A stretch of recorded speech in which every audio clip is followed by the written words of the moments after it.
Good morning, welcome to Men's European Cup 2015 Day 1. We're getting set up ready for Game 1, which is Southern Discomfort versus the Barrow Infernos. Startman, what have we got to look forward to this weekend?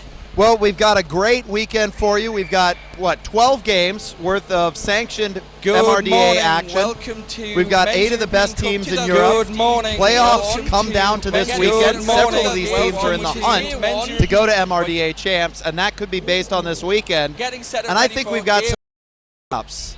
So let's give the folks at home a quick look at the bracket as it is now. You've probably seen it on the website. Okay, so I was talking to Captain Malice last night, and he sent a great analysis in. And just to pull the highlights, the 2 games today are going to be Lincolnshire Rolling Thunder versus the Quad Guards. That game could go either way. Lincolnshire won it in Toulouse by 50. Toulouse are going to come here with a target in mind. They're going to come here looking for blood. And then South Wales Silures versus New World Order. That's the 4 seed versus the 5 seed. Who knows? That one could really go either way. The other 2 are going to be thrilling as well. We've got Tyne and Fear against the Panam Squad from Paris. And then to start with, Southern Discomfort versus Barrow. And Barrow are coming in as the 8 seed, but they're pretty much an unknown quantity in men's derby. They could blow this thing wide open. Right, well, we're almost ready to go for this first game. So we're going to hand you over now to Bulldog and Mother Mercy, who are going to be your feed announcers for this first game, and they're going to run you through the teams. So over to you, Bulldog and Mother Mercy. Thank you very much for the introduction, Sven, and big thank you to Statman also for talking us through all the action for today. I'm Mother Mercy, and I'm here with my co-host, Bulldog. Good morning, evening, or afternoon, or middle of the night. Wherever you are, thank you for joining us this morning. As you say, we're just about ready to get underway with the first game of today. We're going to run through the rosters quickly. Bulldog, would you like to tell us who's up skating for Barrow Infernos today? Well, skating for Barrow, number 000 Argo, number 01 Duke of York, number 0104 Token, number 0709 Skidmark, number 118 Danthrax, number 1759 Beer Mat, number 212 Zoob. That's the actual name, yes. Yeah. Zoob. Number 25, Bosch. Number 28, Jar Demon. Number 289, Dynamo. Number 3, Tintin. Number 5, Fish. Number 808, Defcon John. And number 87, Evans Almighty.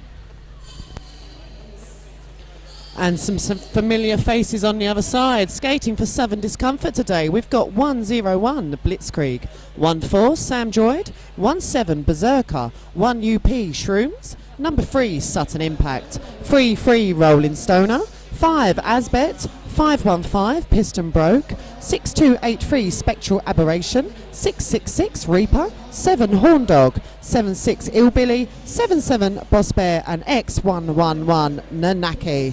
Those are our rosters for both teams today. Looks like they've finished their warm-up, so we should be getting underway shortly. All right, we have just a minor technical glitch. We have our safety personnel are not present in the building at present, so we have just a short delay, just for safety purposes. Little updates on the roster though for Southern Discomfort. Actually, Spectral Aberration, he's decided to drop the surname, is what I understand.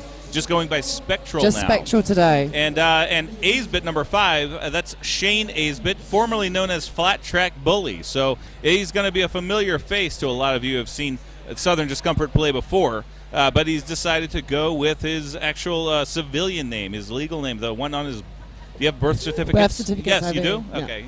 So it's something we've been seeing a lot in quite the more high-profile games, is skaters skating without the skate names now and going for their legal names, so to speak, which proves a challenge when you're used to calling someone something and now you have to learn a whole. Go a little bit further to catch the pun when they go to their legal name. So yeah, hopefully we'll be getting underway as soon as possible. Just to say thank you as well to everybody from Newcastle who's put this on this weekend. Obviously, this feed this weekend is free.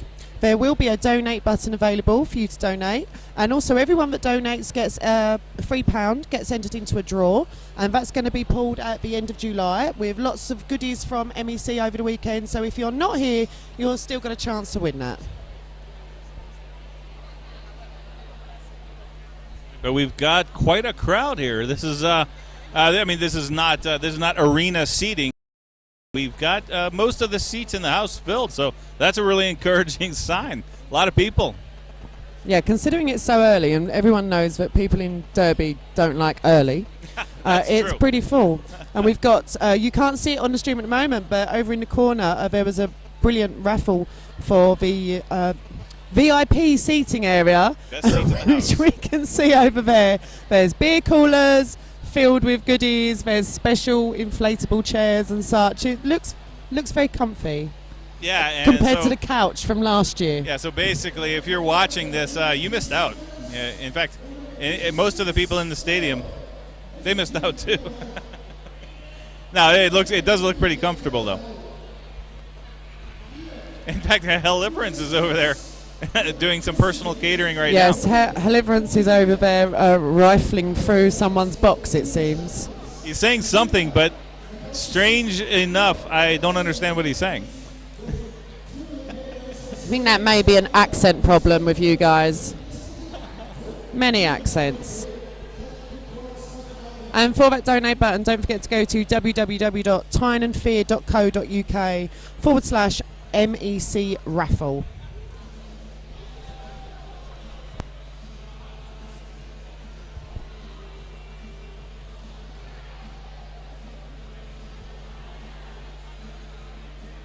Lots of the skaters here this weekend representing their national squads. In some Discomfort, we've got several gentlemen who are going to be on the Team England training squad. Skaters such as Blitzkrieg, Boss Bear, Asbet, Ilbilly, Reaper, Nanaki, Spectral Aberration, Sutton, Impact. Quite a few of them, and also we've got Rolling Stoner, who is the England coach, Team England coach. And on there as well, you've also got Horndog, who will be on the Team Scotland training. Barrow Infernos, they're not left out. They've got quite a few skaters over there as well. We've got Skidmark, Fish, Zoobs for Scotland. He's off to Scotland. Bash and Danfrax, they're all on the Team England training squad as well.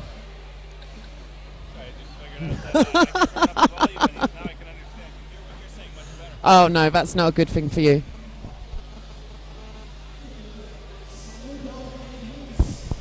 Yes, we're still waiting on the medics, but they are very important. As anyone who's familiar with Derby understands how important it is to have medics available. There's sometimes a scare every now and then, but in fact we literally cannot do this without them. So.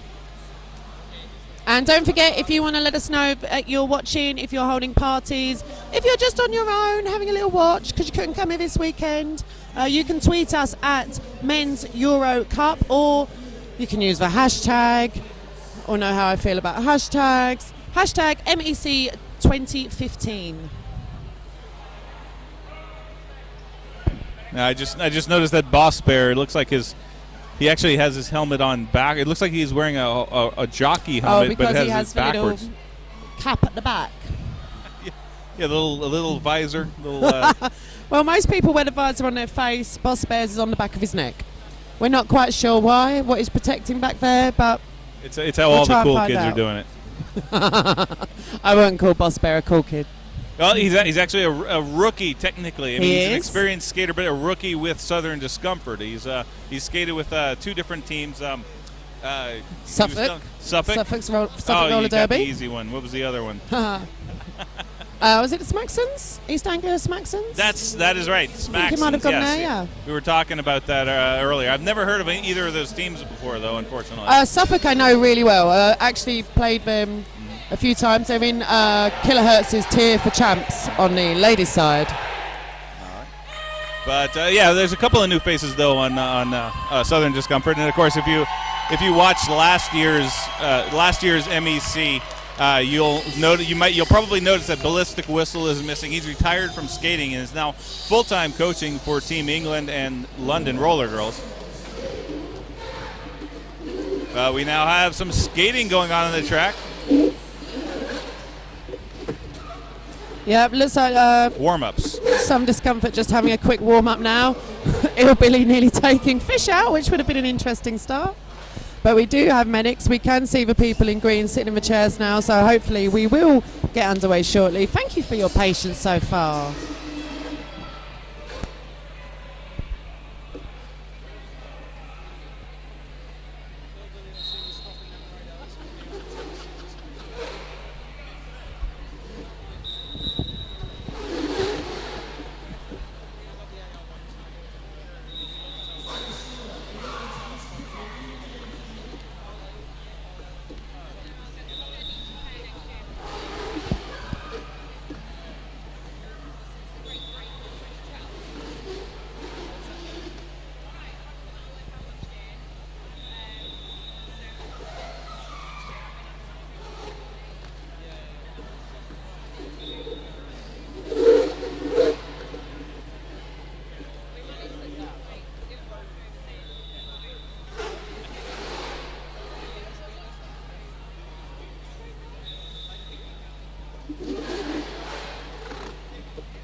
Oh, so it's only just now.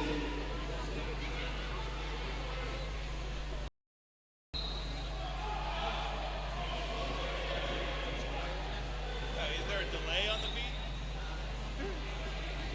About 2 minutes. Not like 15 minutes.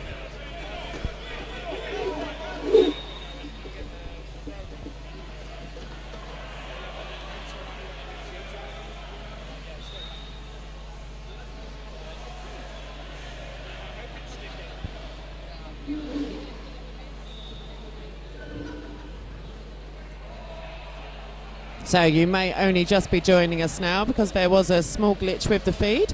But yeah, thank you for bearing with us. You haven't missed any of the action yet. At the moment, Southern Discomfort on track warming up. Southern Discomfort playing in the familiar black, and we will have Barrow Infernos in the fetching orange today. Yeah, and if you did miss the lovely spin-up by Sven and Statman, it is archived, so you will be able to watch it over again, the beginning, and get their rundown, or the broad strokes, if you will. Strokes? I don't know. That sounds like a team in itself. The whip around, the runabout. Go and catch up. Words, yeah. The fish and chips.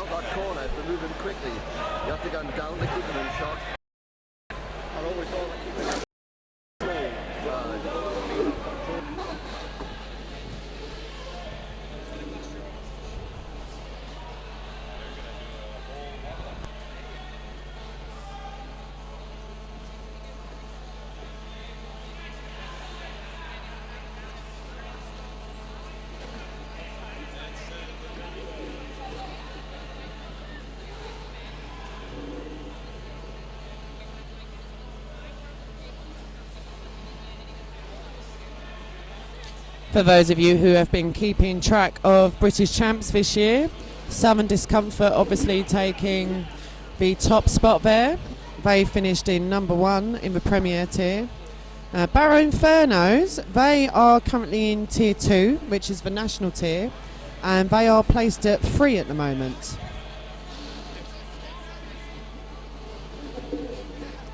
But I know they're very excited for today.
schedule. That was not scheduled for me, no. None of that.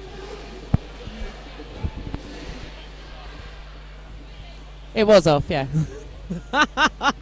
Because someone said karaoke, so I immediately cut my mic. It's like, no, I'm leaving, goodbye. But feel free to serenade me later, that'll be lovely. Absolutely.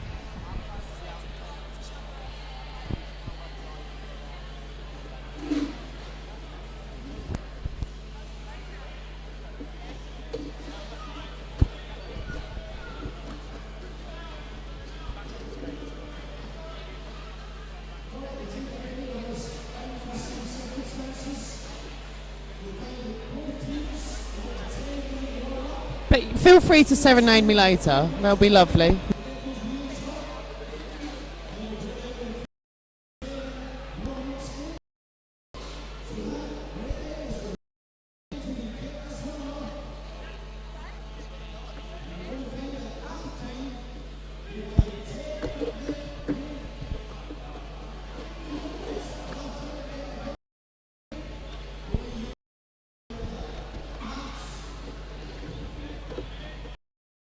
To this one, quite an unknown myself. I've not before, so very excited. 5 jammer rotation to start with in this game. Interesting, many jammers.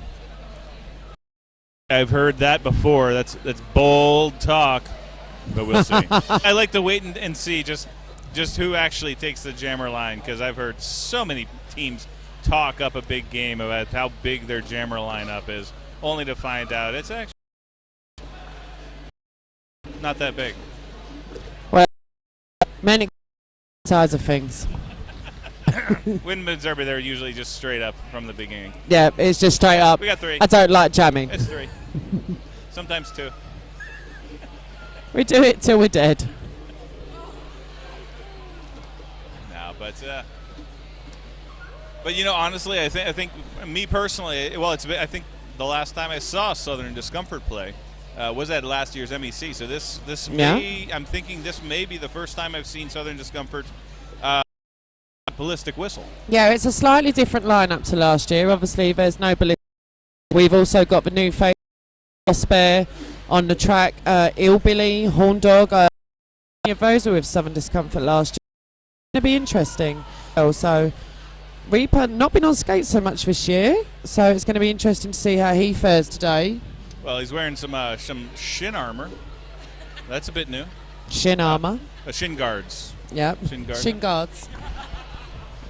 I do believe that's Armor Flex shin guards that he's wearing also. Are they a sponsor of the tournament?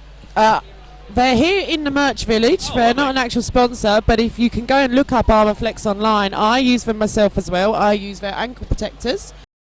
Actually sponsors of Team Metal League, which I know.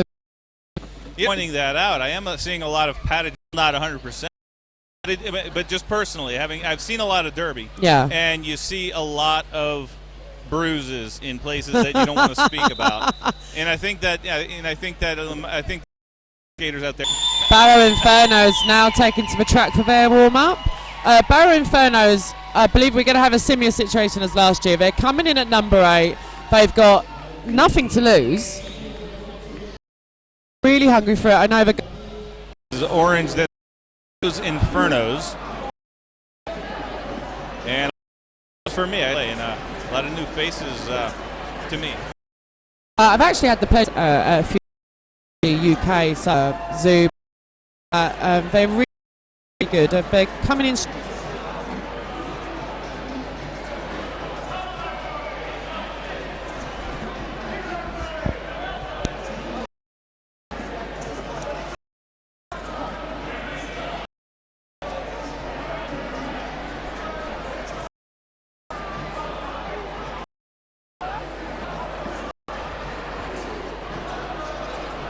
Just going to run through the roster again in case you missed it earlier. Skating for Barrow Inferno, 000 Argo, 01 Duke of York, 0104 Token, 0709 Skidmark, 118 Dan Frax, 1759 Beer Matt, 212 Zoob, 25 Bosch, Jardemon, 289 Dynamo, number 3 Tintin, number 5 Fish, 808 Defcon John, 87 Evans Almighty. And for Southern Discomfort, one more time. Since there has been a little bit of a delay, but we have our medics here. We're going to get ready as soon as Barrows have had their 5-minute warm-up. Roster for Southern Discomfort, one more time. 101, Blitzkrieg. Number 14, Sam Droid. Number 17, Berserker. Number 1, UP, or 1-Up, Shrooms. Number 3, Sutton Impact. Number 33, Roland Stoner. Number 5, Shane Aisbett, formerly known as Flat Track Bully. Number 515, Piston Broke. Number 6283, Spectral, formerly known as Spectral Aberration, but he's dropped. Number 666, Reaper. Number 7, Number 77, Boss Bear.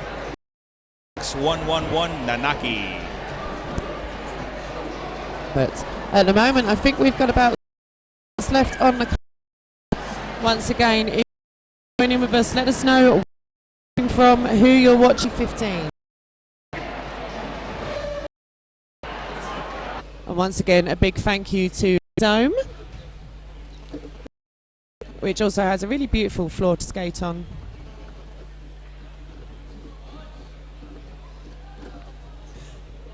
One of my assistants here telling me it's proper nice.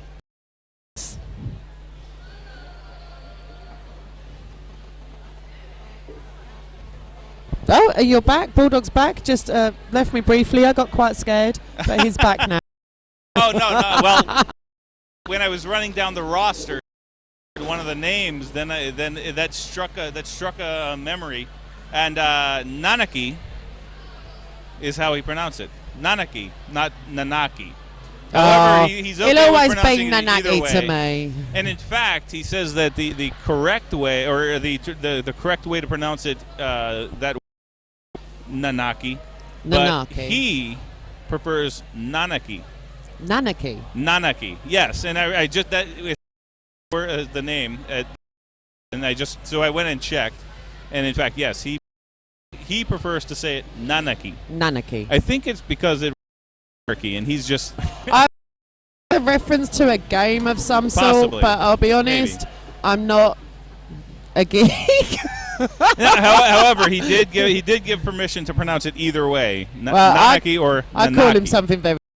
Can't say it on straight. He's skating. No. Brad. Well, however, someone name to be said. Unless you really don't like. Oh no. Up later today, after this game, we're going to have Lincolnshire Rolling Thunder against the Quad Guards. Then we're going to see Tyne and Fear versus Panam. After that, we have got Swiss v South Wales Silures against New Wheel Order. At the end of the day, 2 games left. It's going to be the loser of Game 1 versus the loser of Game 2, I believe. And then it's going to be final game of the day, loser of Game 3 versus loser of Game 4.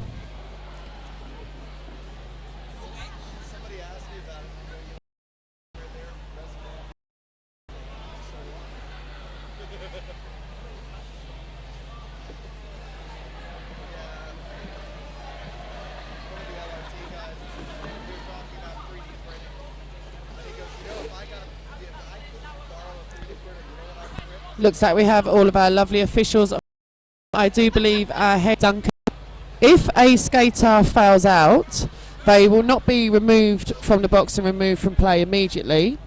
They are going to be boxed still at the side. They will be kept there till the start of the next jam.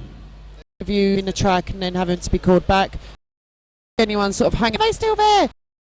Why? Just Never think. hard-won experience. That is. There is, in fact, I'm pretty sure I've seen at least 2 times when there was an official review, and that seemed for the entire rest of the game. That seems like a good opportunity, even for them to get into one. Yeah. Usually, it's the hardest working skaters that ended up getting more penalties. Well, it's just the thing, isn't it? You know, if you're on the track more than average, you are going to be more liable for picking up penalties. Exactly. And let's just skate nice and clean. I don't know any skaters like that. No. Well, they do exist. They do exist. I've heard. They're out of them. there. They're They're like, out there somewhere. They're. I think they're unicorns in a manner of speaking, maybe, or half unicorns. Maybe. They're not We've quite had as rare as a unicorns. lovely tweet in from the lovely Chronic. Hello to you, Chronic. He's tweeted in today. Good luck, Barrow. Be more Zoob. Anyone that knows Zoob will know what that means.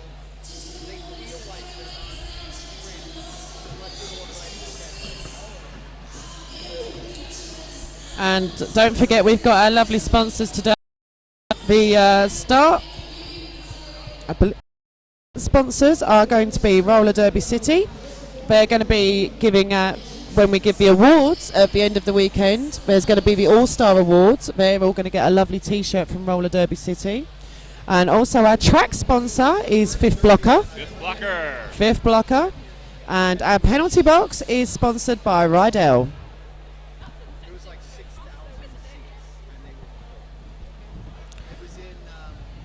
Just about 1 minute to go now.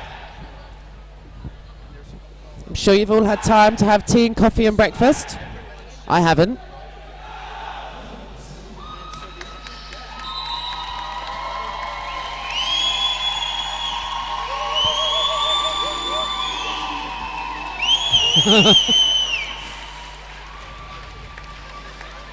Let's get a lay.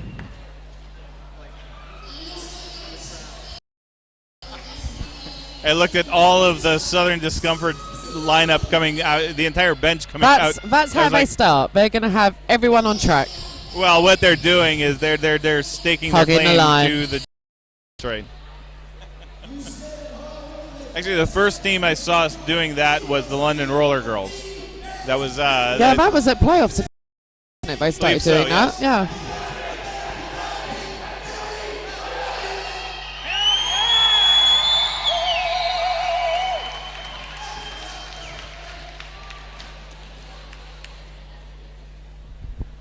Yeah, it looks like we are just about ready to hear the first whistle today. Do believe lining up on the track to for Southern Discomfort. For Star, it's going to be Reaper, and for Barrow, it's going to be Mark.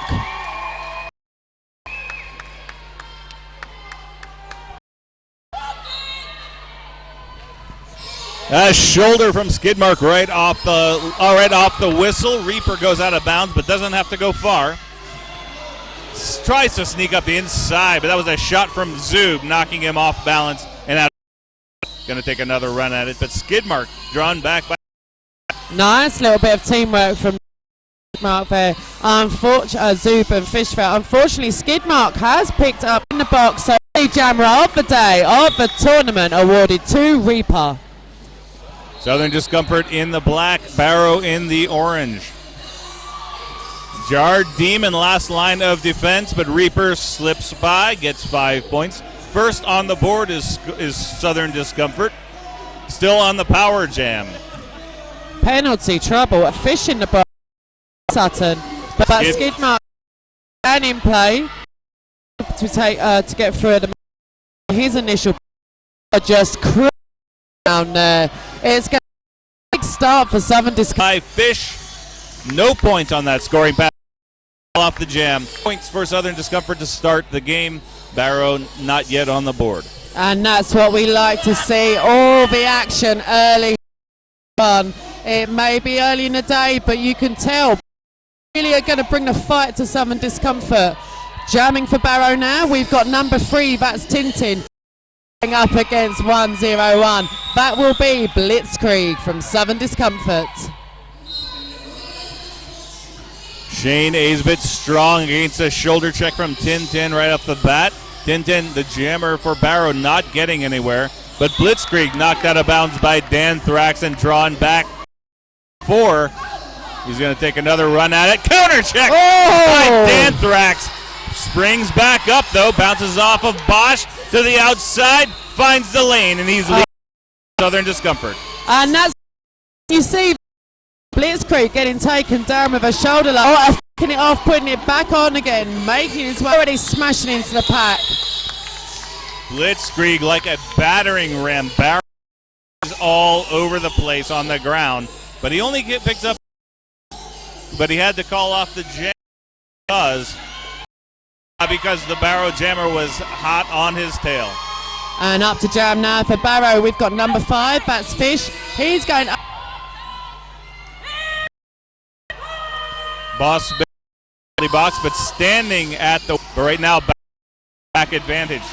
Fish dodges, but Illbilly counterchecks, and Fish coming out behind him. But Illbilly is lead jammer. Third Discomfort. He's his way there. Oh, not. Yeah, Barrow putting some pressure on. A 2 deuce, 2 jams.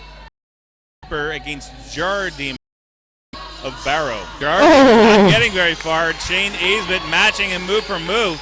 But now finds it slips up the inside. Just misses the shot for Barrow. Really easy. Barrow are going to have to put some offense on. Boy out. Taken out. Our first. You have a power jam start here for Bosch. Number 25 standing on the line. Reaper in the box, ready to go. Piston broke, bounces back. Squeeze to the outside, ends the power jam. Reaper back in, and he's in the power continues. Thinking, yeah, it was a count. Bosch power jam as well. Still on his initial, getting muscle sudden impact. A dual wall out. Just put on the sides here. Teams are going to need to clean this up now. Reaper out on an initial pass. Not able to go. Arrow. No points scored in this last majestic defense by Southern Discomfort. We've got a 4-on-3 pack advantage for Southern Discomfort this time. And Nanaki, number X111, jamming for Southern Discomfort. In 10. Nanaki in the forward. Runs into Jardim. It stays inbound. Dodges around Evans and gets away from. Yeah, I love it there from Nanaki.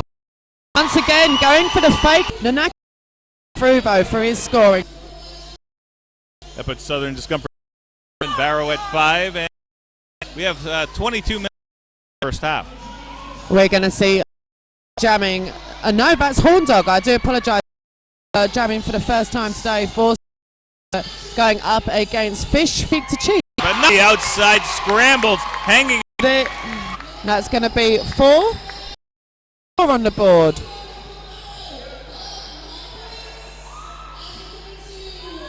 Just waiting for this confirmation from the scoreboard, but Jam Ref did flash 4. 9 points for Barrow for the against 7. But Barrow paid the penalty. 2 blockers in the penalty box. That leaves Danthrax and Zub. Danthrax makes contact with Blitzkrieg, but Blitzkrieg ducks under that and brushes it off. Gets lead jammer comfort.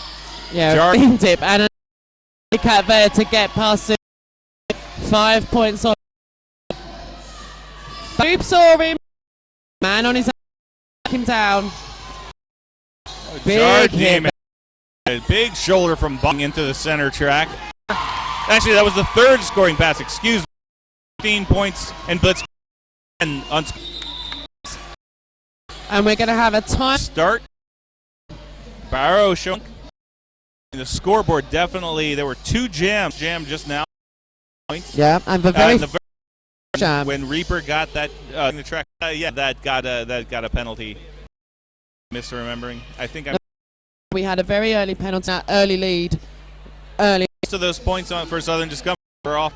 Like jam, I think they scored in the first jam. In the first jam, yeah. And 3 6 points. Without jams, it would be a 13. It would be a 4-point spread. Because, and yeah, we have a cut called on. So, and also we've had a multiplayer block called on Piston Break to really Sorry about that. I do believe that Barrow's going to be called for a black belt there. That's Dynamo on Sutton there. Well, but that's Sutton Impact. It's been absolutely a nightmare for the Barrows Jammers every time he is. Of course, he was on for the men's. Oh, so he was on the little old team, England. Yeah, absolutely a fabulous skater. Great block. One of the best blockers in men's roller derby for my money. Indeed.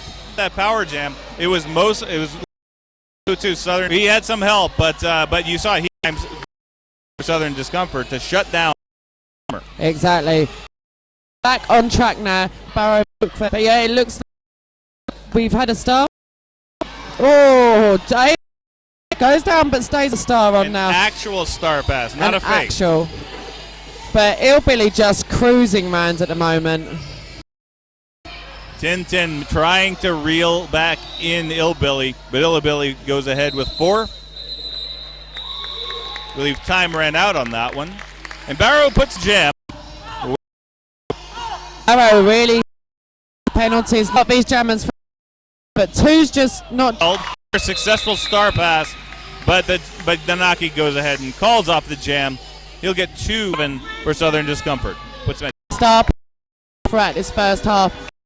A team awareness, comfort. They've seen that Bosch is making sure someone's still on him. So Bosch actually falls 2 months now. So we're going to see Barrow. Has been awarded. There's best practices in the AFD. Never say, well, no one's been injured. That's Horn Dog. Jam is underway. A parting shot from Def. Comes in, and a great footwork from her. Horn Dog not getting very far. Single point. Barrow showing some strong defensive moves. So we're just over halfway now. Barrow with 11 points. Southern Discomfort with 62. If you're enjoying the day, don't forget to go to www.tyneandfear.com. Entries over £3 are full. You could win some goodies from the weekend. But track we have jamming for Barrow against Blitzkrieg for, and it's Lee Jammer as an run. Nice open outside lane, all focused on the Barrow Jam. Still struggling. Hung up on the wall of 3 now, but really good at patient jam here, and that is another 5 pass. A sham yet, but Southern Discomfort very strong, and you saw it right there.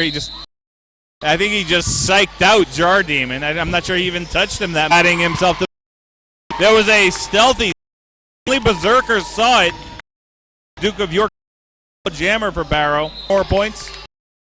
That should. Not to apologize. We are going to be trying to fix that at half time. Stay with us because there's lots more left in this game. It's to go. Token for some discomfort. A penalty on Hillbilly. Discomfort. Hillbilly release. Yeah, Hillbilly back on track. Oh, but have their jammer back on. So I do. Jammers have penalties during this jam possibility. Jammer. In fact, Token actually got lead jammer. Lost it as soon as he got that penalty. But he is on his first scoring pass. Hillbilly still on his initial cutting the track. And we're back into Power Jam. But Token now on his first scoring pass. Shane Aisbett kicked Token back out of bounds to avoid cutting the track. He did indeed. So yeah, Token in phone a Token on. That was a very subtle. It was just sitting there trying to be all non-fine, non-threatening. So lovely. But that was a 4-0 jam in favor of Barrow. That puts them at 15. Oh, excuse me. He did get all 5 scoreboard. 16. So now we're seeing skid track for Barrow and Discomfort. I do believe that some Discomfort actually failed to field one of their skaters. So at the moment, Southern Discomfort with just the 3 on track. We've got the pivot and 2 blockers and no one in the box. So that was Dynamo number 289 of Barrow. This time taking Nanaki out as he was going into turn 3. Nanaki has to go all the way back around to turn 1. But we're going to see both Dynamo not finished. Oh no, Dynamo. Yeah, that was a very that was quite blatant. That was a pretty blatant direction of gameplay. There. Yes, Shrooms not bad, no. but anarchic player. Maybe but Barrow very enthusiastic. I love Barrow his getting enthusiasm. a little bit too excited. They're going to need to rein this back a little bit, get a bit more control. Hit there from Piston Broke, getting recycled all the way to the back. Nanaki, 5-point pass, 10 points on the board at the moment. Skid mark knocked down again by Sutton Impact. Now Piston Broke getting in and holding him up. Tintin. Yeah, I think he destroyed. It's difficult. Well, Skid Mark's not wearing it anymore. That's hung up on Piston Broke. Not much he can. Excuse me for a second, but no, that's because Piston Broke. Sharp eyes saw that very. But now we have Shrooms. Yeah, field gonna get some attention from medics. Big hit from Zoob. Looks like he's possibly holding his collar or shoulder, but he's chatting. He doesn't look too bad. Just get checked over by the medics quickly. Make sure he's okay. Delay of +15, but have been hard. Gets up. And he's back on the bunch. But of course the 4 jam. Ready to get back underway. We've got John up. Dog quick recycle. Jar. This time Jar Demon. I keep on. Job at the back there. But here we go. We do have lead. Over a minute took the star. Unfortunately, a little bit of an equipment problem. I think that was just a toe stop. It's toe stops on, and it's automatic foot down. It can take you by surprise, as we just saw with Fish. Yeah, let's hope he can adjust. They're taking him out. He's having a little bit of trouble, but staying on his skates, staying the most important thing. He's star in his hand, though, still his initial pass. But on his second scoring pass, having to recycle again. A lot both jammers. Yeah. To pick up no points. Barrow. Just under 5 minutes. Now sporting a beard. Good beard as well. I approve it. Bosch getting brick wall. Those are counter checks by Piston Broke. Stopping Bosch. Oh. If at least 4 penalties on Reaper. At least. At least actually, I know it was at both the outs, but as men. Just took Sutton, took Sam out, but we have multiple on Skid Mark in the box. If Bosch can capitalise, but cruising round. As I said, next we have Blitz. Up short so far, but Blitzkrieg does get all 5. That'll do.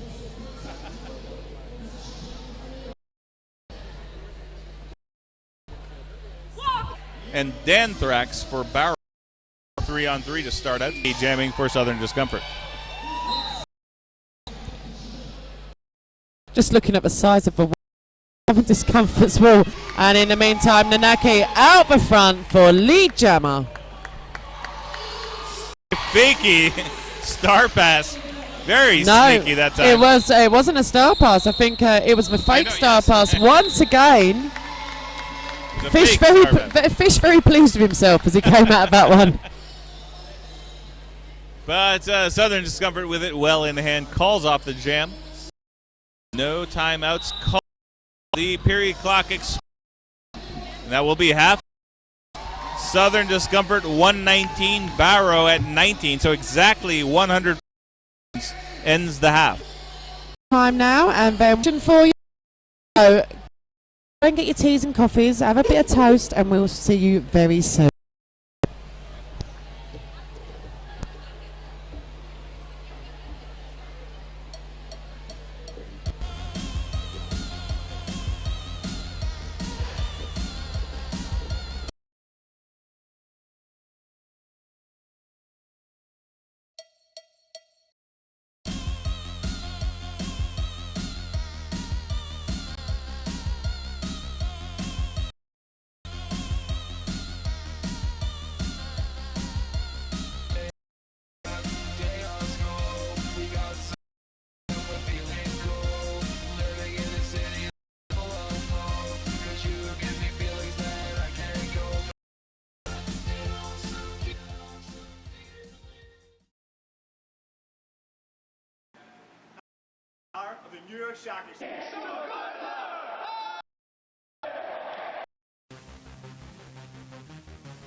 Hello, I'm Mike Bushell from BBC Breakfast. I do the sport. MEC 2015.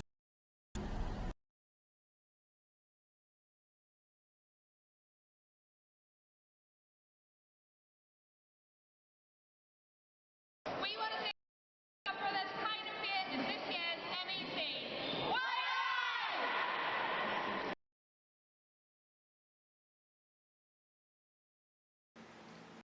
This is Kembo Slice of the New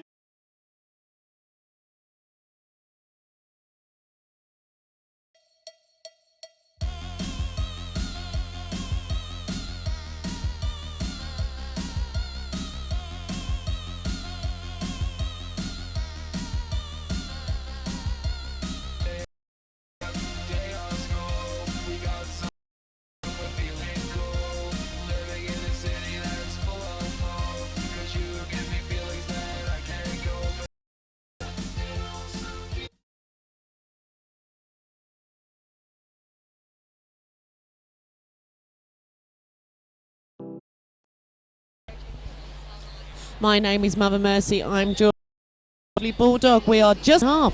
Been an exciting game so far, Bulldog. I took a sneak peek over at the penalty board, and I have to say I do owe Reaper and Apollo. They've actually got leaders at 4. That's Skidmark and Dynamo. No one else with more than 2.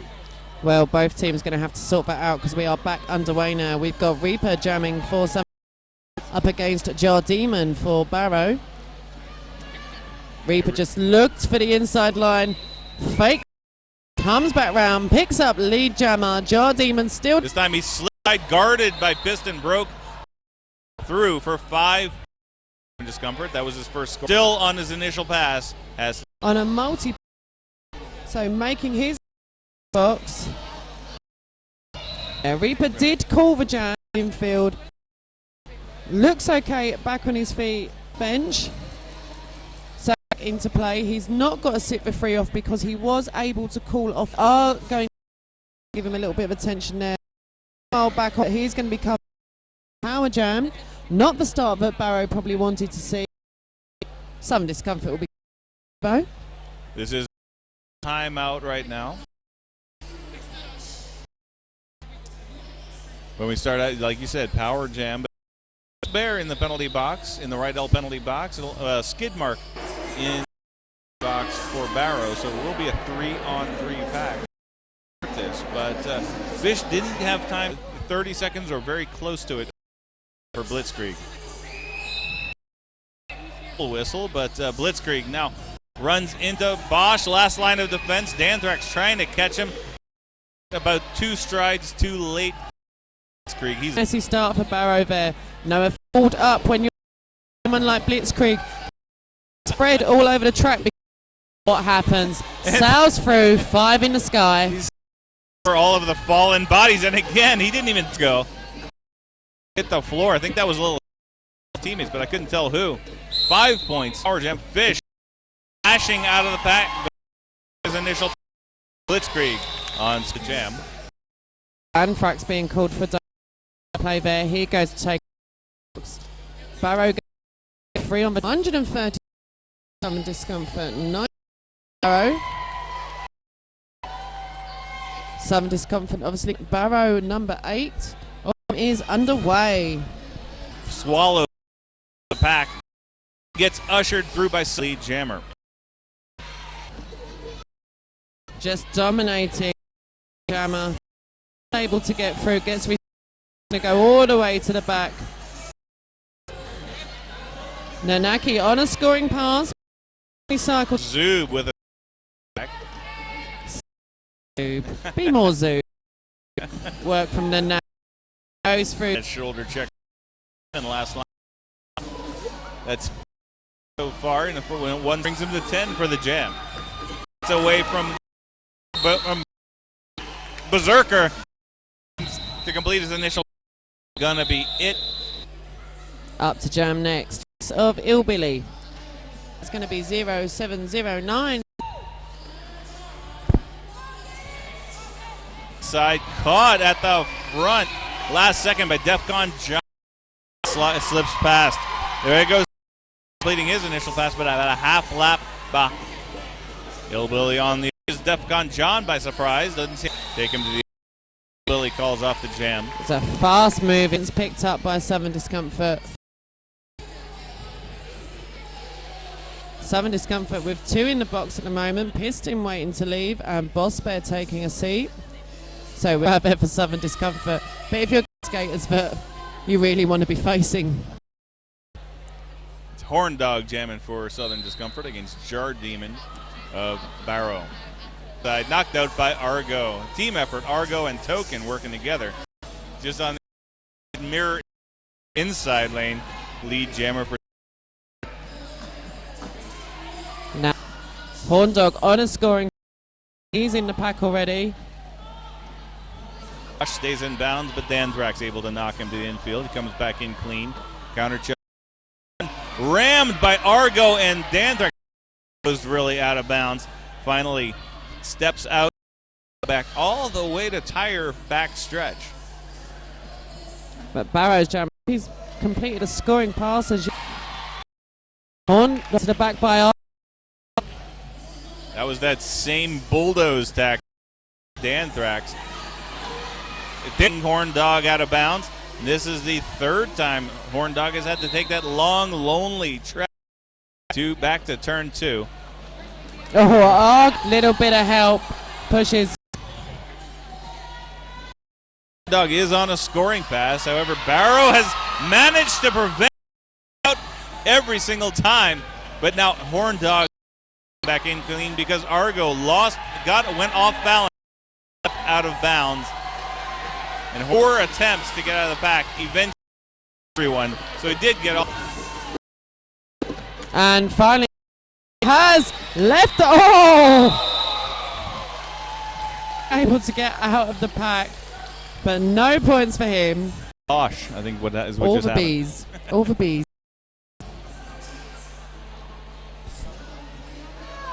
And Sudden getting caught. Miscocking a dive or flopping. Jam is underway. We've got Reaper jamming for 7. Dan right in front of Reaper, but Reaper with some. Well, there goes Skidmark. Take Hammer. Reaper making up the difference. Nothing flat in half a lap.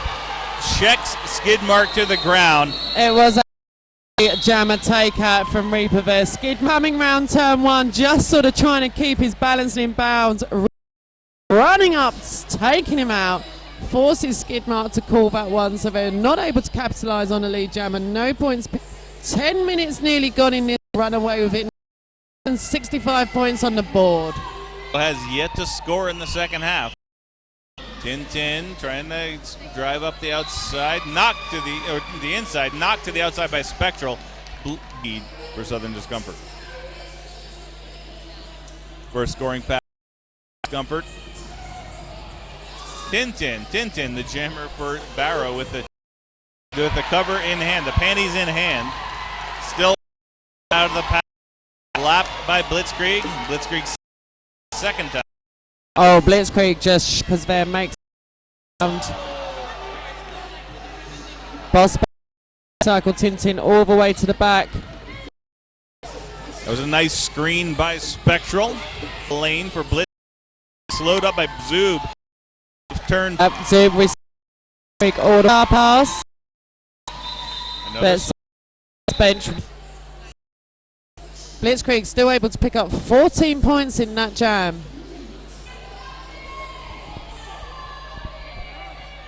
A ride on Shrooms for lead up the inside, repelled by looks for the inside lane, but Sudden Impact muscles him to the balance, and he stumbles out of bounds, comes outside a turn. Impact just for good mashing. Argo was able to bring Illbilly all the way back, but Illbilly managing to stay in. Demon panties in hand. There's that possible pass, but Oh. I think they just keep brushing hands. I think this time it was legit fish for Barrow, but Southern didn't for it at all. Every single time they pick up that star pass immediately. Some lovely footwork from Illbilly showing, just using those edges, just on fit. Go and take Nice hip check. Go sending it off, forcing that.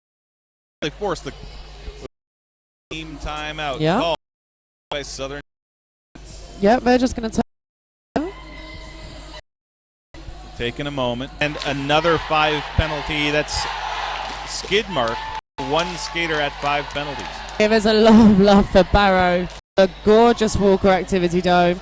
Oh, and read the, or if you can actually read the jersey. 515 for Southern, 709 for Barrow. 3 leaders. I don't think that's a race you want to win. I got all the penalties. It doesn't work like that. So we're in an official jam advantage. Nanaki looking to this one. But Barrow with a pack advantage, so they have blockers on the track. Sudden Impact in the penalty box to help out. Spectral screen off Argo and Tintin. That leaves only Duke of. But this time, second time, just rolls over from Duke of York, gets out for lead. It was lovely, and lovely little step over from the A. But when you're lining up to start on a power jam, if maybe you want to regroup, pick them off from the start, showing.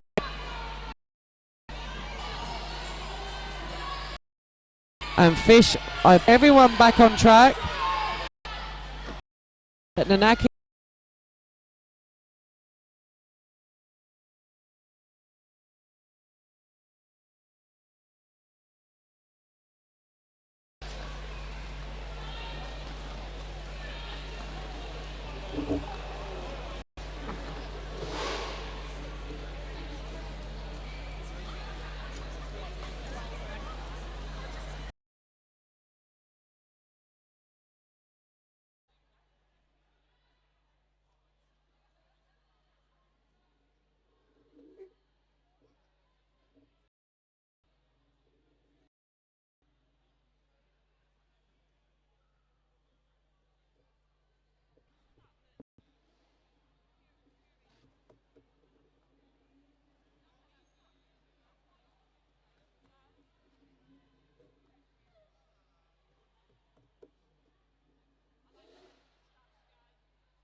Ready to get underway for the second game of today's Men's European Cup, and up first we have the Quad Guards. Yes, we do. I'm joined here, Dork Mistress. My name is Nasty Moves. Please tell us more about the Quad Guards, or I'll tell you more about the Quad Guards. We have John Travoltige. We're going to have Monsieur Furieux. We're going to have Braveheart, Big Jim, Asseloff, Slash Gordon, X-Wing, Gros Bain des Bois, Bonjour John, Angry Bear, Le Rôtisseur, Tordu Ninja, Jean-Luc Grodard, and Waldo, to give you a quick recap of that team. And up against them, Lincolnshire Rolling Thunder is Giggity, Tomahawk, Rip Snorter, Finickety, Benno, Toots, Eves Ormai, Sully, Pistol, Mostly Harmless, Juster, Holly Smith, Geriatric, and Gazabytes. That is LRT. That is a whole bunch of names. As you can see, the teams are getting ready. We're just making sure that everything's in place, ready for us to go on this second game. Been a fantastic morning already. Cracking first game. You're absolutely right. The audience is definitely rare and ready to go. You can hear here in the background. I can hear them right through the headphones. They are loud. Well, like I said, they're waking us up much better than a cup of coffee over here today in Newcastle as we await to start the second game. 15. Very much just waiting for the first whistle now. LRT are on track, they're ready to go. And Tomahawk, Quad Guard still waiting to put their lineup on track. Yeah, that does make a difference. I see means nothing because they're not on track just yet. Could be a little bit going on. Guards of Toulouse. Twice this year. First of all, Quad Guards came over on a UK team. They took the LRT recently lose, and they took the win. So, anybody's game? This game is going to be about staying clean, throwing game. These teams are more about agility, less about big hits and big. However, it remains to be seen how both teams are going to be playing. To be fair, Tomahawk, big hit, very agile, flexible, great agility skating team. And as we have a quick look at the track, we'll notice that we're going a little bit old school with a run-up. Both jammers there in the back. Look at that pivot line start. It's coming back into fashion. We as announcers used to say, oh my God, do you remember pivot line start? But more and more teams are using it now to let their jammers have that run-up. Is that going to pay off for as we have Tomahawk and Monsieur Furieux, that first corner, as we wait for it? Stuck behind the walls. This is that crucial first jam to get the momentum of first lead. Mr. Furo hitting the floor. Tomahawk out for lead jammer. Tomahawk it is. Both jammers, though, out of the pack at a pretty quick pace. Tomahawk has some decisions to make as that pack just continues to speed up. Tomahawk coming in the back, and he calls it off. I believe he was looking for 1 point, and he gets it. Yeah, that's a lot of work for 1 point. But 1 point it is, though, for the Team Purple, also known as Lincolnshire Rolling Thunder. I mean, Tomahawk there keeping his gap against Mr. Furo, who's one of the fastest skaters around. Really thought he'd catch up on him there, and he didn't. LRT getting that vital first point on the board. Up jamming now for them, it is Finickety. And he's up against Asseloff, number 2000 for the Quad Guards. Tight walls on both sides. A lot of pushing going on. And Asseloff there working as an extra blocker to start with, but now trying to make his own run through the pack. Yeah, maybe that'll be good. Oh, nice takeout there. Big hit from Geriatric, recycling him all the way to the back. But it is, look at that, it is Finicky. Finickety there for LRT, picking up lead jammer and doing a full lap and on his scoring pass. 5 points, a natural grand slam. Yeah, recycled there. Asselhoff is stuck behind a huge wall of purple, but it is up to Finickety, indeed, in the back of the pack, looking for more points. Great show of agility there from Asselhoff. Big hit, but he stayed on track. Finickety through for another scoring pass. Yeah, he just... Yeah, look at that, and then calls it off. I saw you nod there. Yeah, 4 points indeed on that last scoring pass for Lincolnshire, bringing up a total to 10. Quad Guards no points scored so far. Absolutely. First two jams, definitely LRT's game. So they are coming out on fire. Quad guards are going to have to step it up or they're big gap. Speaking of big gaps, we're back again with a start. And as I say that, of course, change their strategy is up against Sully, number 3. Big hit there from Slash, recycling Sully, but doesn't hold Sully back.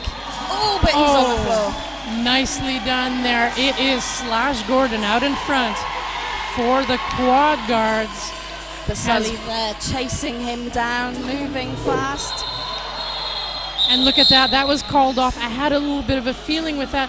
Both teams only nickel and diming it, as we say in the United for quad guards. The first 2 points put on the board by that team, no points. Slash Gordon there calling it off at absolutely the perfect time. Literally half a second later and LRT would have picked up points. Well spotted. So up jamming now for LRT, it is Tomahawk.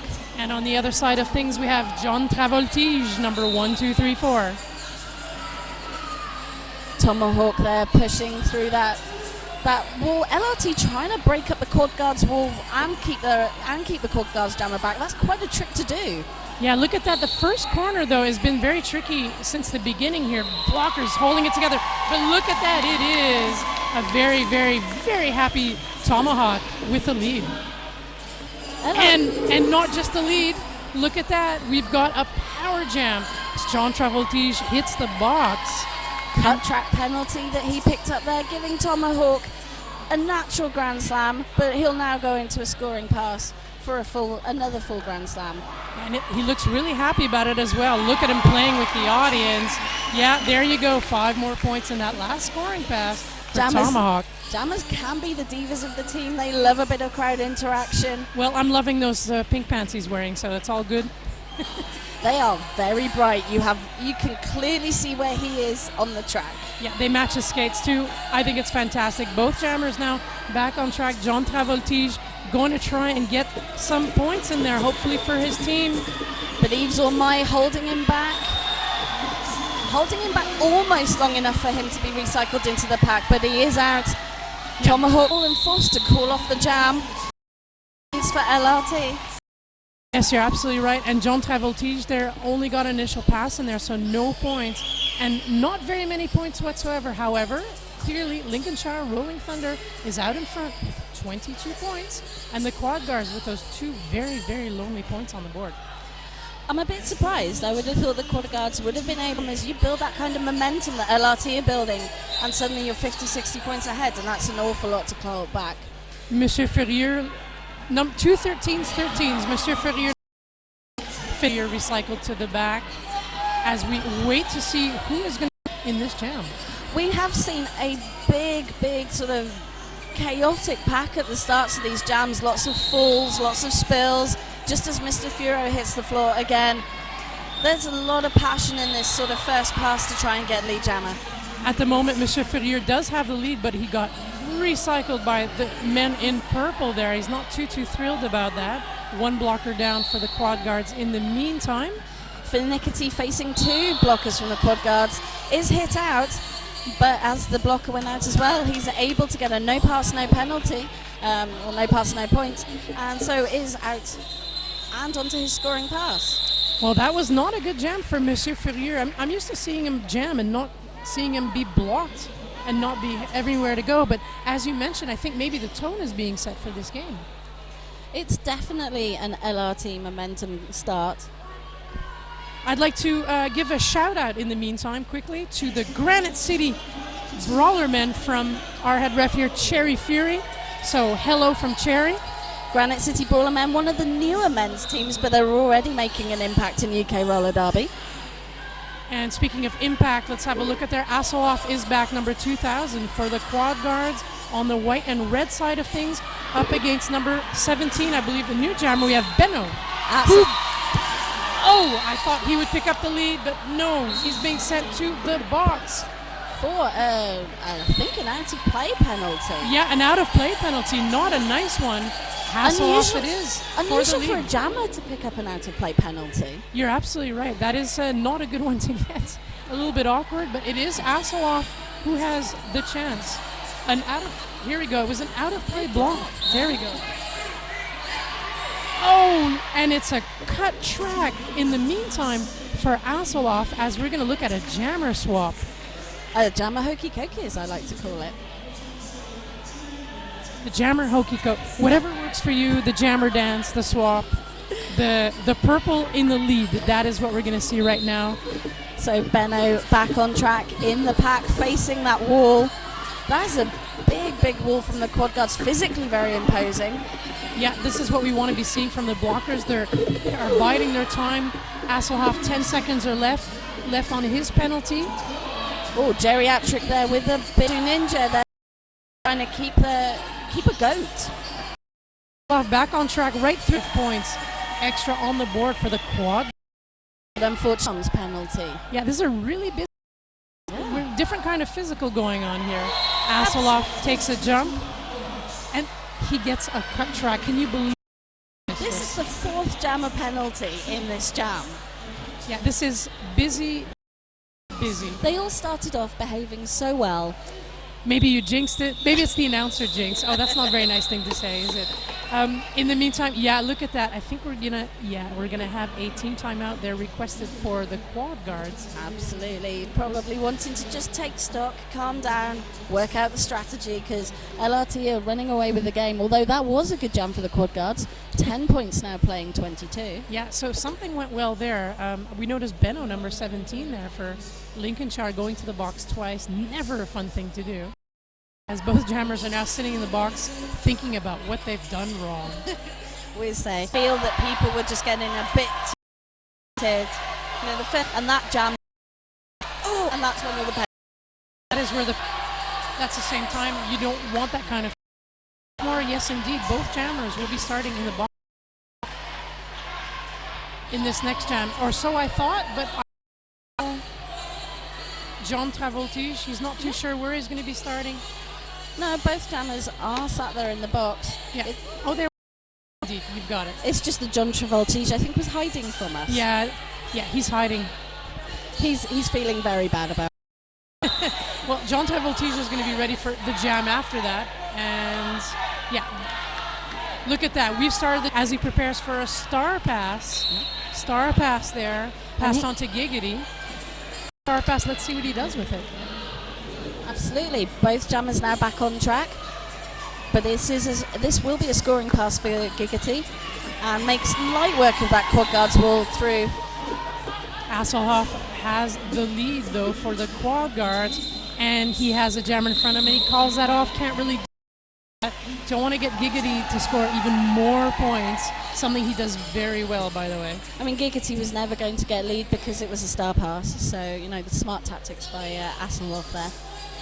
26 Lincolnshire, Rolling Thunder out in front, quad guards with 20 minutes left in the first half of the second game of this tournament.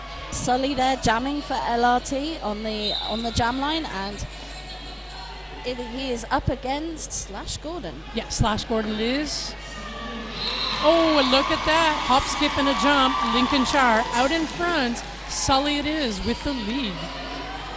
We go back to behind the pack as both teams get ready for impact. Sully makes mincemeat of all of that. Oh, happy camper he is, calls it off for 4 points. He's very happy with that. And who wouldn't be? That's perfect jamming tactics. Hit it and quit it. Yeah. And when you say it, it sounds even better. Hit it and quit it. I can't be that eloquent. I'll try later. I would like to say I thought of that, but no, all us announcers steal off each other for the phrases that work. We do. I'm saving some for later, but not saving anything for later is Giggity, who's already ready to show people what he can do, which is what I know what he can do, is jam against John Travoltige. Travoltige, though, is a little bit out in front, but it is about who gets the lead first as we stare.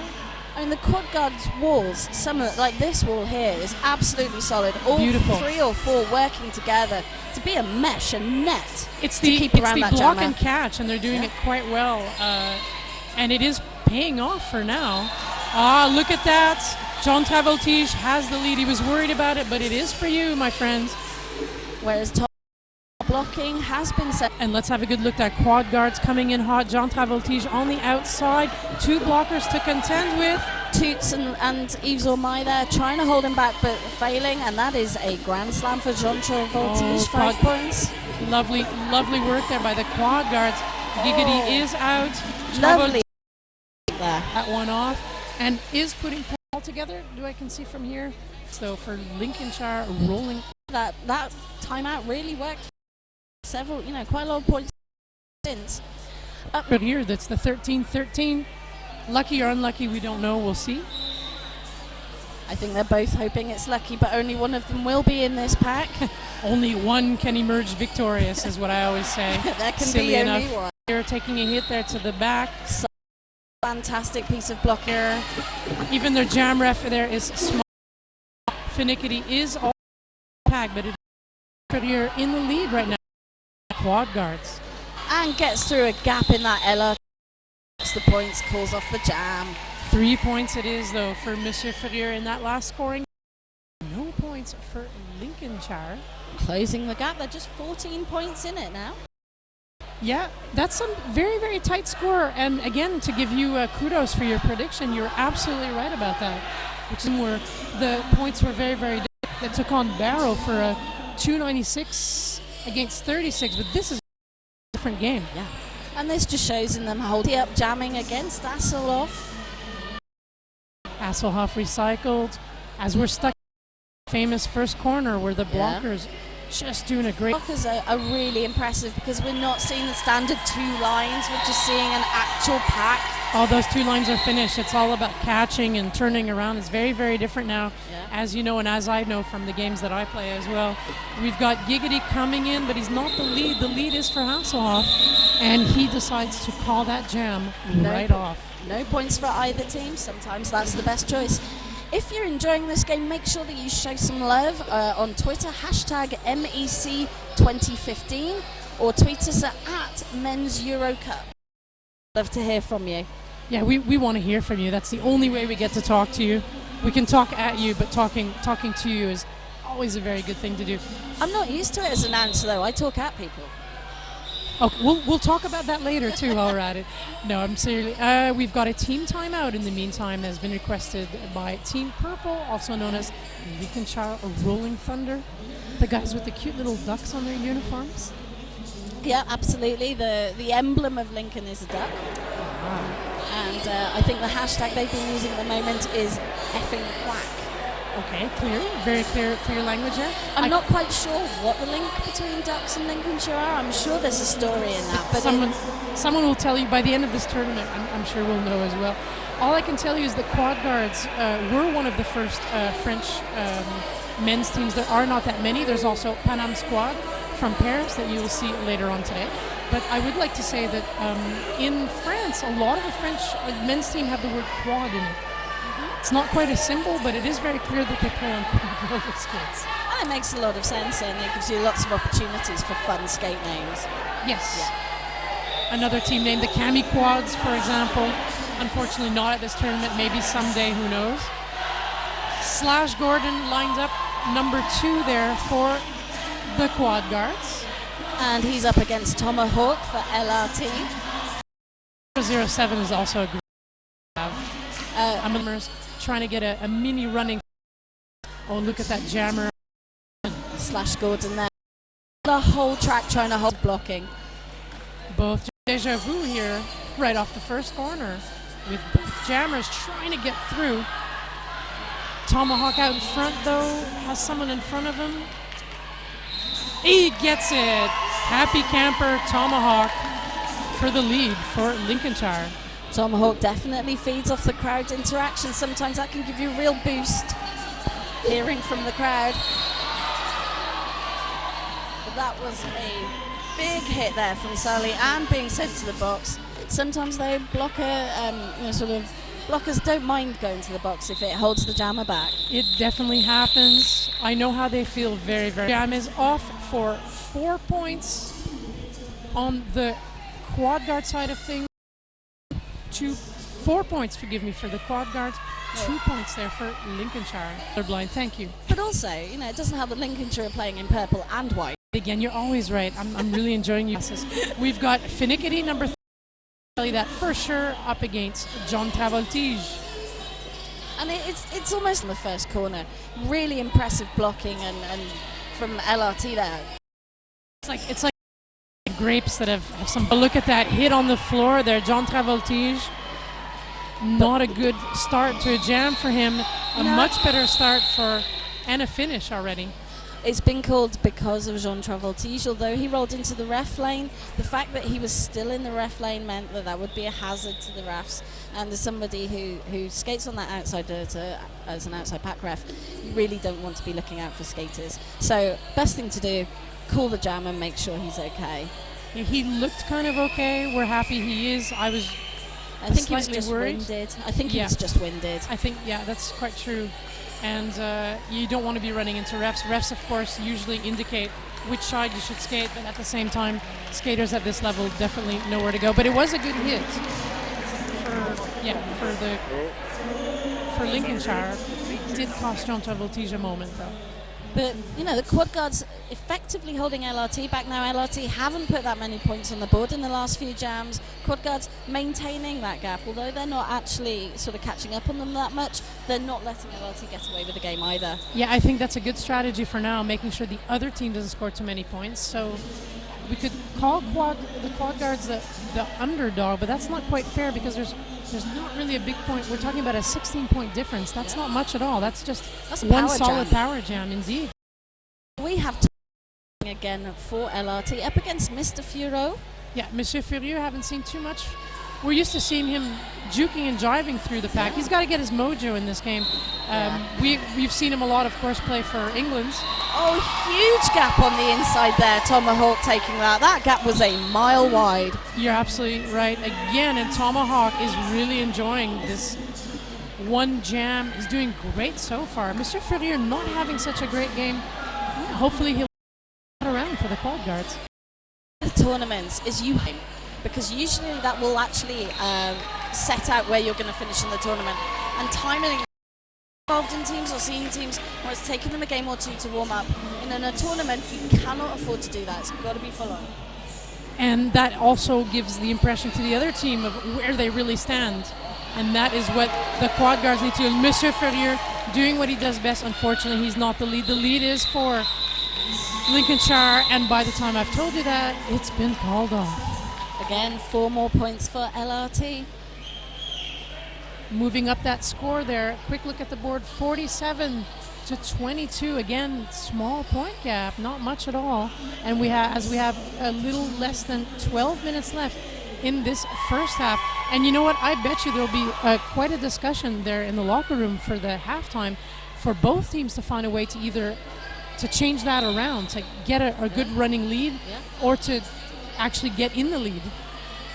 So we have Finickety there jamming against Asselhoff, both stuck in that scrum pack that we've seen time and again on corner one. A lot of deja vu for this for this game. I think they're using the same kind of strategies. Hopefully they'll be able to do something different. But it is working for sure for the men in purple. Look at that. I think their halftime talk will all be about keeping on their game. If they keep their game going, fantastic piece of offensive blocking there. LRT letting Finickety through without even being touched by the quad guards. That's the kind of stuff we want to see. Asselhoff has his work cut out for him. In the back of the pack, he's up against 3 blockers. Only 1 blocker to contend with there for Finickety, and he's just smiling through as his teammates have been doing. And that just shows the strength, because Braveheart is not a small guy. And Finickety was just like, you can hit me, I don't care, I'm still going around you. And again, just another huge natural grand slam there. Asselhoff is just taking a beating from Lincolnshire, but he's not giving up, which is absolutely his charm in this game. 3 blockers to contend with still. Up in front, not really doing much. Finickety is doing the rounds in the meantime for 5 in that last scoring pass as well. Some massive blocking there from Toots on quad guards, knocking blockers all the way into the suicide seats. There's a star pass in the meantime, but not too much is going to happen from that, as we have 1 player down for the quad guards there in the ref lane. I think he's okay, but we will tend to him first before we continue on. No, I think that we are actually calling for the medics there on that hit. Yeah, we're going to have a little bit of a medical time, a little bit of a discussion. Yeah, a stop play there. And so while we do, I mean, it's worth noting that Lincolnshire are part of the first ever men's British Championships this year. So we have 3 tiers in the men's championships, and Lincolnshire are playing in the top tier, along with other than Discomfort and Tyne and Fear. Tyne and Fear having well, of course, the And Lincolnshire have, they've guards took the win at the start, but LRT have really learned from that experience of being in the Premier tier of championships, and that's why they're sort of really bringing the game.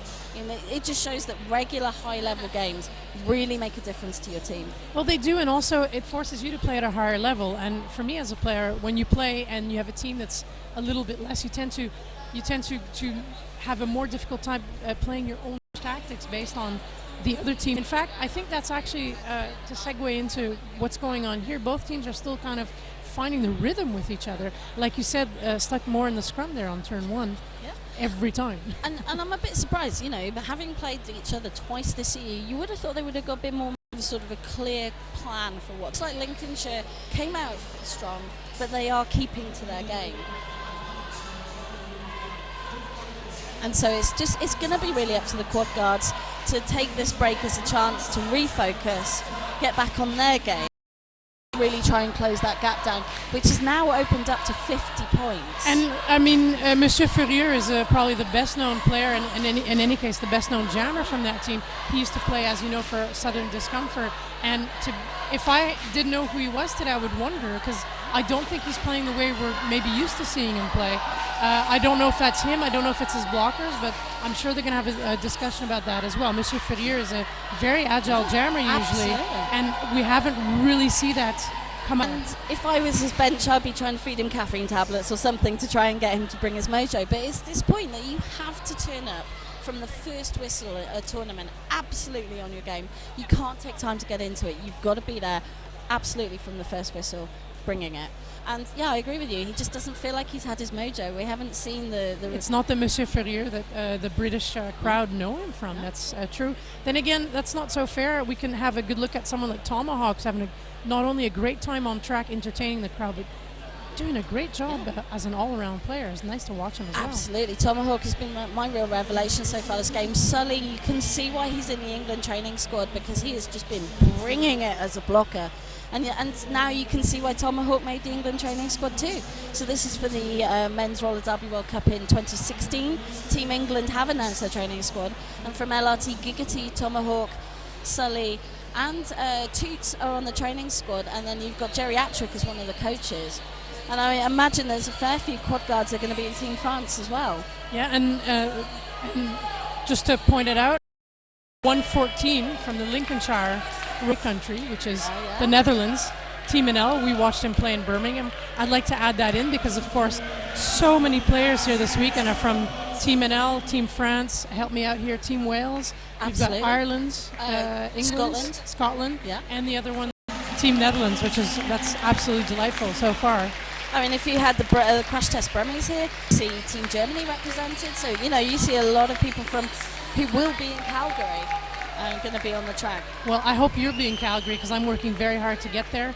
I do come from the Netherlands, but I am Canadian, and I'd just be delighted to be able to work in Calgary. So we're hoping for it. My application will be going in shortly. I'm hoping to be. Okay. But just a note on that: so far in this game, Tomahawk has scored 26 points out of the 72. That is fantastic. So that smile on his face is for a reason. So that's very, very clear. A third of the points just down to one jammer. Myself, I'm used to watching Giggity jam quite a bit for Team England. Taking a little bit more of a break, so to speak, or trying a different rotation. I think that's maybe what we're seeing today. And up jamming now. Talking of jammers for LRT, it's Sully actually on the jam line this time, so this should be good. He is a jammer I enjoy watching, but his blocking today has been outstanding. Yeah, I think they have a good vibe, but it's not played yet. We've got 10 minutes to go left on this first half, and we've got Slash Gordon there joining him, number 2 for the quad guards. And as we await the whistle, have a look there, 3 blockers against 2 blockers. Moving up to that darned pivot line again. I don't think either jammer is going to find the walls particularly difficult with although I think they're... Slash Gordon it is. happy camper there. But Quad Guard's For the losing lead. a blocker there for a low block on Sully, which denied him lead jammer. And look at that, it's already called off. No points all around, the big O for both teams. But a big handshake between the two jammers. Yeah, I saw that. Yeah, I tried to ignore it, but I did see it. It's one of the best things I think about this sport, the sense of camaraderie. That, you know, when the whistle blows, but when it Yeah. Well, they all know each other. A lot of them Yeah. do skate with each other. We'll be giving you more of that information later on if we have a chance. Let's have a good look. We've got John Travoltige up against Tomahawk, who's been doing it to it so far in this game. Ooh, look at that development. John Travoltige out in front for the lead for the Quad Guards. Bravo, very nicely done. even with just 5 blockers on track, we're still seeing a scrum pack going on. Yeah, there's one down there. Waldo hit 3 points for the Quad Guards. Ooh, what a bit of turn of events there. That was very much needed by the Quad Guards there, closing the gap down to less than 50 points now, 47. Trying to do the maths in my head. Announcer math, yeah. I stayed away from it. I saw 72 and just went, that's a lot of points.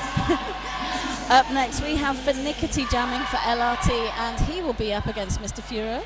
Yeah, the 13-13 matchup. We've seen that quite a bit. Look at that. Monsieur Ferrier not seeing it on the inside, though. It is... It's not a surprise there that Finickety picking up lead with only 1 blocker on track. It really doesn't take long to pick up lead. Oh, but lead it is, but it is a low block for Monsieur Ferrier. How disappointing for them. But Finickety is enjoying it with 5 more on the board for Lincolnshire. Chance for them to really build a big lead in this jam with only 2 Quad Guards on track. Yeah, 2 against 2. That's... Oh, Le Rotisseur doing what he does. Those little hits at the last minute. Oh, it cost him a point, though. Having a look again at Lincolnshire. Look at that jamming.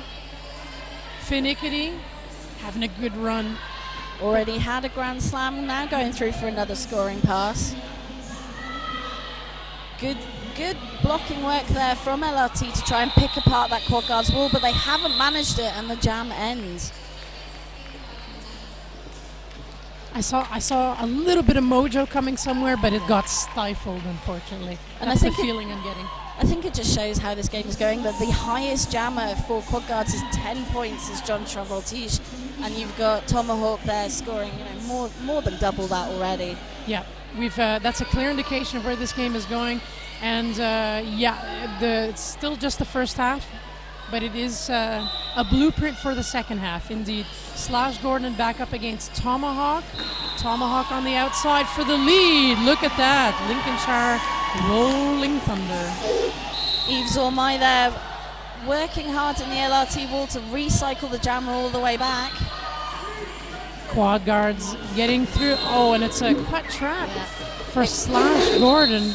It was it was Yves Ormai going all the way back causing the cut, but unfortunately the jam has been called.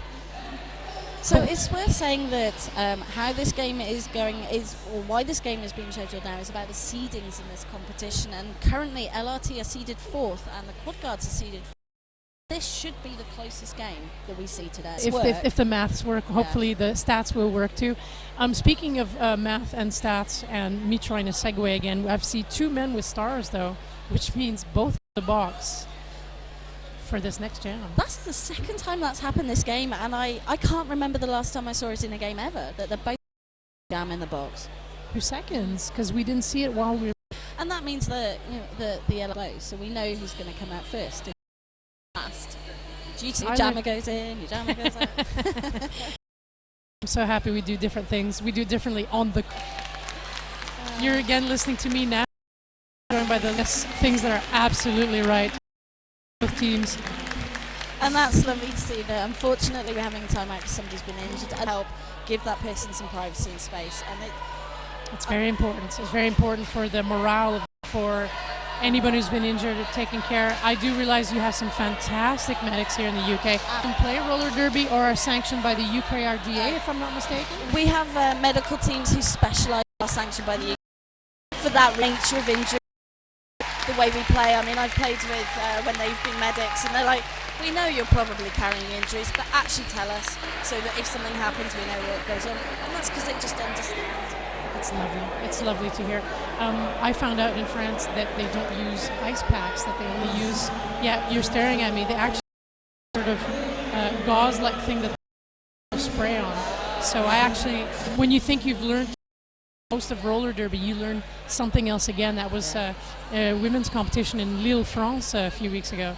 Quite interesting though, going around with that spray, I have to admit. I don't know if that's the way it's supposed to work or if it's good or bad, but I learned something as well. 60-point difference, easy announcer math for me, 85 Lincolnshire Rolling Thunder, Quad Guards 25 as we get ready to start back up again with 6 minutes left on the clock. And both jammers in the box, and this is where it shows that I can't remember who the LRT jammer is. I'm going to tell you, I believe Slash Gordon came in first, so he should be coming out first. Yeah, because Tomahawk, it is Tomahawk. In the last few minutes, yeah. a few seconds, yeah. That's my job. I'm going to try and watch that over there. You know that the purple reminds me of Milka chocolate bars. That's why I keep staring at them. That's now you've it's put working. that in my head.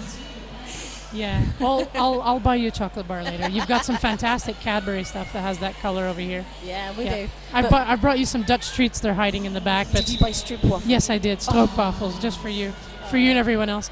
Has nothing to do. If everyone at home's probably sitting there with popcorn and a beer, or beverage of your choice. A little bit early for me on the beer. Yeah, well, it doesn't matter who's watching. Both jammers back on track, almost at the same time. Slash Gordon, Tomahawk.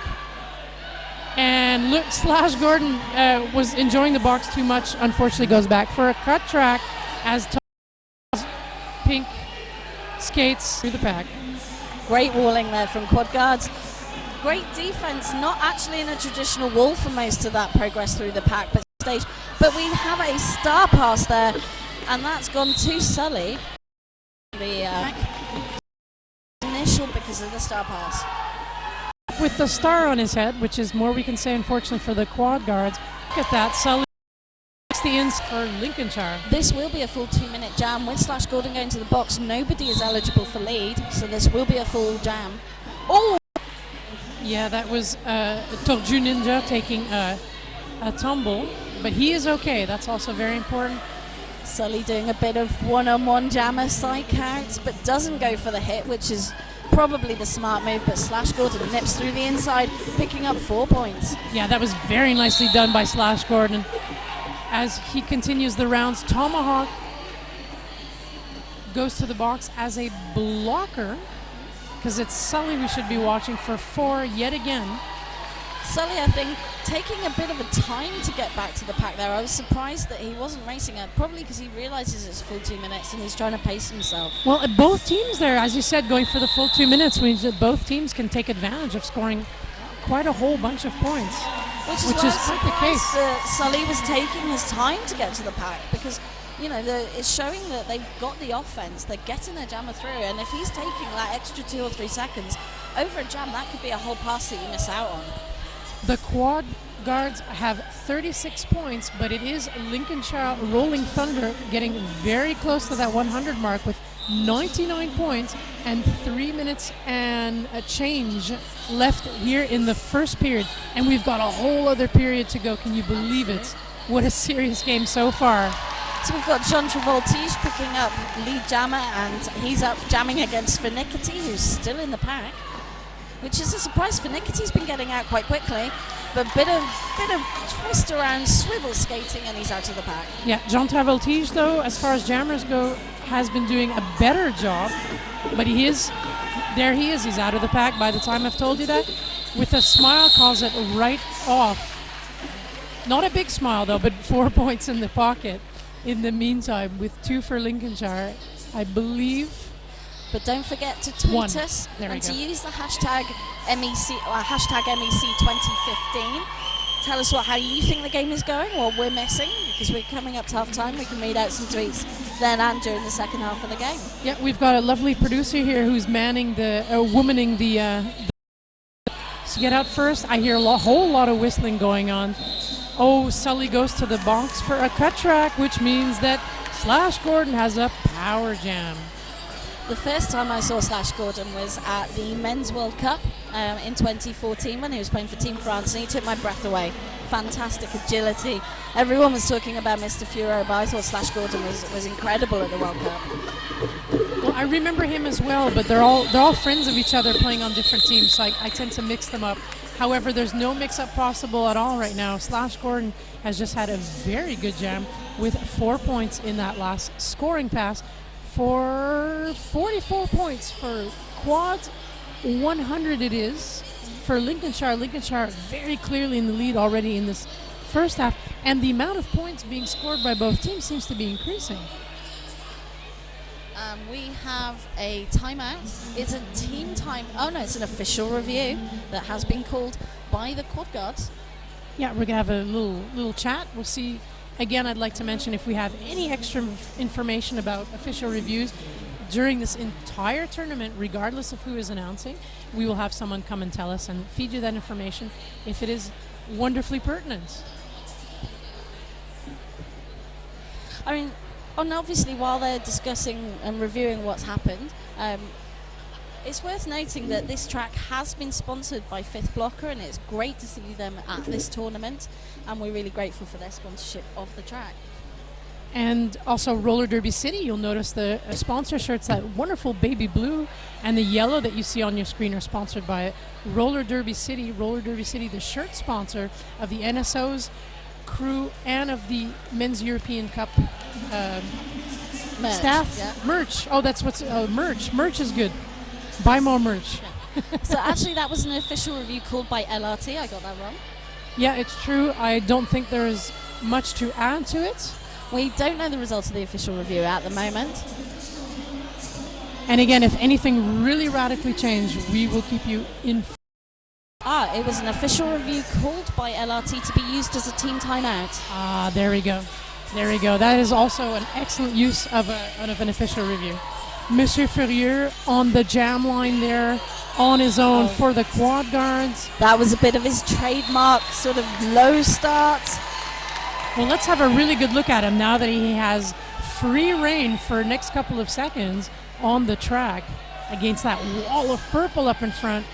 That's a bit more like the Mr. Furo we used to see. Yeah, look there at we that. go. Now I know who's skating. I recognize him. 5 on the board there for Monsieur Furieux. Sully back on track in the meantime, though, for Lincolnshire. Monsieur Furieux, look at that through the inside. This is good news. And he takes no chances, calls that right off. Good jam there for the quad guards. He should be very happy with that. A little bit of the sparkle coming back. Little known fact, Mr. Furo taught me to jump. I went to a boot camp. Really? And learned how to jump further and faster than I ever had because of his tips. And he's just incredibly agile. You can just see that years and years of skating. I'm really curious. I managed to hone whatever blocker skills I have with Mercy of Team USA, but that's going to be my name dropping for now. Tomahawk, the pink and purple man, 007, do it to the quad guards right through the middle and up against John Travoltige. Both jammers have been consistently, the high-scoring jammers for their team today, and it just shows. Oh, big scrum again, but Tomahawk is out for lead. Yeah, look at that. John Travoltige, though, has Giggity contend with, but no dice. It is all about Tomahawk right now, right in front of us, jamming through that pack. Quad guards there weren't quite walled up in time for him. And that meant he could get through quickly to get those points. He very much did. He just made mincemeat of them, basically. He spread them all out, which is, of course, the best strategy you could have for 4 points in that last scoring pass. 104, Lincolnshire Rolling Thunder. 53 as we go into halftime. Absolutely. And as we go into halftime, we have an empty Rydell penalty box.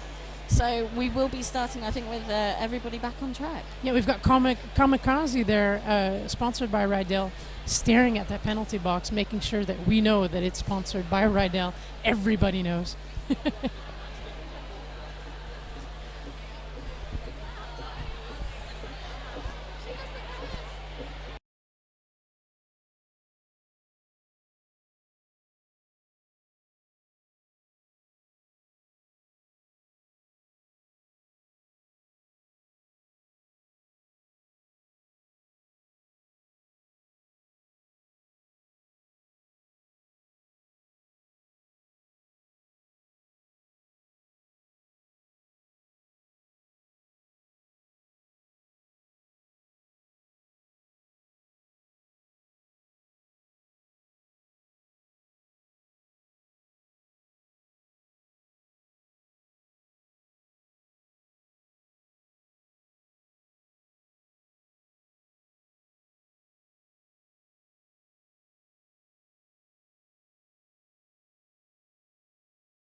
And we are back to our Rolling Thunder.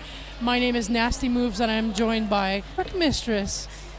And we're Good to mention, we're having the Men's European Cup 2015. I believe we had it here as well, the event last year. Yeah, and we're grateful to Newcastle Roller Girls and Tyne and Fear for all the support in putting together this tournament for the second year. We're off to a great start so far as the organization is concerned. I think the same goes for the teams, but we are only at game 2 today. And it's some of the best roller derby I've seen all year. So we have Tomahawk there jamming for LRT up against Mr. Furo. And we have the first corner again, a little bit of scrum now. Actually, both teams are just walling it up. Monsieur Ferrier says, I don't do walls, and picks up the lead for the quad guards the way we want them to see play. Probably the first jam we've actually seen the pack split into 2 walls on that first corner. That's exactly what was going through my mind as I mentioned it. Both jammers now out of the pack. Tomahawk as well, putting the pressure on Monsieur Ferrier, coming in hot here in turn 3. Oh, look at that. It's the spin and quits. No points for Lincolnshire, but look at that. 3 points for the quad guards. Both teams with a blocker in the box through that jam. Quad guards seem to have come out. A good halftime talk, I think, in the locker room there. Yeah, I think the halftime talks are usually the interesting ones about changing the strategy you've been using and not adjust anything. So up next jamming, we have Finickety for Lincolnshire Roller Thunder, the highest scoring jammer, 40 points on the board so far. Slash Gordon, the highest scoring jammer for the quad guards with 21 points. Interesting to see who's going to come out top in this jam. Yeah, that's definitely a good matchup there. Nice combination. As we await the start of this jam, there's a little bit of a chat. We've had quite a few of those, to be honest. We're the ones that are getting the big long chit chat. It's been a game played with passion, and that impacts the rules, and also we've had a couple of people that just taking a little bit of time to get off the track. Yeah, and it even smells like passion. It's starting to warm up here physically as well, not just metaphorically. Is that the right word? And I think anybody selling ice creams here today will be doing really well. Oh, do we get an ice cream van at the front this time? No? I hope so. Okay, wonderful. We are having a great time here. This dome, we're nicknaming the dome, is a very good venue for this. We have an absolutely fantastic crowd too. Unfortunately, you may not see it on your screen, but this crowd was up early in the morning to catch their favorites, and they are a pleasure to be working with and announcing with today. Bearing in mind this is Saturday, there was barely a seat to be had at 9 o'clock this morning, and the crowd have been vocal every single jam. So Finickety and Slash Gordon taking the inside there. They gave him a gap of 1 centimetre, and with Slash Gordon that's enough. Yeah, Slash Gordon though has some space to make up for. He's up against 3 for Lincolnshire, and yeah, you want to pass them before that other jammer comes through. And that was the case. Look at that, 3 points for the quad guards, no points for Lincolnshire. I think in Lincolnshire we're hoping that he didn't get his hips past theirs when he called it off, but for the quad guards, 3 more points. Definitely the ones coming out on fire. Yeah, and we've got easy announcer math in front of us. We've got a 40-point difference with Lincolnshire still out in front. 40-point difference, that's just 2 big power jams, right? Tomahawk and Mr. Furo jamming this jam. And we're actually seeing, again, 2 separate walls rather than the big scrum that we were seeing in the first half. Yeah, nice that you observed that. Maybe that will pay off for one team or another. Tomahawk out in front takes the lead for Lincolnshire. 1 blocker down for the quad guards. Mr. Furo recycled to the back of the pack, still on his initial pass. Yeah, he's really having a rough time there. Keeping it, though, nice and tight. Look at that hop, skip, and a jump, but it is Tomahawk. Lincolnshire proving to be quite a physical team. We thought they were going to be more about agility, but actually, Mr. Furo is struggling because of that physicality of the blockers. Calm, take it easy, hit that wall nice and easy. Monsieur Ferrier out on the outside, taking all those hits. Yves Ormai there trying to hit Mr. Furo. Tumbling to the floor himself. All that hard work for no points, though, for Mr. Ferrier. 4 points, much to the delight of the crowd. So up jamming next, we have John Travoltige for the quad guards, and he's up against Sully. Second time we've seen him on the jam line today. and we're going to, the box is empty, and all the blockers are on track the way it should be. And it's a jam line scrum start, which we've seen pretty much consistent, but Sully just skips right out of the pack there for Lincolnshire, picks up the lead. that was very much. Oh, blast out first time, second pass, hop, skip, jump, calls the jam. Beautiful jamming there from Sully. That was just, and it was. He just through. That's impressed at how he blasted through, which we haven't seen a lot in this game. That is true. And actually, we haven't seen much of that. The barging, bulldozing kind of jamming is not the style that is going on this weekend. We're seeing more of the agility dance around, which is very nice to see from the men's. Yeah. Funny enough, they do it really, really well. Yeah, but we have got some teams coming up later today who specialise in that. In barging. In barging, yeah. Good. Yeah. I can't wait. Good team that do a lot of that, the South Wales Silures. I'm going to be looking at that very, very closely. Slash Gordon is up against Finickety as we await that tweet whistle for the L. And there it is.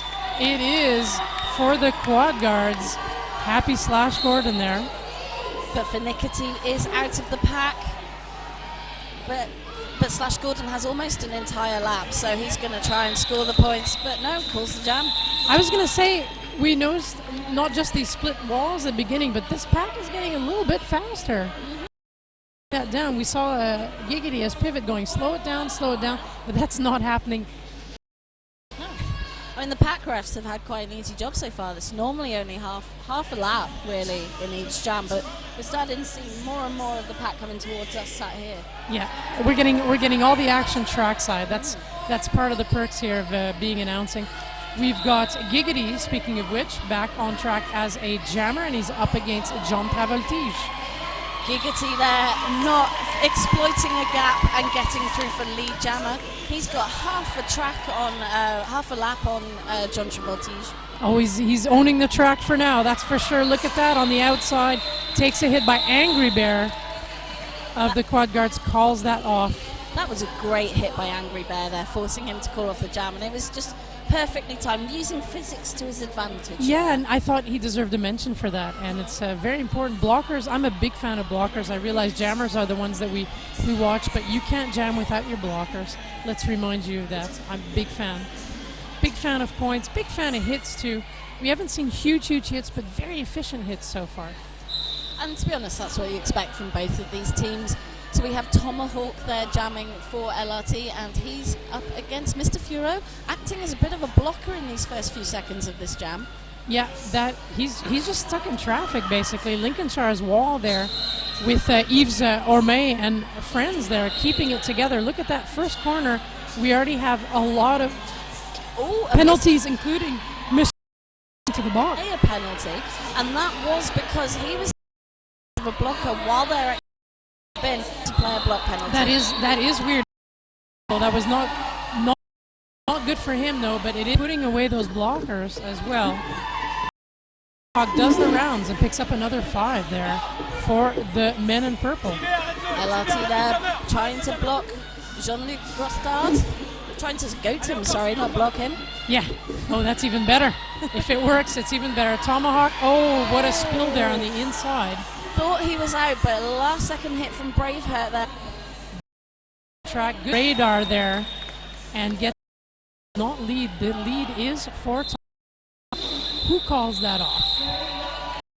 By the time we've told you, they already know what they should be doing. So fast. Quick look at the board. A rolling thunder with points. The quad guards have moved up in the world with 67. Yet enough to really be in the game, and that is the big question right now. Can quad guards get back into the game? I think they had to come out on fire. They had to try and close that gap in the first 2 or 3 jams, and I just don't think they've managed to do that. There seems to be, just this gap is being maintained 30, 40, 50 points. And LRT there picking up lead jammer Sully through the pack in a few seconds. Sully it is. He's up against Slash Gordon. Slash Gordon still has to get out of the pack for the first time for that initial pass. Look at Sully. She's making you smile. I can tell 5 points on the board there for Lincolnshire. He had an easy pass last time. Quad guards didn't really notice he was there. They were too busy trying to get Slash Gordon through. But they are blocking him, recycling him there. Yeah, Sully's got one blocker to contend with. His blockers making space for him. Does what he can, calls that right. Yeah, calls that right off. You see it. We see it faster than we can tell you, but everyone's having a good look at that on their screen as well. 3 points for Lincolnshire, no points for Le Quad Guard. I think the question is now, with 20 minutes left in this game, what can the Quad Guards do to close that gap and get back in contention? And if they don't do that in the next sort of 5, they probably aren't going to be able to do that. I think that is very much true again, and I think the blockers should be helping out maybe their jammers a little bit more, maybe a little bit more offense. For now, they seem to be only contending with the likes of Finickety, who's jamming right now, but maybe the blockers could use a little bit more offense. I don't know.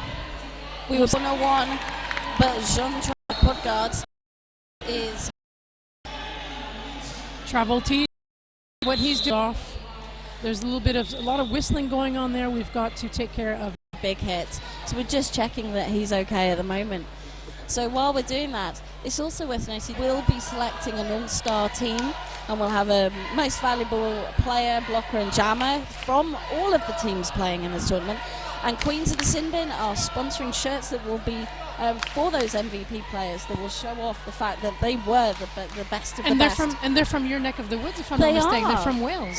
Queens of the Sin Bin, a Derby-owned, Derby-operated, based in Wales, and great source of uniforms and T-shirts. Check out their website, queensofthesinbin.com. There you go. We are going to...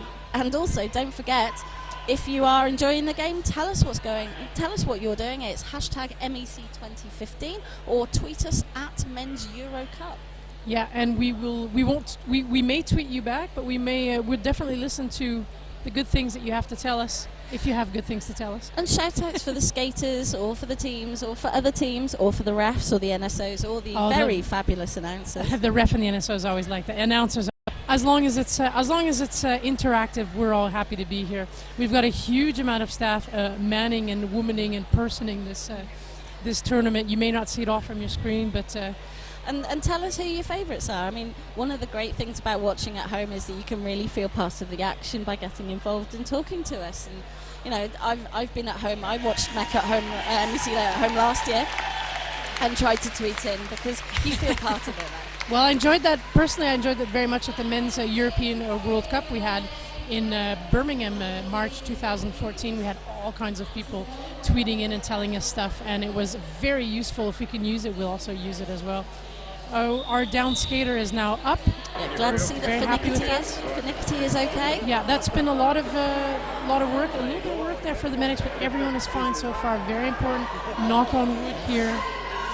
So we have Braveheart jamming for the Quad Guards for the first time, and he's got the tough job of being up against Tomahawk. And it is apparently Braveheart jam. It's nice to see him back on track. He was injured a while back before, but he is back. Look at that. Let's have a good look at Braveheart for the Quad Guards. But Sully hitting him out and recycling him all the way back while Tomahawk faces that Quad Guards line up front. One blocker left, and he's through for lead. Yep, Tomahawk real happy about that. Oh, Braveheart goes in for a back block, which means that Lincolnshire has a power jam. Tomahawk. Well, both teams with a blocker in the bin, so that will have an impact on this power jam. But Tomahawk picking up a no pass, no penalty on that jam. 5 points it was, though. He's coming in. Braveheart is still in the box. I think he'd already scored on that person. Past. And we have Tomahawk with a lot of Quad Guards on him. A full complement of it. Oh, what a beautiful takeout there by Tortue Ninja. That was fantastic. That was beautiful. Oh no, I'm sad. He's going in for a penalty for that. But it was really nice to watch here in turn 3. Braveheart back on track on the inside. Takes a hit from Sully, but it is going to cost Sully, unfortunately. Yeah, the oohs and ahs are coming out, eh? That's what that is. But I think Sully knew he was going to the box, and he didn't mind at that point. Yeah, we've got a bit of a skate issue there for Bravehearts, and by then that jam's been called off. That was a bit of a messy jam. That was tough. Braveheart, to see him on track, but didn't quite pan out. I think he's quite glad that jam is over. Well, you have jams like that. We already had our first toe guard incident, our stop incident, so we're in an official timeout at the moment. We talk about official things. Absolutely. And it's actually an official review is being called by Toulouse. And I'd like to repeat it, if ever there's any extra information about penalties being overturned or added to as a result of an official review or whatnot, we will tell you. I'm not just trying to work out what's going on track at the moment. We've had information, we'll pass that on. The Lincolnshire Rolling Thunder up in front with 143 quite solidly in the lead. Quad Guards 69 with 18 minutes of play left here in this second period. We're also having a bit of a track clean-up session. One of the things, there's a lot of wet in roller derby. Yes, and especially with the men's. I mean, what else do you expect? We have track ninjas. I like to hear that the track is nice and solidly taped down, so you wouldn't want to be getting any kind of weird injuries. And NSO's fantastic event that so far. Official time picks up the lead.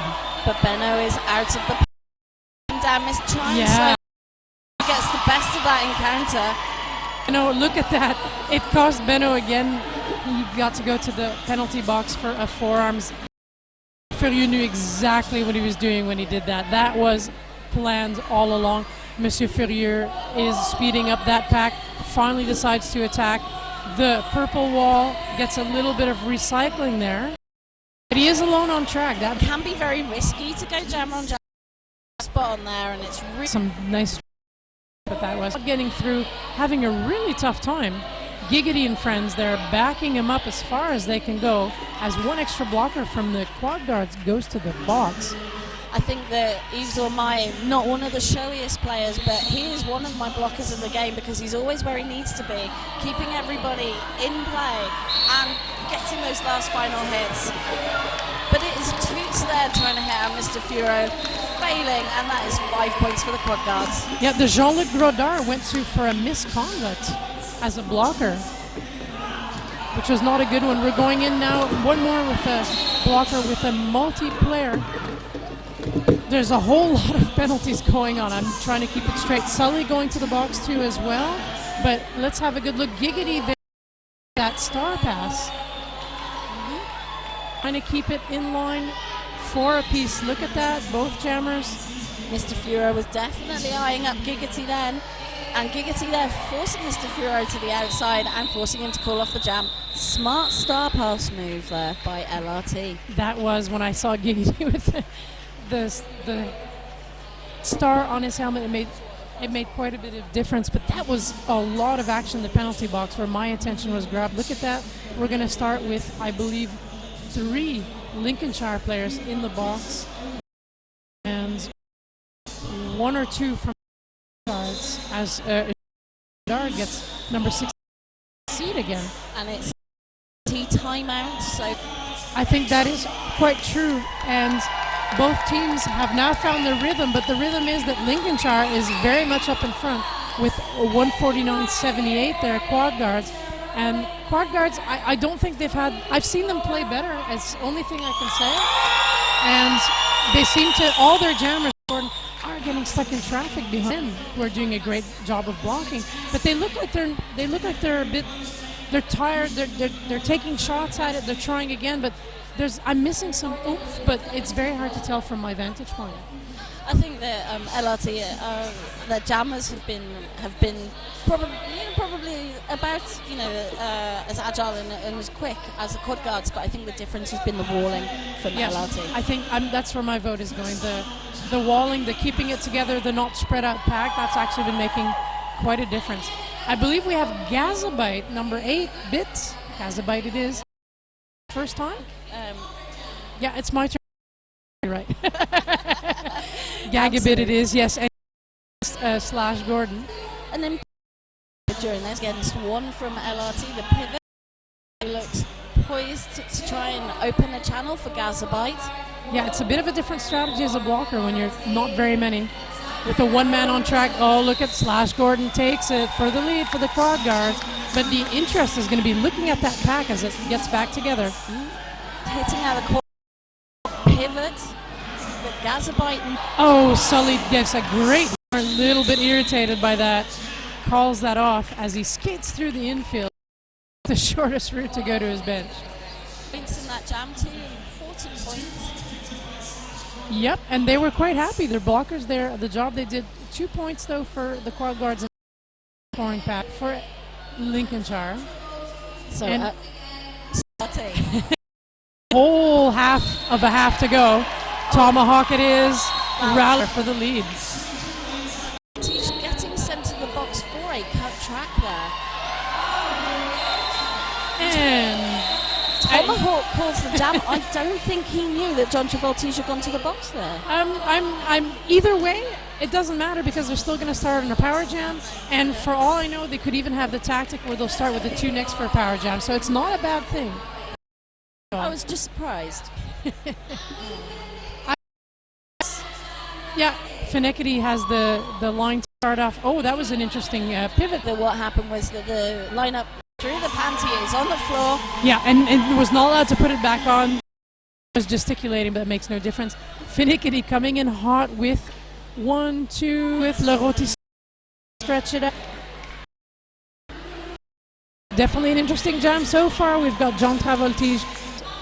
And he's completed his initial pass now, so we'll move on to scoring. Sees that in time.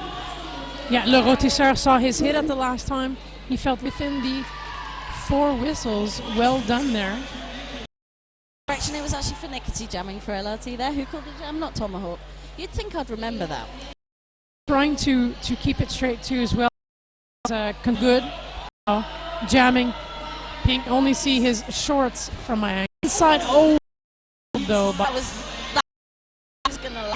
You can tell when he gets Tomahawk gets to give him a boost. Oh, that Sully, was that was Sully.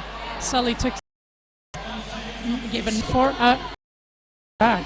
That was unfortunate. It was tiny more points for Lincolnshire. Nearly 100 points ahead. Tyne and Fear of Newcastle against Panam Squad from Paris, France. Fantastic game. I'm excited about all the games. I'm looking forward to all these. They give us, of course, an even better how that's going to pan out for the second day. Well, Saturday game of the South Wales will be playing wheeled order from and Mr. Fury for the quad guards start in the bin in the penalty box. Giggity. That's no distraction to Gigo. They're done that. Blockers being added up, and speaking of teams, Monsieur Ferrier is now back on track. He's got a wall of through for his initial pass, but it is all about Giggity and what he can score. And needless to say, I think it's just been a consistent building of that lead in the second half. Yeah, we've seen much of a change of strategy. Honestly, both teams are playing a bit more calm and not as fast. But as far as strategy concerned, Lincolnshire strong in front, and they're absolutely keeping that lead right now. So we have Steve. Yeah, they're pushing, but now then at one point the wall opens, and victorious out of that wall is Slash Gordon for the quad guard. He is still stuck in the pack, actually been sent off for a cut track, so this is a power jam to the quad guard. And actually, it's not often we've said that. Power jam or a super jam. Oh, if you I want like to be really fun. There you go. I might have to steal that. Ooh, well, don't steal it from me because I just did it for their minute. Slash Gordon, though, definitely not on borrowed time as he scores. A full wall of 4 LRT. And look at that. If I am not mistaken, Finidiki is starting 10 seconds or less left on his penalty. And apparently... Again, I think the many power jams particularly, and that makes such a difference. We're knocking wood again. Any fouling right somewhere. Finidiki is out of the ball. Trying to jump past the pack, but Lincoln in front of him. Finidiki is out of the pack on his initial pass. Mr. Furo still stuck with purple. Regards that they picked up on that jam. Yeah, that was a good one. That was definitely a good one too. It's closing the gap to only 90 points between them. Still quite a bit, though. It tells us to go back to what you were saying about the seeding. We had a seeding with Lincolnshire was seeded 4th, guards 5th. That is quite a big difference between, I would believe, a 4th and a 5th. Absolutely, and you know the seedings were based on Lincolnshire when they beat the Quad Guards in June this month, very much so. And Lincolnshire are not playing the jammers I'm used to seeing from them, so that also means they're trying to play the best that they can at the moment. There. Convoy going to the bus and Sully fouling out of the game. Monsieur Furieux right through the middle again. Really Gazabite having a hard time. Little jam we've got going on here. That's a pack I like to think of it. Oh, everything.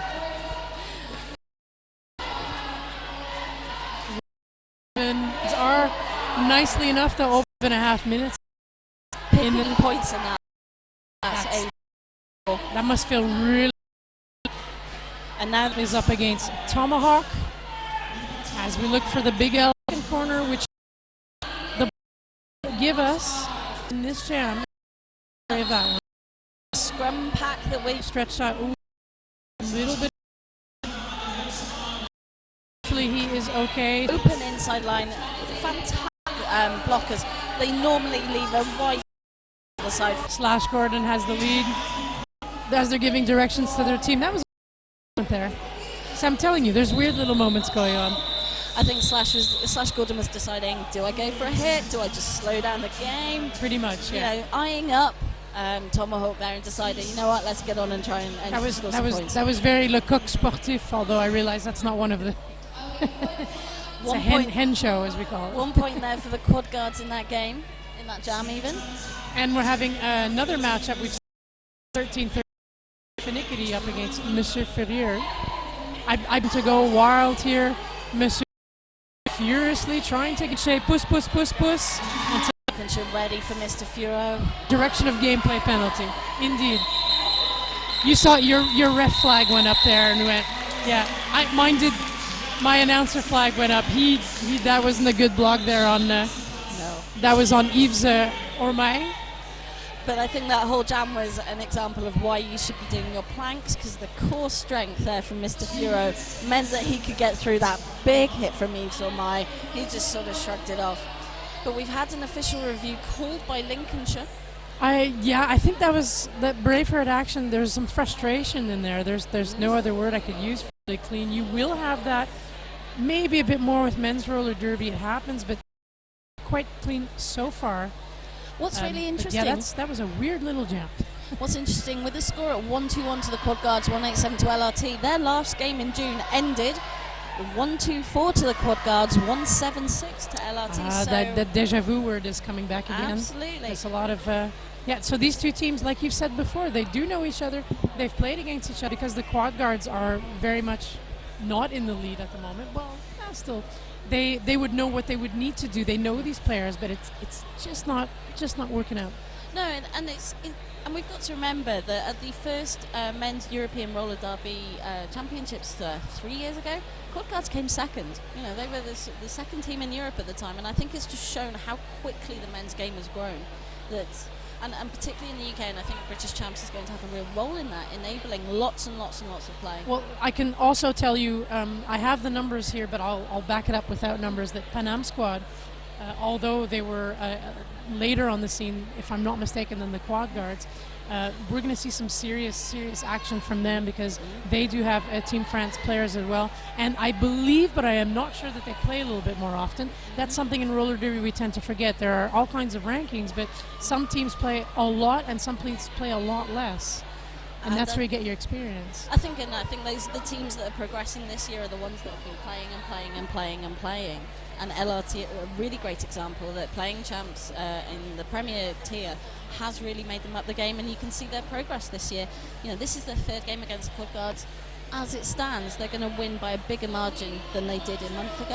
And if we like to compare things too as well, we can also compare the fact that Rolling Thunder have about 5 players that play for Team England or that train with Team England. Okay. And with the Quad Guards, quite a bit that play with Team France, but Team England is stronger than Team France. Do you have information for us? Yeah, the official review there was called by Lincolnshire because they wanted Braveheart's clockwise block to be upgraded to an expulsion, and that was not upheld. It was classed as a stop block, so it is just still a penalty. Yeah. I had a feeling that was going to be called because it was. They were eyeing each other, but I'm very happy somehow that just stayed the way it was with a stop block. Back on track, I see John Travoltige trying to do damage for the Quad Guards, and he is up against someone who picked up the lead, and that is Giggity. I was handing that one over to you. I love that name too. It always makes me giggle. It's a fun name. Yves Ormai going to the box for a cut track, handily telling the in-house and out see it from the outside back. It's a naughty. Well, you know what? If you don't always see it, it's naughty, and it'll cost you 30 seconds. That's the most important part. Giggity on the inside. And now on the outside, with a big hit there from Bonjour Jean, knocking him to the floor there. I'm surprised he's not getting through, but Quad Guards are showing their teeth there a little bit up in front.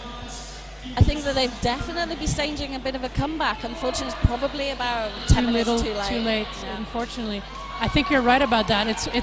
I see it maybe a bit more as a mental game thing going on here from everything we've told you about the comparison between these two teams. John Travoltige out of the pack, Giggity very much stuck in the pack. Trying to get through on the inside. Oh, took a face plant. He's solid though. He gets back up for it for 5 points for Lincolnshire. Waldo there blocking with every part of his body, but taking the jammer panty as a star pass the Quad Guards to Waldo. But he's hit out. The cover is on the head for Waldo for the Quad Guards. But Waldo's actually skated off, and a timeout has been called by the Quad Guards.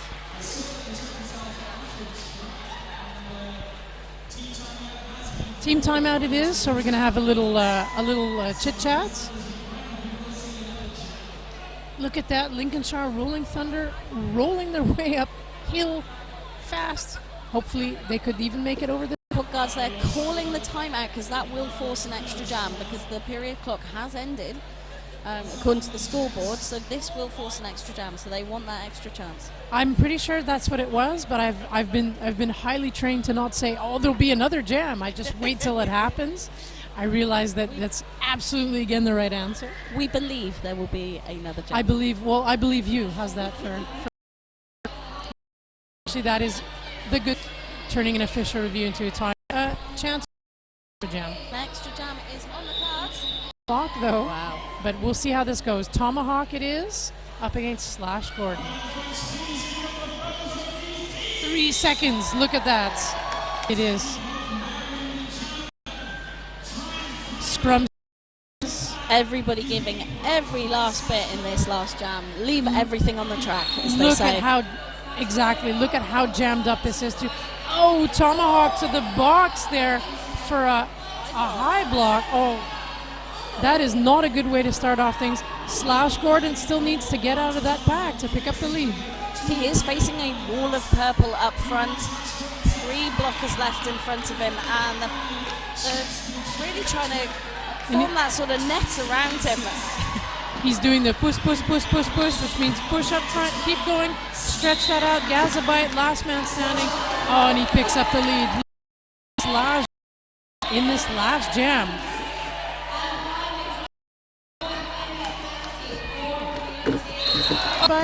off of Slash Gordon.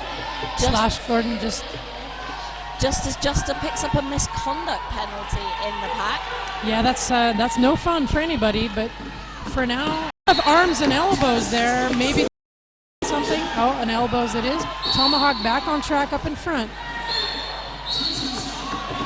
Oh, that's a whole lot of penalties there. We can barely keep it. That jam is over by Slash Gordon. And look at that. Look at Dork Mistress. Look how happy Tomahawk is there. He's had a fantastic game. He's given everything. I know, he's really put everything on track, and the crowd love him for that. I did too. I really enjoyed it. He got the crowd going. He was being a crowd wrangler. That's what he was doing. Everyone in good spirits, though, as we see the unofficial final, as you see on your screen as well. 197 for the Lincolnshire Rolling Thunder, up against the Quad Guards of Toulouse with 133. Too little, too late, though, Dork Mistress. Absolutely. They really came back in that last sort of 8 minutes of the game, and it was just probably late. If they carried on, it would have been a lot closer. But fantastic game from both teams. And again, we expected an agile game rather than a big hitting game, and we saw it. And I think we discussed Mr. Fury taking a little bit longer to get going, but by the end, that twizzling was there. Well, I'll tell you what it is. It tastes. You'd want to have more. I'd want to see these teams play again, because you just know that rematch of this game is going to be something else. Every game in this cup, I really want to see all of them. And as well, after that game, we have one of your favorites for this weekend. The South Wales Silures, Hicken last year. People weren't expecting that. Got to see, they've been playing Southern Discomfort a fair few times, who are the one seed. Really interesting to see how that's going to go. And they're going to be matched up against the New Wheeled Order Manchester, and I'm sure they're up for it as well. Well, both teams have played each other this year, and the Silures went away with a win with a big score. Order really want to make sure that doesn't happen again. Yeah, that's the way it should be. Great. We'll see you soon. We'll see you soon. Thanks for watching. Dork Mistress, thanks for being here. It's been fab. Thank you very much, Nasty Moves. We'll see you in a bit.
So we are very close now to get started on Panam Squad versus Tyne and Fear.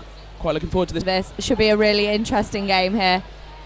So it is our home team for this tournament. So Tyne and Fear versus Panam. It's going to be good. We can see Panam on track at the moment warming up, and they're looking very strong. So we've got just over a minute before we're due to be starting. And we can give you a quick rundown of the teams that we're going to have skating today. Fear, number 1 is Dark Matter, 13 is Pablo Diablo, 26 is Chemical, 42 is Badam, 4J is Reanimated GIF, 50 is Bully, 511 is Gay Forks, 64 is 60 Quad Bit, 82 is Dog, 83B is Nicholas Rage, 9 is Moo, and M1A1 is Tank. And on the Panam squad for today, 00 Mirage, 03 Sarad, 101 Painkiller, 110 Captain Win, 187 Brutal Deluxe, 19 KC Pass Pass, 223 Pooper Test, 427 Alligator, 59 Carambola, 69 Guns Power, 6E23 Maelstrom, 7 Viking, 8 Bad Mojo, and 88 Trick or Threat. So they are the two lineups that we've got for this next game. Don't forget, if you have a chance, send us a tweet. We'd love to hear from you. You can find us at Men's Euro Cup, or you can hashtag MEC 2015. We would love to hear from you guys.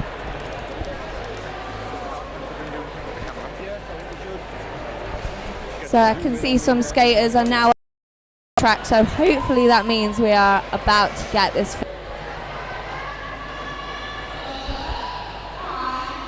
Looks like first up to jam for Tyne and Fear. We're going to have number 1, and that's Dark Matter. And who is that jamming for Panam? That is Sarad 03. Our jam timer has indicated the wonderful 5-second call, and we are off. Some strong walls from both teams, but 03 Sarad straight through, wide open inside line, picks up lead jammer status, and I can tell you he looks pretty happy about that. He looks very happy about that. Meanwhile, Dark Matter has got his initial pass and is speeding to catch up with him. And a bit of a bailout on the far end there, so Sarad has kind of sweeped into one of the Tyne and Fear blockers and has picked up a low block for that, so this is a very early power jam. I think he actually attempted an apex jump there. That was a very quick set of movements. Our jam ref indicating I think that was a cut track penalty. But yes, you're right, absolutely. Power jam now in favour of Tyne and Fear, and that's Dark Matter slipping around Painkiller, picking up a full 5 in the sky. Nice little bit of argy-bargy in the pack as Dark Matter comes around for his second scoring pass, picking up another 5.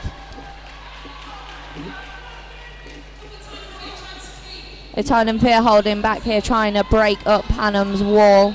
Really playing on the offensive here. I believe that's Gay Fawkes who's breaking apart Panam. Sarad back on track now, making short work of that pack. And of course, Sarad had been awarded lead jammer at the start of this jam, so it will run for the full 2 minutes. Both jammers now scoring, picking up the points. Tyne and Fear managing to emerge with a beautiful lead, really capitalising on that power jam. 23 points scored so far in this jam. That was a really hard hit on the inside line there. Unfortunately, I didn't see which blocker put that hit onto Dark Matter, but that is him recycled all the way to the back of the pack.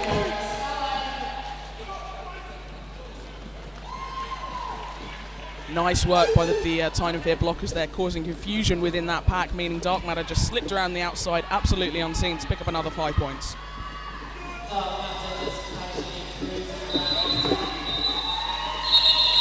And that is the 2 minutes called.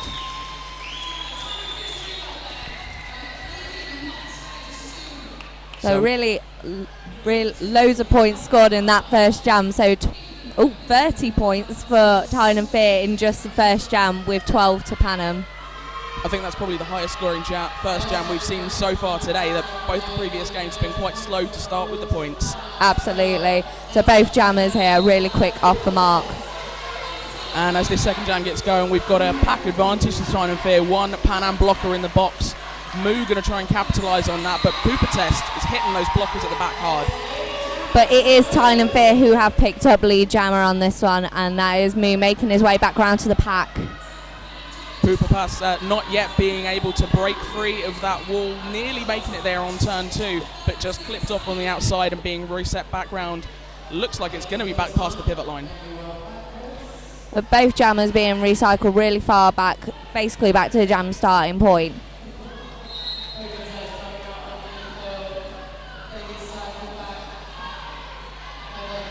Chemical there toying with Pooper Test, nearly managing to pull the cart on him, not quite. Meanwhile, Moo picking up another 4-point pass, racking up these points early on in the game.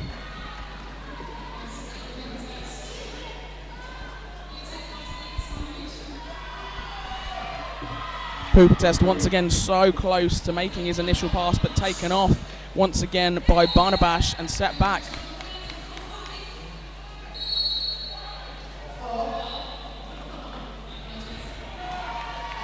And a penalty getting called on Tyne and Fear means that there's just that little bit of extra space. Pooper Test making his initial pass. So Pooper Test back round to the pack with just 2 blockers to face, going head to head with Chemical here. And it looks like we're going to have ourselves a change of favour here. Moo being sent off for, I believe, a skating out of bounds penalty means Pooper Test is now your only jammer on track. Potential here for Panam to try and claim back some of those points.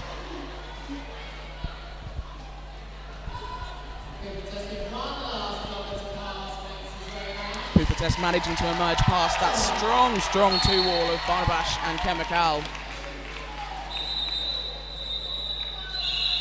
So that is the jam called with the Tyne and Fear jammer still in the penalty box, so this will be starting on a power jam for Panam.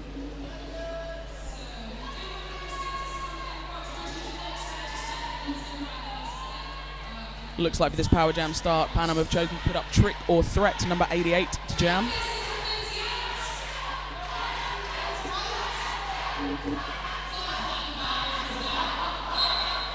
Jam is on. There's only 2 of the Panam blockers currently on track, now joined by a third. Moo is back on track and is fighting to try as lead jammer status is still available. But Trick or Threat has picked up that lead jammer status after managing to evade reanimated GIF. Should imagine if the hit that he was going for connected, we would have seen Trick or Threat all over the track. Absolutely, just showing the importance of jammer speed here to try and avoid those hits. That right there is a beautiful 2-wall that we were seeing from Tyne and Fear.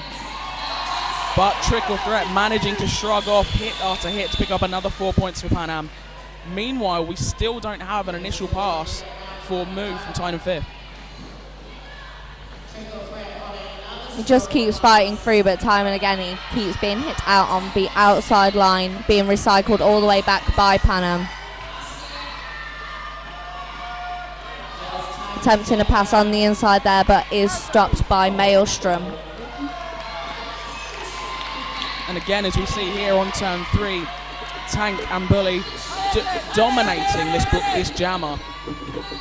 Reanimated GIF knowing having beautiful track awareness, knowing exactly where those 10 feet are, bridging and giving his blockers the maximum space to hold back this jammer. Absolutely, with just 2 blockers from Tyne and Fear, keeping the jammer at an absolute standstill here. But he has just managed to weave his way around the hips of Bull, and that's another 5-point pass for Panam. And with just 11 seconds left of the jam, Moo finally manages to make his initial pass. That was incredible defensive work from Panam. So with 14 points gained by Panam in that single jam, this is really high scoring out of this very, very early stage. That they're making a real difference. Panam now on 26 points. Tyne and Fear sat still on 43 from those first couple of jams.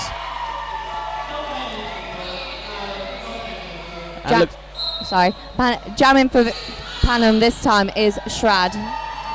Very nearly managing to take that inside line there, but clipped off once again by Barnabash. Meanwhile, we've got number 82 Dog jamming for Tyne and Fear. He's at the front of the pack, but he's got 3 blockers to contend with who are really keeping him busy. But this is now a power jam for Tyne and Fear. So that is Shrad taken off for a cut track penalty on turn 1.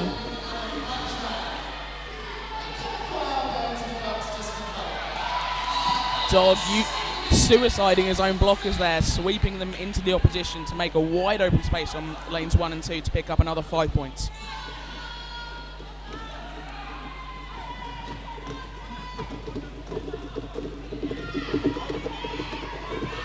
All 3 remaining Tyne and Fear blockers on the track are doing a great job at going in and really disrupting the walls that Panam are trying to form. Really causes chaos in the pack when that happens. Obviously, you're trying to keep your teammates you're trying to keep your teammates close together, but when you're being broken apart, you can't even tell whereabouts they are.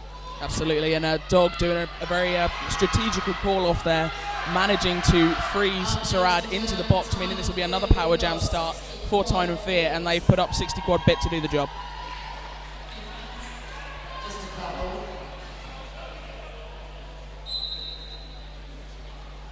Sarad coming on track. Reanimator gift spots him just a little bit too late, and Sarad straight from the penalty box picks up lead jammer status. There's an absolute sprint through there from Shrad to get through without any of the Tyne and Fear blockers noticing. 60 quad bit receiving a huge hit on that turn 2. He was narrowly called lead jammer in that situation, but Sarad picks up 4 points, calls off the jam. That was probably not the power jam start that Tyne and Fear were expecting. Absolutely not, but it does make a break from our high scoring jams at just picking up those 4 points and calling it straight off, playing it much more defensively. Proving that there's still plenty of space for the hit it and quit it. Absolutely. Looks like we're going to have Pass and Dark Matter jamming for Panam and Tyne respectively. Empty penalty box, dare I say it. Don't jinx it. Yeah, I jinxed it. Heard a whistle. Oh. Meanwhile, Dark Matter being taken off by Alligator, set back past the pivot line. Chemical himself taking off Pass and setting him back as well. And that is lead jammer for Tyne and Fear. So is that Dark Matter, I believe? That is indeed. And Pass managing to slip past More Than a Woman to try and chase down Dark Matter now. Oh, really? Wow. So that was a head-on hit with Dark Matter trying to take on Alligator. Goes flying through to the inside line and calls it off while in the air. That was a hell of a hit. That was beautiful. That was kind of that. They almost sort of locked hips, almost in a judo style throw.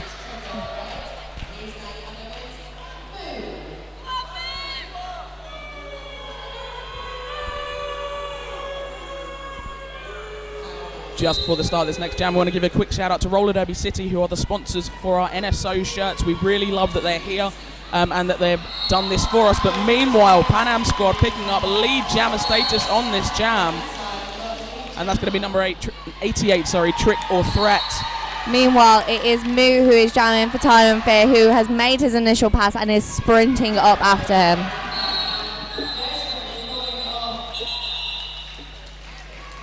Quite different sort of pack dynamics than what we've seen so far in the previous 2 games. And it looks like that Panam are probably going to start with a pack advantage. Tank picking up a forearms penalty just at the end of that jam. But the pack dynamics, we've seen some really strong walls holding jammers for very long periods of time. But this time round we're seeing quite quick packs, almost a little bit looser packs. Jammers getting through quicker, but it means we're getting quicker jams. Absolutely. So it's the jammer's job at this point to try and speed up, to try and keep up with the pack as well as breaking through it. So as much as the packs aren't quite as tightly knit as they have been, it does mean that jammers are hard to keep up. Dog emerging out of that pack, picking up lead on what is now a power jam as Mirage heads to the box for a cut track penalty. Scores currently sitting Tyne and Fear 56, Panam 33. So Dog's going to try and stretch out this lead.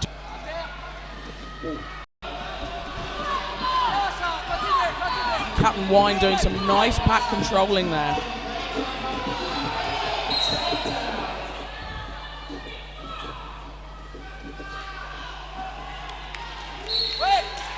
forearms penalty there being dealt out to yellow 03. Sarad, once again, I believe that's his third penalty so far this game, and he has proven quite an effective jammer, so that's something definitely to keep an eye on.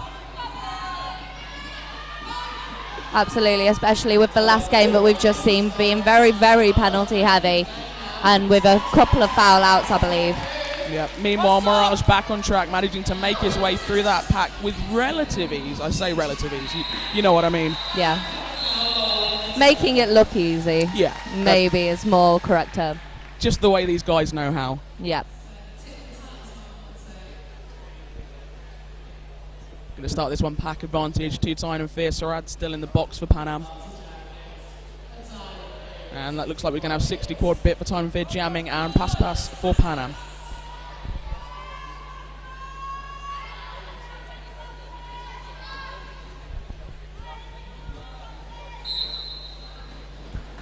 Jam is on quite a frantic start there as well, lots of juking and jiving. Pass looked like he was quite surprised that he'd actually emerged out there to pick up lead. It was almost like he was hit through forwards by the Tyne and Fear blockers, obviously by mistake, but going for that inside line, he was pushed forward there by Gay Fawkes and just had that little bit of extra propel to get out of the pack, which is probably the surprise look. An accidental assist. But very fast pack, very fast jammers means Pass called off that jam for a 0-0 score.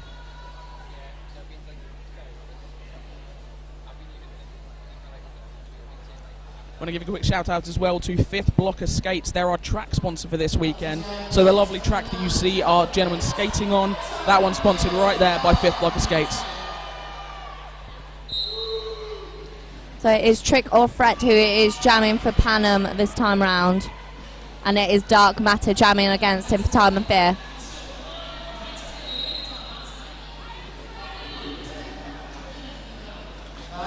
As yet, no lead jammer. Both jammers taking big hits and some recycling. Lead jammer. Oh, I must have been mistaken. It was actually Dark Matter who picked up that lead jammer. We do apologise, guys. This is a fast-paced game, and we try and keep our eyes everywhere. Obviously, with Dark Matter, they're trying to chase down the Panam jammer. He called it off straight away, so no points scored in that last jam. And that's number 223, Pooper Test for Panam Squad.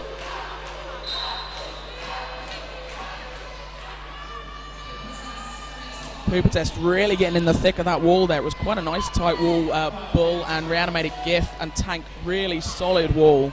Definitely one that I'd not fancy coming up against myself. Absolutely. Obviously, Pooper Test trying to push that wall forwards, but Tyne and Fear having none of it. And Bully managing to pull a cut track penalty on Pooper Test, meaning that Moo is now your lead jammer, sole jammer on track, power jam in favour of Tyne and Fear. And that is a 5-point pass there for Moo as he makes his way back round to the pack.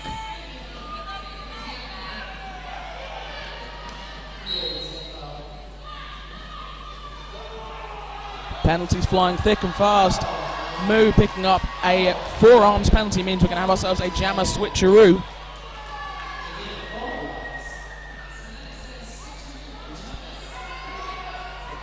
And as Moo takes a seat, Pooper Test back on track.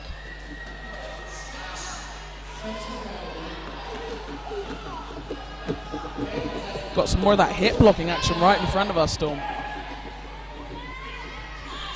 So Pooper Test once again opting to try and push that wall forwards and make a gap. And as he hops around on the inside line, he is clear of his initial. That row there was some beautiful toe-stop work.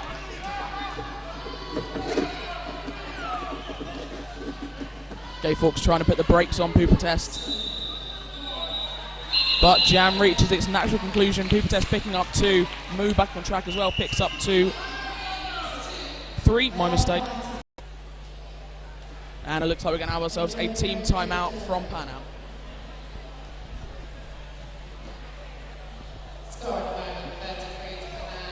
So of course we're going to see some incredible action this weekend from some absolutely incredible teams. And we've also got something a little bit special going on. There's going to be some voting going on between for like an MVP All-Stars kind of team. and it's going to be some nice work. And I really want to give a shout out to Queens of the Sin Bin, who are providing shirts for that. So the All-Stars team, they're going to get themselves some nice shirts, as well as the recognition of doing some brilliant work this weekend. The skating all round so far, I mean, we're still at the very early stages, but there's been some really hard hits, some really fast jammers, some quite jumpy, hoppy jammers, and it's really, really amazing to see the skill that's involved in all of the skaters so far. And obviously we're still in the very early stages. There's still loads to see over this weekend. Yeah, I think what we've seen so far today definitely shows testament to the work that all of these skaters have been putting in so far this year in the British Champs, and of course across the channel that Panam and Quad Guards have been doing so far this year. We've got a beautiful level of skating here. It's spoiling us.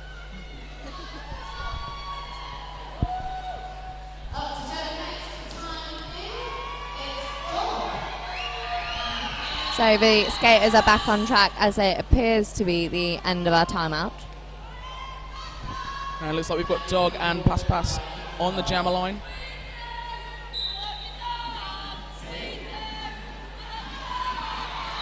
And it is Dog picking up lead jammer for Tyne and Fear. I do believe that was Barnabash that managed to clear that inside line for him. Dog with a skip and a jump being taken off on the outside, calling off that jam, not managing to get his hips round, so no points once again scored in that jam. With just over 12 minutes left of this first half, we have Panam stuck on that 35-point mark.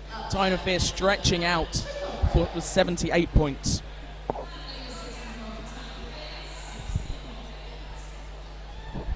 So I'd like to just out to Rydal, who have sponsored our penalty box for this weekend. So it's Rydal Skates. Yeah, big shout to them. I'm sure a lot of their rubber is burning up on track as we speak.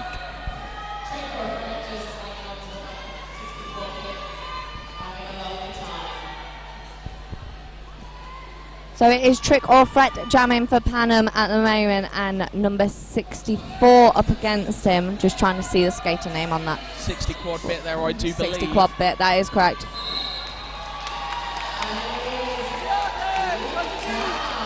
And that is a lead jammer for Trick or Threat.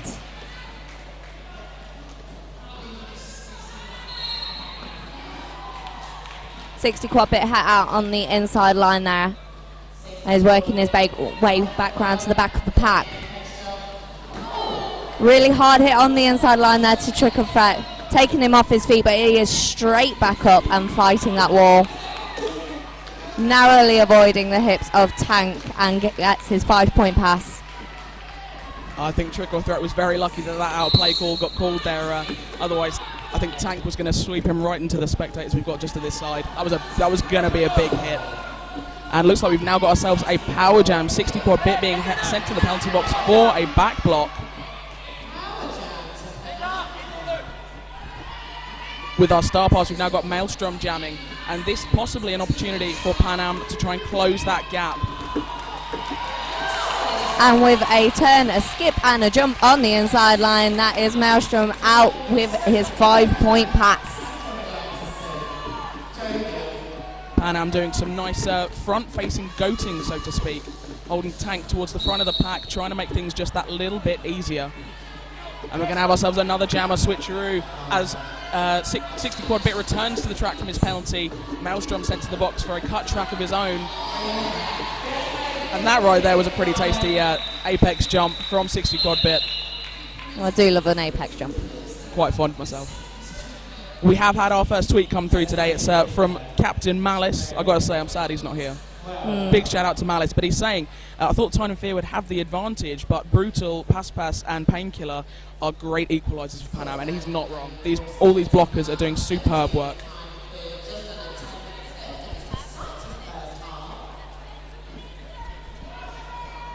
As we start this power jam start for Tyne and Fear, Dark Matter sizing up the pack as they move towards that pivot line. So Dark Matter being the only jammer on track at the moment, really trying to sprint his way around to pick up lead jammer before Panam Jana gets out of the box. He does manage to make his way out of the pack, but that's a no pass, no penalty, so he is not lead jammer, so lead still open.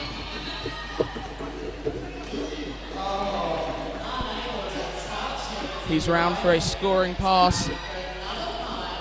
So that is a 5-point pass for Dark Matter as he sprints round on the inside. Meanwhile, Maelstrom is back on track and is fighting, so I believe lead jammer status is still open.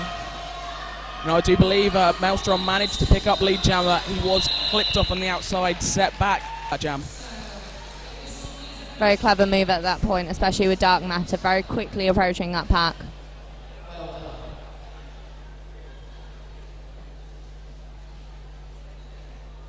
Looks like we've got ourselves a little ref discussion if there is any impact. Of course, we will be feeding that back to you guys, but it looks like it was possibly querying the no pass, no penalty.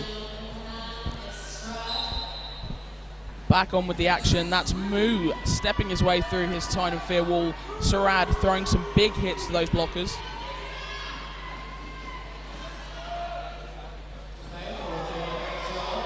Moo taken off on the outside by Captain Wine and set back. Sarad being set back as well. Both jammers now being reset.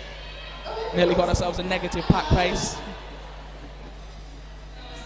Shrad really struggling behind the hips of Bully there.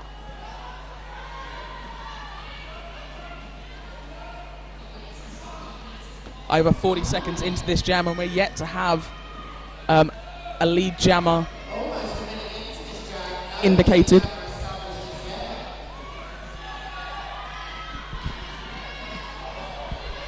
Sarad nearly there, making his way out of the pack, taken off by Bull. And that's going to be a cutting penalty there for Sarad. So over a minute into this jam, Moo just managing to pick up lead jammer status. Nice one-footed glide round the turn 3 there. And Reanimated Gift hitting that blocker so hard, the blocker next to him fell over. That is a pure impact of the hits there. Obviously caused a pretty intense floor vibration. Or something similar. I feel I may have to research physics before the next game. That was incredible.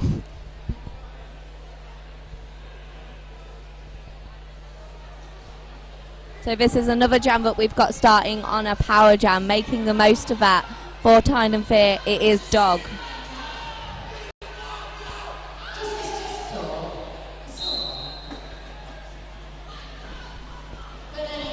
Dog making short work of that Panam pack. Alligator trying to sort of psych him out there and get all up in his face. Doesn't manage to do it. And looks like Dog has been issued a forearms penalty, so we'll have ourselves a jammer switcheroo. Sarad standing in the penalty box, so it won't be the full 30 seconds that Dog is going to pick up.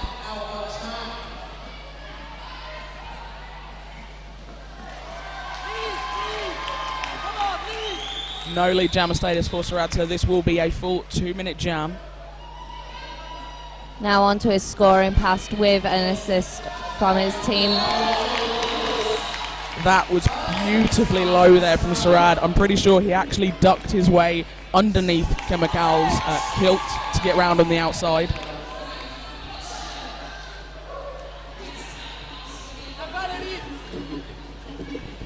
Sarad not realising he wasn't lead jammer there, trying to call off the jam.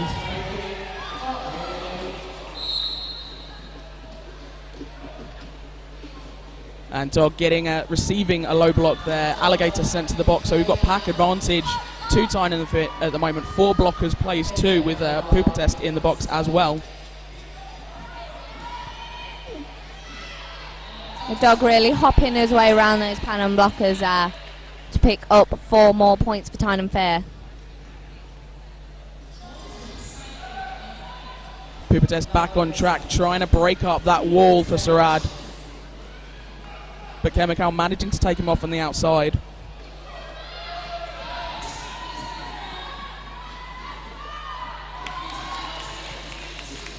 And that's another 4-point pass for Dog.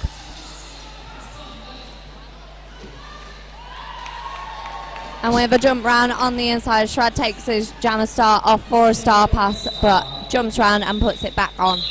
Nice little star stash there. So some of you who are particularly big fans of these teams or men's roller derby in general may remember these guys faced off May last year. There was a 48-point differential, Panam picking up 148, Tyne and Fear taking the win with 196 points. We've got ourselves a reasonable spread right now at 56 for Panam. Tyne and Fear just broken the century with 103 points, and we have had an official review called by Tyne and Fear.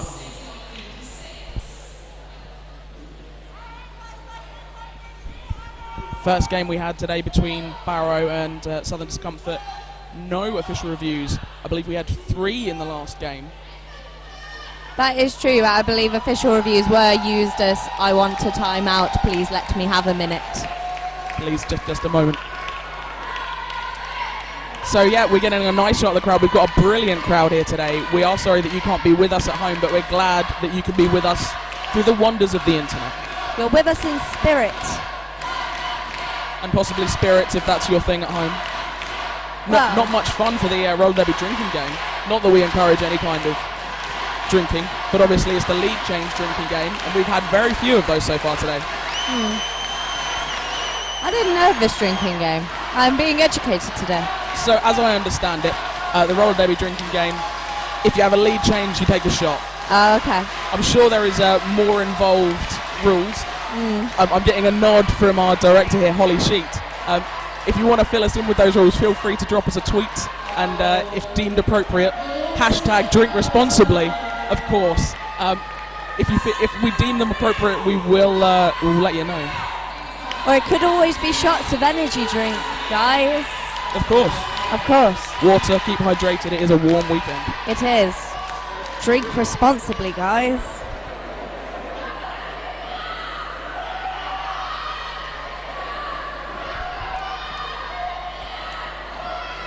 So our referee's making sure that everything is present and correct with this official review.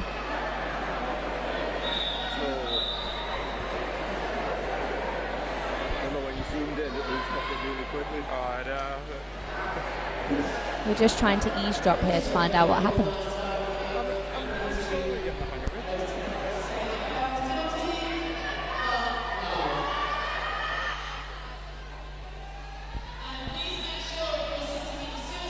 I didn't hear that. Can you fill me in on what happened? Absolutely.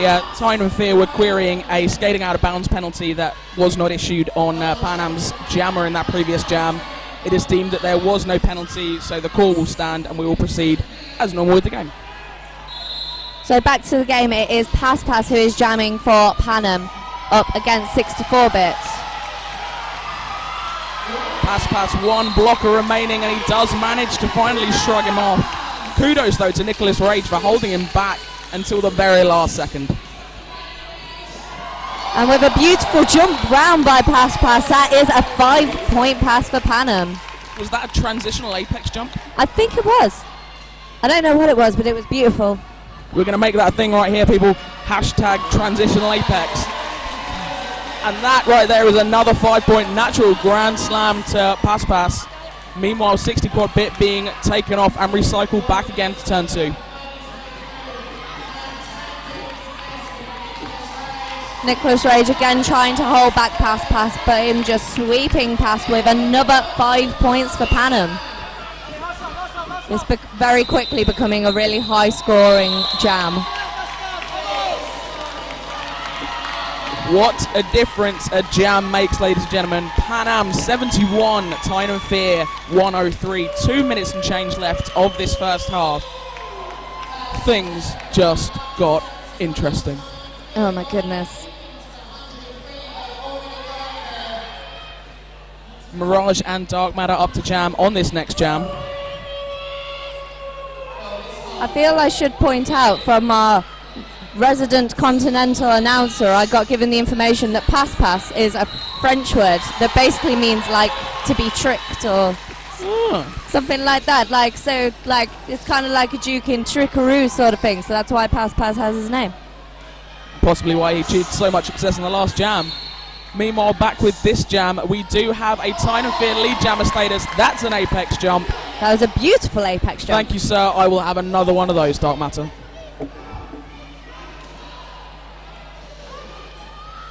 Meanwhile, Mirage still weaving round the Tyne and Fear blockers. Has his initial pass and is clear, with Dark Matter taking 5 more points for Tyne and Fear. Alligator picking up a multiplayer block towards the end of that jam. Means this is going to be big pack advantage territory to Tyne and Fear on this next jam. 4 blockers plays 2. And looks like this will probably be our last jam with only 45 seconds remaining on the clock. And it's almost like the crowd heard us as they're now going crazy. So it's Pupitas up against Moo on the jam line. And Moo picking up lead jammer with a weave round on the inside line. Reanimated GIF with a big hit to Pupitas, nearly forcing that cut track penalty. Meanwhile, Moo with a backwards transition through the pack for a natural Grand Slammer points. These guys are laying on the action today. Meanwhile, Pupitas has got his initial pass now, is clear of the pack, with Moo not far behind him.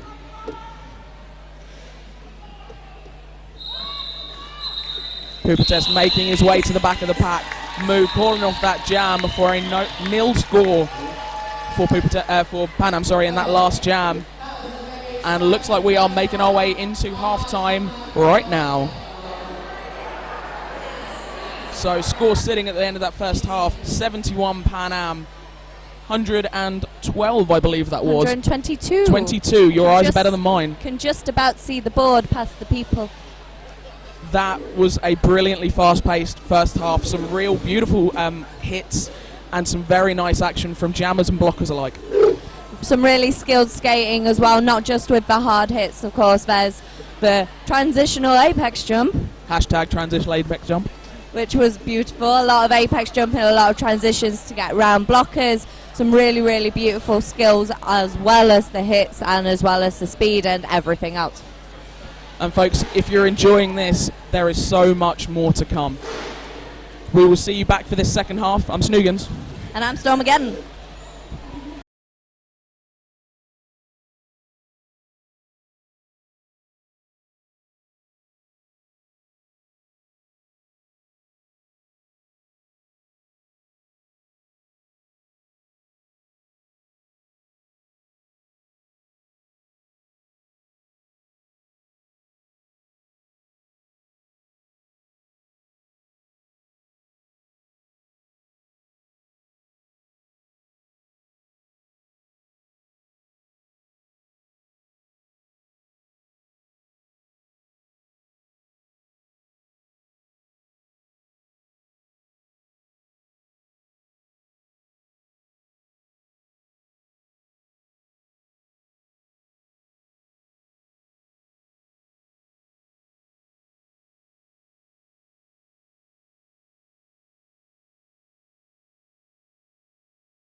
Welcome back, ladies and gentlemen. Watching at home at the moment, we've got a beautiful view of about 1 million men warming up on track.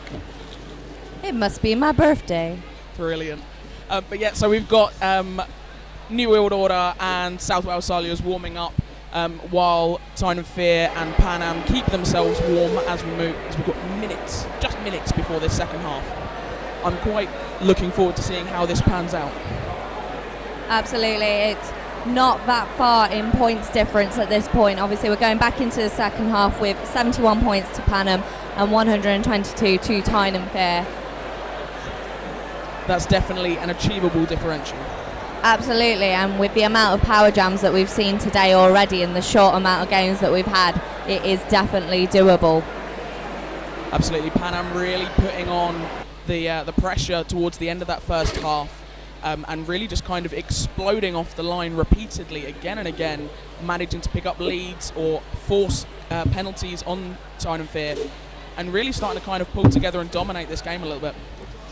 Absolutely, and really starting to notice the jammers kind of coming into their own, really exploding as they go through the packs and keeping that momentum going throughout the jam. So we've seen quite a few really long, like 2-minute jams, where the jammers have just kept going and going and going relentlessly, and that's what we need to see carry on in the second half.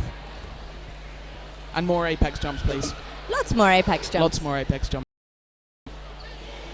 And maybe more spinnies. Yes, we've had quite a lot of nice spinning actually, especially from the Panam jammers. They've been quite twisty, turny, arabesque-y, nice little bit of a back and forth. So lots of spinning and apexes and backwards and jumping and hopping and exciting things. Now, if somebody could feed that back to the benches, we'd be sorted. Yeah. Don't worry about points, just make it look fancy. Yay, roller derby. That's the important thing here. That's what we've come to see. Oh, and hitting each other as well. Hitting. Back on with the action, and we've got Dog up to jam on this first jam for Tyne and Fear, and I do believe that's 0-0. That is Mirage jamming for Panam. Big hit from Tank, just taking Mirage off on the inside, setting him back past the jammer line. Meanwhile, Viking has taken a hard hit on the outside, appearing to be onto his shoulder, but he is back on his feet. It looks like the jam was just called off there. He did take a little while to get up. We have had some big hits so far today, so we do want to make sure that the guys skating, they are okay, they are still fit to skate. Of course, we've got another day and a half of this to go, so the safety of our skaters and officials is paramount. Absolutely. They've got quite a few games to get through over this weekend, and we want to try and keep as many of them on their skates as possible. Absolutely. So we will move on to a fresh jam. Pass with a nice big shoulder there to 60 quad bit off the line. So pass opting to go right through the middle, but it is 60 quad bit who has picked up lead jammer and is sprinting his way back round to the pack. But that is up a forearms penalty, so this is power jam territory for Tyne and Fear. 60 quad bit not wasting any time there, once again bursting through that pack, picking up a 5-point pass. Tyne and Fear pack advantage. As I say it becomes no longer true as the fourth Panam blocker makes his way to the track. 60 quad bit picking up another 5, calling off that jam. Freezing jammer in the box, meaning another power jam starts Tyne and Fear.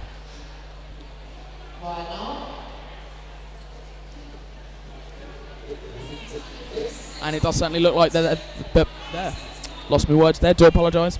They put Dark Matter up to jam on this power jam start. So Dark Matter proving to be a really quick jammer for Tyne and Fear, but with Pass being in the box, he has had quite a few exploding bursts where he can get through with no time at all, so it just depends really how quickly Dark Matter can work with his time. Dark Matter does manage to pick up lead jammer status, picks up a pass, no penalty, as he sails into the crowd at turn 2. And with a weave round on the outside, jumping past Alligator, picking up 5 more points for Tyne and Fear. A glancing blow, Alligator landing on him. Pass is back on track at turn 2, forcing his way through those Tyne and Fear blockers, trying to push them through the middle with a sprint round on the outside. round the hips of Nicholas Rage and has his initial pass. That was beautiful disco-esque moves by Pass, getting around Rage. Obviously heard our request for more spins. Absolutely. And an apex jump as well just before the whistle. Successfully lands Pass 3 points to Dark Matter's 4. They really got the memo. They really did. I feel happy. Someone listens to us. Hooray! And of course, if you're listening to us and you do want to have a word, drop us a tweet. We'd love to hear from you at Men's Euro Cup or hashtag MEC 2015. Back on with the action. It is Maelstrom who is fighting through for Panam. At the back of the pack, it is Moo for Tyne and Fear. Chemical managing to pull a cut track penalty on Maelstrom means Moo is now your only jammer on track. Power jam territory once again to Tyne and Fear. And with a final hop out of the pack, that is lead jammer awarded to Moo.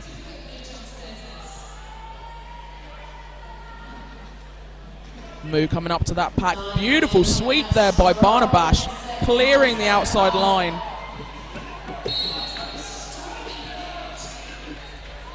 Mirage picking up, I believe it was an out of play penalty, sending him to the box. And Moo doing that tactical call once again, freezing the opposing jammer in the box. Tyne and Fear really running with this tactic now to great effect. We are not even 5 minutes into this second half, and we've got 151 Tyne and Fear, place 74 for Panam, really stretching out this lead with the kind of hit it and quit it and the freezing. So making the most of this power jam for Tyne and Fear, it is Dog on the jam line, sprinting through on the inside, using his teammates to barrier through that wall, picking up lead jammer. Big hits from Pass and Pupatest, but he does manage to shrug him off. Maelstrom out of the box, hitting that pack very, very hard, straight from the off, but there is some brilliant offensive work going on from those Tyne and Fear blockers.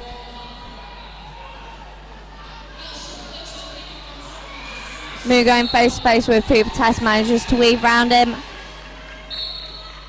And that's another 4-point pass for Tyne and Fear. Big hit from Reanimated Gift to Maelstrom, taking him off on the inside, setting him back. Nicholas Rage picking up a penalty, pack advantage now to Panam. And it looks like it did just the trick. Maelstrom out of the pack and making his way around for a scoring pass.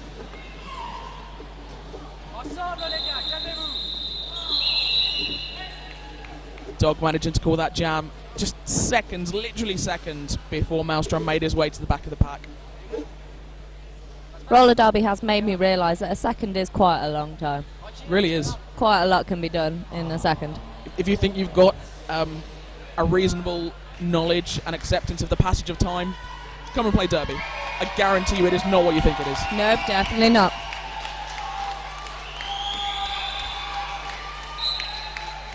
.60 quad bit and Surad on the jammer line with a couple of cheeky smiles and cheers from the crowd. Big hits being thrown by both packs. Shrug going face to face with the Tyne and Fear blockers, and with a roll on the floor there to get out, he is lead jammer. Stop, drop and roll, gets your lead. Never tried that tactic. That was beautiful. Nice little hip check from Trick or Threat. Managed to clip 60 quad bit off on the outside and set him back. Meaning no initial pass for Tyne and Fear and a 5-point pass for Panam. I mean, they've been pretty busy, so I've got to give them a shout out. Rydell Skates sponsoring our penalty box. Big love to them for doing that, and they're definitely seeing the business today. Absolutely. On the jam line, it is Dark Matter up against Pupatest. Jammer's getting quite close on the jam line there.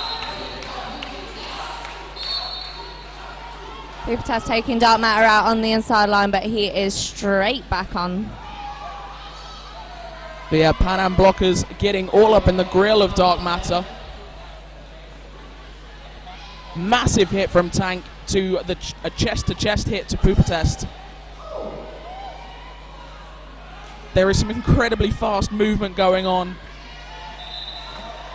But it is Dark Matter who's the first to emerge. Pupates stuck behind Tank and Bull. Reanimated Gift getting in on the action now.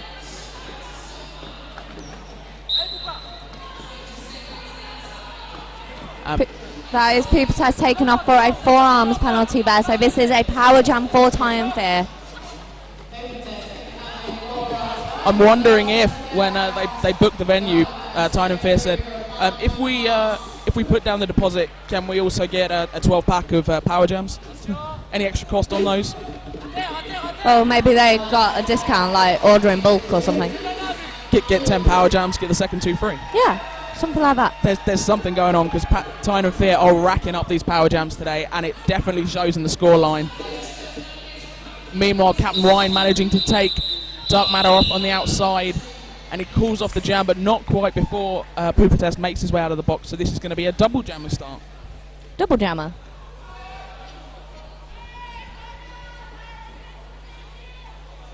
And it looks like we're going to have Moo and Mirage up to jam on this one.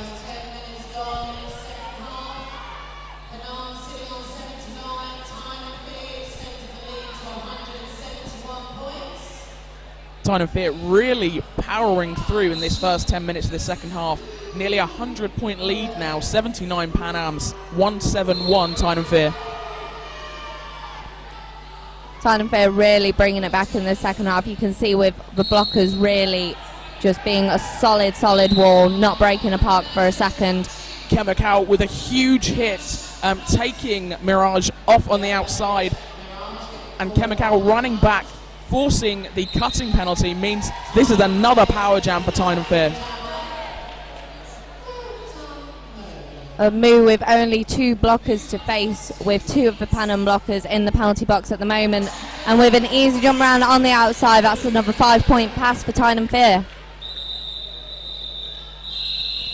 Moo's going to call that jam there, once again freezing that Panam blocker in the box. We have seen this quite a lot from Tyne and Fear, and it really is working for him.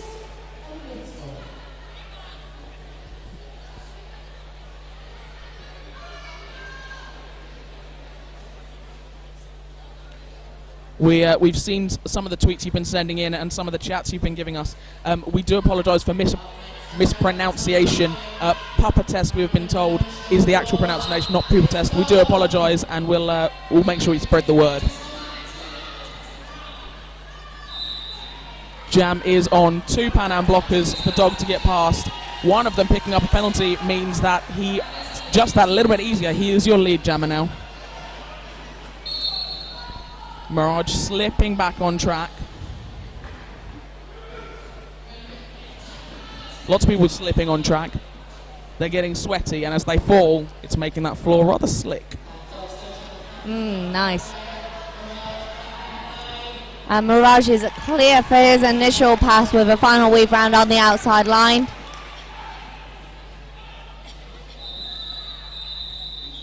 Dog once again waiting till that final possible second to call off that jam, taking those tantalising points away from Mirage.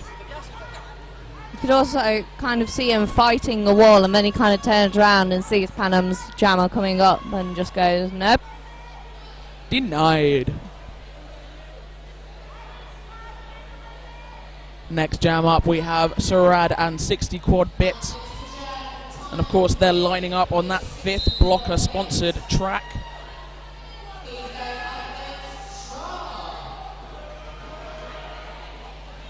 Shred really trying to fight on that inside line there, but is held back by Tyne and Fear.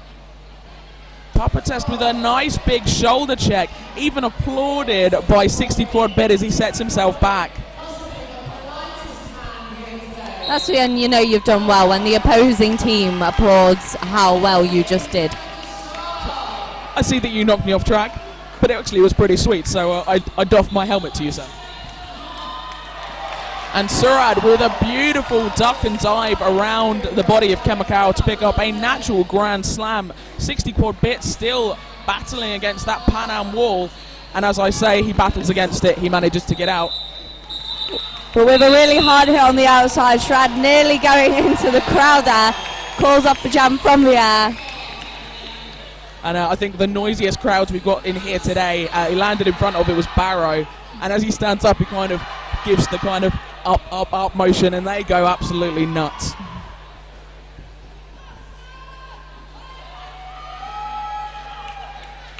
Dark Matter powering his way on track there before this next jam, manages to kind of back into pass. And there's the look of, sorry about that, and a shake of the hands. Oh, looked a little closer. A little bit closer. But as awkward as that moment may or may not have been, it's worked for Dark Matter. He's powered through that pack. He's picked up lead jammer status, but Sarad is through the pack and he's chasing him down. So as pass comes back to the back of the pack. Jam is called off there with no points scored by Panam. You're right, I do apologise. I just referred to that jammer as Sarad. I do apologise, that was pass.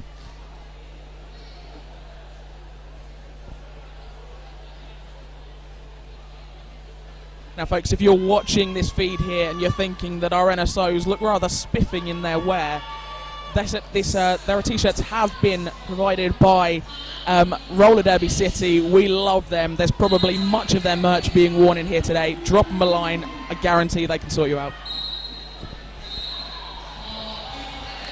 Back onto the action. That is lead jammer picked up for Tyne and Fear by Moo. But it is a power jam, as Maelstrom has been taken off for a cut track penalty. Moo very nearly picking up one of his own, acknowledges where he was on the track, who took him off, and kind of knee shuffles himself back to the back of the pack to reset himself. Trick or threat with a nice little shoulder check, managing to slow down Moo, but it didn't stop him, not quite enough to hold him back, so that's another 5-point pass.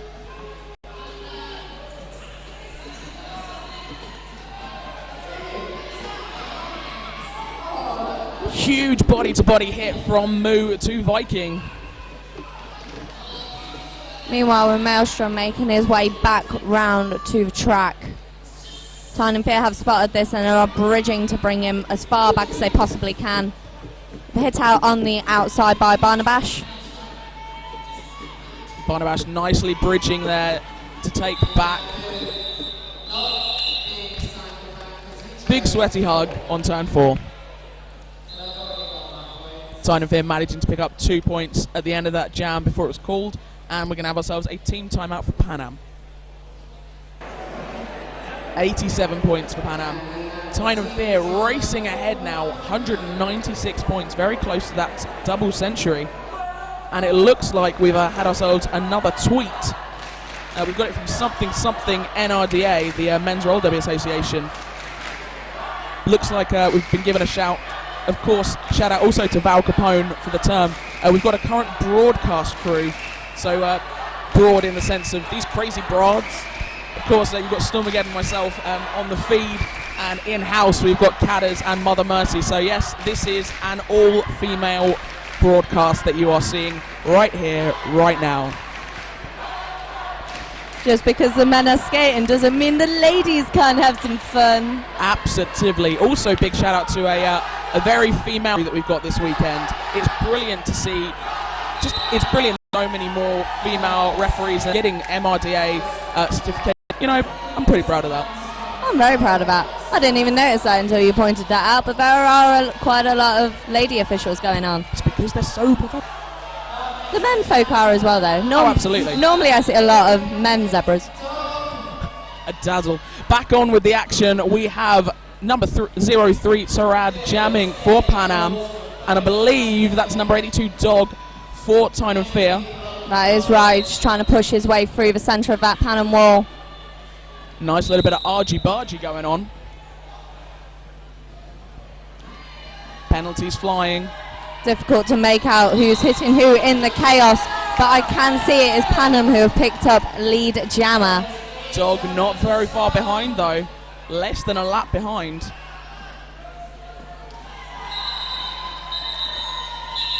And with a final spin on the outside line, Shrad calls off the jam with 2 more points for Panam.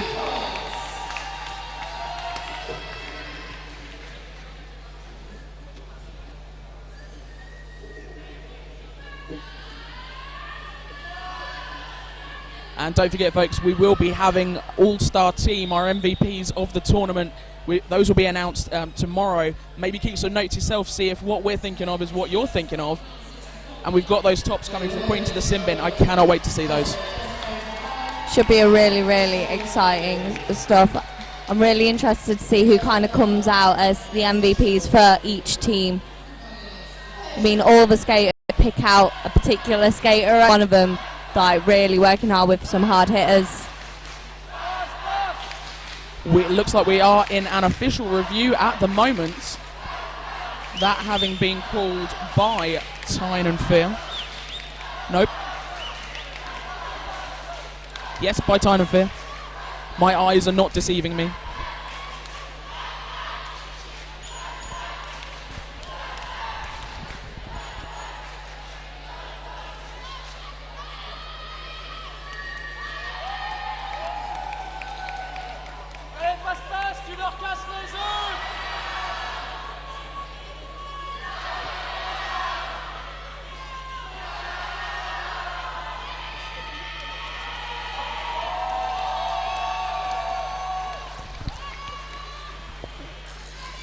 So I'd like to remind you guys that if you donate, you can be entered into a raffle. You just need to go to www.tyneandfear.co.uk/MEC raffle.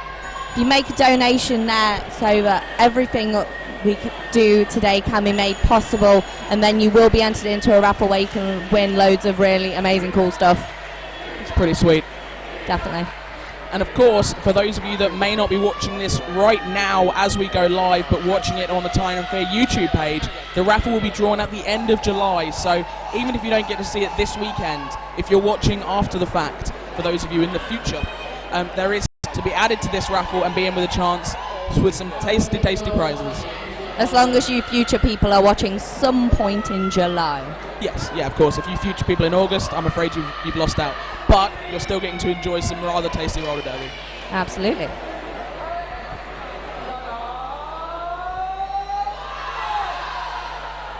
And it looks like out in the crowd we've got some of the Panam blockers getting that crowd nice and riled up.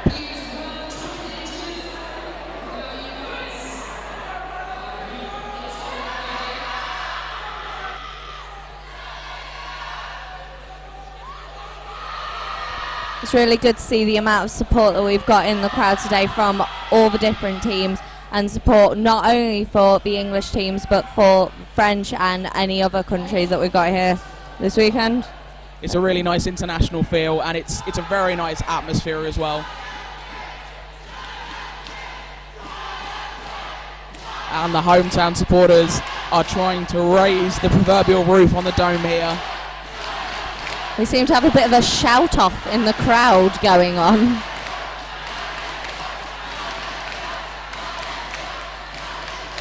And to us here with our headsets on, it's basically just ba ba ba ba ba ba. Yay, roller derby! Yay, sports! I tell you what, they're sportsing very well, Stormageddon. Top-notch sportsing here. Top quality sports going on this weekend.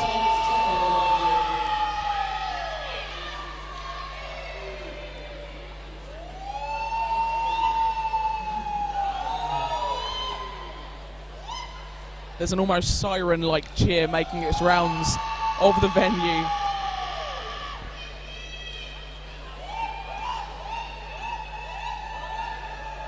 So we were saying that there is a definite international feel to this event.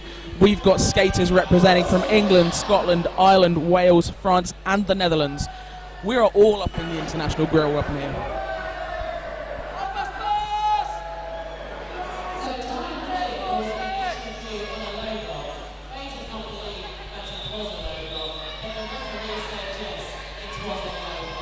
Okay, so back on track, we have Pass jamming against 60 quad bit. And I can confirm that official review, Tyne and Fear were querying a low block called on one of their players. The call does stand, so we will continue as previously. So a bit of jammer on jammer action here as Pass tries to block 60 quad bit as they make their way back round to the pack.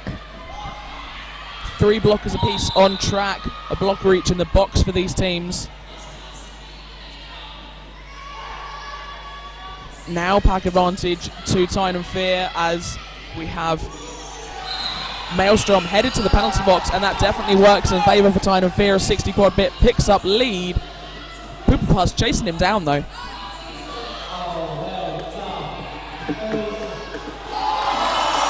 And with a beautiful apex jump there. Was that both jammers at the same time jumping? That's what it looked like.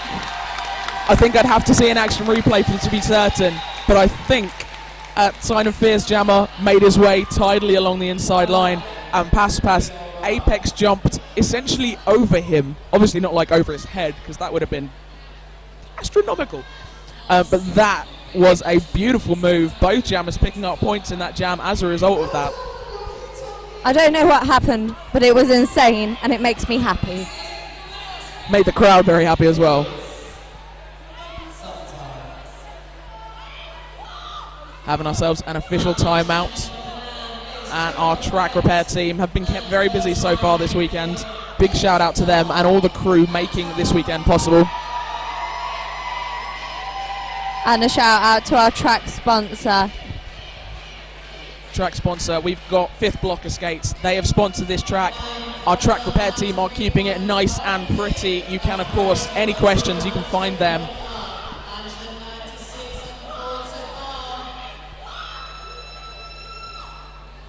So, as I said, we've got ourselves an official timeout. We do have a zebra huddle going on, or a dazzle, as a group of zebras. The terminology is a dazzle. I think we always just should refer to them as dazzles, because they are quite dazzling. Have you seen them? I've seen them. They're dazzling, and at the risk of sounding a bit lovey-dovey, I do love non-skating officials and our referees. We wouldn't be able to do this. And some of them have travelled an awful long way, as you may have seen tracking the action yesterday at the MEC 2015 Cannonball Run. If you go onto Facebook, you can find that. But we've had people travelling a very, very long way. Including people travelling from other countries as well. Exactly. Okay, action is back on. Trick or Threat and Dark Matter up to jam. And it is Dark Matter who has picked up lead jammer, but it was hit out on the inside line.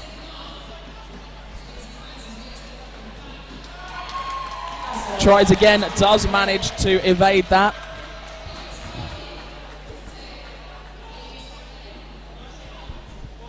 And as we were watching the action, trying to track where Dark Matter was, Trick or Threats picked up a skating out of bounds. So this is yet another power jam for Tyne and Fear.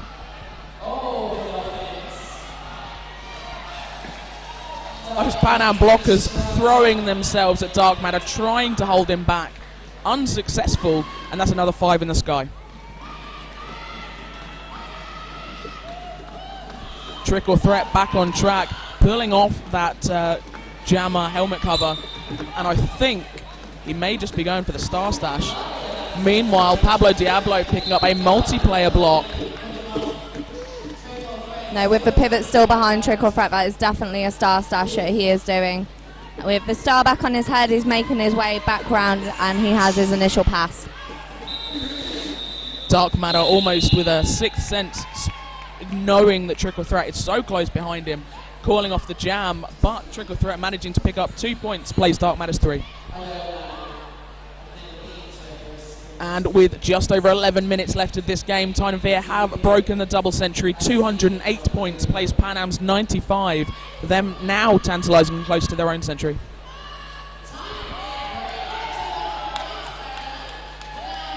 Sarad and Moo on the jammer line, up against a 6-blocker pack.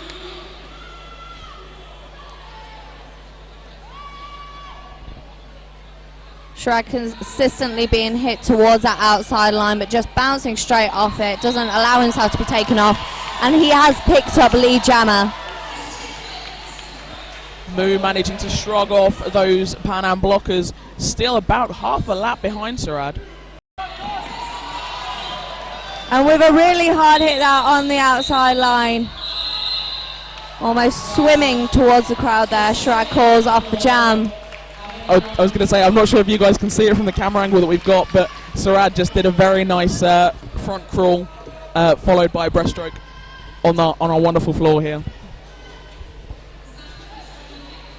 And we've just had a tweet come in from Chris Flavel, I believe that's pronounced, just saying Tyne and Fear are just tasty. He's not wrong. I agree. Yeah. I do agree. And looking to add some flavour to this jam, dog up to jam for Tyne and Fear, being taken off and set back by Alligator, who was trying to go for that cutting penalty. With a crazy amount of collisions in the centre, it's difficult to see who did what. But I can see that Tyne and Fear have picked up lead jammer. But right there on his tail is Pass. Merely a couple of metres behind him now. And that's 2 points apiece.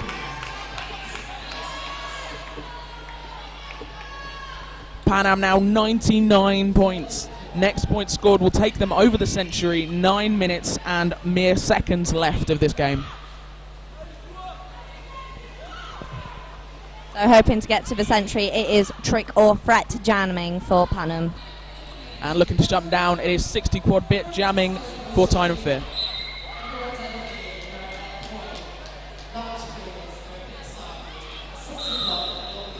First full pack we've seen in a number of jams. Literally, as I say it, bad mojo gets sent off.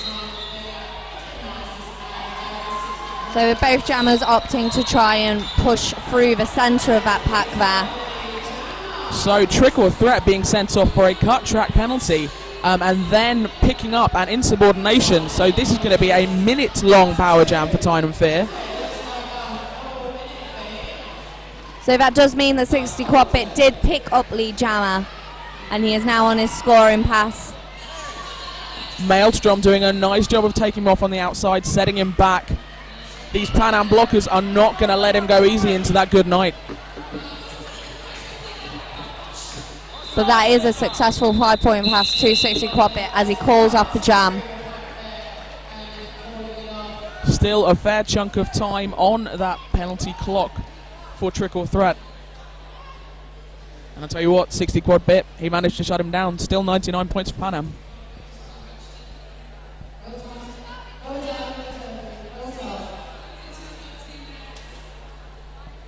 So making the most of the power jam is that speedy jammer, who is Dark Matter for Tyne and Fear. Quite a loose pack to start this jam. Blockers being reset, not just the jammers, and evading a impressive set of hips. That would have been quite a tasty hit if that connected. Dark Matter does indeed pick up lead jammer status. So this pack running at quite high speed here. The Dark Matter keeping up, narrowly avoiding the hips of Papatas there. Did pick up a no pass, no penalty hand indication. So just a 4-point pass on that one. Dark Matter not waiting for the hits to come to him, but bringing them to those blockers. So Trick or Threat very sneakily doing a star share as he comes back on the track. Apex jumps past to get his initial, but Dark Matter called off the jam. Still Panam sat on that 99 points. They must be able to taste that century right now, and good choice in my opinion putting Surad up to jam on this next one up against Moo. Surad so far having had a very effective game as a jammer. So Moo trying to break the wall in half there in the centre. Vikings trying to take Moo off there, picking up a forearms penalty, heading to the penalty box. One blocker down, and it looks like Moo has managed to work his way through that pack to pick up a lead jammer. Alligator following Viking to the penalty box. 2 blockers plays 4 in favour of Tyne and Fear right now. Shrug going face to face with Barnabasha. Barnabasha has been taken off for a penalty, leaving Shrad with just 3 blockers to try and work his way past, still fighting for his initial. Yep, that's what I thought that was going to go for. Sarad picking up a low block penalty there. Oh, I believe it was blocking with the head. Blocking with the head. Oh, he quite low, but he hit him with the headbutt. Yeah.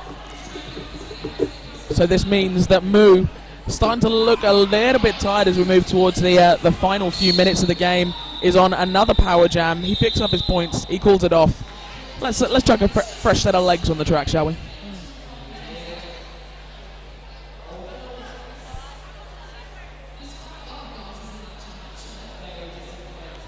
So this is Dog taking the jam line for Tyne and Fear.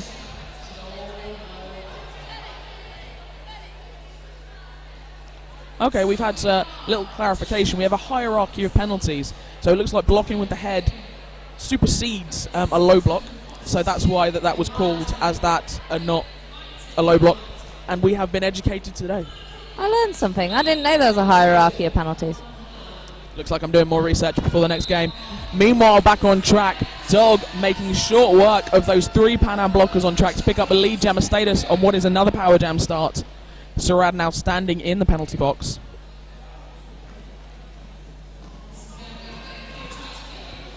Sarad making his way back onto the track. Tyne and Fear have spotted this. And not necessarily big hits there to Dog, but Painkiller throwing some nice, well-placed hits and some nice positional blocking as well.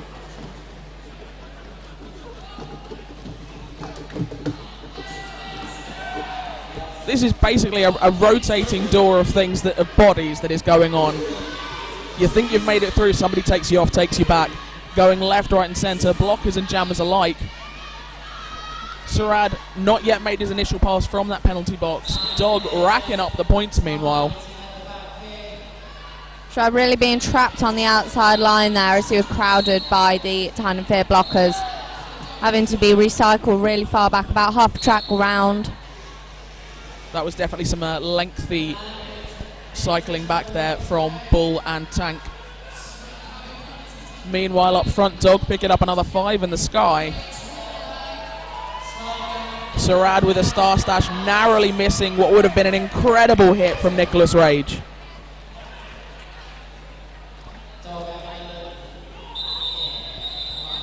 And just as Sarad makes it round to the pack, Dog calls that off. So once again starting with 99 points to Panam. Tyne and Fear almost certainly now got this in the bag. 260 point lead, 2 minutes and 27 seconds left. And I've got to say, it's still getting so much business, that Rydell sponsored penalty box. Absolutely. I get the feeling that those chairs are going to be worn out by the end of this weekend. Something tells me there's already going to be a pretty gross puddle of sweat on all of those chairs. Papa Pass very close to getting through on that inside line, but Barnabash taking him off back round to turn 4. Some beautiful, beautiful footwork from Papa Test, my apologies. Picks himself up lead jammer status over 60 quad bit, who had incurred a no pass, no penalty, but that still means we've got a double donut 0-0 jam. Panam with 1 minute and 42 seconds left, still stuck on that 99 points. So taking the jammer star for Panam is Pass up against Dog. And it looks like we're going to have ourselves an official timeout. And that is going to be Dr. Stevel there, you can see on that pivot line, doing his best impression of the gun show while our jam timer heads over to the score table. Oh, you can't see him on the camera anymore, but it is a pretty beautiful gun show from the officials. I'm fairly certain that everything we've heard so far today has been 5 seconds, sorry.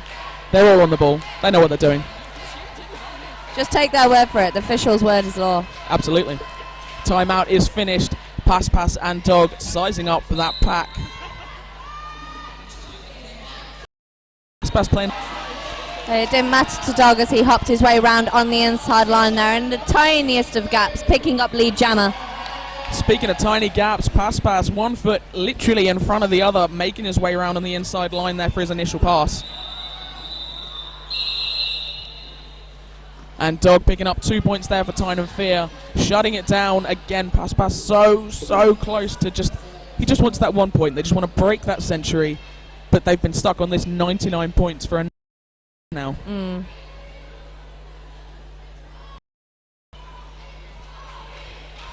And with just 48 seconds left of this game, this may well be our final jam. And it's Papa Test up, going to try and pick up those points and break that century for Panam. Jamming up against him is Moo for Tyne and Fear. He's sprinted to the front of the pack, and he has picked up lead. Papa Test with Chemical and more than a woman to get past. He shrugged off more, shrugs up. So Moo hopping round on the inside line there, being recycled to the back as Papa Test is round for his scoring pass and is working his way on the front of the pack. Hit out on the outside line there. Beautiful hit on turn 4 from Chemical, taking Papa Test all the way back round to turn 3, sorry.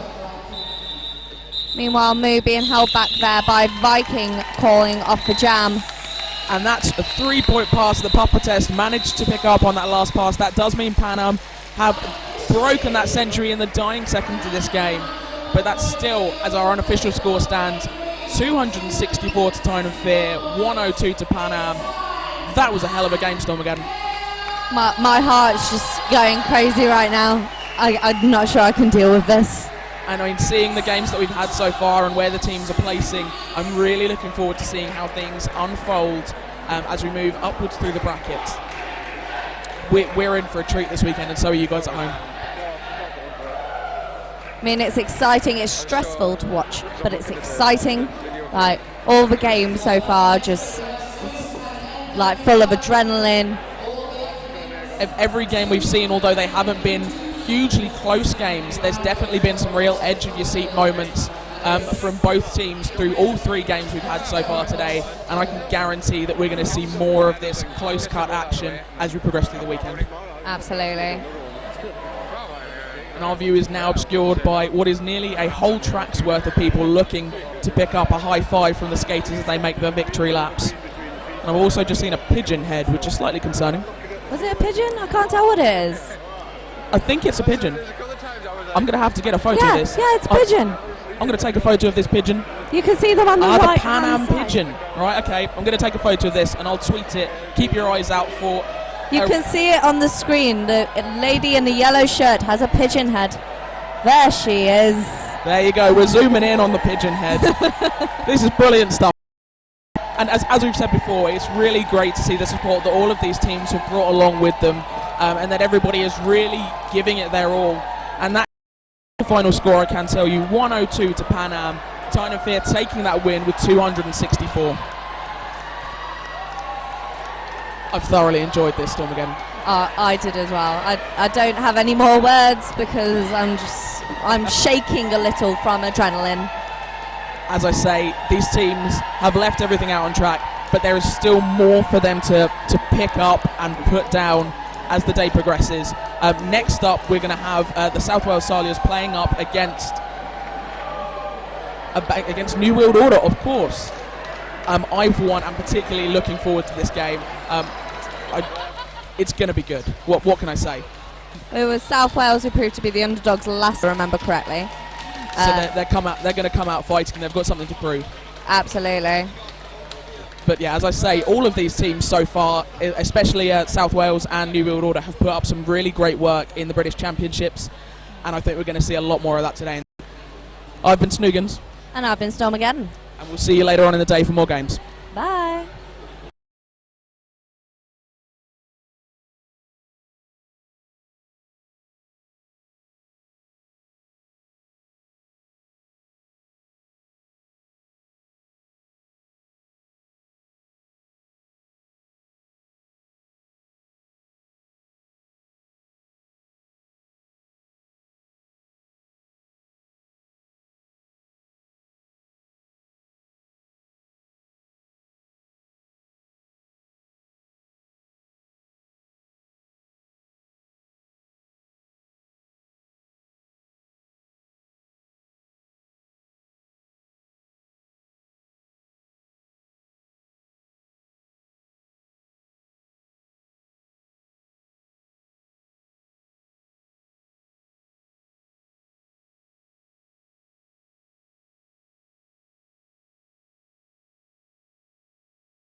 You ready? Hey.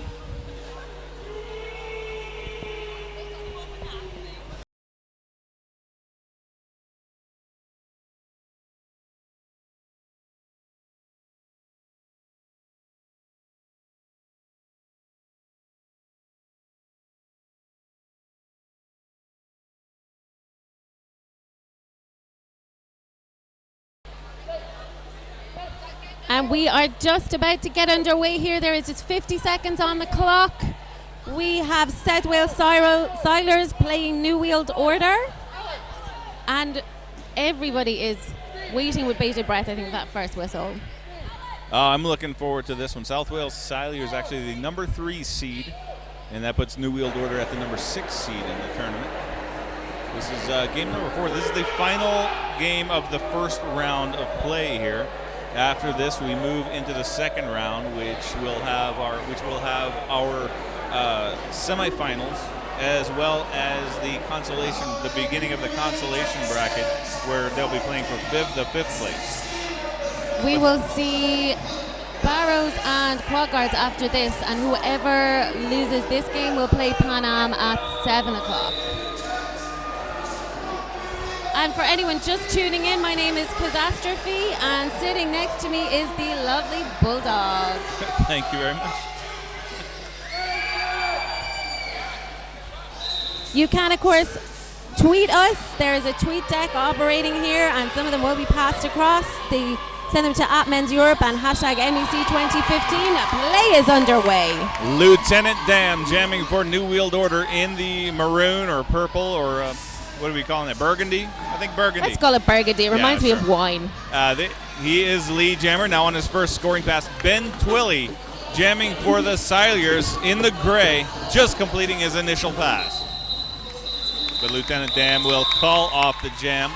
That means New World Order drawing first blood. 4 points in the first jam. Silures still at 0. And the roster for South Wales Silures is number 1, Cool Jam Luke.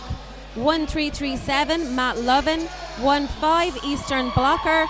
19, Farron Samadi. Number 254, The Machinist. 2828, Finch of Fury. 337, Elderly. 36, Ben Twilley. 43, Clark. 4321, Madly Wiggins. 7, Neil Hilado. 79, The Mechanic. 88, Chevy Chase. 918, What the Buck. So that is your South Wales Sirens in grey. Yeah, that's the Machinist jamming for the Silures. He's pretty proud of himself. He got lead jammer in the second jam. Jim Jams jamming for NWO. Getting repelled by the Silures defense, but jams forward, gets by Matt Lovin, and completes his initial pass. Machinist is approaching the back of the pack there, trying to get his points on the board before Jim Jams can catch him up, but pushed out and recycled slightly back, calling it off with only 1 point to show for that. Well, that's his second scoring pass, though, so a total of 6 for the jam, and that puts the South Wales Silures in the lead, 6-4. The New World Order roster, I'm going to run through that really quickly and hope we won't miss too much. We got 100, Alien Al. 1337, Crash Mat. 15, Peter Parker. 24, HR, Smack Bauer. 2XL, Hugo Boss. 4Q, Don Gingiovanni. 4T2, Lieutenant Dam. 5446, Matty Dreads. 747, Scooby Zoom. 84, Bereft. 900, Slam C Nesbitt. 957, Jim Jams. F5 Yak and G72 Gazooka. And jamming for Silures is Farron Samdi, and for New World Order is Jim Jams. No, sorry, it is Scooby Zoom. Scooby Zoom, yeah. Jim Jams jammed the last jam. We're still to get a lead jammer out of this, and we're on corner 3. Farron Samdi trying to get past Bereft, and Hugo Boss just nudges out of bounds. He gets a cutting the track penalty. But Scooby Zoom also picking up a penalty. Jammer swapperoo happening in the penalty box. Is that skating out of bounds? Was that the penalty? Well, regardless, penalty. That means we have a jammer swap out. Penalty. Jammer swap out. Just a few seconds served by Farron Samdi. Now returning to the track, Scooby Zoom. Also returning to the track at this time, but Farron Samdi smashing his shoulder into Bereft. Knocked out by Alien Al. Farron Sandy on his way to the penalty box with a forearm penalty. Straight in, straight out. Now he was on a scoring pass. if I can remember that far back. Yes, he was. But Scooby Zoom knocked out of bounds by Matt Lovin, drawn back to the jammer line. Slowly, ever so slowly. They are really enjoying drawing him back there and making the time run down on that clock. Now he's driving straight up the center eastern blocker. Oh, sorry, Finch of Fury. Finch of Fury knocking him out of bounds. Scooby Doom taking another run at it. Finch of Fury is just staying on top of Scooby Zoom. They're not giving him an inch to work with.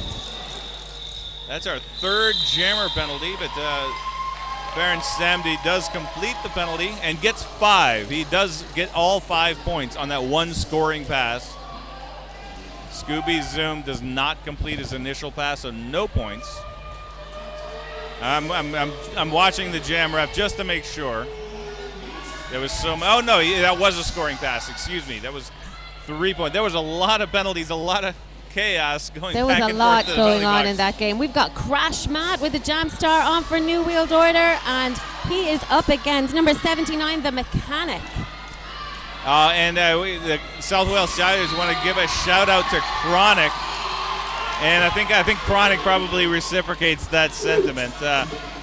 Mechanic taking lead for the Silures, but he is hotly pursued by Crash Matt. Yeah, very unfortunate Chronic couldn't make it, but his team wants him to know that he's missed.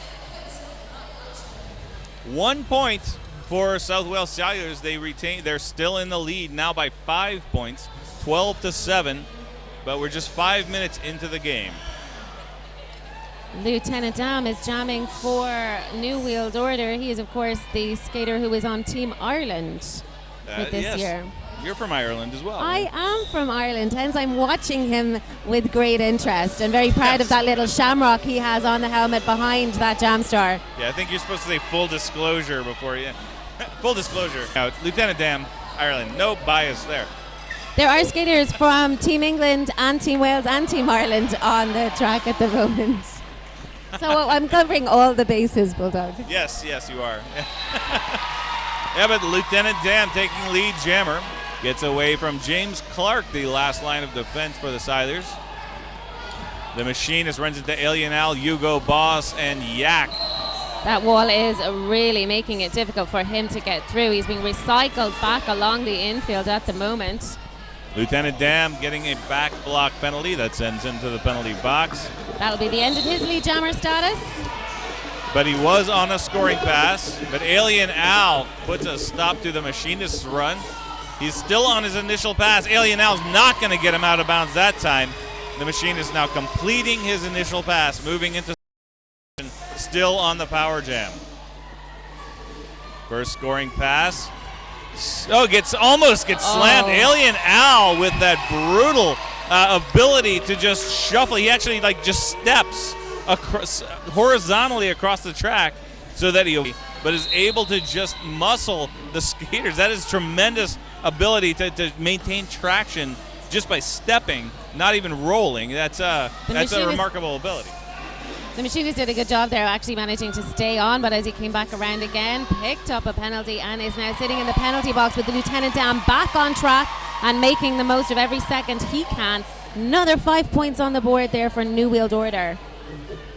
There are skaters from Wales on both teams at the moment. We have Hugo Boss from New Wheeled Order, and obviously most of South Wales Silures have made Team Wales.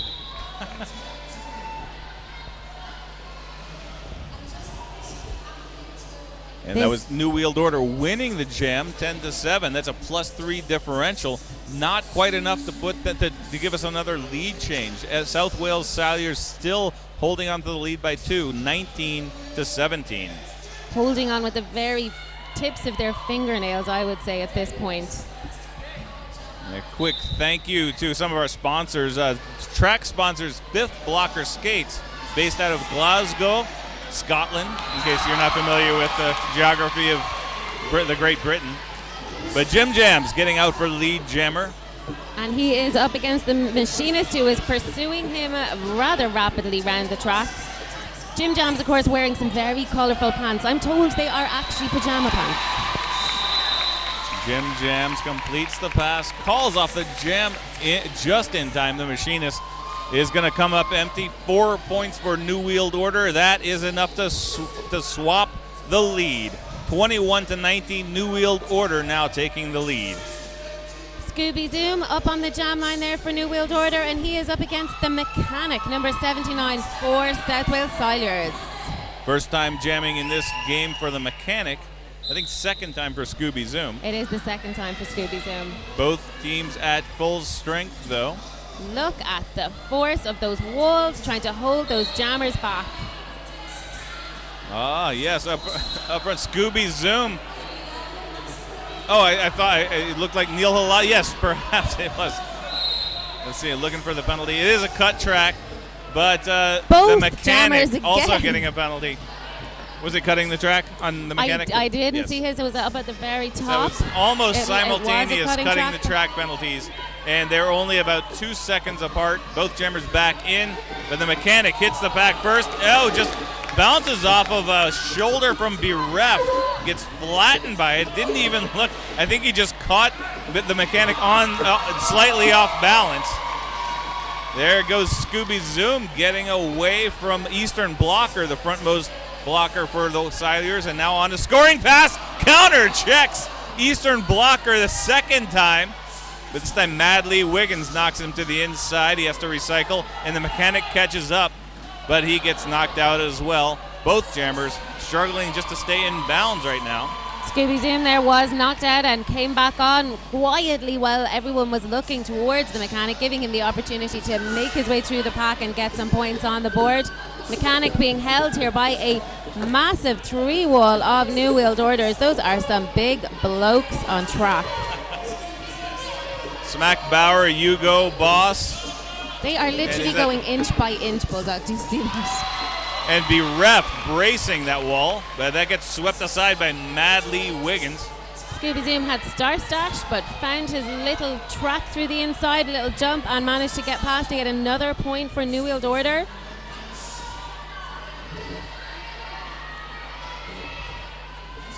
The mechanic is at a standstill. That's the word. Maybe the mechanic stalled there, Bulldog, did he? He stalled the machine. He stalled. That's another good word. I should write that down somewhere. 3 points for South Wales Silures for the mechanic, but still 4 points behind New Wheeled Order. They're at 26. We have Crash Matt literally just inches behind the jam line, and Ben Twilly for Silures is about 3 feet behind him, giving himself a bit of a running start to hit into that New Wheel wall. That seems to have worked for him. He takes lead and almost looked back at himself to check, did that really happen? Ben Twilly, lead jammer for the Silures. Crash Matt racing around trying to catch Ben Twilly, but Ben Twilly running into a 2-wall. Don Gingiovanni and Slam C. Nesbitt knock him right out of bounds, but he calls off the jam in time. Nothing for Crash Matt of New Wheeled Order. 3 points for the Silures. So we have a 1 point difference at the moment. That's very close. Silures catching up literally point by point. But this next jam, New Wheeled Order will start with one skater in the Rydell penalty box. That's Gazuka, number G72. But we have a team timeout called by the Silures. Oh, excuse me.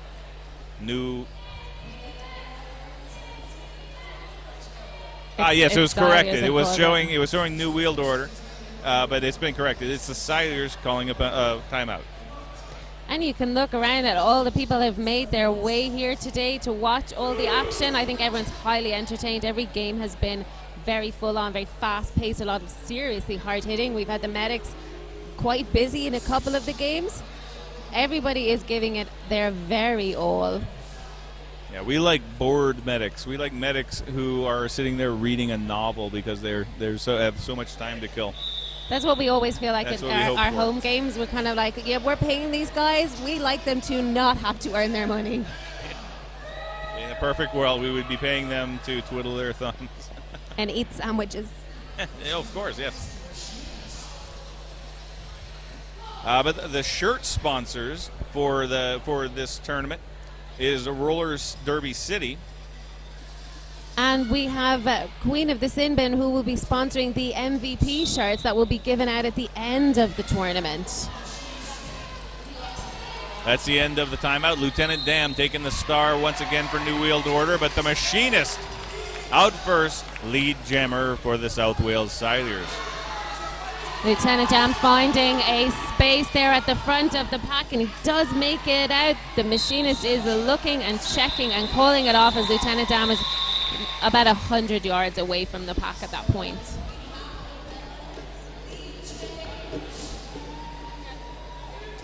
Quick 3 points, and that is enough to flip the score again. 28-26. The South Wales Silures back in the lead.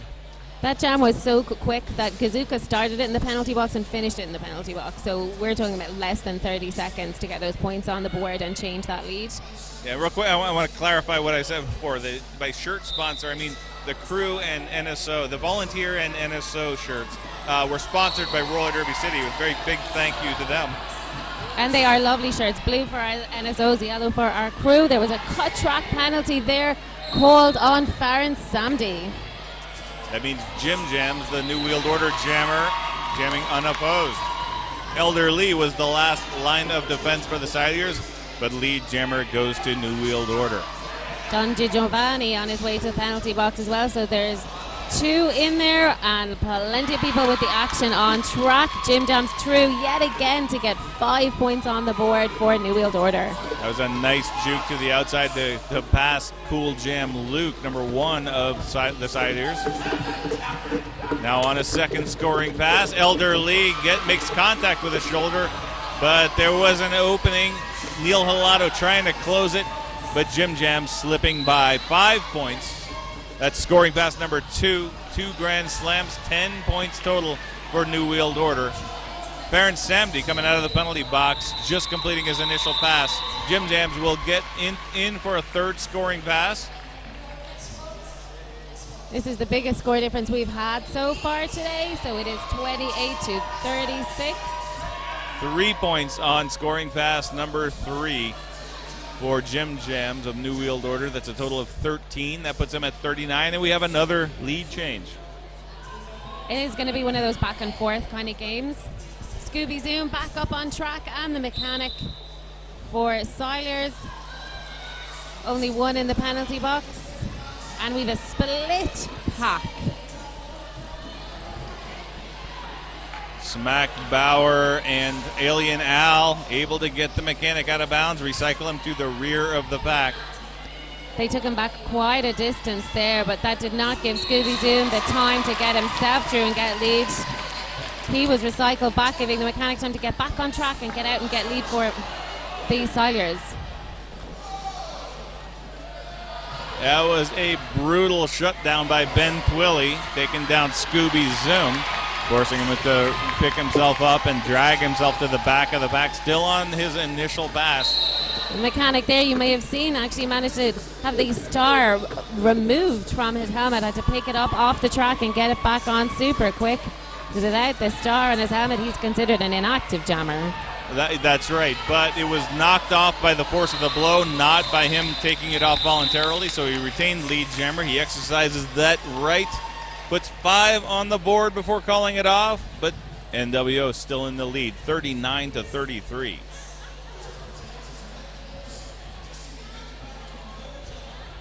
Crash mat for New Wheeled Order up against the Machinist for the Silures.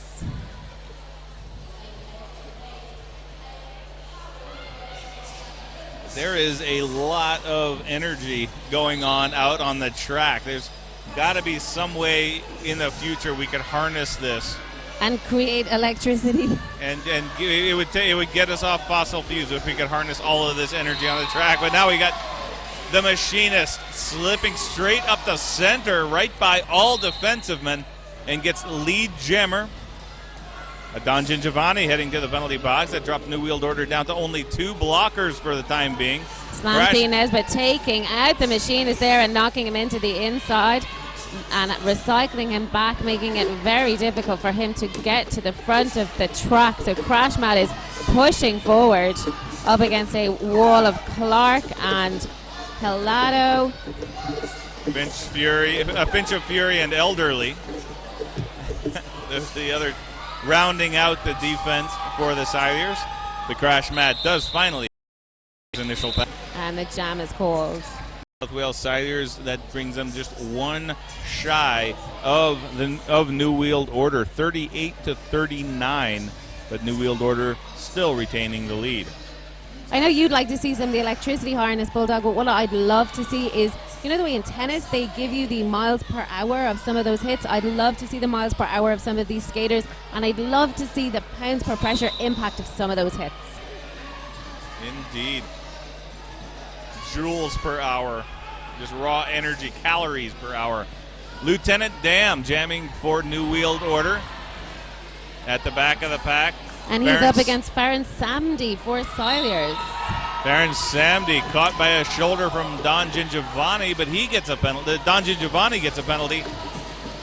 Farron Samdi now has only 2 blockers to get by Hugo Boss, tied up with Matt Lovin. Alien Al nowhere near. But Lieutenant Dam had gotten out of the pack first, but got a no pass, no penalty, so didn't lead. So the Silures actually got lead and called it off before Lieutenant Dam could get back to the pack and score those points. Managed to cut off scoring and force a 0-0 jam. And we reset. New jammer for the Silures. What the Buck? Number 918. He is one of their newest skaters, I've heard. Yes, and pronounce that name with care. I shall try my very best. He's up against Jim Dams in his jammies. Not to be mistaken with Tim Tams, which are an awesome, possibly the best cookie ever invented. But it's quite the Australian delicacy, the Tim Tam. Jim Dams has lead, but What the Buck is right behind him, pursuing him as fast as he can. This pack is moving super speedily, pulling ahead of those jammers and not giving them a chance to catch up at all. Pack moving at a fairly fast pace right now. Not a lot of interaction, but they're all moving briskly around the turn.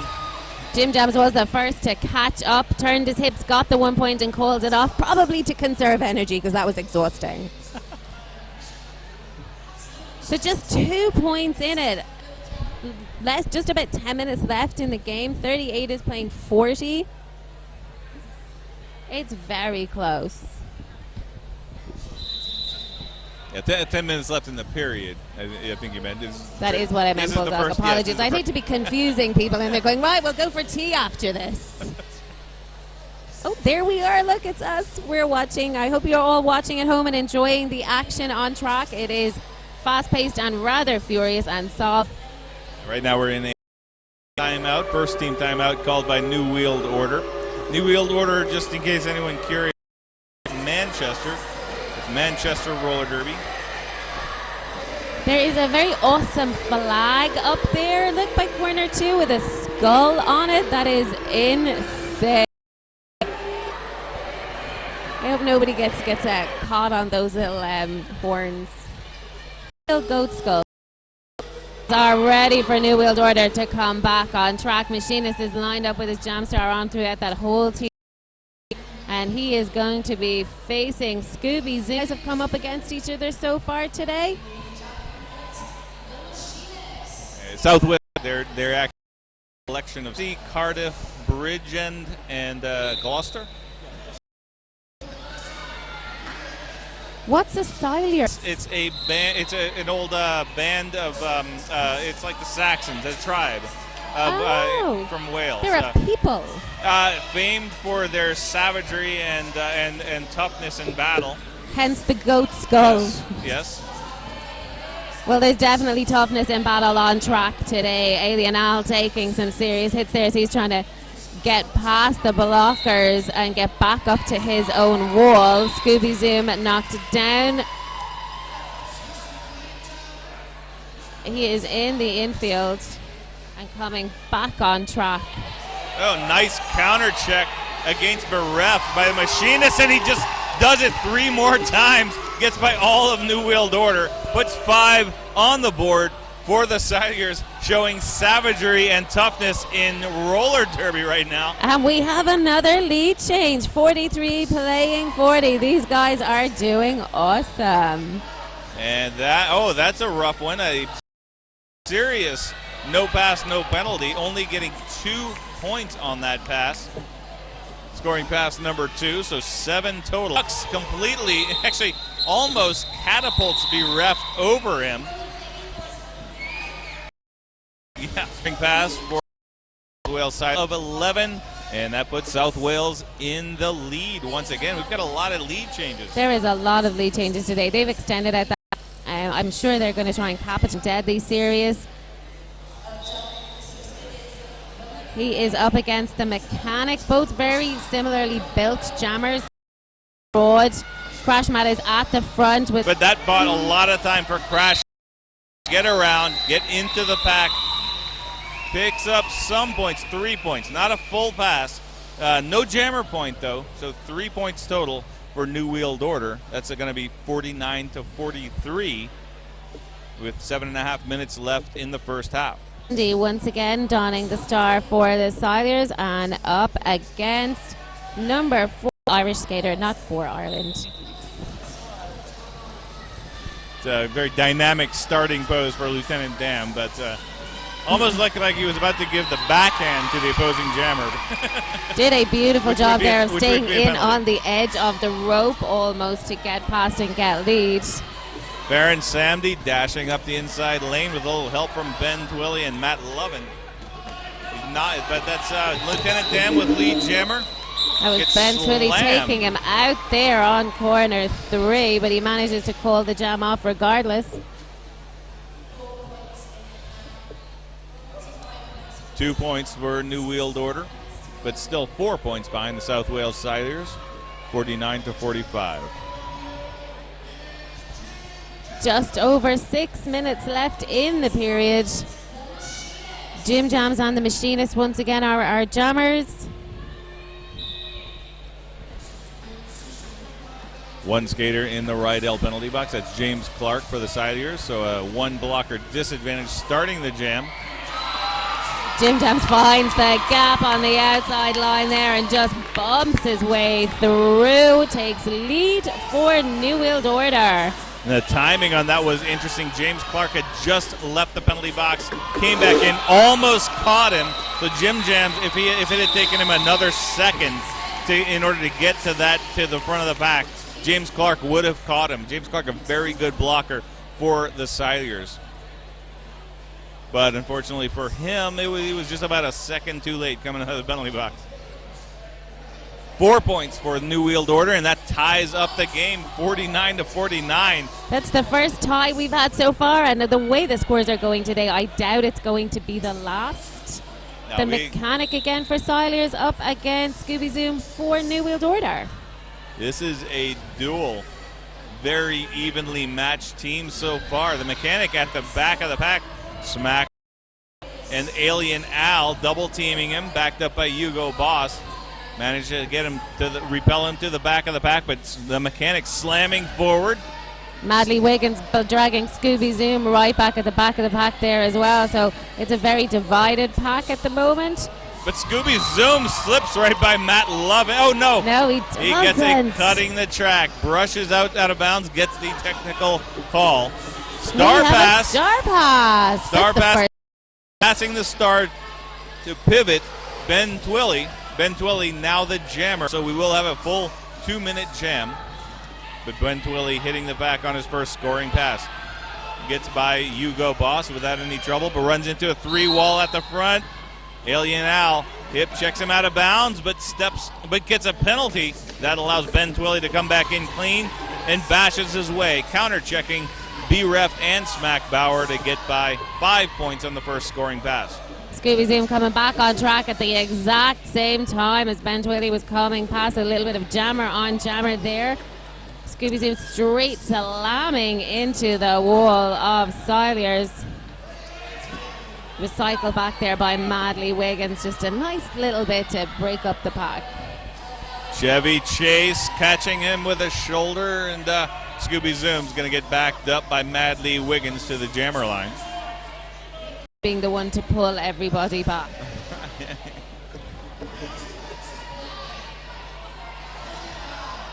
Very fond of the run back, I imagine. Ben Twilly is let go at the front of the back pack there as everyone had come out of the engagement zone, so he's getting his 5 points on the board just as that jam was ending that full 2 minutes. That's 14 points total for the Silures. Puts them at 63 points, no points for a New Wheeled Order, excuse me. They remain at 49, and we have 3 minutes left in the first half.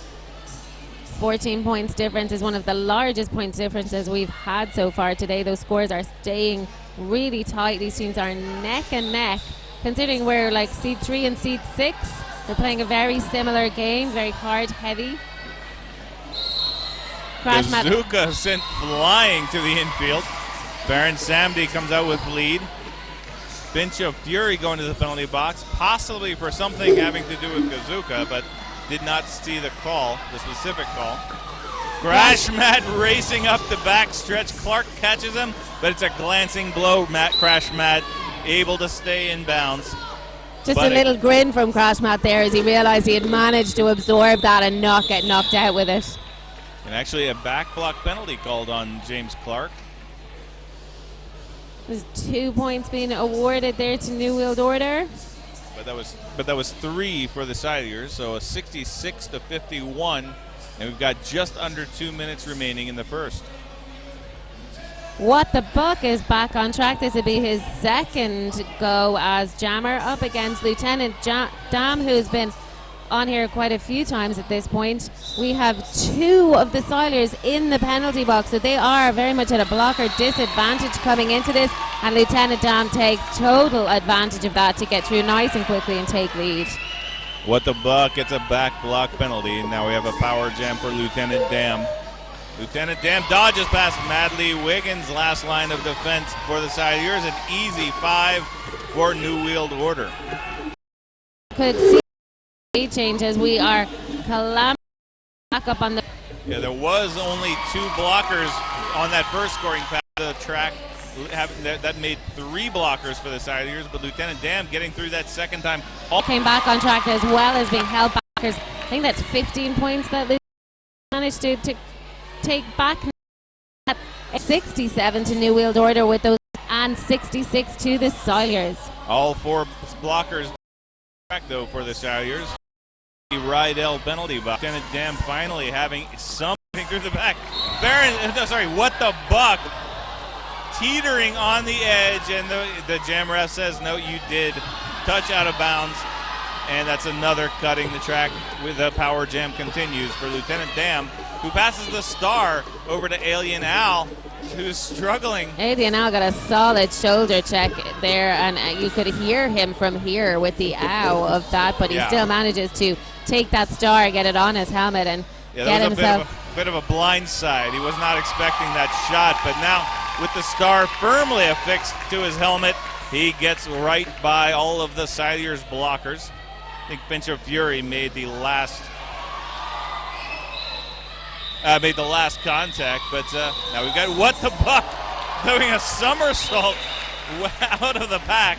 Now that was no contact made with opposing players, so that was just a bit of a dash of style. Elderly there coming back to the bench, and looks like he's been taken unawares by something there. He's actually throwing up, I think, as he's going, which is perfect timing for him to do that because it's halftime. He can rest, take it easy. Some of his team managed to get caught up in that, so I'd say somebody's going to need water and sponges during halftime. Well, and we're it looked back like he was to the smiling a bit. He looked up and gave a grin. Well, hey, if you're going to go through this, you might as well share it with your team. That is what teams are for. It's team spirit, team bonding. If I'm going to puke, you're going to know about it.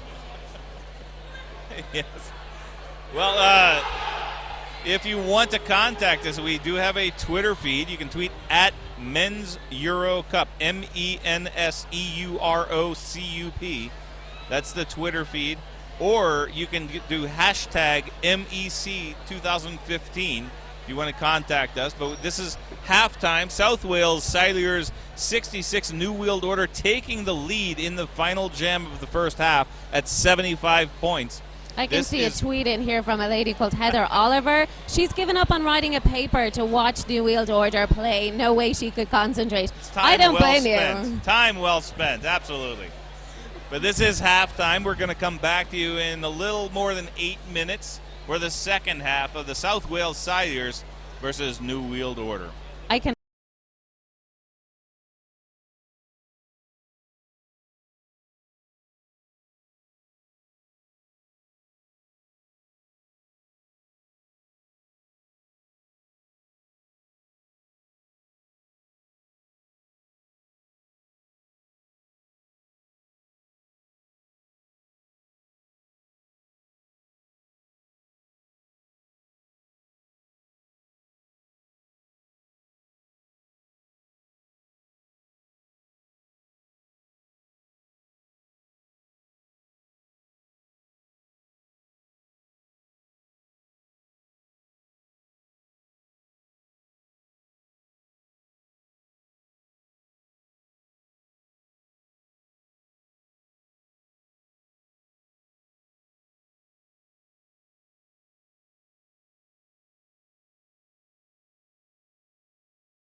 And we're back here in Newcastle watching game number 4 today.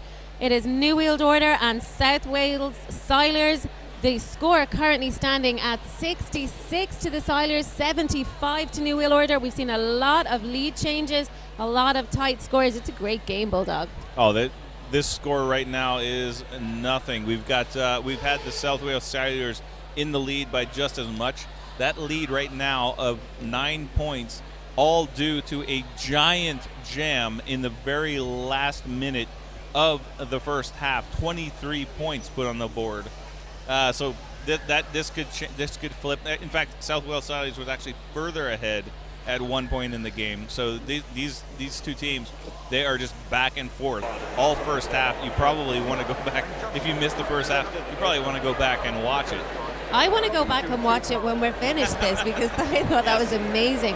The biggest lead difference we've had today has been 15 points that South Wales had over New World Order. So New World Order clawed that back and then took it to the current 9-point lead we have at the moment.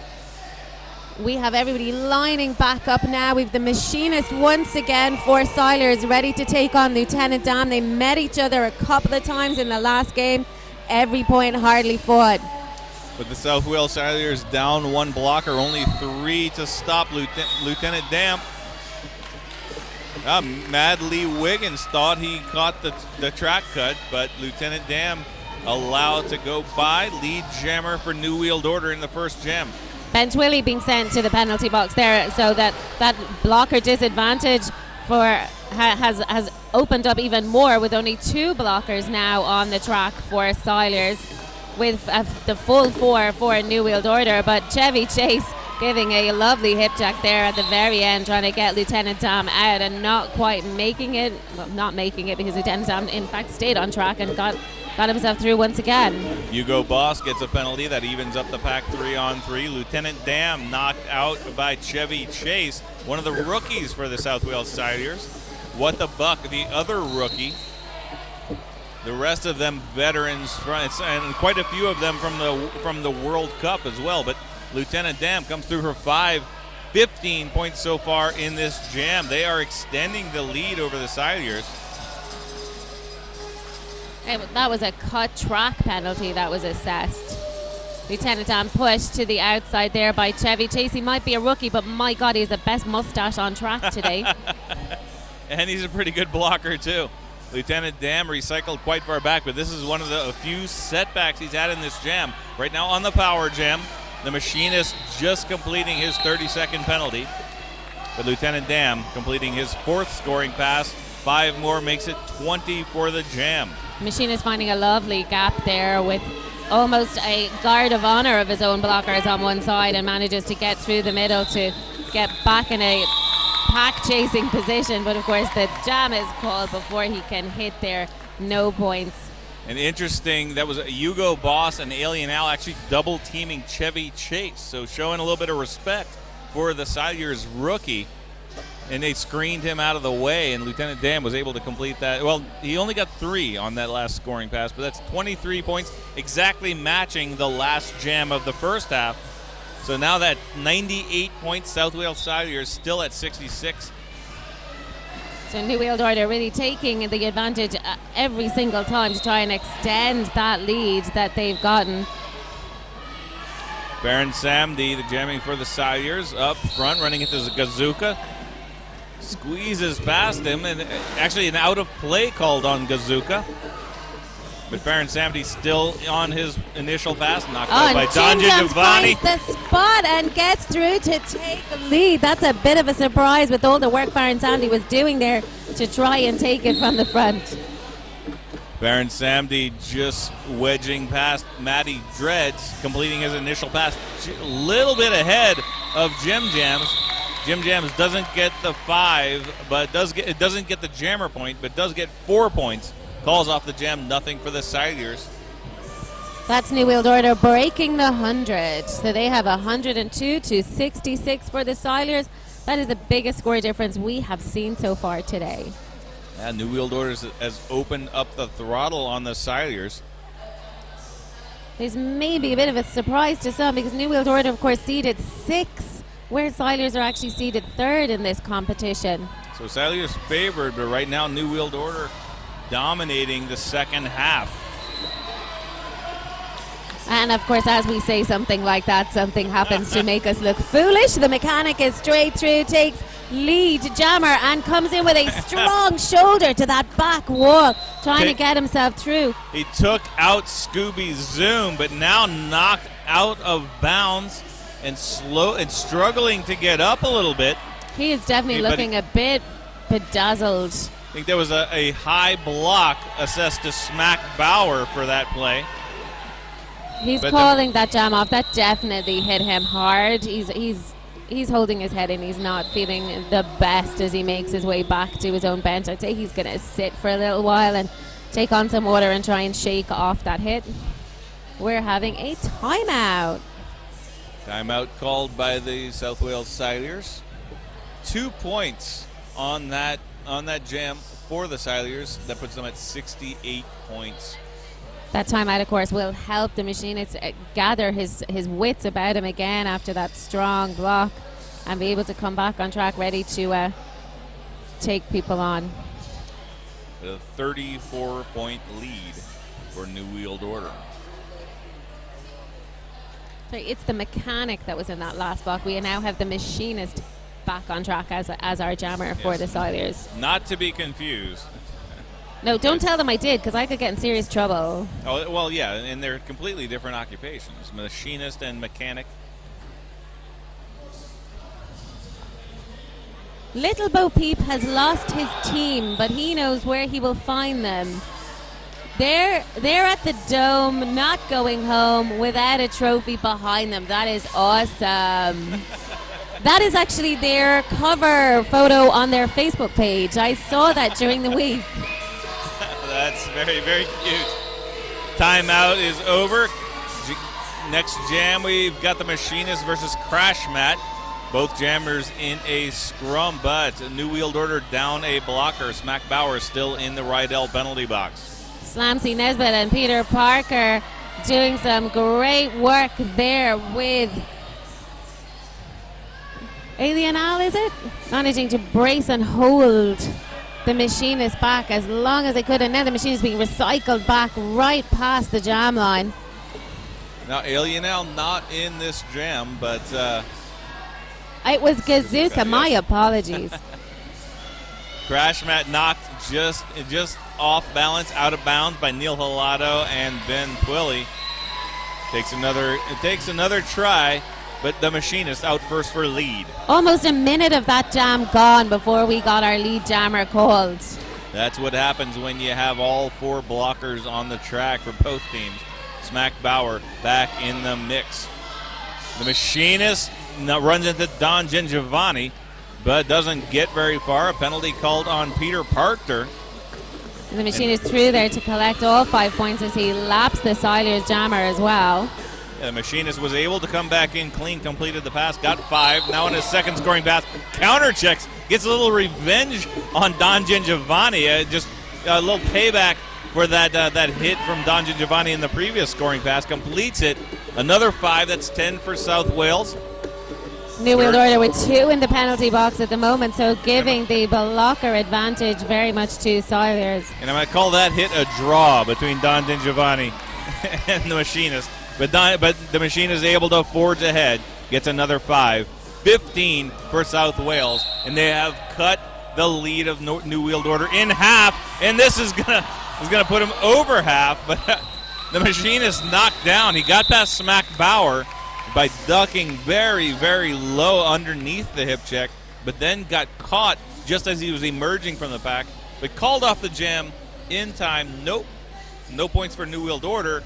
That looks like 5 more for South Wales. So we're tidying up that score difference another little bit. 102 to New World Order. They've been on that just for a minute or two.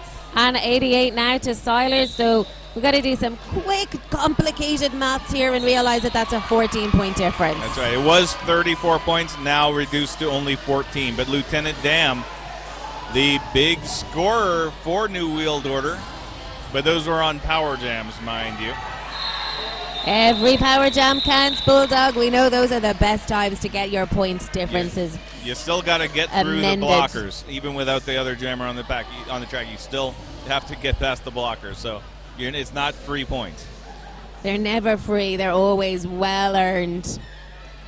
Jim Dams is back on track, up against the mechanic for Silures, and we have just the one New World Order skater in the penalty box. That was Peter Parker. He actually came back on track, did one hit, and got sent back to the penalty box in the last jab. I think he was on track for about 3 seconds. The mechanic back on the track, number 79 for the South Wales Silures. The Jim jams with a juke to the outside. Oh, it's he's caught on the by ground. Finch of Fury, knocked to the ground. The mechanic now in front, just absorbs Don Gingiovanni's shoulder check, spins around and completes his initial pass. Now on his first scoring pass, counter checks Don Gingiovanni. Don Gingiovanni drops back to help out his jammer, leaving only 3 blockers to stop the mechanic, but they are handling well. Mechanic, though, whipping past Matt Lovin, his teammate. Jim Dams will Counter-checks be Peter relieved. Parker, completes the pass for 5. Jim Dams will be relieved to see Ben Twilley on the way to the penalty box, because Ben Twilley has been making it his own personal mission to hold him back from getting out of that pack for the last circuit of the track. Ben Twilley in the penalty box for the Silures. That's a 4-on-3 pack advantage for the New World Order. But Gazuka and Peter Parker, Falling teammates, over each other, little I friendly think. fire, run into each other. But I don't think they lost too much, because the jam was called almost at the same moment that impact occurred. So South Wales getting 5. And 2 more. Should be 7 points, which will put them at 95 points. And now do the math again. That's 106, 11-point difference. So again, we know that this point difference can be eaten up very, very quickly with the type of jamming that we're seeing on this track. Scooby Zoom, forward, bowls over Matt Lovin, spins around Madly Wiggins, but Matt Lovin recovers in time to knock Scooby Zoom out of bounds. But he did get lead jammer. He is in control of the clock. The machine is completing his initial pass, but now he's in position. The crowd was fairly screeching at New World Order's jammer Scooby Zoom to call off the jam. He did, though. He was in the infield just watching the machinist come around. Yeah, with a little time to spare. I think he was milking the clock, as they say.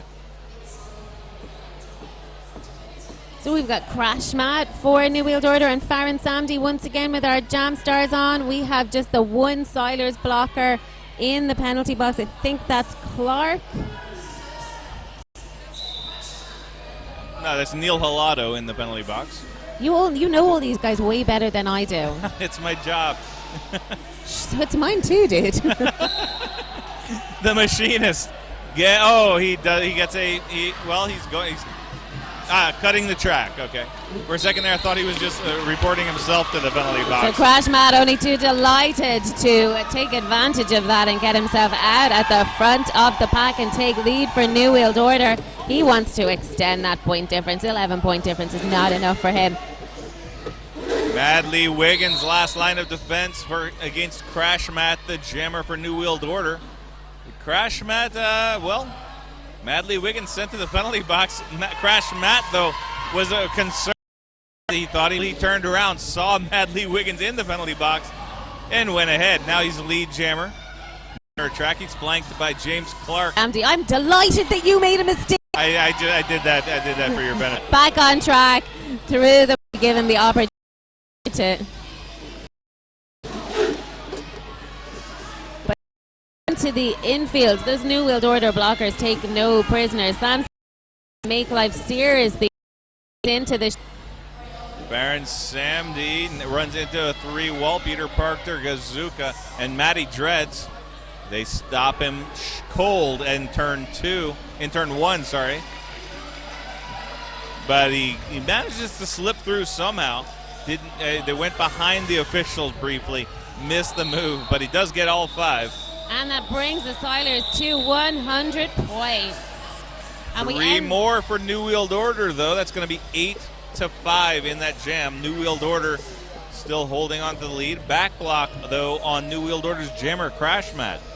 So that's going to give us a power jam start for the Silures. So Crash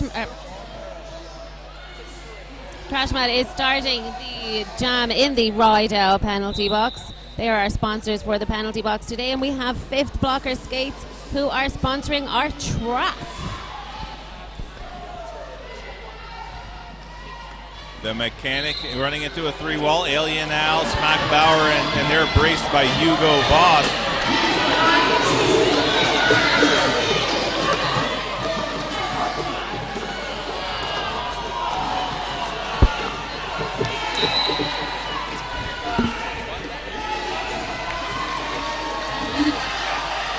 So we're seeing jammer on jammer here. Crash Mat is back on track. He is chasing down the Mechanic, but he's going to hit the Silures wall right before the Mechanic hits the New Wheeled Order wall. Mechanic knocked down, crawling back so as not to get that cut track penalty. And Crash Mat finds the space and hops through the wall. That's his initial pass completed.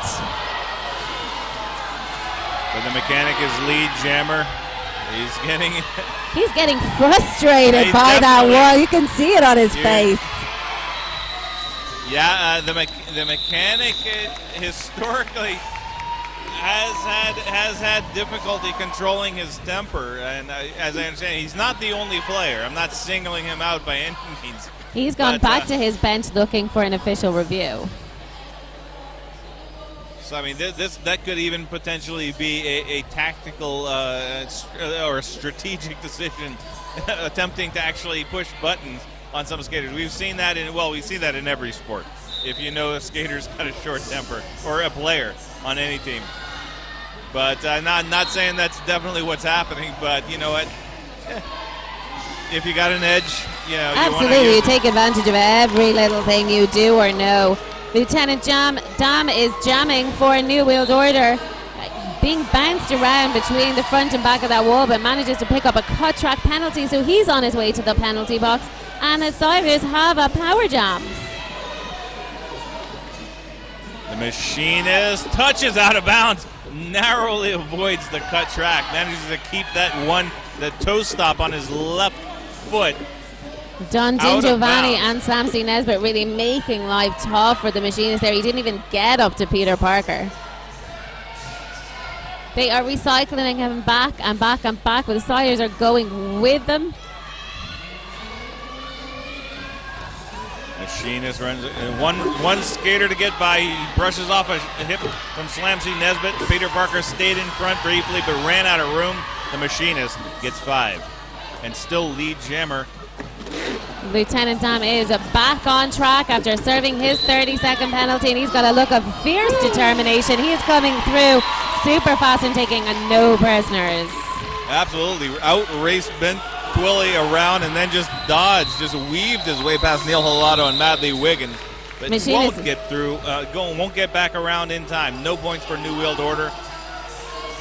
Machinist body checked his way there to get past those New Wheeled Order blockers with seconds so that he could do that, get a point, and call the jam off before Lieutenant Dam actually managed to get to the pack. Yes, he called it off in time and secured 9 points for the South Wales Silures. That is now a 5-point game, 116 to 111. New Wheeled Order holding on to the lead by their fingernails right now. South Wales Silures rocketing right back into the game. We are over halfway through the second period. There's the crowd, and sitting right at the back in the comfy seats my friends who came over with me from Ireland. Kevin won those seats in a competition for the MEC, but then had the worst karma on the way over here. Missed his flight, left his wallet on the bus, got his wallet back, got a later flight. We all had to get a later flight. Then his money was stolen out of his wallet on the plane. Found out he didn't have his accommodation when he got here. This guy has had a disastrous trip to get here, but right now there's beer in that cooler and he's a happy boy. Yeah, he spent all of his luck winning those seats. It's But, you the know, weirdest. We were talking about it, going, what sort of karma is going on here? And should we just leave you to it, dude? But you know, he looks fairly content right now, I gotta say. Like I said, the prize included a cooler that has beer and snacks in it. We're happy people. Statman reckons it's definitely an Irish drinking song about that kind of bad dudes. Know it, tweet it in to @Men's Euro Cup and use the hashtag MEC 2015. I think there's a country western song like that. He'd also have to lose his dog. That's a Jim Jams. Oh, gets a forearm penalty. Oh, Looked like he got happy. out first, but no. It is no, the mechanic also not getting lead jammer, but he does complete his initial pass clean. So it will be a full 2-minute jam. The mechanic on the power jam slams into Bereft. Bereft goes to the ground. Now 1-on-1 with Alien Al. Able to slip by. Gets not only 4 of a potential 5 on that first scoring pass for the mechanic. That's bringing us up, of course, to a 1-point difference. This is getting intense.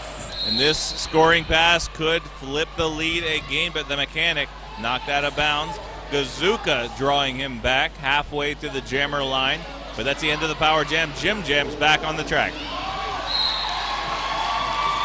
Jim Jams completes his initial pass clean.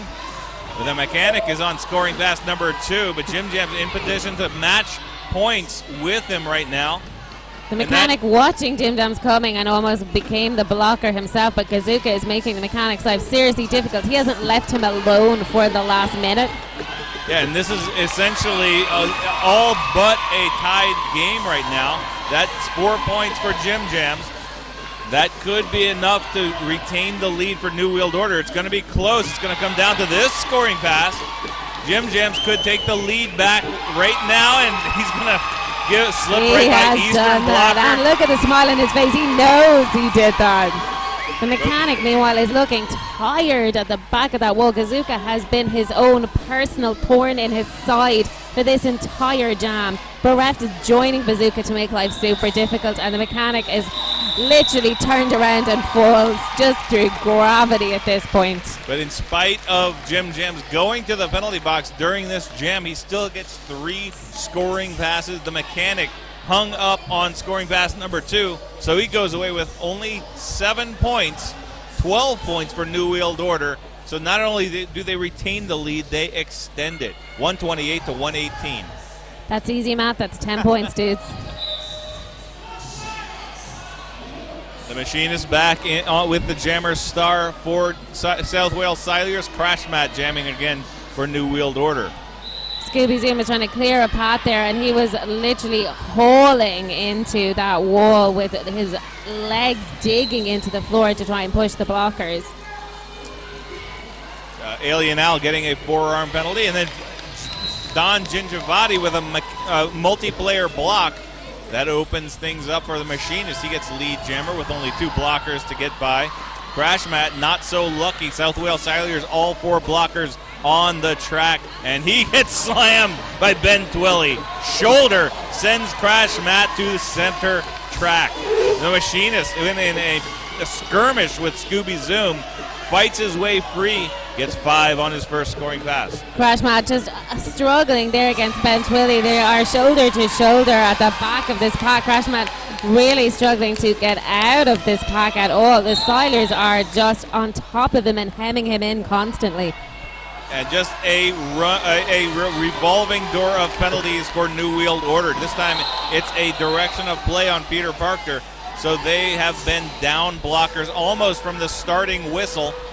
The first penalty in this jam for South Wales Silures goes to Mad Lee Wiggins. He got a elbow penalty and another scoring pass. 20 points so far for the machinist. He's coming in for scoring pass number 5.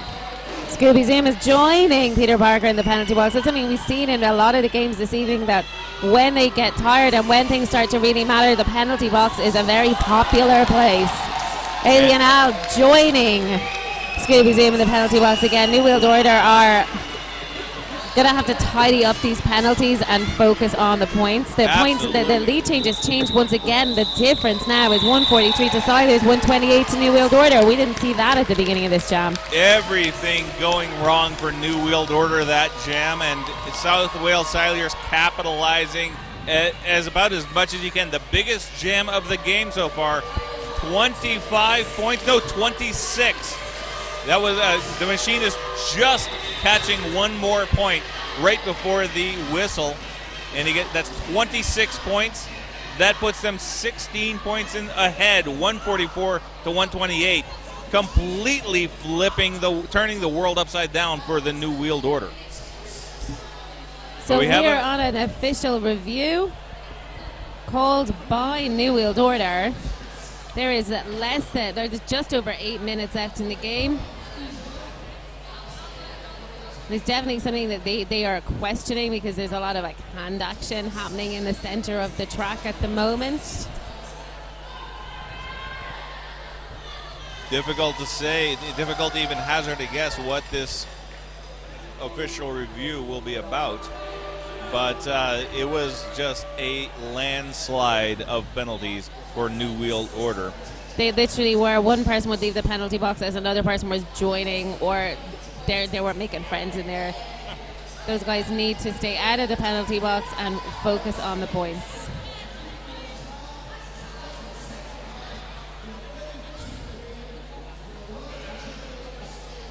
Oh, we've the crowd here. Somebody's got a big alien head up at the back of the crowd. That's awesome. We're hoping that people bring in lots more signs for you guys to have a look at tomorrow. Don't forget to tune in tomorrow. We're going to have a lot more action, and it's going to be even more intense than today because people will be fighting it out to see who's actually going to win this thing.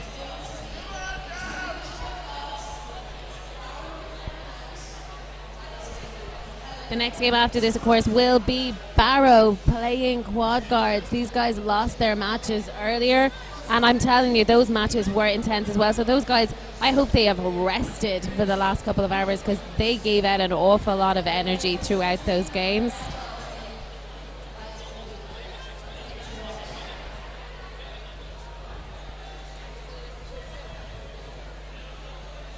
The decision being communicated to the New World Order bench there, and they're going to go back to their benches shortly. Little nod of head and thanks very much, and we have our guys ready on track for the next jam to start. Lieutenant Dam is our jammer for New World Order once again, and he is up against Farron Sandy, number 19.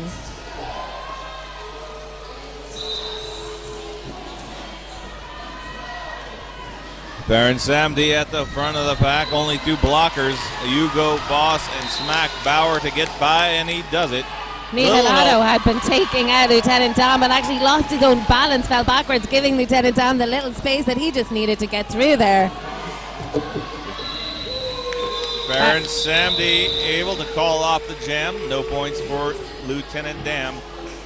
And Silures taken 3, puts him at 147. That's 19 points. That is good math there, Bulldog. Thank you.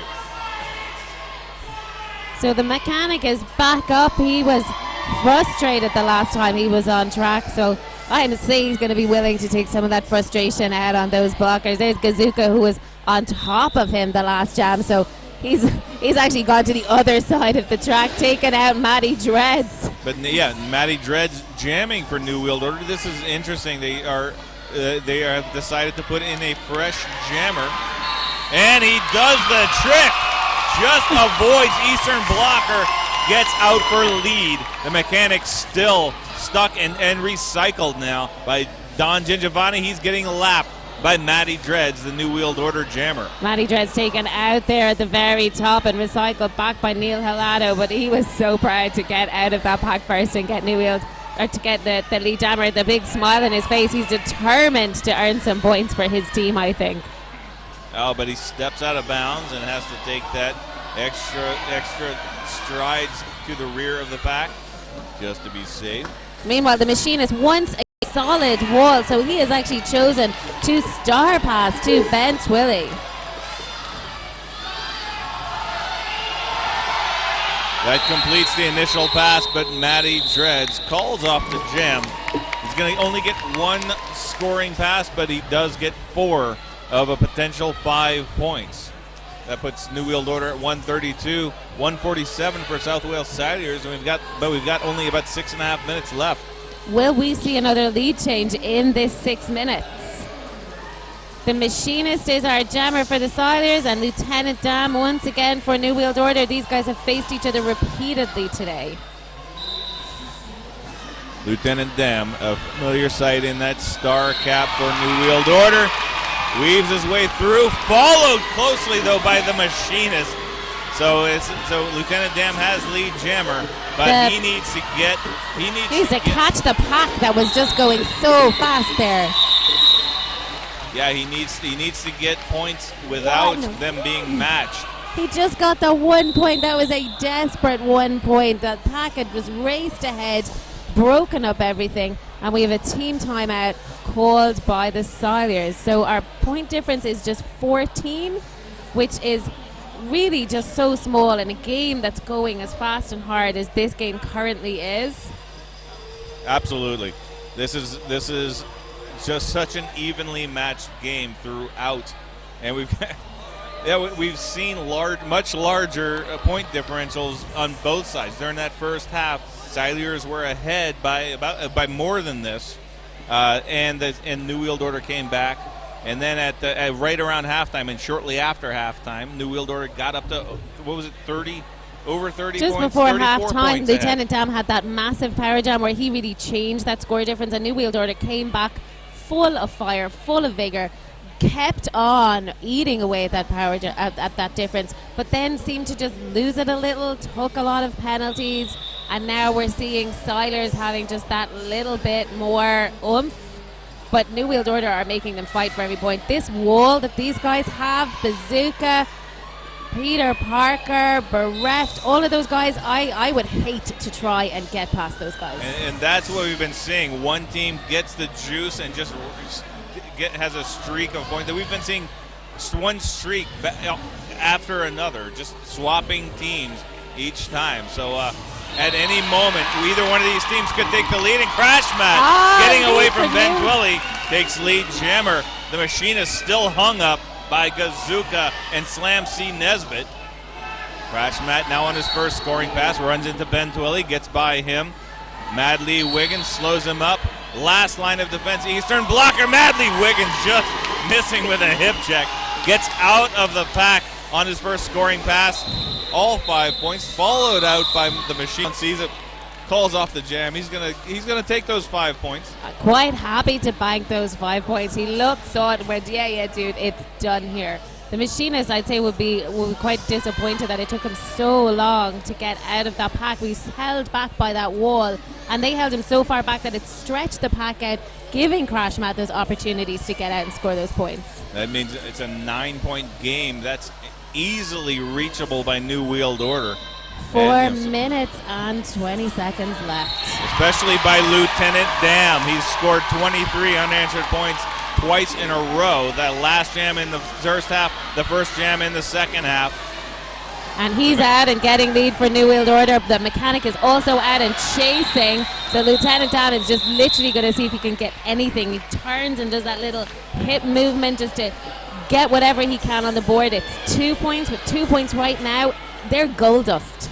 And if they can keep doing this, they can take the lead right back. They don't have to score big jams. They can just nickel and dime it, and even penny and top it. Literally, like decimal points at this stage. These guys are going to go for.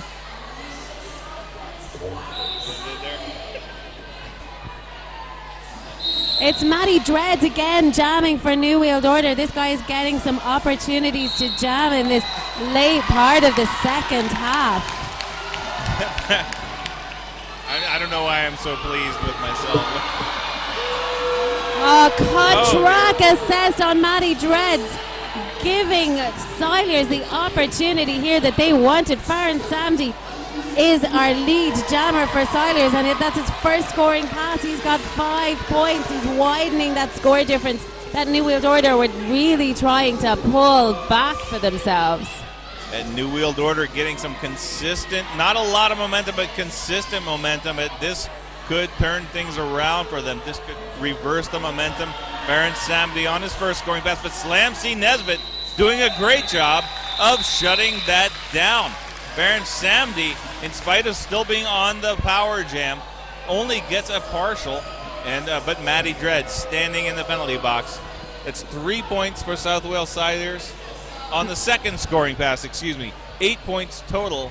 That's 155 to 140. South Wales opens it up to 15 points. Slamsy Nesbitt can take personal credit for the fact that point difference was not much better at the end of that. He was slamming it into the jammer and just holding him as a personal thing. But the period clock showed 2 minutes 6 seconds on the clock at the first whistle of this jam. So there will be at least 6 seconds on the clock at the end of this jam, and New Wheeled Order has a timeout remaining. The machinist there is our lead jammer. He came up against the wall and trying, but we've got another cut track penalty assessed on the New Wheeled Order jammer, giving yet more opportunities to the Silures to extend that lead. At the moment, we have just over a minute left. New Wheeled Order are going to have to fight this one hard for the next two if we get them. Right, but New Wheel to force at least one more jam, so they still have an opportunity to turn things around. So that the Silures are not going to make that easy for them. The machinist, though, can't get past Hugo Boss, taking his time. Actually, both jammers getting recycled simultaneously, so the entire pack moving retrograde. Matty Dredd's finally getting back. The machinist able to come in ahead of him. Hugo Boss gets him out. Actually looking a little bit winded, a little bit fatigued. He has put in some awesome work, though. I mean, if he's earned time.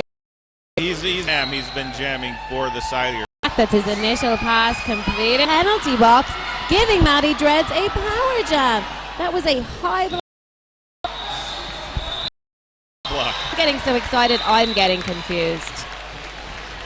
Team called by New Wheeled Order with just right now, second. Only 1 second, but they have allowed the clock to run down to 1 second.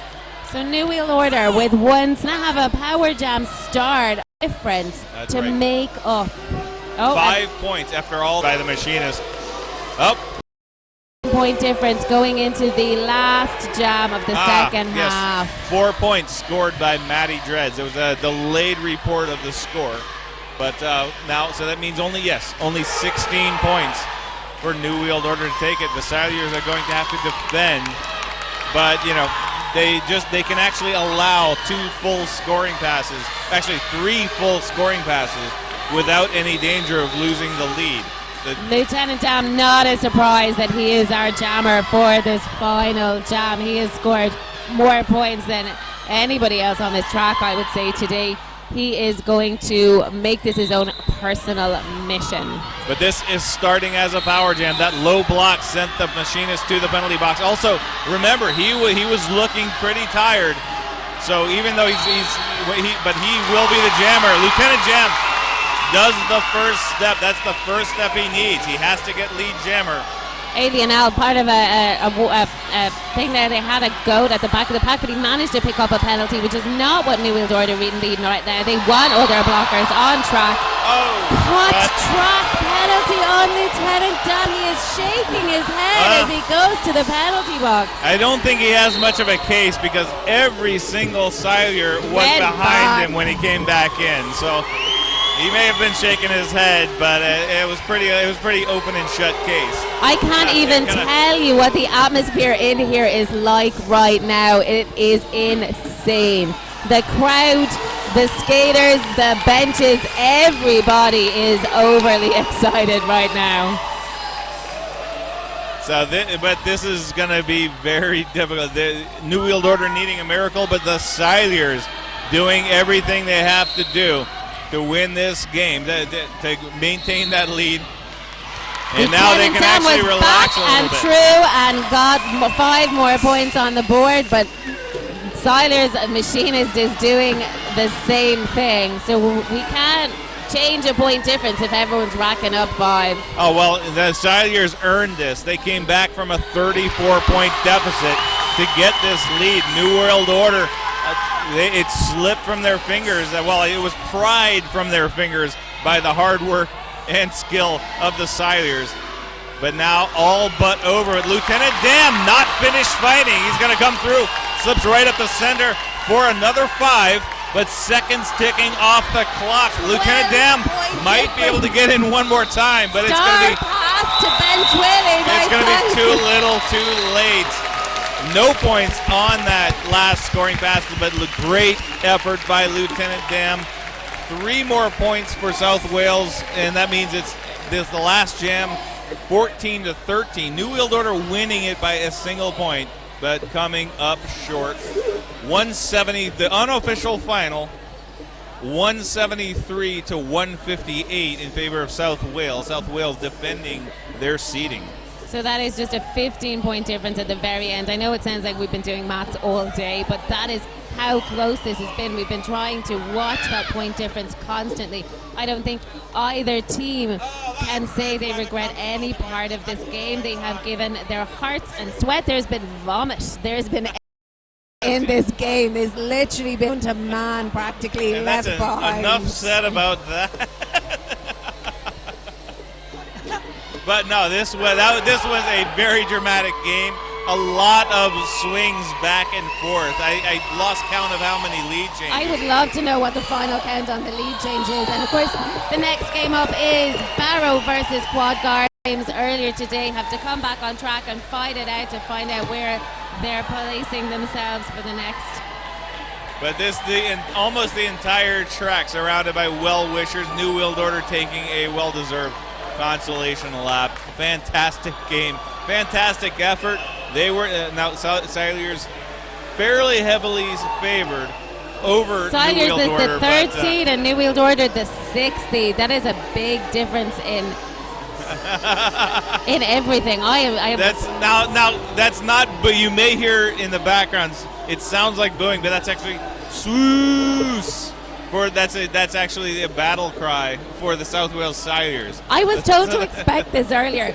We've had mooing earlier, and we've had soos. That nobody's booing anyone. In case anyone at home is hearing those noises, going, "Good God, those sportsman-like people are not great." They are. Everyone is supporting everybody. It is awesome here. Oh, it is indeed awesome. And that was a great game.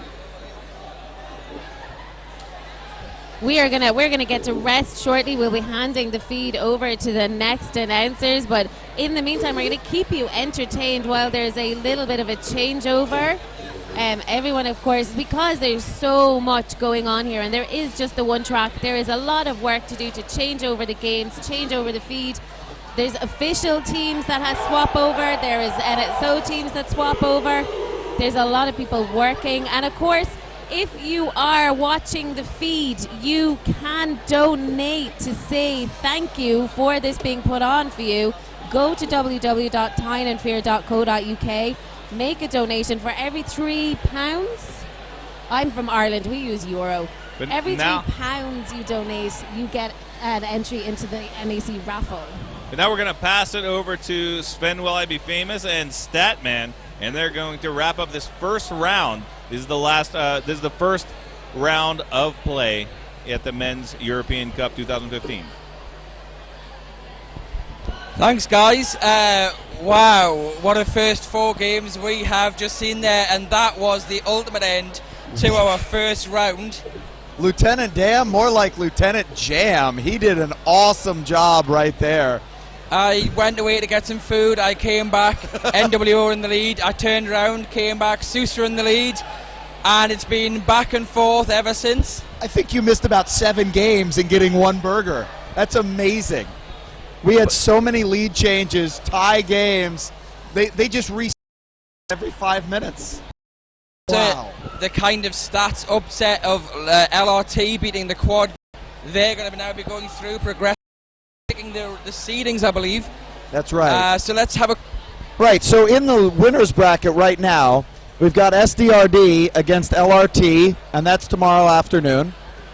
And then we've got Tyne and Fear versus South Wales, having won this game.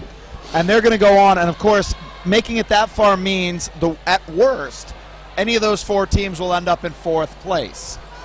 Now, the later games this evening are Barrow against Quad Guards up next, and Panam versus the New Wheeled Order. So the New Wheeled Order, after that incredible display, have just 2 hours turnaround before they're going to have to take on Panam Squad. That game is going to be a lot of fun, and they're going to be playing for the opportunity for 5th tomorrow.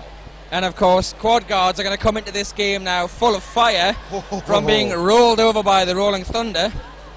So they're going to be out setting out something to prove, but of course they're going up against the unknown, the underdogs, Barrow, who they took on SDRD this morning and they got beat, but let's face it, SDRD are the favourites, and it was 1 seed against 8 seed, so that went the way of the predictions. Barrow have 2 things going for them. Number 1, they run set pieces like nobody else. Coming off of the line, first jam, take out the SDRD jammer, and one of their blockers goes to start recycling him to do a soul crush. That was clearly planned, and it's wonderful watching that. The second thing they've got going for them is the crowd.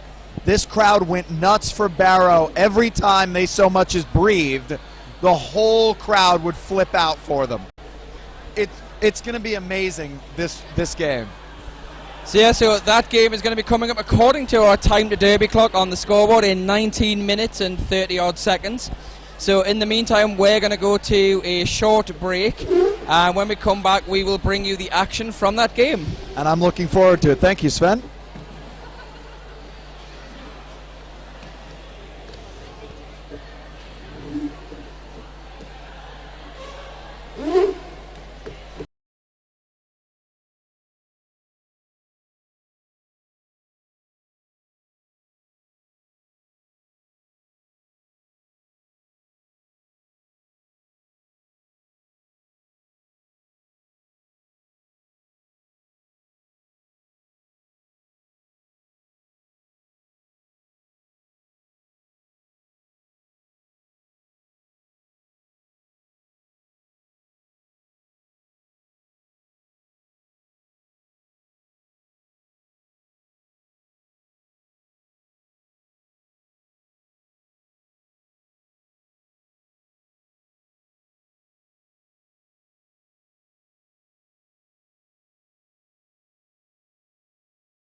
I was sat on the right side, so that's good. Hello, everyone. I'm Sven. This is Panda. Hello. Let's move this monitor a little bit and get us both in the shot. Oh, maybe not. Wrong way. Right, there we go. So, yeah, this is Game 5 of MEC 2015. We are going to have the loser of Game 1, the Barrow Infernos.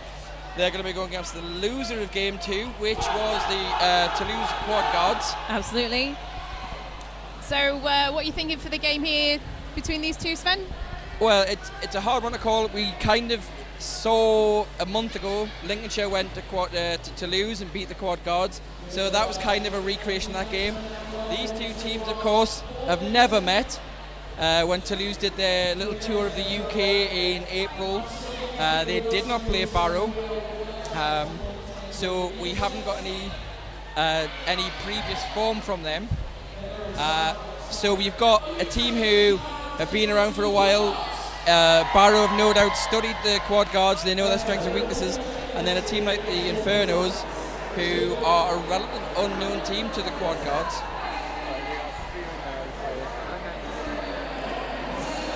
Absolutely, we just have a few seconds on the clock left to go before the first whistle. And we've got Skidmark lining up against John Travoltige. I hope I pronounced that correctly. Nice accent, and we're away with the action, so straight in against the wall. Barrow in the orange, of course. Skidmark ploughing through to race to the outside. Skidmark takes the inside line, picks up the lead for Barrow. John Travoltige is on his back, about 15 feet separating the jammers. Pack now moving really slowly down towards turn 3, looking for the outside line, but John Travoltige has been called for a cut track penalty. Yeah, they both slammed into the wall there. Watsy, the OPR, ran in just to quickly have a word with the Xavier Bacon, the jam ref. I'm guessing that was because as Skid at that Toulouse wall, he was blinded. Xavier Bacon would not have been able to see if he'd passed anyone.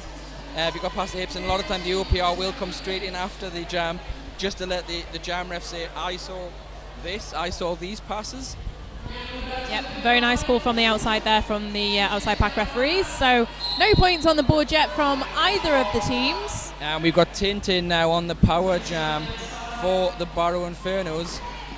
Just works his way on the outside of turn 2, picks up the lead.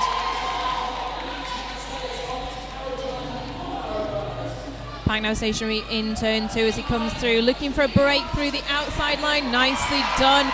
Feeding it through on the outside, picking up 5 points for a grand slam on the track.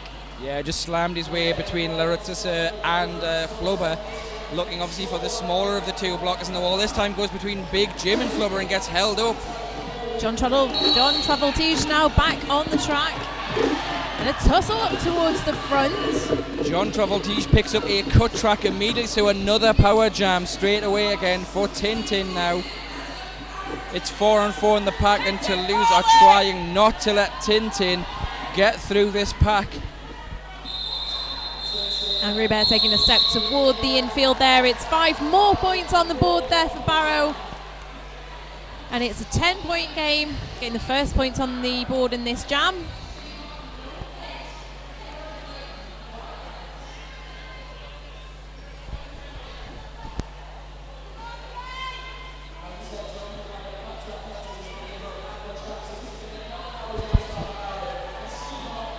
Right, you can see Skidmark lining up to jam now. On his own on the jammer line, John Travoltige still in the penalty box. Skidmark picking up lead jammer for Barrow. Skidmark's now coming round to start his scoring pass, just goes off the inside, takes a little whip off Fish, just getting held up by a downed X-Wing. Gets tripped, it looks like. Yeah, we're going to see the low block. Just waiting to see who that is when they come around.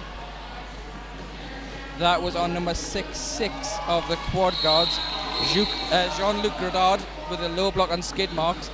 Power jam has ended, and John Travoltige just trying to fight his way through. Dynamo just giving him one last hit on the outside. Nicely done on the inside there, but Skidmark did incur a penalty. It was a forearm, so he's taking a seat in the penalty box, and now it is a power jam to the Quad Guards. John Travoltige just skips the inside apex of turn 4. Now got that 2-wall of Barrow in front of him, just trying to skip past Dynamo. Rolls around them, so there's his 5. That's the quad guards now on the board. So the first point's on the board there for the quad guards. And you can see Skidmark standing in the box, so he's only got a few seconds left on his penalty clock. A bit of a tussling as he comes back onto the needing to be recycled once again, but we're seeing Jean-Travel Voltige again on his way to the penalty box, and it looks like it's an out of play penalty. So normally an out of play penalty for a jammer is going to be that they're blocking through the wall during a no pack. But we're going to get a jammer switch as we get Skidmarks going back with another forearm, so already heavy jammer penalties for both teams here. Absolutely, we've seen these two switching out quite a bit, and we're only in jam 3. Well, John Travoltige was on as the first jammer. This is his 3rd jammer in a row, and he's picked up this is his 3rd penalty. So now he's luckily going to get some respite and be able to Toulouse are going to be able to get one of their other jammers on track. Absolutely, so we've got Skidmark's going to be starting the next jam from the penalty box, but he is standing. So Slash Gordon going to be taking the power start for the quad guards.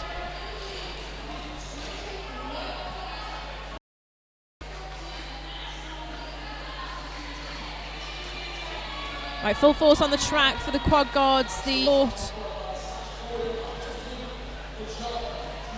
Slash Gordon just gets knocked down by getting held. Wall at the front allows Skidmarks to come out of the penalty box. Pick up. He was 20 feet behind him. He's got a forearms though. He's followed by Big Jim taking a seat. So disadvantage on the track there now for the quad guards. Lead and 5 more points on the board there for Skidmark. So far the tale of this game has been jammer penalties and power jams. You're right, Sven. A lot of tumbling as we're coming through the pack, but Skidmark is out for another 5 points and he calls it off. He'll be glad to have a rest. 4 jams in a row. So five and a bit minutes gone, and Barrow sitting 31, quad guards on 14. Again, another power start for Tintin. Second time we've seen him jamming now. Yeah, he took the very first jam, and then we had the intermediate jams. We had the penalties there from Skidmark.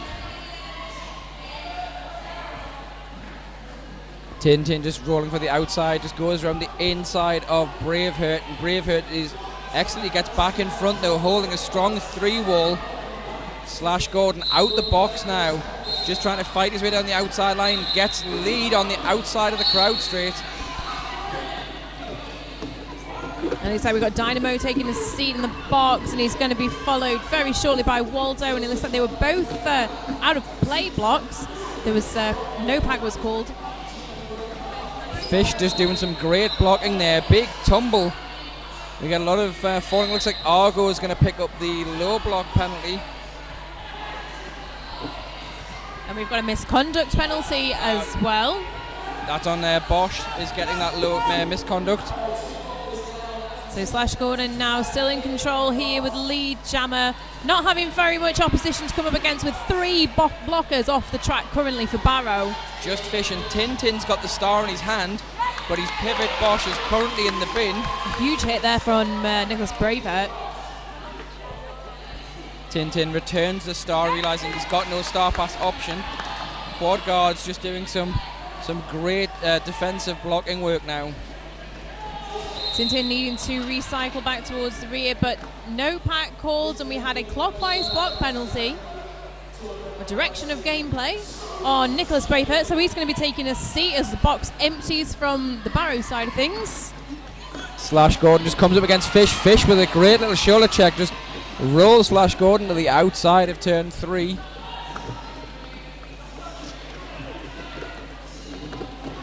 Seen a lot of the jammers and the pivots here just pinballing their way through the pack. So Bosch now has taken the star pass that Tintin was trying to offer earlier and bursts through the pack, but the jam gets called before he can get round for a scoring pass.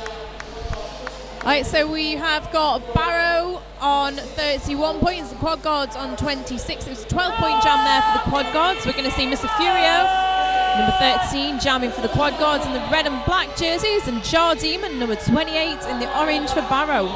So 4-on-3 pack advantage to Barrow as we have Braveheart sitting in our Rydell penalty box. Rydell Skates, of course, penalty box sponsor for this tournament.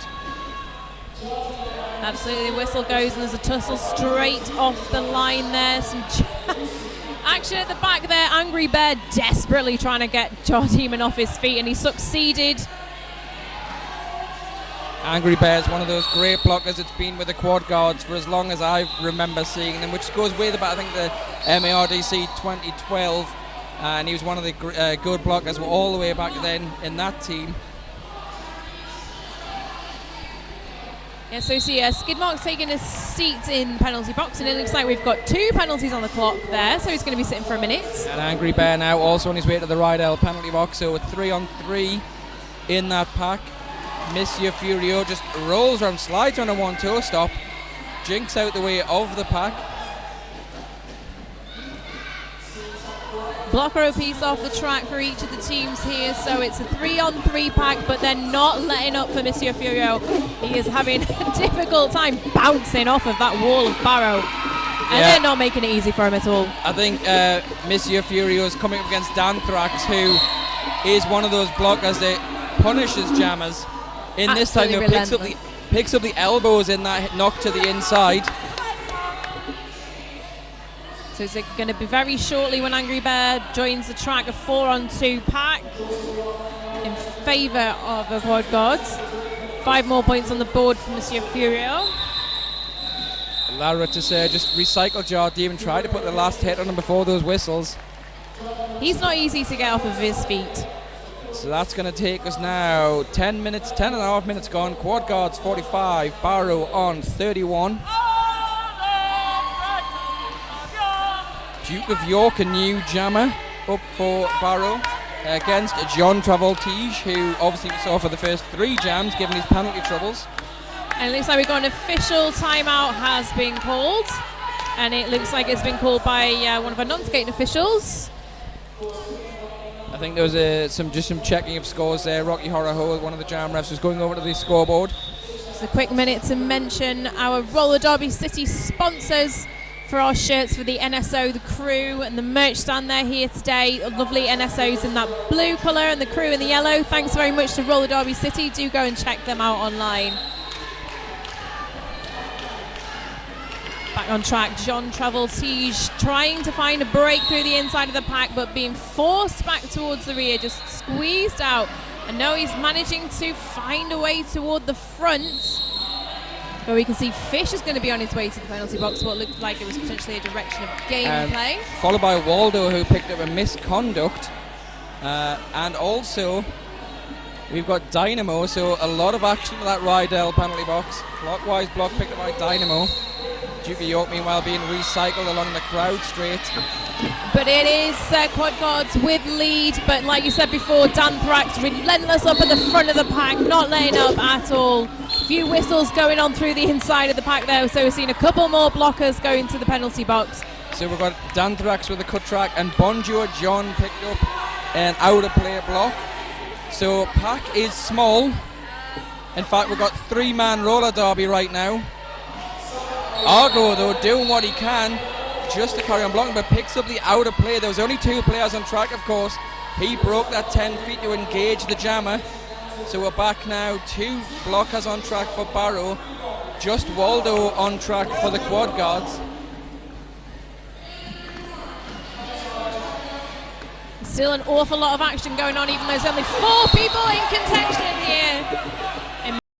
A block penalty called, sending Waldo back to the penalty box. It's not very long since he was back on the track. Jean Travoltige calling it off from the outside as he took a tumble. Teammates just checking he's all right. He's back on his feet. It looks like he's fine. Well, that was a busy jam for those penalty box timers. My goodness me. I think someone shouted free sweets in the penalty box and everyone went running. So we've got a team timeout now that's been called by Barrow, but I think it's also going to give the officials a little bit of breathing room to just make sure they've got everything down. They were going to be writing and scribbling furiously with the clocks and everything, getting everything all in order there. 2 blockers apiece sitting. And we've got Barrow's jammer, number 01, Duke of York, is standing in the box. So we're going to have a power jam start for the quad guards, but it's not going to be for very long.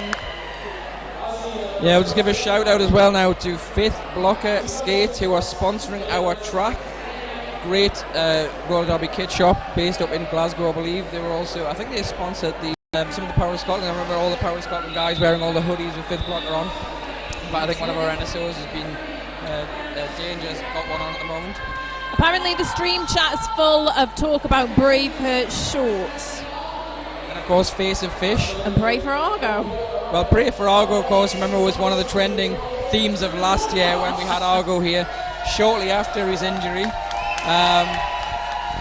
Obviously he was here as a spectator last year, and we did some interviews with him, and obviously there was a lot of fooling around with the whiteboard, I believe. Yes, I do remember those pictures. Do check us out online, folks. We're up on Twitter, Euro Cup, hashtag MEC 2015. Do tweet us, you might get a shout out.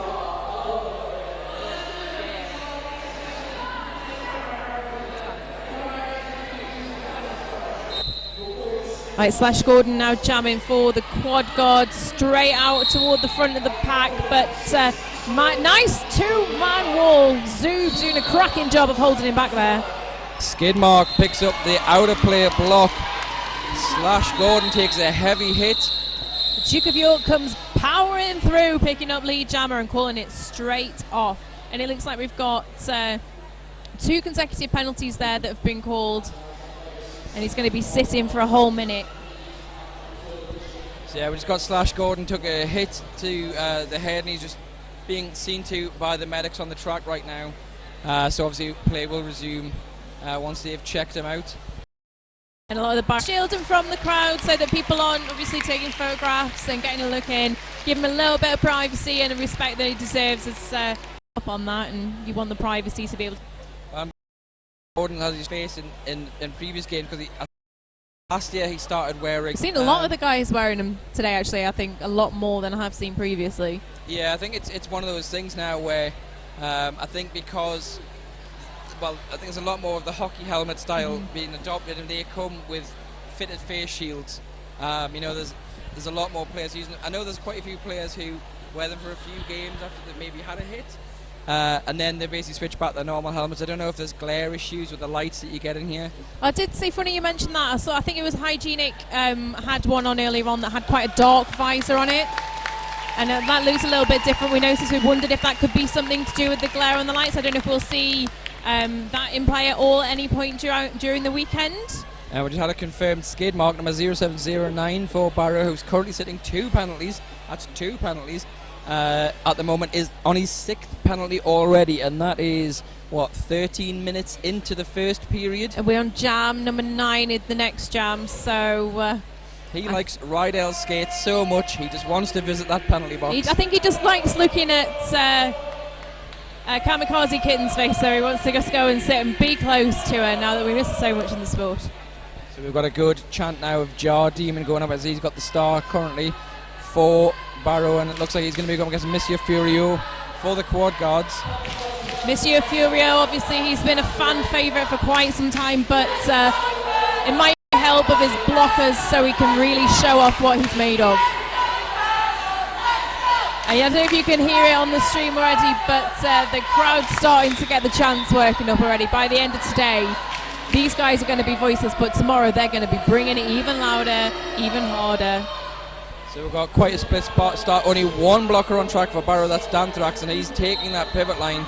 3-on-1 at the moment. Argo standing, so he's going to be coming back. Fish standing, so he's going to be coming back to try to join Danthrax, but Danthrax can't hold Furio up enough, and Furio is through for lead.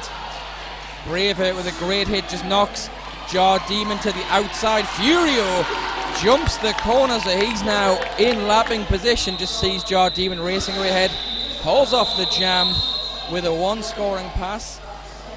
What a beautiful apex jump, something we've come to see a lot of from Mr. Furio. It looks like Furio has actually been issued with a skating out of bounds. Whether he picked that up right at the end of the jam or whether he actually... in fact, it must have been at the end of the jam. He was calling it, remember. Those Speeding whistles up. have got to start before you jump off track. So will be a power jam for Tin. Very unexpected. Monsieur Furio, he was very penalty light in the first game that we saw here from the Quad Guards. I think he had just 1 or 2 throughout the whole game. We'll see if we get any similarities here. He's not very penalty heavy at all. I think it just comes from when he's trying to go for the jumps or that extra bit of footwork. He sometimes doesn't quite make it. Yeah, if I remember rightly from last year, Furio's main penalties came from the cut tracks. You know, where you basically your feet are too quick, and you've already tried to correct yourself, keep yourself upright, and you're standing back on track again.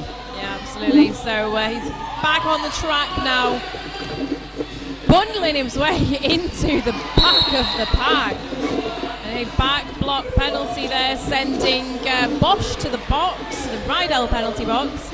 Monsieur Furio taking a tumble toward the outside, but gets back up and powers on. Skidmark knocked him out, but then went down himself, so Furio allowed to come back on. Tin now through, picks up the 4. Furio just being recycled now back behind Dynamo, but he's got Angry Bear coming on with him. Angry Bear probably going to do some offensive jamming. Angry Bear used Furio to push Tin off to the inside. And looks like Dynamo picks up the clockwise block.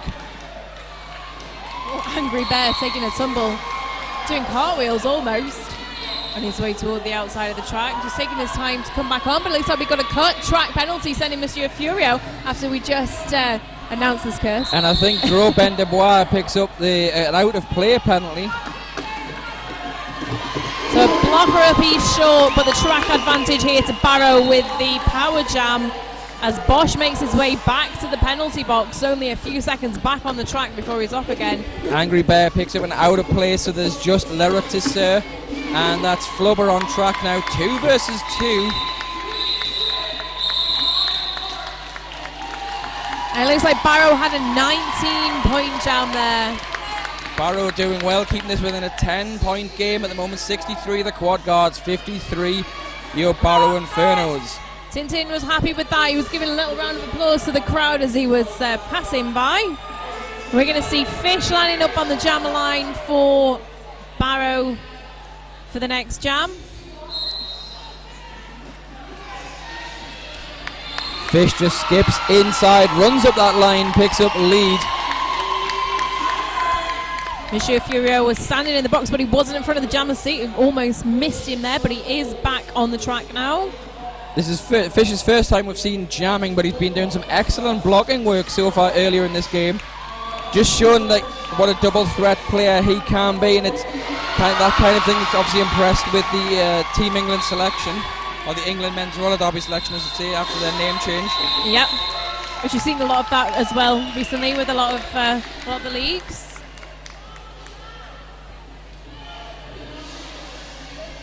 Right, so we're going to see full force back on the track now for both of the teams here, if I'm not mistaken. The Rydell penalty box empty for the first time in quite a few jams.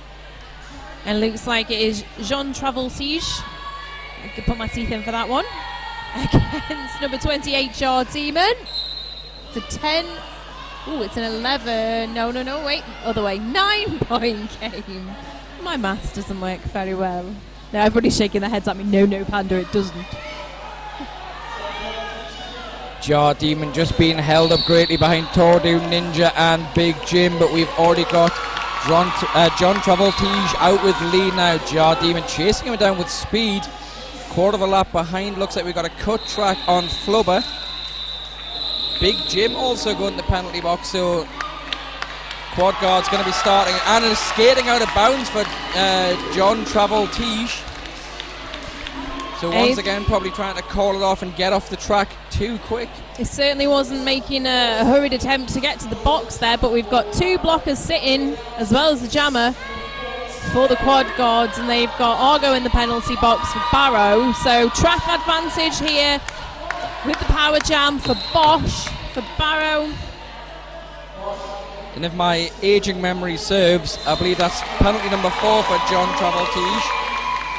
Bosch now out with lead for Barrow. Again, 4-on-2 pack advantage to Barrow up on that top turn.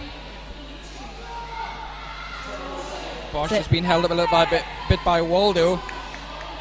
Now rolling up against the back of Jean-Luc Godard. Jean-Luc Godard just tries to knock him down. No pass, no penalty. Yeah, the skater that he passed went down at the same time as well, so he's legally allowed to pass him, but he doesn't gain any points or advantage for that. Track again, just came back to track with both feet. That's his 5th penalty now, and another power jam to Barrow. Bosch though facing a strong four-wall here, who are adopting that square formation. So Fish is in the box as well, so blocker advantage on the track to the quad guards, but they've still got the jammer in the box, so it's a power jam to Barrow. Barrow just choosing to do the passive offense at the moment, and only coming to strike when Waldo was trying to recycle Bosch. And I believe that's lead change, 71 Barrow, quad guard 67. And I can even work out that's a 4-point game. Barrow doing exceptionally well for a team who don't appear to have a training venue at the moment. That's been quite a while now. Team timeout called by the quad guards. So let's, in this team timeout, just give a bit of a shout out to Roller Derby City. If you see any of the people wandering around the track in the yellow crew shirts, or any of the people in the lovely powder blue NSO shirts, they are all being made, hand printed by Roller Derby City. And all of the MEC 2015 merch shirts that Tyne and Fear have in our merch village, just located behind us. They made all of those.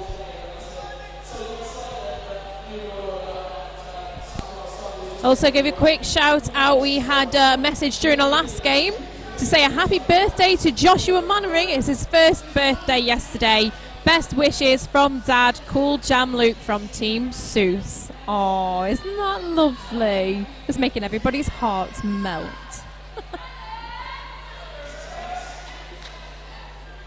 So far we can see that Jar Demon waiting patiently on the track for this power jam to start. They've got the disadvantage of having Fish in the box. But it's a 4-point game as it stands at the minute. So Jar Demon just a pro guard's wall as he comes around turn 2, just trying to go around the outside line, inside, and just trying to get in amongst the corners.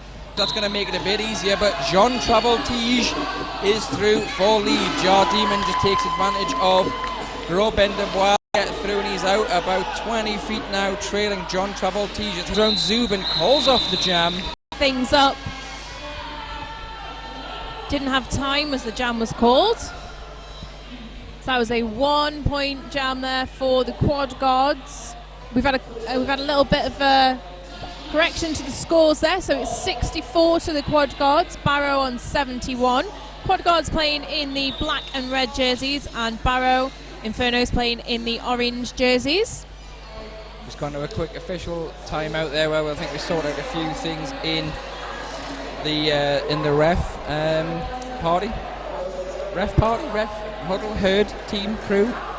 Dazzle, I think to be known. So go to www.tyneandfear.co.uk.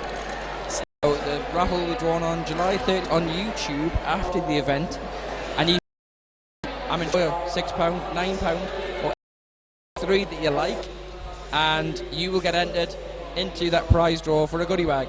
Yeah, don't forget, if you are watching the stream not live, but up until the 31st of July, you still got a chance to enter. So do get online and donate. It's all for a good cause. We wouldn't be able to bring you, unfortunately we have had a couple of hitches with we are working to get that sorted out for you. Very much for your patience.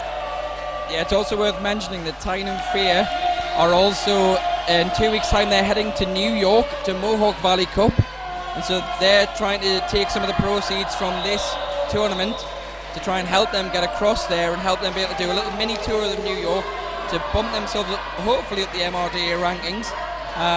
So you can also, there's a GoFundMe page Fear have got to get them full donation. Will go to New York to play at New York Stock Exchange. I forget who they're playing in the first round of Mohawk Valley. Possibly mass maelstrom, I think. An epic adventure for Tyne and Fear regardless. So while we've been chattering, Tintin is out, picks up a cut track penalty, so it's going to be a power jam very soon as John Travoltige is released. I would think about 25 seconds of penalty time for Tintin to serve now. I'd say so. But we are 4. Barrow with the strong 4 wall, just kind of Argo using is a token, just a bit of a battering ram to try and hold up John Travoltige, who is through for lead now. Tintin standing, so 10 seconds he's going to be released. Barrow have now gone for a 2-and-2 wall either side of that 4 quad guards. Dynamo and Token at the front, called out of plates, have to release John Travoltige.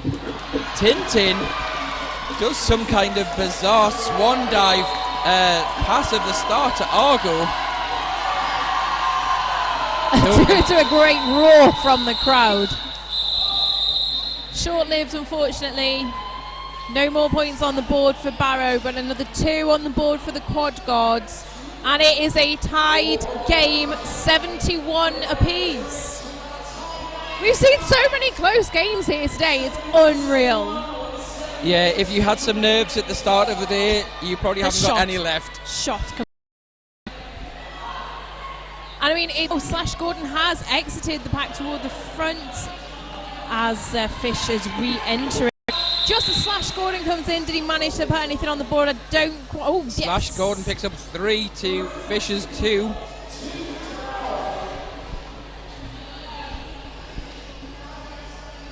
So that makes it a 1-point game. But we are now seeing the quad guards in the lead on 74 to Barrow 3. Jam in against Jar Demon 28. Quite a spread pack between the jammer and pivot lines there.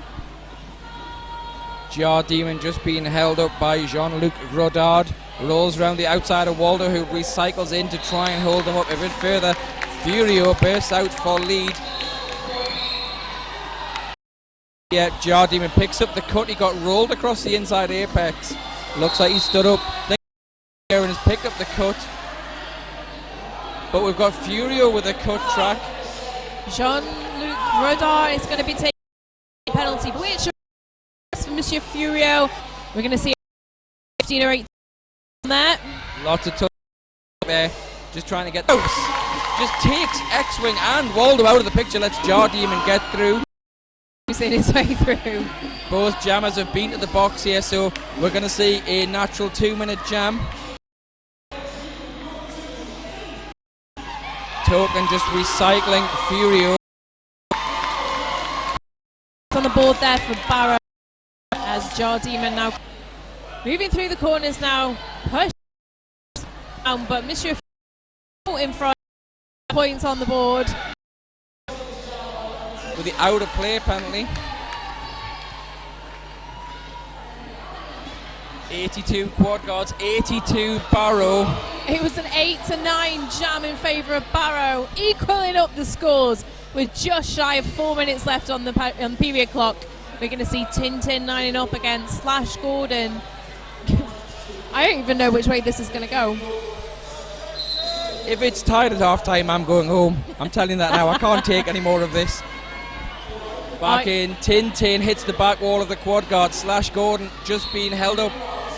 Bosch does a great job of using Zoob as a battering ram to knock Slash Gordon out and then recycling to the outside of turn. Is allowed to get back on in front of him with a no pass, no penalty signaled from the outside. So unless Slash Gordon, in fact, Slash Gordon gets a blocking to the head. Sorry, with the head. That's a blocking with the head he's picked up. Oh, nice. Riding the rope on 1 foot down the inside line there. Tintin, he was struggling to find it, but he managed to find a small fit. Trying again, taking Big Jim down off his feet. Over the front of back. And beautifully done. He bows to the crowd as he pulls the jam off and goes back to his bench. So 2 minutes 30 something. We're probably going to see maybe 1-2 jams left. If this next one goes to full length, we'll see 1 jam. But obviously both teams right now are going to want to be going into the locker room at half time with that psychological high ground of being in the lead. Now there are teams out there who are second half teams, But at the moment, the quad guards, we have said they are dealing with the unknown quantity of Barrow. If they have not played against them before, if they've not seen many Barrow games, they're not going to have an idea of how Barrow play, whether they're a first half or a second half team, and that's got to be tricky for them because Barrow have had the chance. Barrow have had the chance to watch lots of footage of the quad guards, especially the quad guards in their recent form because of that tour they did to the UK where they played 4 or 5 games back to back, and a lot of those games were open public games. Some of them, like the one that we had right here at the Walker Dome between Tyne and Fear and quad guards, they've been available on YouTube for a while for teams to study, and the teams back then wouldn't have changed much because of the MRD rostering. So it's very easy to kind of look at the lineups and tailor your lineups a little bit towards that. Yeah, they've had the advantage of time and the games from earlier on just to keep an eye on things, and I think they've really started to surprise a few people here today. I think just like Seuss did last year, we're seeing amazing things from Barrow here today. The closer this game gets, the more excited these guys are going to be, the harder they're going to fight for it. Power jam ended. Slash Gordon back to track now. Just tries to go through, gets a heavy hit to the inside from Danthrax. Danthrax again, we see a lot of this bulldozing through the pack, but he's careful with his hits, he's not reckless. He really knows how to get people off of his feet, but we're seeing a cut track penalty now, sending Braveheart to the box. So at the moment, neither jammer is through yet on their initial pass. Jar Demon takes the skip across the apex, just as I say that, to pick up a lead. That's an elbows penalty, sending Danthrax to the right end penalty box. Jar Demon now coming up towards the back of the pack and fully done. A massive hit there. Just wiped Jean-Luc Grodin. 4 more points on the board there for Barrow, extending that lead 82-91. It's a 9-point game. Is nothing in this sport. Absolutely not. It could go either way. There's 9 points is easily swept up in a power jam. Voltige, we've seen heavy jamming rotation so far against Fish. John Travoltige has lead. Fish is behind him, about a quarter of a track now behind. Quad guards with the back wall. Yeah, Fish isn't going to let up easily, but he did take a little bit of a tumble in the back up against the back of Angry Bear. Duke of York's picking up an out of play penalty for that right at the end of the jam block. Time.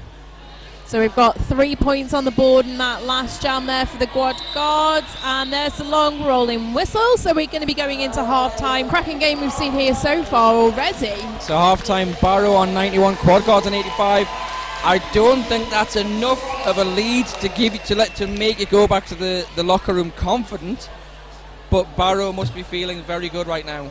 Absolutely. I think they've come into this knowing that they were going to have to work hard to get those points on the board. And like the last couple of games we've seen here, we've seen a lot of lead changes. We've seen incredible fights for the lead. And these guys aren't going to let up in the second period. If anything, they're going to come back and they're going to be fighting harder. They're going to be skating faster. And they're really going to be keeping an eye on what everybody else is doing on the track. One thing to keep an eye on in this second period, though, is going to be the penalty situation. There's been an awful lot of penalties in this first period. Yep. And I've got a feeling that if we go and have a look at that penalty whiteboard, which I probably will do in this half-time, it's going to be a lot of pen on there. If my calculations are correct, we've got Jean Travoltige. I really have a hard time with that one. Sorry, folks. He's currently on 5 penalties. We've got a couple of others that look like they might be inching their way up as well, but we can definitely have a look at that and let you know when we start the second period. So we'll be back in about 8.5 minutes. So in the meantime, if you want any shout-outs, any tweets, hit us up at Men's Euro Cup. Use hashtag MEC2015. The details will be on your screen in 2 minutes. We'll see you soon.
And we're back a little bit earlier from the half-time because we realised in the first period we got a bit caught up chatting and we didn't do the team rosters.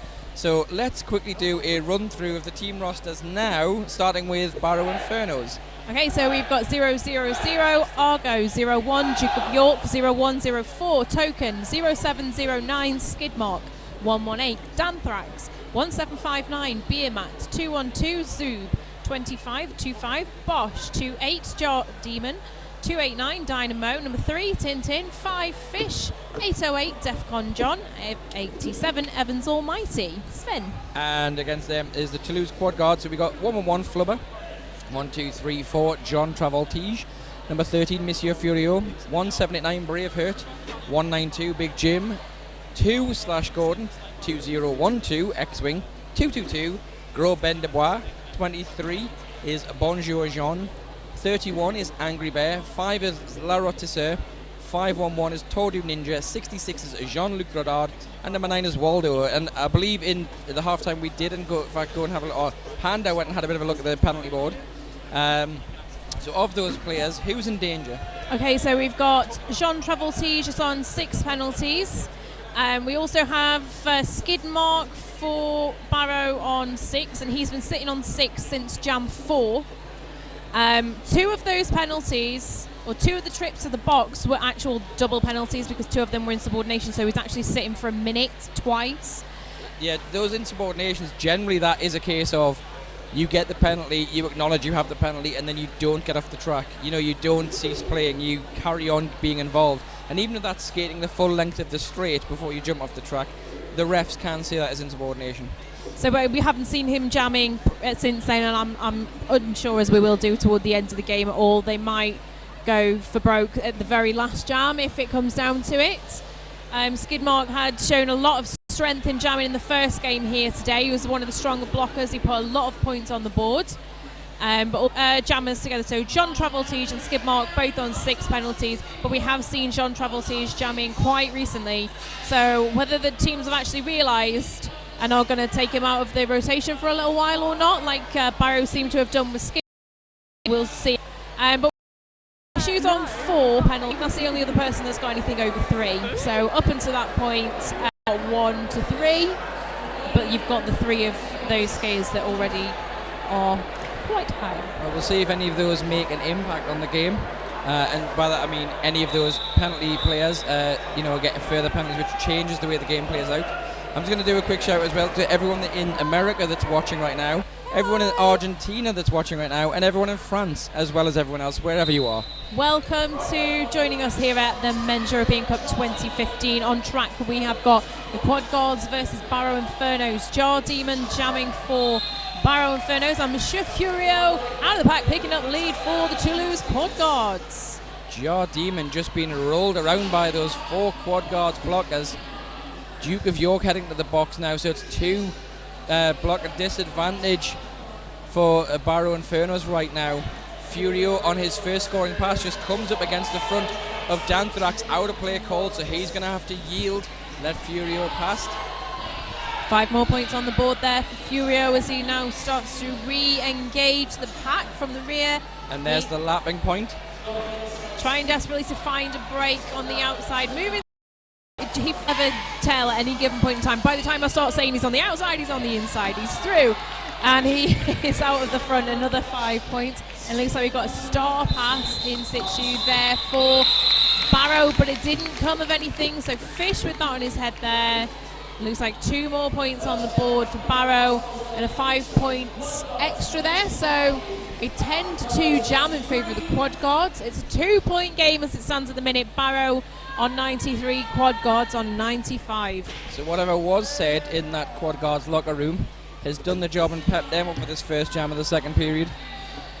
John Travoltige, who again we've seen a lot of jamming from him in the first period. He's going against Skidmark. So we've got both jammers who are on 6 penalties jamming against each other. Let's remember as well, John Travoltige picked up every one of his penalties as a jammer, whereas I think Skidmark picked up all of his as a blocker. Call me skeptical, but I think it's risky. But it looks like we have a multiplayer block penalty being called in the track, and that is sending John Travoltige out to the penalty box, and that's his 7th. So that looks like that's going to be number 7 for him. Yeah, we've got Xavier Bacon over there just having a quick word and letting him know that we need to swap out, and he's going to be fouling out. Now this will be interesting because we've got a jammer fouled out now. That means if anything happens to Skidmark here, so if he gets a penalty, not only will he'll foul out.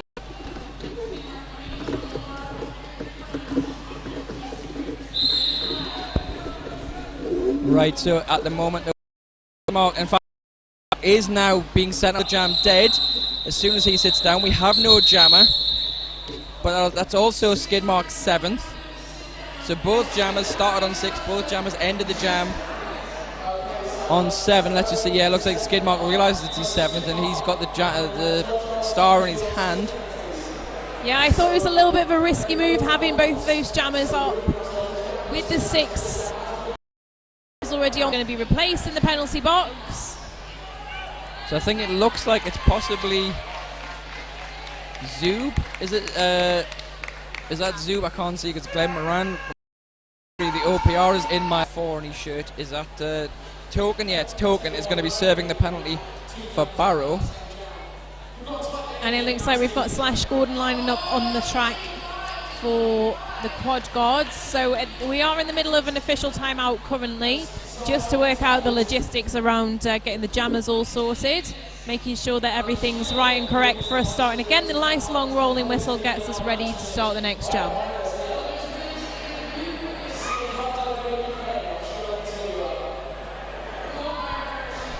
So everyone's set and poised, quad guards with the back wall. It's 4 on 4, but the power jam, Slash Gordon.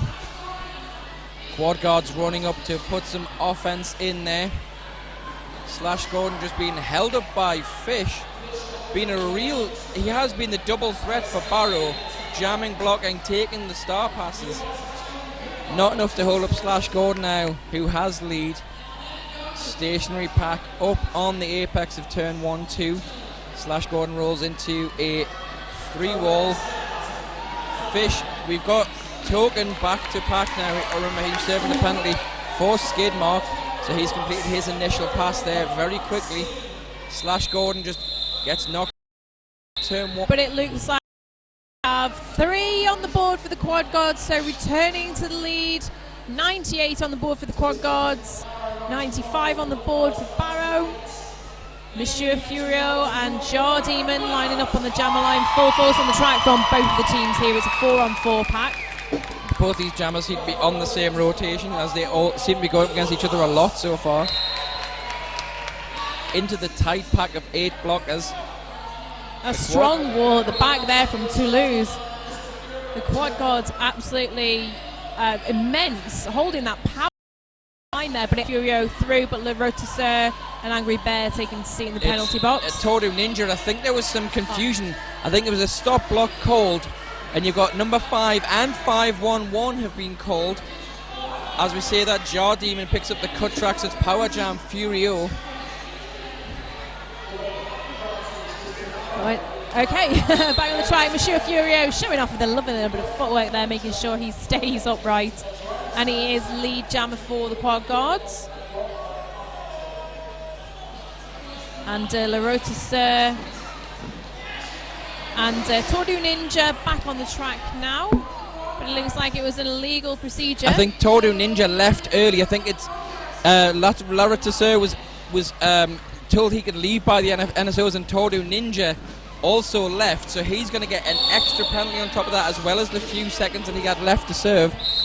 So there's penalty box manager in the Rydell penalty box is trying to now get that penalty picked up. I think the similarity in the numbers has caused a little bit of confusion there. I think hearing the 5 called, then that's made him stand and leave. I was about to say, I would imagine we'll see the quad guards bench manager come in to query that, because I guess the call was black 5 stop block, and whether there was 1 penalty or 2 penalties issued, both La Rotisseur and Tordu Ninja went at the box and sat the penalties. Then when black 5 was released, bear in mind the penalty box manager was going to say black 5 done, La Rotisseur left, and then you can see Tordu Ninja did a stutter step, then left and shot out the box. and he looked back, and I think the penalty box manager was trying to wave him back, but by this point he was back to track. He's already got the penalty because he's left the box early. Yeah. There is grounds, obviously, not being on the penalty if it was an official error, if the official told him to leave early. However, we could see quite clearly from where we were sitting that La Rotisserie was released and Tornado Ninja left immediately alongside him at the same time, even though there was a good 5 seconds between them sitting the penalties. And that's why we like the fact that we have you, Sven, as our crew double threat, announcer and referee. So it's really helpful to have a little bit of an additional insight from a referee's point of view. We can see... We're being told we should look into this camera here. By the way, hello everyone at home. This is us looking at you through your screen. Yeah, I mean, it's one of those things. It's very useful to have the knowledge of the rules, and I think everyone involved in the sport should really, brush up on those rules, whether you're playing an official. I mean, being an official, it's generally extra important. I agree. But yeah, our penalty box, a lot of... yeah, we've got the track here sponsored by Fifth Blocker as well.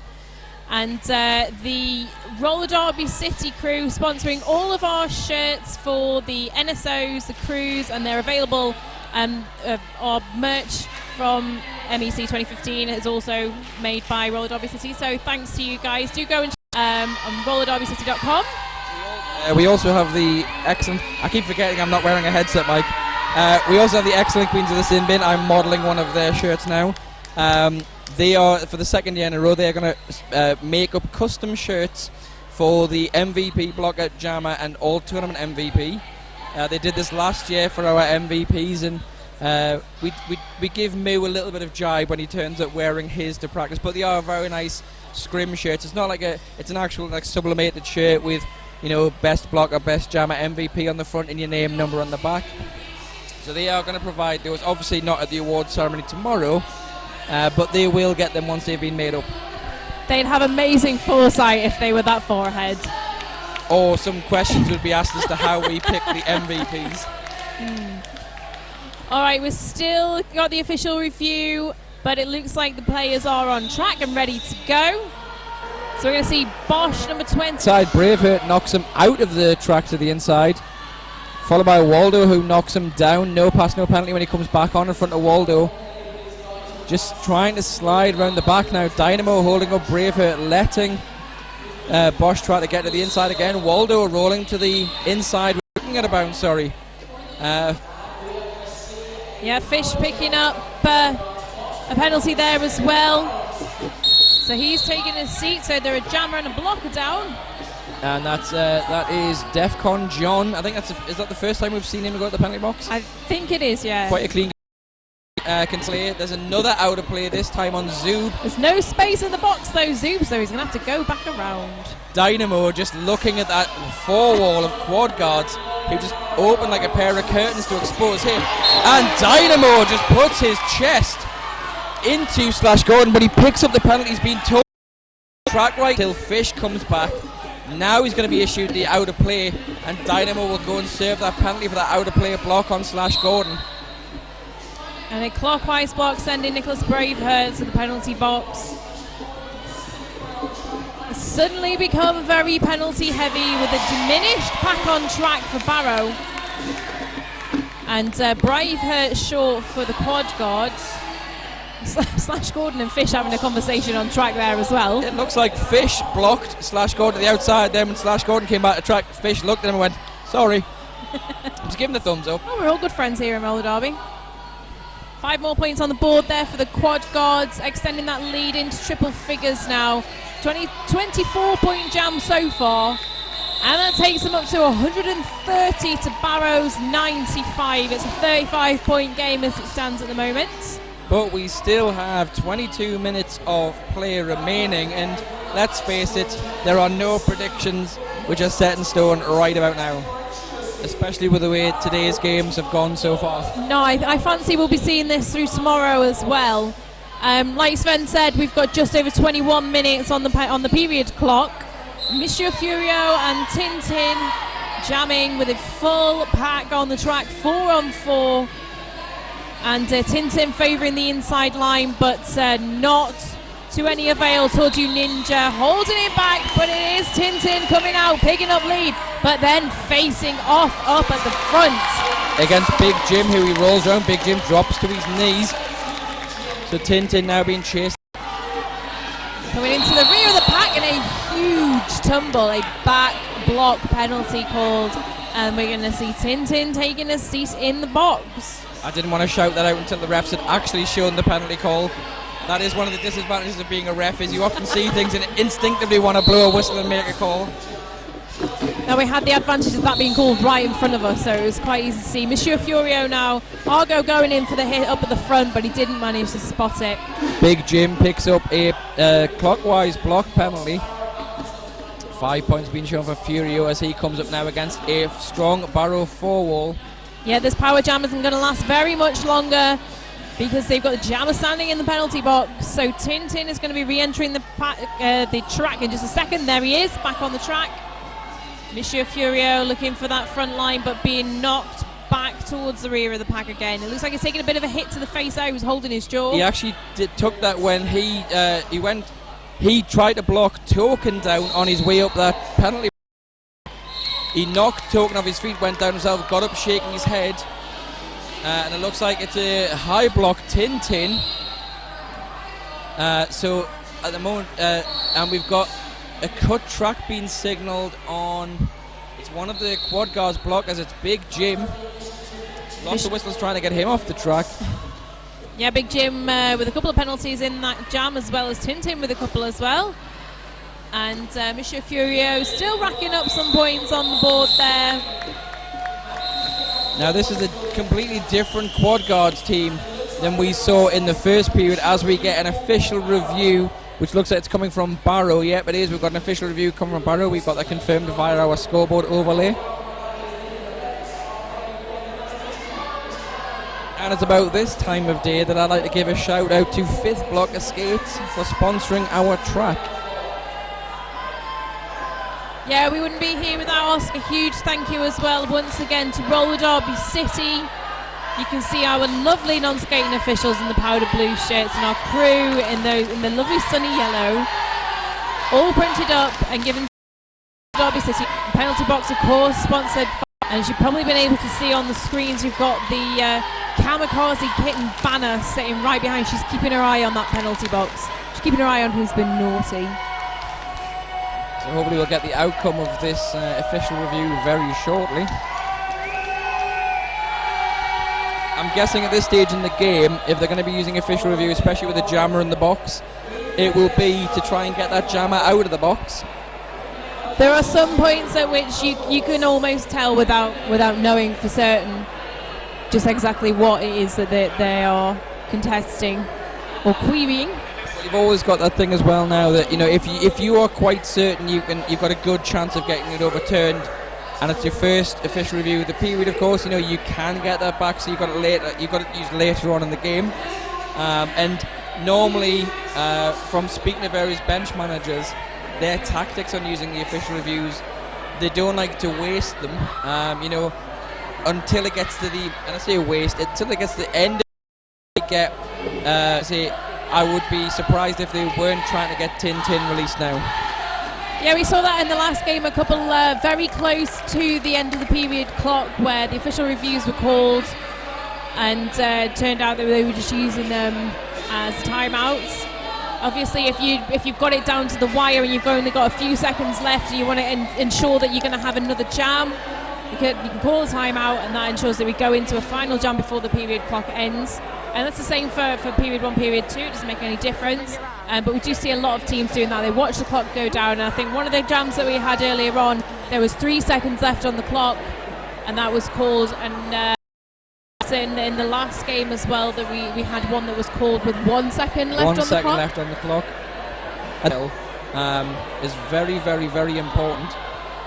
Because there's nothing worse than watching two teams stand there on track when you can see the clock ticking down, and then that whistle goes and they look at each other like, oh, we want one more jam, and you go, well, you had timeouts. Yeah. It's why whenever I'm head reffing, when it comes to that last jam, there's less than 30 seconds, I just stand and my head's bouncing back and forward, watching both teams, looking to see if a team's gonna call the timeout. Moved into the half-time period with these two teams here. We had a few seconds left on the clock, and again, like you say, Sven, was doing a little bit of the tennis with the head there just to try and work out if one of the teams was going to call it, and then we did move into half-time. And there was a few shouts from the crowd as well to call for a timeout to get it, but nobody did. Obviously, we're in the position that we are in now. Quad Guards on 148, Barrow on 95. And we've had word back via the whisper mechanism that we've got that goes from the crew to the alt ref via the producer to us to say that was indeed Barrow trying to get the high block call on Tintin overturned, but as you can see, Tintin is still sitting, so the call stands. So they're not going to have another official review to play with in this period. And we've got Slash Gordon and Tintin jamming. They've been standing and waiting very patiently. The Tintin now released from the bin, and he's getting through. Slash Gordon just being held up by Duke of York. Dynamo and Fish also there up in front of him now. Comes up against Dynamo. Fish with the last shoulder, I should say. And Slash Gordon through for a lead. Tintin follows him out now. Half a track separate the jammers.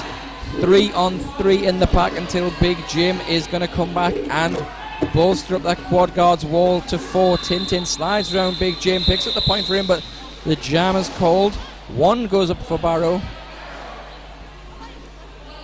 Barrow have got Jardine in the penalty box with the pivot helmet cover on. We've just got a discussion between front IPR, OPR and jam ref. And yep, no points go for the Quad Guards on that last pass. Much to the dismay of the audience, a lot of what's going on there. But we can see Monsieur Furio and Token. This is the second time we've seen him jamming. The last time we saw him jamming was because he took the place of Skidmark coming out of the box there, the penalty box. But starting afresh on this jam now as they're both fighting for a few tussles moving down the front of the pack there. Monsieur Furio struggling to stay on his feet, but it is Token picking up lead jammer for Barrow. Yeah, that was such a tight mass of players on turn 1 that it was which jammer popped out first. Token calls off the jam from his back after sliding through. Again now we've got the jammer ref Rocky Horoho just quickly conferring with Watsy and Glenn Marangri. Yeah, it looks like Furio slid out going round the apex of turn 1. Slid out as he was chasing him down, so it looks like they're probably going to do some sweat removal from the track. Lovely. But it is a full contact sport. These guys are working so hard. What's a little bit of sweat that comes off of that? You would expect it. I think it's actually a condition that you get from like these cool tech sports tops that they're wearing. When they used to wear the traditional kind of cotton weave t-shirts, that would absorb a lot of the stuff, whereas now these new like sports technology materials, everything kind of goes to the surface, and then so you fall over and it's transferred immediately from the surface to the floor. Yeah, we've had quite a bit of mopping up today. I imagine that's going to continue on as well. But it's what we need to do to make sure the game is safe. And that's what we've got the crew on hand for, and obviously the referees keeping an eye on making sure that the track is in good working order for the skaters. Slightly forward pack start here. Slash Gordon and Fish going up. Slash Gordon making the first move. Fish just jumps over Waldo through the inside of turn 1, picks up lead. Meanwhile, Slash Gordon just been rolled and taken right back to turn 1 by Bosch. In fact, he's taken him back to the pivot line now. Oh, another hop, but he didn't quite make it. Didn't stay on his feet, but it looks like we had a hit in there as well, an hour play block. Waldo picks up the outer play block. He skipped over and Waldo went for the block and was probably about 25 feet out, so picks up the outer play. Fish now doing a great job, just getting some instructions from his bench as he goes past. Stall goes down, holding his face. So he's holding up 3 fingers, that's what he wants. Is he going to get it? They're going to have a little bit of a chat between the referees. And we've got one of the skaters down on the tracks and medics just in attendance. We've got a blocker apiece off the track in the Rydell penalty box, so that's what the next jam start's going to look like. We've got Zoob, who went off in that last jam for a multiplayer block. He is actually standing, so he's only going to have a few seconds left on that. Obviously, we want to make sure that everything is okay with the skaters on the track currently. Slash Gordon is up now. Just had himself checked out by the medics, and he's now skating back to his bench. I think much of the upset there looks like it's come out of annoyance from him going down, and sometimes you just fall awkwardly. It can be a lot of different things that take you down on the track. Just knock the wind out of you. It might not be anything particularly serious, but you just need a little bit of time to recover and just get back on the track. Any jams, obviously, that are called off for injuries. The skater that was downed in that jam can't rejoin the track for a further 3 jams. And we have our lineup trackers just making sure that doesn't happen. Yeah, but we'd be without our non-skating officials. They make sure that everything is tracked, and we get the scoreboard and everything up for you. Everything that you can see here today is done by all of our wonderful volunteers here. And they're the easily identifiable ones in their powder blue Roller Derby City t-shirts. Roller Derby City, of course, our official proud merch sponsor of MEC 2015. All the yellow shirts, all the blue shirts you see on your feed, all being supplied by them, as well as all of the great MEC logo t-shirts and merch shirts, as well as the limited edition ones that they have on sale here, which I believe will go quite quickly. So the next jam lineup, well, we're still waiting for this official timeout to end. Looks like we are going to see Monsieur Furio, number 13 for the Quad Gods in the black jerseys, lining up against Jar Demon, number 28 in the orange for Barrow Infernos. Again, we're going to see these two lining up, and I think there's been a bit of, it's not been a one-sided battle between these two jammers. Yes, of course, a good point out, the RDC yellow shirts are the crew shirts, not the Pan Am shirts that you may see. The yellow Pan Am shirts, I don't know who their kit sponsor is, but it's the crew shirts that you're going to see. All of our track rats and the various volunteers, the army of yellow shirted volunteers who are running around filling water, watching the ticket desk, doing all the unglamorous jobs like sitting by open fire exits to make sure people don't come in and things like that. Yeah, we do have a lot of yellow and black, or shades of yellow and black on here today from a lot of our teams. But we'll see more of that later on. So Jar Demon and Monsieur Furio looking for breaks in the pack as the pack starts moving very slowly toward turn 1, but that is a lot of power in that pack, a lot of blocks that are happening. A hit taken down. The Rosa Sir as Jar Demon exits the pack as the jammer now is on his scoring pass, coming back in, engaging on the inside, but having to recycle towards the back because he was knocked to the infield. Furio is just basically like a fly against a window up against the chest of Danthrax, just bouncing. In fact, there's a strong wall bolstered by Zub. Tries to go through Bosch. Looks like Bosch is going to pick up actually I'm being told it was a clockwise block. Just as Monsieur Furio is toward the back of the pack. Black 2-2 picks up the misconduct for the engagement after the whistle. Fish was furiously calling the jam off then, desperate to get that, not let any leeway. Furio, because the points, they're obviously aware of this. Like, we have a team timeout that has been called by the Quad Gods. For you old school officials fans and rules fans out there, of course, remember that engaging after the whistle got changed to a misconduct in the latest version of the rules, but it was previously an illegal procedure. So you can see all the referees that have had to try and change their brain now. You know, they've had it drilled in their brain for several years now. It's a legal procedure. Now all of a sudden it's a misconduct. I remember meticulously learning the May 2010 rule set. It was out for so long, and then all of a sudden we had a new rule set, and then there was a lot of clarifications and changes in quick succession. So you've got to keep up with the game and keep rules. And like you said, they'll always be keeping an eye on the last game a couple of times.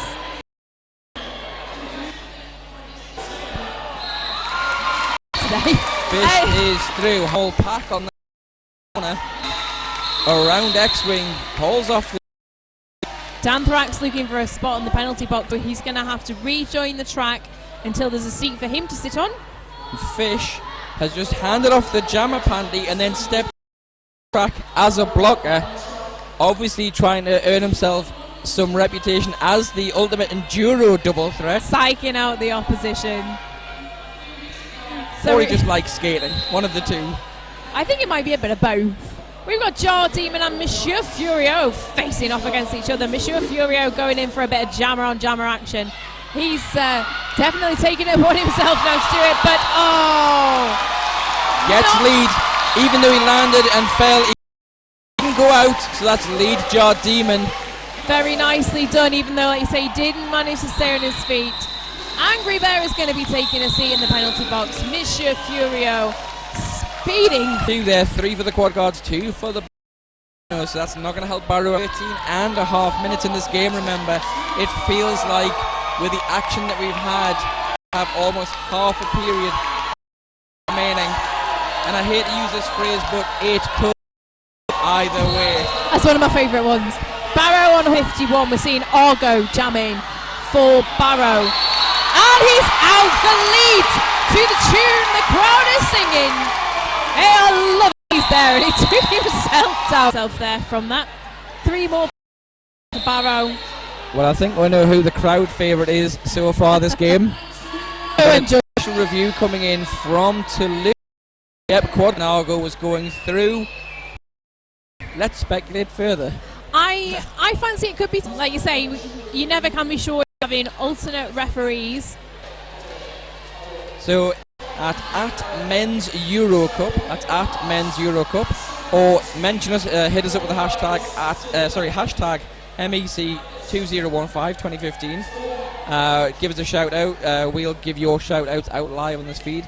If you want to go give us some donations, get yourself along to www.tyneandfear.co.uk/MEC raffle.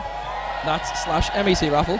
Hit the donate button, and for every £3 you donate, you will have an entry put in for an MEC goodie bag, which will be some MEC merch and whatever else we can go around and steal and put in the bag. But don't forget, that is open until the 31st of July, so if you are watching this on demand, you're not watching it live, you can still enter until the 31st of July, at which point we will pick a winner and you could be in with a chance. So don't forget that you can still enter up until the 31st of July. That link again is www.tyneandfear.co.uk/MEC raffle. I'm not sure what's going on in the house right now, but it's like Nasty Moves and Snoogans are orchestrating some kind of crowd participation. It was very close to being a Mexican wave, but not quite. It looked like they were praying somehow. They're probably praying for Argo. By the time we switch the camera, they're finished. So there we go. All right, we're still in the midst of the official review. So I'm guessing whatever it is, it's a tricky situation we're discussing. So it's not an open shut case. It's obviously going to be something that it's going to take a lot of in-depth discussion between the referees. But they have broken up the space, so we're going to find out what the outcome of this is very soon. Just another quick minute to mention our fantastic sponsors, Rydell, the one and only Rydell, sponsoring our Simbin penalty box, whatever you like to call it. The place where the naughty skaters go to sit down for a little while. And it has been seeing some action so far in this game. It has. Yeah, 5th block. Let's go.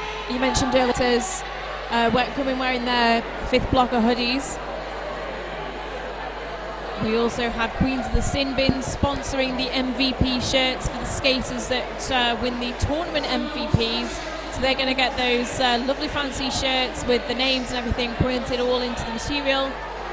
I'm very grateful for their support, as well as Roller Derby City sponsoring us, the NSOs, the crew, and of course our merch here for MEC 2015. So do go online and check those guys out.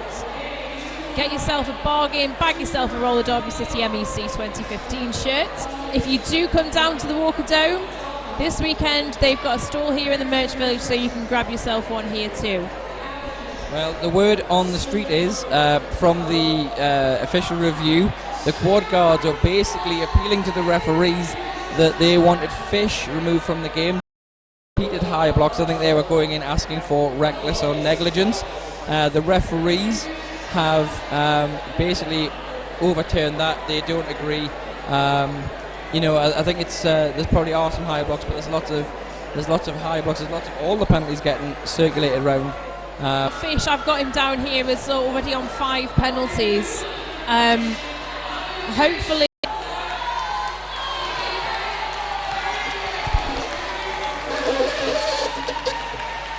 We're just going to get some feedback for you in terms of what's happened, because it looks like he has Fish has made his way out toward the track, so he may well have been close to his 7th. So. That was a foul out. That wasn't an expulsion. That's a foul out. So Barrow will be appointing a new captain because Fish was the captain in this game. So just to make clear that out, because it's not an expulsion. So our lower quad guards are looking for the expulsion. And Argo is picking up the captain badge here, armband, stripe, whatever they do these days. A big C written on his arm in marker pen, probably. On the side of his face? Yeah, they're writing on the side of his face because he has no exposed arms, and I guess he doesn't want to write it on his shirt. As we have seen Argo captain in this team in the past, and he did take a little while off skates. Now he's obviously worked up his strength, he's back on. It's great to see him both jamming as well as blocking here today.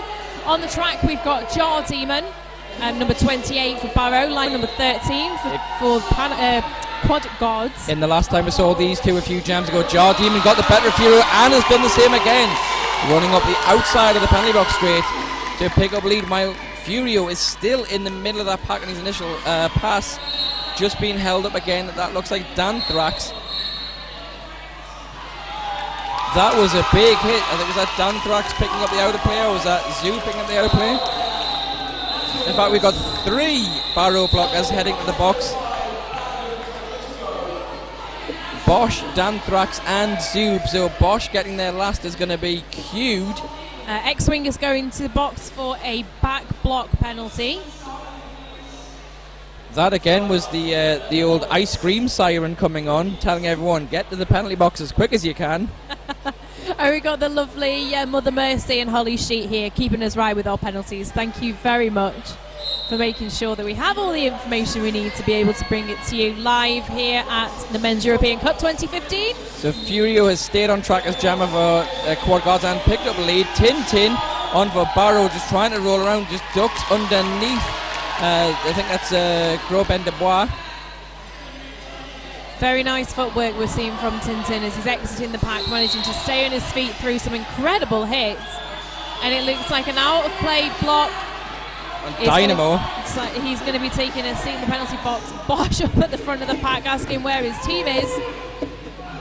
So Bosch, the single Barrow skater, in the pack at the moment until Zoob and Danthrax catch up right at the back now. 4 more points on the board for the Barrow Infernos. Tintin closely followed by Monsieur Furio, but Monsieur Furio has the advantage of lead and calls it off just before Tintin re-enters the track, stopping him from scoring any more points. And Bosch back to the penalty box this time, out of play I believe. So we're going to have a 4-on-2 pack in favour of the Quad Guards.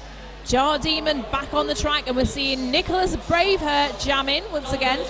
In the last Quad Guards game, it was toward the end of the second period that we saw Braveheart donning the star helmet cover for the Quad Guards. It seems like there's a little bit of a pattern here. And he's got an incredible amount of padding underneath that shirt. That rib protection he's got. It looks like he's in those old World War II films in the Battle of Midway when they had the big Mae West lifesavers on. It's like he's got one of those on his That's t-shirt. exactly what somebody said to me earlier on. They were like, does he have a life preserver on underneath his shirt?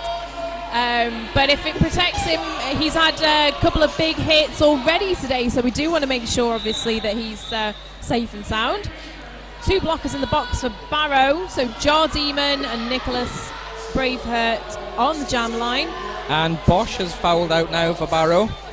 So as we said earlier, the penalties are really going to come into play in this second period now, as we're seeing Barrow just hemorrhaging players from the bench. Yeah. But it is Nicholas Braveheart picking up lead jammer for the Quad Guards. And is he going to start extending that lead even further? He's got a good chance. Yeah, he is through, picking up 5 points. With the natural Grand Slam on the track, 2 not on the track points for the skaters in the Rydell penalty box. And an out-of-play penalty called 2 out of play penalties called in the pack as Braveheart comes through for another 5-point pass. So it looks like we're going to see Waldo on his way out. I think it was the same out of play penalty just being repeated multiple times by multiple refs. He must have moved. Waldo. I think he moved in the pack because it looked like it was coming from 2 different directions. And another out of play looks like it's going to be destroying the pack. It's Jean-Luc Grodard. Jardimon going for a huge apex jump, but he managed to get through, but he did manage to stay on his feet, but that's 4 more points on the board for Barrow. Braveheart just not happy with that decision for the number of points being shown there. Being shown 0. It's a 40-point game as it stands at the moment. Barrow on 134, the Quad Guard 174, with just shy of 9 minutes left on the penalty period clock. Furio just being stuck in the middle between Danthrax and Zub allows Token to get out and pick up a lead for Barrow. Token jamming for Barrow, finding a lovely line down the inside up against jammer on jammer action from Monsieur Furio, not managing to get him off of his feet at all, not managing to shake him whatsoever. Picked up the lap point, just called off after instruction from the bench. He shook off that hip check brilliantly from Furio, and all it did was basically put Furio 5 feet behind him, because Furio went into a bit of a spin and ended up trailing out at the back of Token, and that's one of the problems you got with the jammer on jammer. If you overcommit, you can give the other jammer that advantage. Especially if you're close to the pack, you start pinballing through, and there's no telling what's going to happen, because as soon as you start putting those big hits on, if you miss or if you are the one that comes out second on it, you're just bouncing off and you're the one that carries the momentum. And it did then, it worked in quite the wrong direction. Argo and Danthrax doing a great job just holding up Fury. Lead picked up, and I believe an out of play for Waldo. 7th now, I think, because he's been at the Zub is going to go and join him as we get a massive block for Duke. Box now. So the penalty box are going to be sending Argo back onto the track. Penalty picked up by Jean-Luc Grodard. So he's going to be penalty box. Packers out one, Jardimon up against X-Wing, and that is Bonjour John for the Quad Guards. Power jam to Monsieur Furio for the Quad Guards. Another 5 going up on the ball. Held nothing back at the moment. Into the line down the inside box. Empty now. Quad. Argo has been waved to the bin. So again, a lot of action box. Furio, who's going to get over Mr. Furio as he took a tumble. Duke of York taking a tumble towards the inside, but it looks like we've got an illegal procedure penalty, which sees Jean-Luc Grodard taking a seat in the penalty box. Defcon John now jamming for Barrow. Yeah, Barrow obviously losing Fish is going to hurt their jammer rotation. Absolutely, we saw quite a high jammer rotation there. And Angry Bear Don in the star for the first time in this jam for the Quad Guards. We've got 2 blockers in the Rydell penalty box for the Quad Guards, and Argo still in the penalty box for Barrow. So it is a 3-on-2 pack on the track. Both of the jammers on track at the moment though, ready to go for the next whistle to start, but we're in the midst of an official timeout with 5.5 minutes left on the period clock, which is currently halted while we go through the official timeout. While we're in this official timeout, let's say thank you to 5th Blocker Skates for sponsoring our track. These tracks don't come cheap. It's quite a lot of tape that goes into putting this down and everything every time. I mean, we've got like several volunteers here who are just wandering around fixing the holes in the tape that the skaters are making. And wiping up all the sweat that they're creating. So we do love roller derby. Even though we're in the middle of an official timeout, Defcon John and Angry Bear are kind of trying to outdo each other for jammer starting position.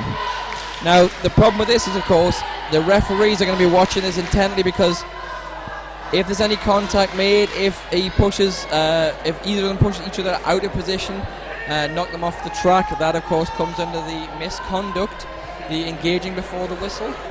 It's a very common one for blockers to pick up now as they're shoving around in tight formation, trying to like hold up for the against the walls. They can just push them back over the jammer line, and you see that being issued. And it applies for jammers as well if they're duking for starting position, and you know, just takes that extra little nudge or shove where you collide with each other. You can still get called for that. Yeah, so we obviously want to make sure we've got the referees both on the inside and the out. We've got a total of 7 referees. We have 3 on the outside for those people that are watching that aren't too familiar with the game. We've got 4 on the inside, 2 pack referees on the inside, 2 jammer referees on the inside, and non-skating officials keeping an eye on the tracking of the penalties there.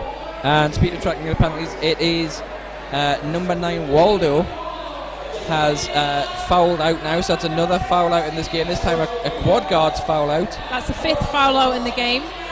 And he is the 2nd from the quad guards. And just as we were saying before, we've obviously got the alternate referee as well, who comes and helps us out to make sure that we have the information from any calls that are made, official reviews, official timeouts, etc.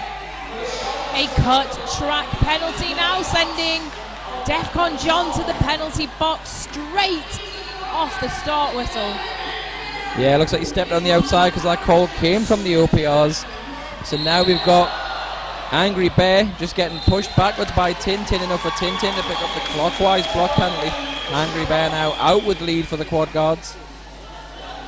He's going to be looking for his team to try and make some holes for him. No, he's managing quite well by himself. Again, predominantly a blocker, but jamming here on this occasion. 5 points on the board. Robin Dubois picks up the out of play penalty. I believe that's probably going to be a failure to reform, given there was a no pack and the quad guards wall just stood exactly where they were. 5 more points on the board. Defcon John was released just at the point at which the whistles were blown, so they're going to be starting with both jammers on the track. Jar Demon already lining up on the track for Barrow Infernos. The scores as they stand with just 4.5 minutes left of gameplay in the second period. Barrow playing in the orange jerseys, 149 to the quad guards playing in the black, 198.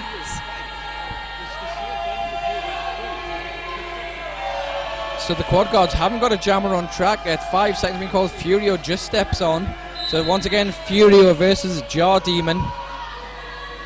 This time Furio helping his wall at the back, just bowstring them up to a full 4.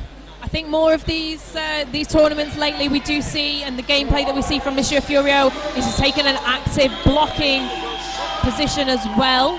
Well, it's clever tactically because right now the quad guards are trying to run some of this 3.5 minutes off the clock to really kill any chance that the Barrow Infernos have got of getting back into the game.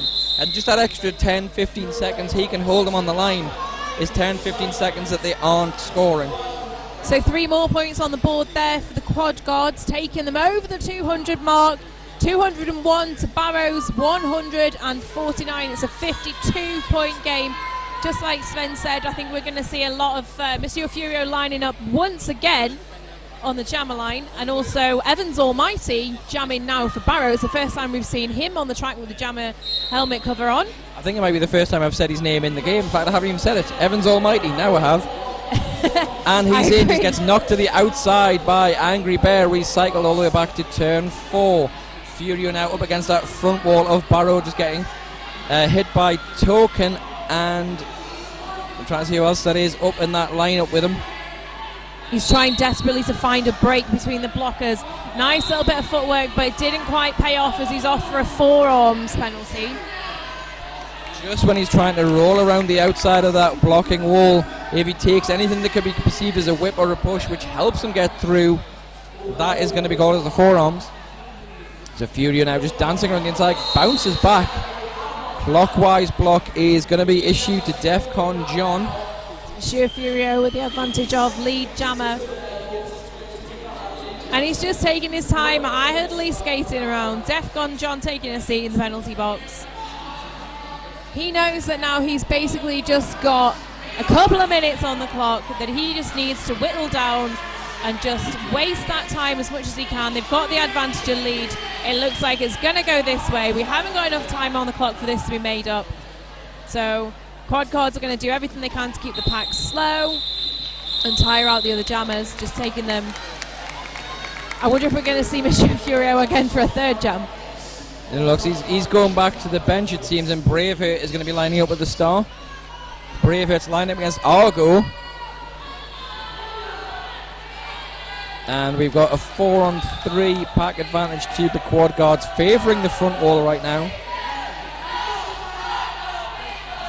Looks like we've got a bit of a clean-up at the moment. We've got one of our OPRs just coming to ask for the blue roll. Looks like, I think, when Evans Almighty was leaving the sin bin, he took a knee, and I think it's a little bit of moisture on the outside of the track. As we said, it's quite warm in here. Yes. Inside this giant parabolic metal dish that we sit under. Yeah, the only draft you get is when the skaters come round turns 3 and 4. You get a bit of a draft, but you also get a waft of the skate smell as well. It isn't the most pleasant thing in the world, but we don't do it for the stink, we do it for the love of the sport. So it looks like we're almost ready to go. 5 seconds called. Braveheart lines up against Argo. Tight wall at the back on the jam line.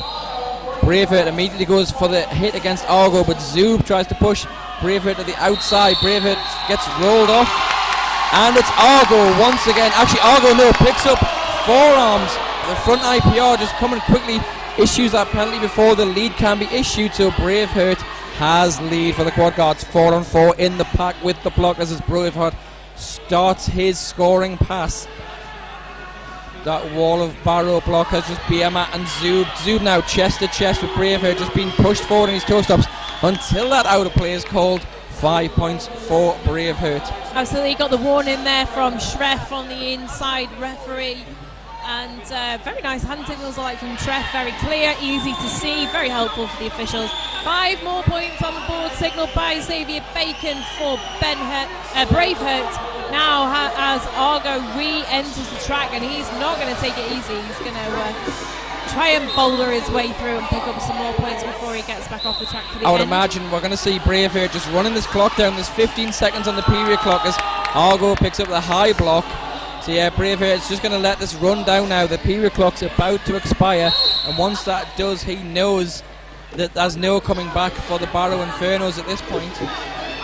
So Argo back in for the second time in that jam. And that's the end of it. It looks like we've got the old ref having a chat with Argo in the box there, so that could well have been his 7th. I wonder if that would include a foul out for him, which would then turn into the 4th foul out for Barrow. That would take having a look at the books just to make sure, in the boards, just for the final scores. Obviously we want to wait for the referees now to go over and tot up the scores to make sure nothing's been missed or miscalculated. What a game though. I mean, that first period, in fact most of the way through until about 10 minutes through the second period. I've lost my words, I'm that excited with this game. About 10 minutes through the second period, it was anyone's game, and then quad guard just seemed to capitalise on the fact that Barrow were losing players at a rapid velocity out of that sin bin for those foul outs, which we said at the end of the first period is going to be costly. We had that odd double jammer foul out situation. Yeah, that's the one you can mark down on the calendar of. I remember where I was when I saw that double jammer foul out. I was quite sceptical of both of the jammers going up in that jam, with 6 penalties apiece on the board, especially as we hadn't actually seen Skidmark jamming for the majority of the first period after he accrued those first 6 penalties in the first 4 jams. So that was quite a coincidence that happened. Probably won't say anything like that. So if I'm reading this right, Barrow will now go on to our 7th place match, which is tomorrow at 1 o'clock. That's 1300 hours, 1 o'clock GMT. The quad guards advance to our 5th place match, which is tomorrow at 3 o'clock GMT for all you watching in the USA and Argentina and France. and the next game will determine who's going to play them in the relative matchups, as we have New World Order playing Panam Squad, if I believe that right. I'm right. That's what it says in front of me. Yep. I'm going to go with that. I wrote it. I'm sure it's right. I'm going to these things. Oh, sorry, it's GMT +1 because we're in British summertime. I'm being reliably informed by our universal time clock keeper in the corner. There would be uproar on Twitter. As the score stands, it is the final official score: 149 to Barrow, 227 to the Toulouse Quad Guards. And it's one of those games where I think there's a lot of players now who have stood out in both those teams, but especially Barrow. I think as they play through this tournament, unknown quantity, and I think a lot of people are going to sit up and take notice of them, very much like their sister league, Furnace Firecrackers. They came out of nowhere and just started dominating in the women's leagues. Barrow Infernos are doing the same thing in the men's leagues, where the player teams who take them for granted that they're an unknown team, and they put out a heartful, strong performance like that. Where you've got players like Fish, who was jamming, jamming one jam, and then just jumping straight on the block the next, and players like that, where, as I said, he was a true double threat until the point where he fouled out, and that's just sometimes trying too hard as a jammer, trying too hard as a blocker, just being outwitted by the strong, able to force those cut tracks on him. Yeah, so quite a lot of foul outs in this game. So we had Jean Travoltige, Skidmark, Fish, Bosch, Waldo, and I have a sneaking suspicion that Argo at the end there was serving his 7th. Yeah, it looks like the alt ref went to foul him out and then looked at the scoreboard and realised that it was full time and was kind of like, okay, it's full time, you fouled. Right, okay, so I think we're going to go to a bit of a period break now. So we've got about 20 minutes until the next game, which means about 15 minutes until your next scheduled segment with the next announcers, and that will be, as I say, game 6 of the day, which is Panam Squad versus New World Order, and that's going to decide who goes to 5th place game, who goes to 7th place game. I've been Sven. I've been Panda. Thanks very much for joining us here at the Men's European Cup 2015, and we'll see you later on.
Hi, good afternoon, ladies and gentlemen watching at home. Well, hello. My name's Robert Quadriguez. And I'm Cadiz. And thank you very much for joining us. You are here, Game 6. You're all veterans and warriors for sticking it out at home. We're going to be watching the Panam Squad take on New World Order. So Panam have come across the channel just to come and see us today, obviously, and tomorrow. They are playing today in the yellow. First of all, we've got 0-0, which is Mirage. 0-3, which is Estrad. 1-1-0, which is Captain Win. We've got number 13, which is Lucky B. 17, which is Matt Kill. 19 KC, which is Pass Pass. 223, which is Pupa Test. 27, Monkey Business. 427, Alligator. 59, Carambola. 69, Guns Power. 6E23, Maelstrom. Number 8, Bad Mojo. And number 88, Trick or Threat. That's wonderful. And for the New World Order, we have skater number 100, Alien Owl. Skater number 1337, Crash Matt. Skater number 15, Peter Parkter. Skater number 24, Howard Smack Bauer. Skater number 2XL, You Go Boss. Skater number 4Q, Don Gingavani. Skater number 42, Lieutenant Dam. Skater number 5446, that's Matty Dreads. Skater number 747, Scooby Zoom. Skater number 84, Bereft. Skater number 900, that's Slam C Nesbit. Skater number 957, that's Jim Jams. Skater number F5, that's Yak. And skater number G72, that is Gazooka. Now, today, this game is actually going to be for 5th place. The loser will go to play Barrow tomorrow for 7th place. And I think it's going to be a very good game. I mean, both the games that they played, obviously, NWO versus the South Wales Silures earlier was just immense. It was absolutely stunning, wasn't it? Just an absolute nail-biter from start to finish. I'm sure you all watched it at home as well. It was just literally right till the end. I was absolutely hanging on the edge of my seat. Okay, so we've had the whistle blown. We are getting ready for this game to begin. On the jammer line for the New World Order is Captain, that's 42, Lieutenant Dam. We've got 0-0, which is Mirage for Panam. Lieutenant Dam engages the wall first. He gets taken to the inside and recycles to the back of the pack. Mirage is battling against that fairly strong four wall at the front of the NWO. Lieutenant Dam manages to sneak around on the outside, picking up lead jammer. Mirage is back. He is coming forward. There is a 2-wall there for him. Smack Bauer is one of those. He's still not quite through yet. Smack Bauer is causing him a bit of a problem there. And he's still in front of him. Meanwhile, Lieutenant Dam makes an easy pass down the inside line, picking up 5 points for the NWO. First blood. Mirage still not out yet. He is still battling against Smack Bauer and Hugo Boss. He's just been taken to the outside. Second pass for Lieutenant Dan, 2 natural grand slams, another 5 points. Oh, Alien now straight in there in that wall, in the Panam wall. He's really been piling up some amazing offense all day. Absolutely. Very aware of what's going on the track all the time, Alien now. Lieutenant Dan was being recycled to the back of the pack, but he chooses to call off the jam. 3 points picked up on that final pass there. So Mirage didn't actually make a pass there, which is unusual. He has been in the previous games, been doing really, really well. Not one of their usual jammers that goes out. It tends to be Strad, who you can see actually stood on the jam line with Jim Jams actually waiting to go. Mirage is one of the more sort of backup jammers. Okay, this jam had already started. Jim Jam's getting knocked to the inside and finds an open channel, immediately picking up lead jammer.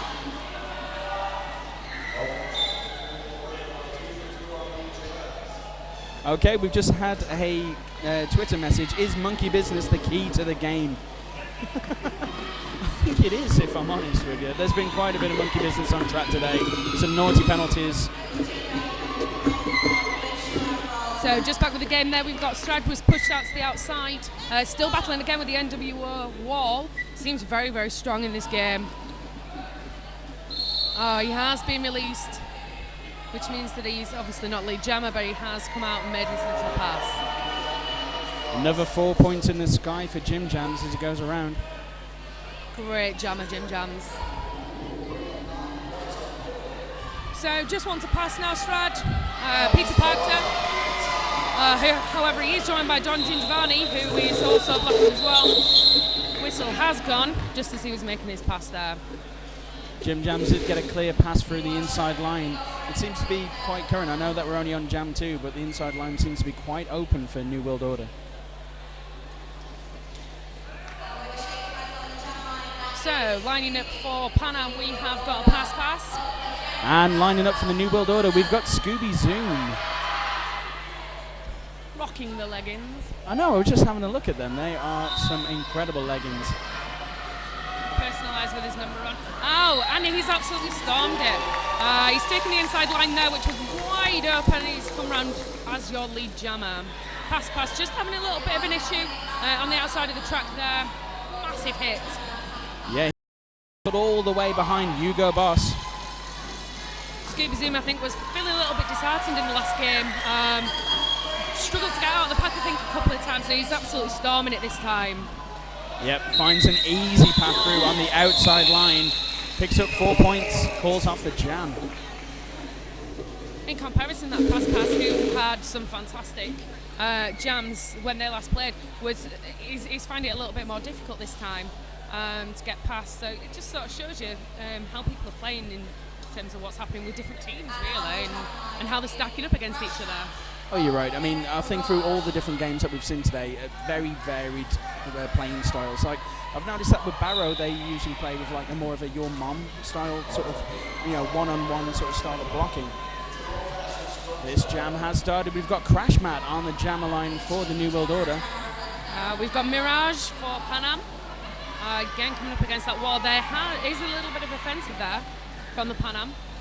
Great hit there by Gazooka. Takes Mirage to the outside. Alligator is just really strong for the Panam there. Crash Mat just manages to get round there. Lucky B trying his luck, so to speak. Ooh, Crash Mat, I believe, tried an apex jump there, but he just was caught on his way through. Mirage trying to get around Don G. Don G causing as much trouble for him as possible. Huge hit from Slamsy. Nesbitt takes Mirage to the outside. He's been recycled to the back of the pack. Matty Dreads as well, taking Lucky B off to the outside. So, Crash Mat is sat in the box. So we do have the power jam at the moment. Mirage again is still finding it really difficult to get himself out. His team do have a go at the back. That's Slamsy Nesbitt. Just takes the pressure off a little bit from Mirage. Don Gingiovanni just going to the box there for a clockwise block. Again, Slamsy Nesbitt causing a lot of trouble for Mirage in this jam. Mirage having to recycle all the way to the back of the pack. It's there again. Just glancing hits, taking him all the way off. It's fantastic. Meanwhile, Crash Mat back on track, but he himself gets glanced off of track. He's recycling all the way to the back of the pack. That was Gazooka who took Mirage off there. He has, however, picked up a penalty. Just as Mirage is out now, he's just managed to sidle himself past Slamsy Nesbitt. Yeah, that penalty that Gazooka picked up was a forearms. Crash Mat picking up 4 points on that final pass there. Okay, so we're already on Jam 4. The score as they stand, 3 points to Panam Squad, 40 points picked up by the New World Order. Still think it's going to be a close game.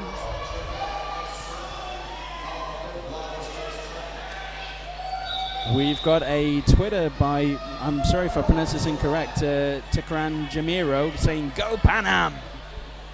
Some serious support actually in here for both the French teams actually.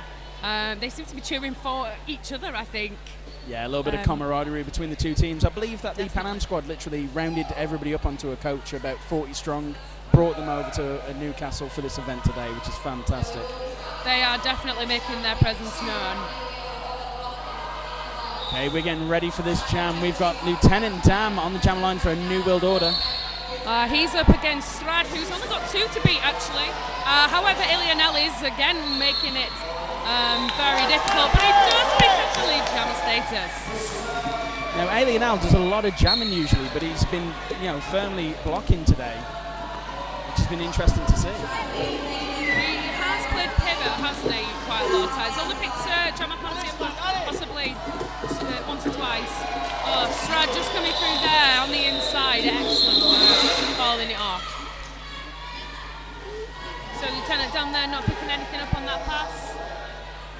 4 points picked up by Strad on that pass. Now, ladies and gentlemen, I don't know if you can see, on the on the right-hand side of your screen in the Panam penalty box, they've actually hung up their pigeon called Henry, because there's no H, it's Henry. And he is their good luck pigeon. Henry.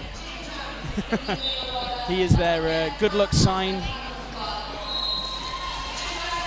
Meanwhile, back in the game, Jim Jams picking up lead jammer for the New World Order. Pass having a bit of a difficult time. Once again, taken to the inside there by quite a big hit. Jim Jams is still in the pack. Oh, running his out. He has picked up a 4-ounce penalty, however. I was just about to sing his praises as well, look. Yeah, you can't speak too quickly in this game. He's made his way to the Rydell penalty box.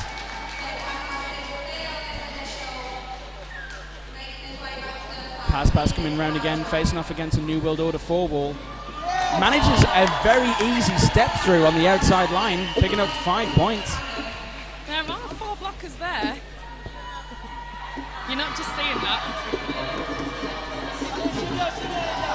So, last time, Panam just left him pass to do his business, and this time they've actually come in a little bit of offensive, and it worked really well. Oh, NW1 nearly left that inside line open, wide open again. Jim Jams is back on now, however. Maelstrom trying to deal with him. Don G taking... Sorry, skating out of bounds, I believe. Out of play. Oh, sorry, out of play, sorry. Picked up there by Pass. He makes his way to the penalty box. Jim Jams, that was no pass, no penalty. He picks up 4. Pooper Test finds himself at the back. He is behind the 4 wall of the NWO. He is, however, trying to get in Jim Jams away as much as he possibly can. Jim Jams again. Oh, just finding it a little bit more difficult this time. That was Captain Win that took him off to the outside. And we have pass back on. Oh, coming up against formidable force of Don Gingiovanni. That is the end of the jam. And in the space of a couple of jams, we've already seen quite a points difference. Currently, we've got the Panam Squad on 20 points, New World Order on 52 points. There have been a lot of visits to the Rydell penalty box. Oh, yes. Definitely so. Okay, so next up on the jam line, we have got Scooby Zoom for the New World Order. He's up against Trick-Off Threat for Panam. Both jammers starting there, they were kind of like monitoring each other, like just gauging each other where they were going to go. Trick-Off Threat coming around the outside there, fantastic little burst of speed, took him round the outside of the New World Order wall. Scooby Zoom not far behind him. Big hit from Alligator onto Scooby Zoom, but he shrugs it off. Escaped through in his initial pass. Alligator, fairly small statured man, but actually can lay off some really heavy hits. I remember seeing some really nice pictures from last year, because I wasn't here, I was at work, of Alligator getting super low when skating against Carnage in the Panam versus Brummies game.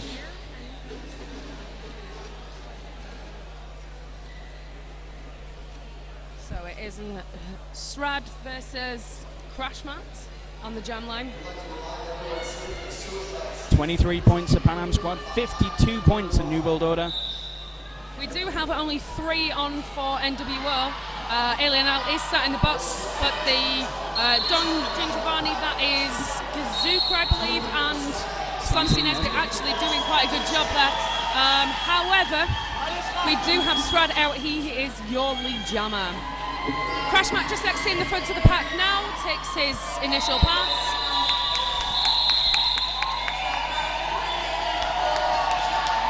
So that was Strad calling it off there, he picks up the 4 points. Gazuka making his way to the right old penalty box again for an out of play. 4 points picked up by Shrad in that last pass.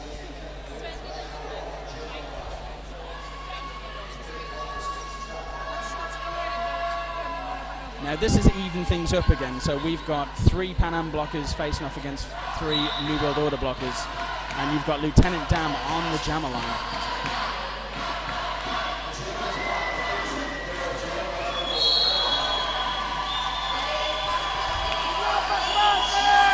That was beautiful. Pass just coming around, making it look so easy.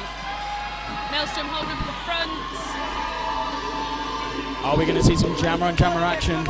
Lieutenant Dan looks in his rear view mirror, sees pass, gets around Lieutenant Dan, goes to try and stick a hip in and take him down, calls off the jam. Too close to call there, I think. Okay, so we've had another tweet. We've got the Twitter handle of A.E. Doggett. Come on, Pigeons, impressive blocks from Monkey Business. Thank you very much for watching at home, ladies and gentlemen. Now, as always, I mean, if anything, this entire event has been streamed for free. Yeah. But if you do feel that you'd like to donate, then you can do so. For every £3 that you donate, you will be entered into a raffle, which will be drawn at the end of August. You can also, there we go, donate at www.tyneandfear.co.uk to be entered into the mech raffle. So we've got Jim Jams on here, has been recycled back. It's going to be a little bit more difficult for the Panam. Trick or threat has come through. He's scoring pass. That was Matty Dread's got to find his way to the penalty box. That is a multiplayer block. I'm not quite sure it was called on. Looks like it was called on bereft. So Trick or threat picking up the full 5 as he comes through.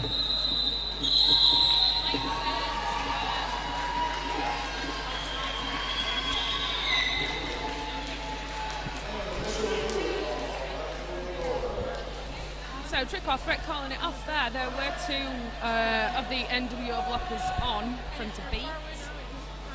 2 still sat in the box. We've got bereft and we've got Matty Dread sat in there. Okay, looks like we have an official review. Whilst we've got this official review and we're waiting for the information, let's tell you a little bit about our sponsors. Today, our track here at NEC is sponsored by Fifth Blocker Skates, and our penalty box is sponsored by Rydell Skates. So we're very, very thankful for them for sponsoring us. We've also got Roller Derby City, who are here. They've got a stall here. They've also supplied the non-skating official and crew shirts, which look absolutely stunning. So they've done a fantastic job. And we've also got the MVP shirts, which are going to be given to the best blockers and jammers that have been nominated. They've been donated by Queens of the Sin Bin and will be given out tomorrow after the final. So I don't know how much you can hear at home, but that they are the French Panam fans that are actually shouting there. In fact, they're stood up in the bleachers, hammering down their feet. Some fantastic stuff to see. They have been here a long time as well, haven't they? Since sort of 9 o'clock this morning. It is a long time. Oh, totally that. If anything, we're on game 6 and this crowd have not stopped. Constant cheering, and they've been spoiled. They've seen some amazing games.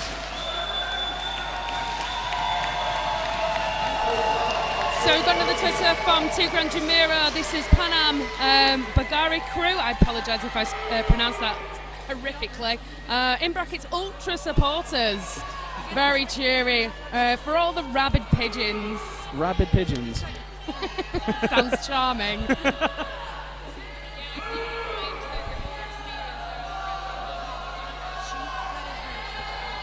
Okay, we're just waiting for the update. Let's have a look at this. Looks like New World Order asked for an insubordination for the yellow jammer, but no call stands.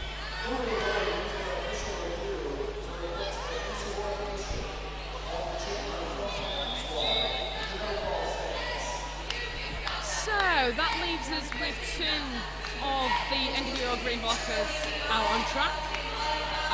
However, Scooby Zoom does find himself in a power jam situation. He has got 4 to 8. Hugo Boss, and Alien Al have gone on really a little bit of offensive there. Trick or threat still in the penalty box for the Panam Squad. Meanwhile, Scooby Zoom is out, picking up lead jammer. Multiplayer block called on Carambola. Scooby Zoom really forcing, trying to get around. Gets around on the inside, picks up 5 points.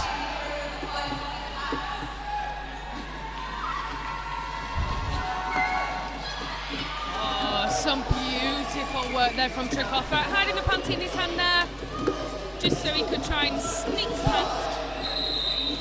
Scooby Zoom, all too aware of what's happening, calls it off.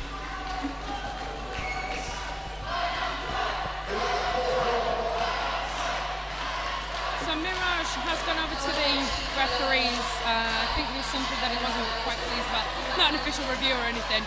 As he was coming round the third turn 3, something happened with Scooby Zoom, and he was pushed off track. I don't know if he thought maybe it was a bad call. I get the impression that he felt that the contact was a little high, and so wanted to address it. Maybe a bit grabby. So we've got Crashmat on. He is up against currently a 3-wall of the Panam. They have just pushed him off to the inside. Can't win, taking him back. They have been joined by their 4th blocker now. Meanwhile, a multiplayer block being called on Slancy Nesbitt. Which leaves Strad out, and in front he is the lead jammer, and he is coming around, just hitting the back of the pack there, just the back of that wall. It's now a 3-wall for the NWO. 2 massive hits put on Crash Matt by Booper Test, taking Crash Matt to the outside. He recycles to the back of the pack. Strad calls off the jam. Gives us a wink as well. He did. It's rather cheeky of him.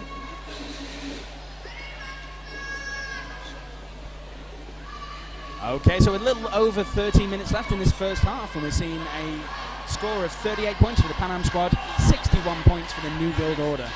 We've got 2 fresh jammers on the line. We've got Lieutenant Dam for the New World Order. And we've got pass for the Panam Squad.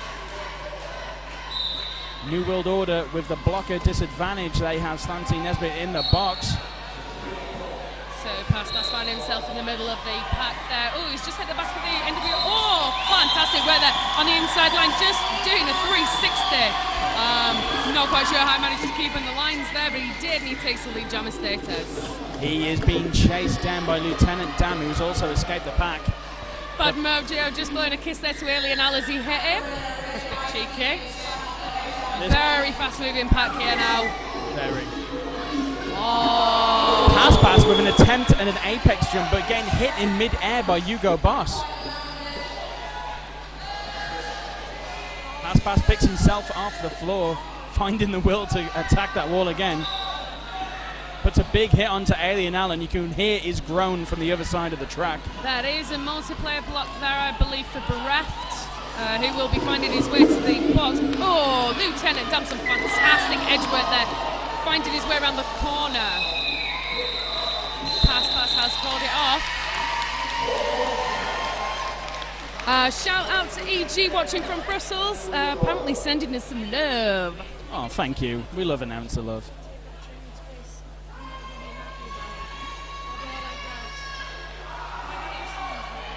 You know, that's the one thing that I love about this tournament, is that not only do you get to see like a lot of British roller derby, but it is a European tournament. You get to see a lot of European teams come along, but it's also their fans expressing their love for the game as well. That is something that I absolutely adore to see. Yeah. And, you know, we get Twitter feed and we get people sending us love from all over the world. It's great. Okay, so we currently have a team timeout being called by New World Order.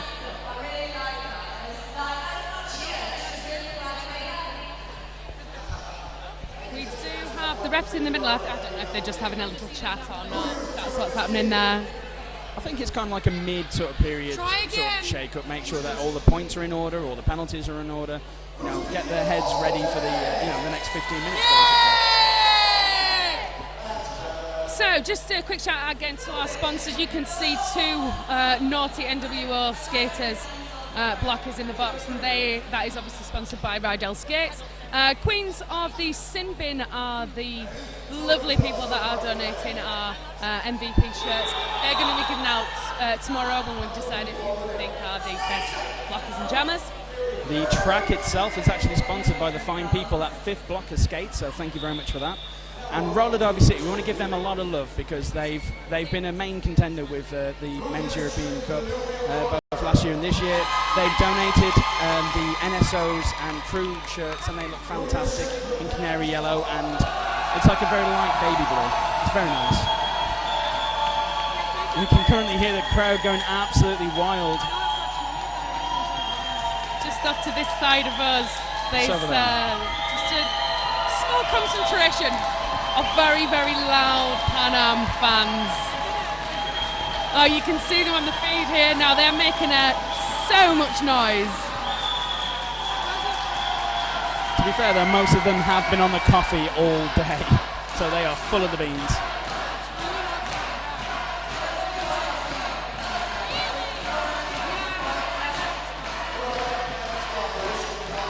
So, some stats for our two jammers. We've got Jim Jams, who has got 25 points so far, and Mirage, who's got 0 points. Let's hope that he gets lucky this time around, eh? Yeah, definitely.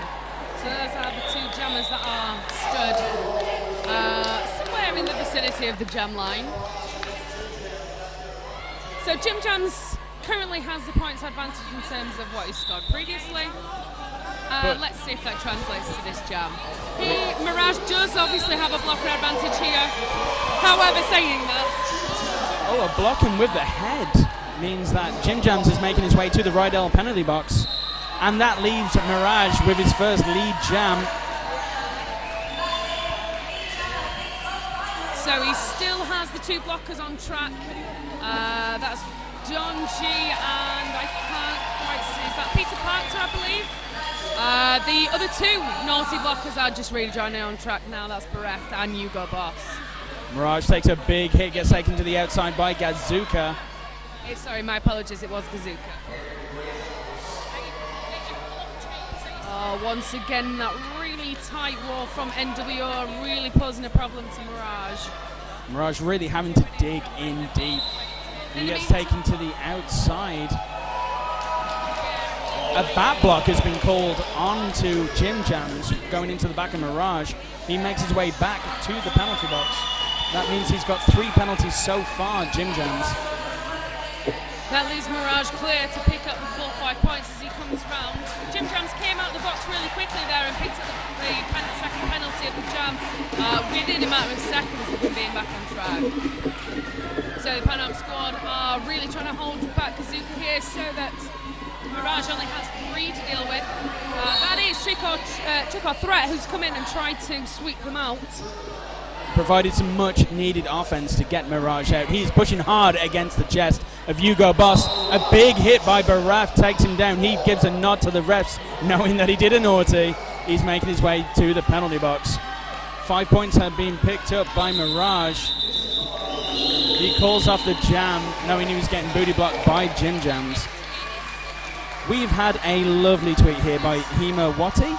Alina sends love to Daddy Pooper. Be strong, be the best. That's really nice, that. And that's something that we haven't seen so far in this game, is Pooper test on the jammer line. I reckon that may be something they might be holding out for the second half, maybe. Maybe so, yeah. Last year he did dominate as a jammer. He was very, very strong. In fact, he's actually responsible for one of my all-time roller derby photos. It was back at the Men's European Roller Derby Championships 2013, playing against the Expendables, hit Matt Lovin and sent him right off of his skates. Massive hit. So that was Strad who takes your lead jammer. He had just got Alien out to beat there and managed to do so quite nicely. Scooby Zoom seemed to have palmed the star there to try and get past. The strike comes back round. He hits Smack Bauer really quite hard. Doesn't get past Matt Bauer, calls off the jam. And Shrad so far has the most leads of all the jammers so far for the Panam Squad.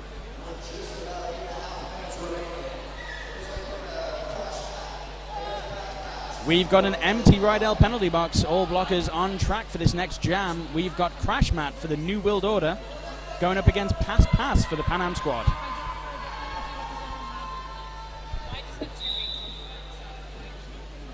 Whistle has gone. Both jammers not moving an inch. Both tracking each other across the track. Alligator steps in to hold Crash Mat. Crash Mat gets taken to the outside, being recycled behind Alligator. The sheer strength of Pass Pass at the front there. He's just managed to be knocked out there by Matty Dreads. But that was absolutely fantastic. He does pick up lead jammer, however. Meanwhile, Lucky B and Alligator looking after Crash Mat at the back of the pack. So Pass Pass coming around. Oh, that's Matty Dreads again. Just got into B and he pushed him off to the inside, both doing beautiful twirls as well at the same time. Oh, Pass Pass just making it look so easy the second time around. A little cheeky pirouette around Matty Dreads and he is through, picking up 4 points. 5 points. Matty Dreads doing his best there. He had just landed one on Lucky B, who manages to make his way back to help his wall out. Crash Mat struggling to get round here. Some great stuff there by Guns Powder, by Alligator. They fist bump each other on the track.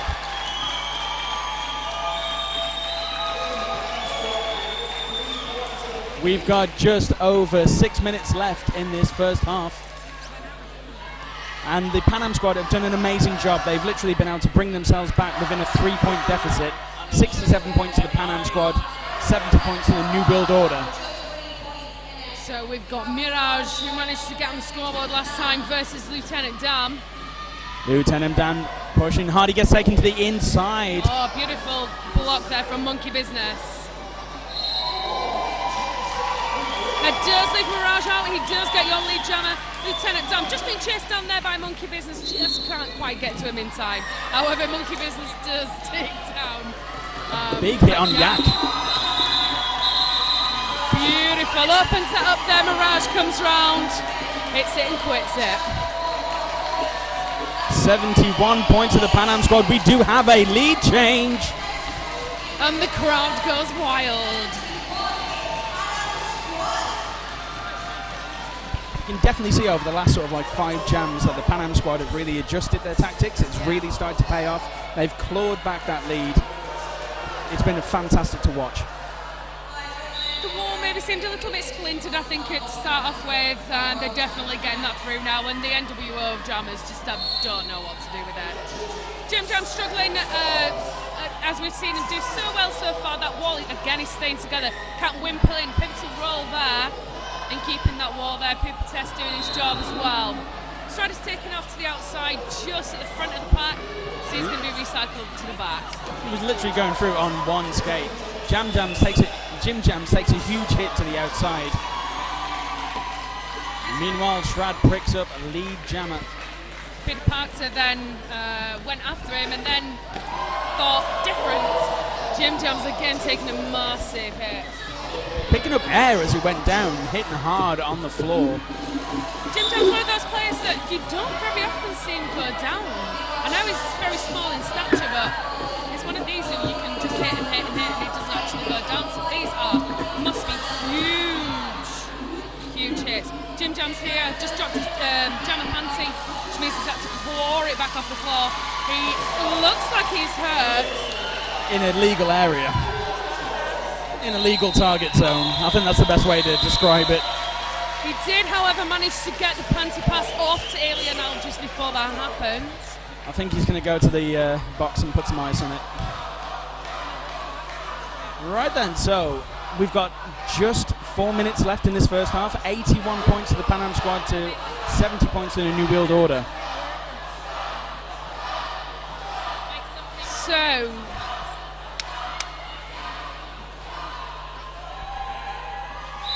we have Pass versus Scooby Zoom. Oh, that was a massive hit off the line there from Pass on Scooby Zoom. Literally floored him, unfortunately. Couldn't save himself from the cut track. He spins out, back onto track, makes his way to the Rydell penalty box. Oh, Scooby Zoom, massive hit there. That was number 8. That was Bad Mojo. Huge hit. Scooby Zoom back up on his feet, taking another stab at the wall. He's really surging through the pack. Big hit there on the hip, takes Scooby Zoom down. That was courtesy of number 13. That is Lucky B.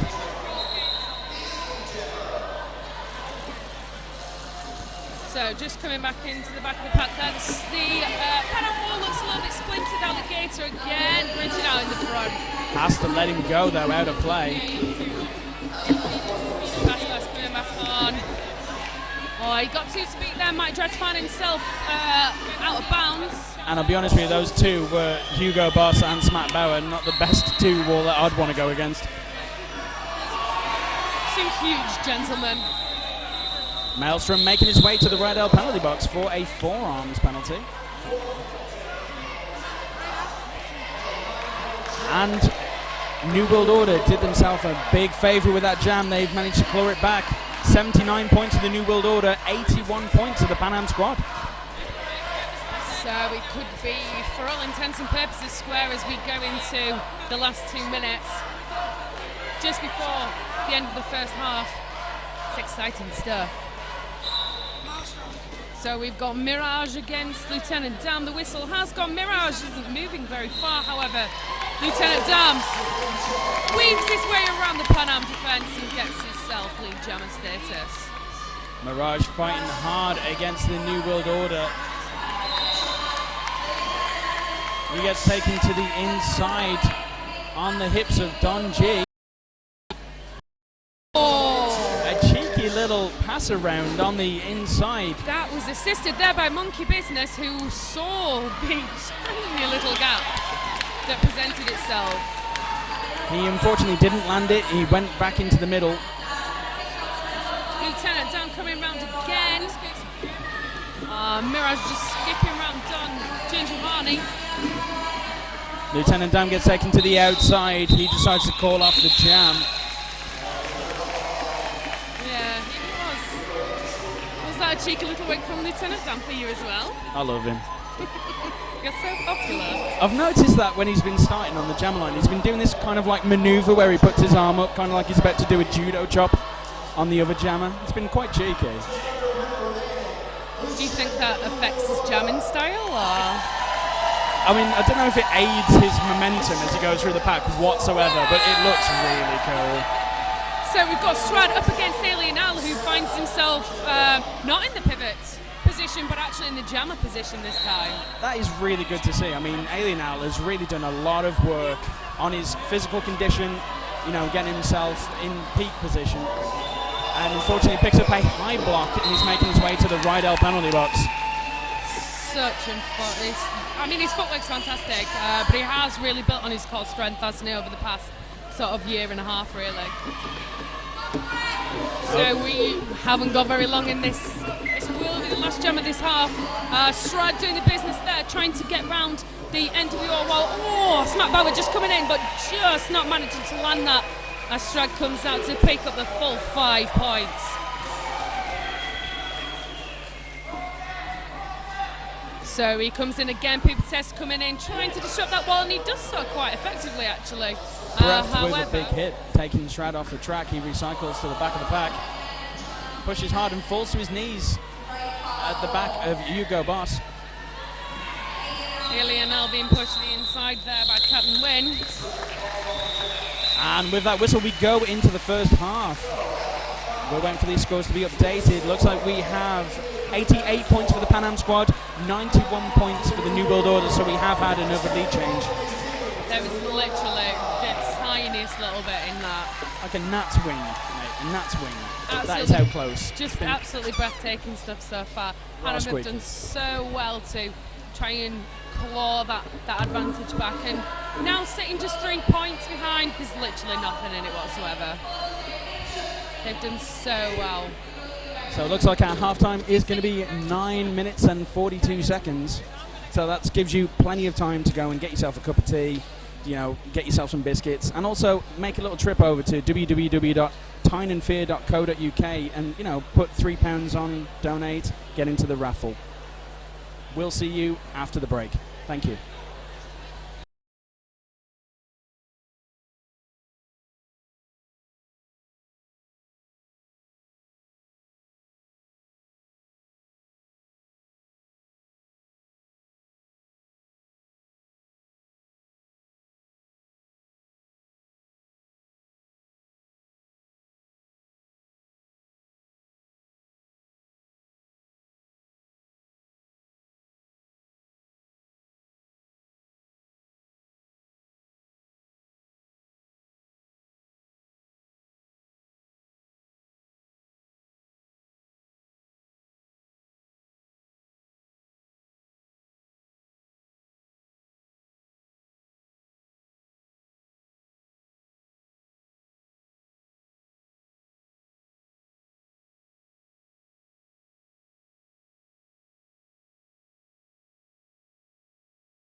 Hi there, folks. Welcome back, and thank you very much for joining us for the second half of this amazing game between the Panam Squad and the New World Order.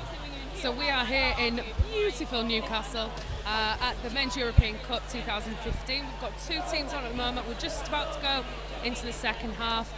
In yellow we have the Panam Squad, and in green we have the Manchester Roller Derby New World Order.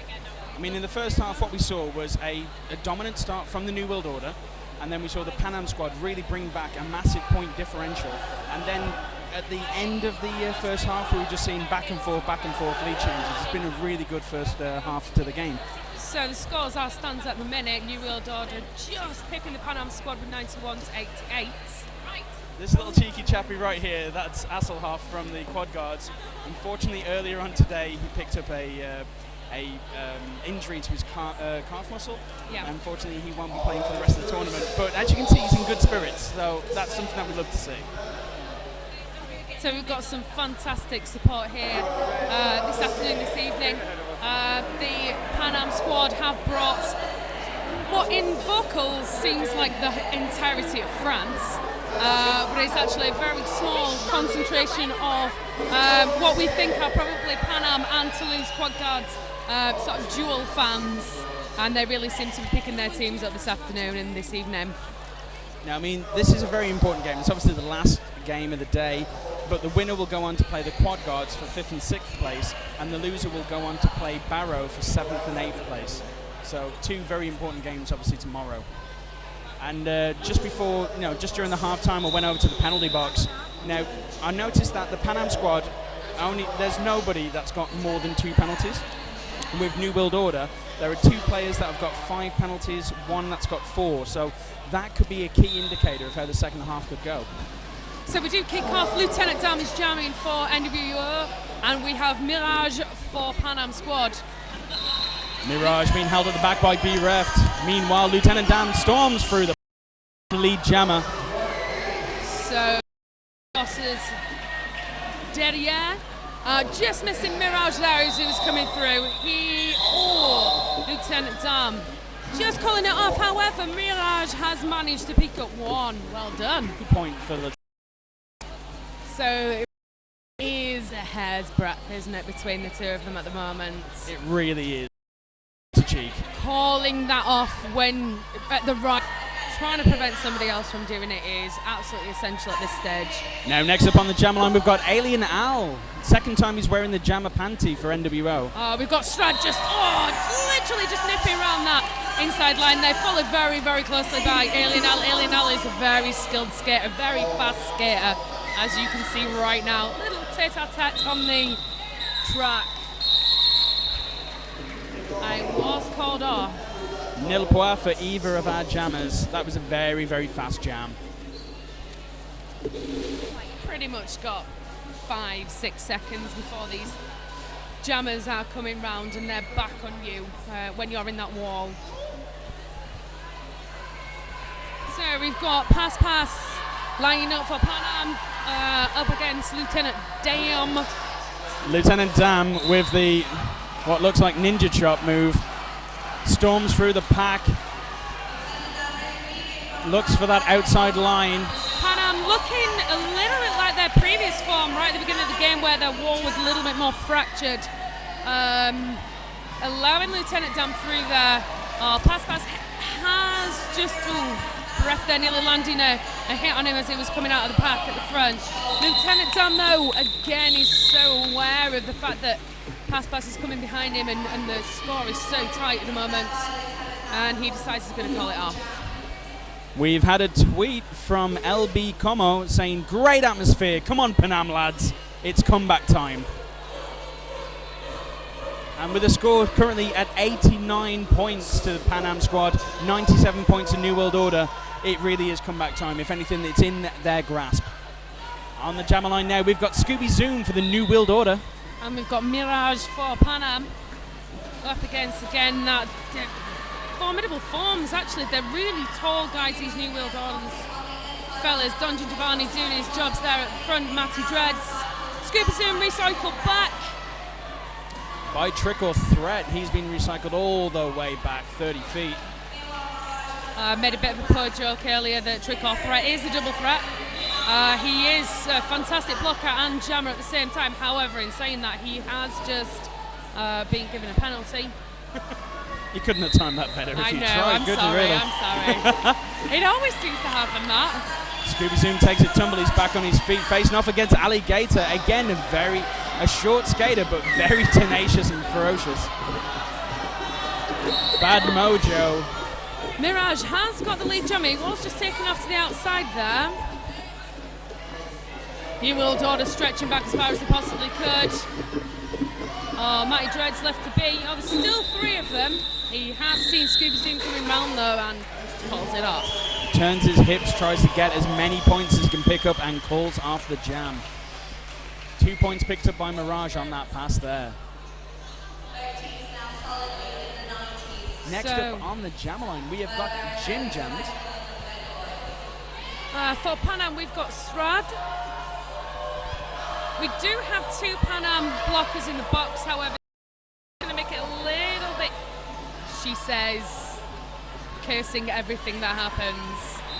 Srad getting caught up on Smack Bauer and Hugo Boss. Meanwhile, Jim Jams is through, lickety split, picking up lead jammer. So he just hits the back of Monkey Business there, who has been... Oh, penalties galore, I believe. Yep, looks like we've seen a bat block being called on Shrad. 3 points picked up by Jim Jams. I believe he may have called off the jam. Yeah, he called off the jam on that one. So that was a penalty also against Yak, who's going to sit himself down.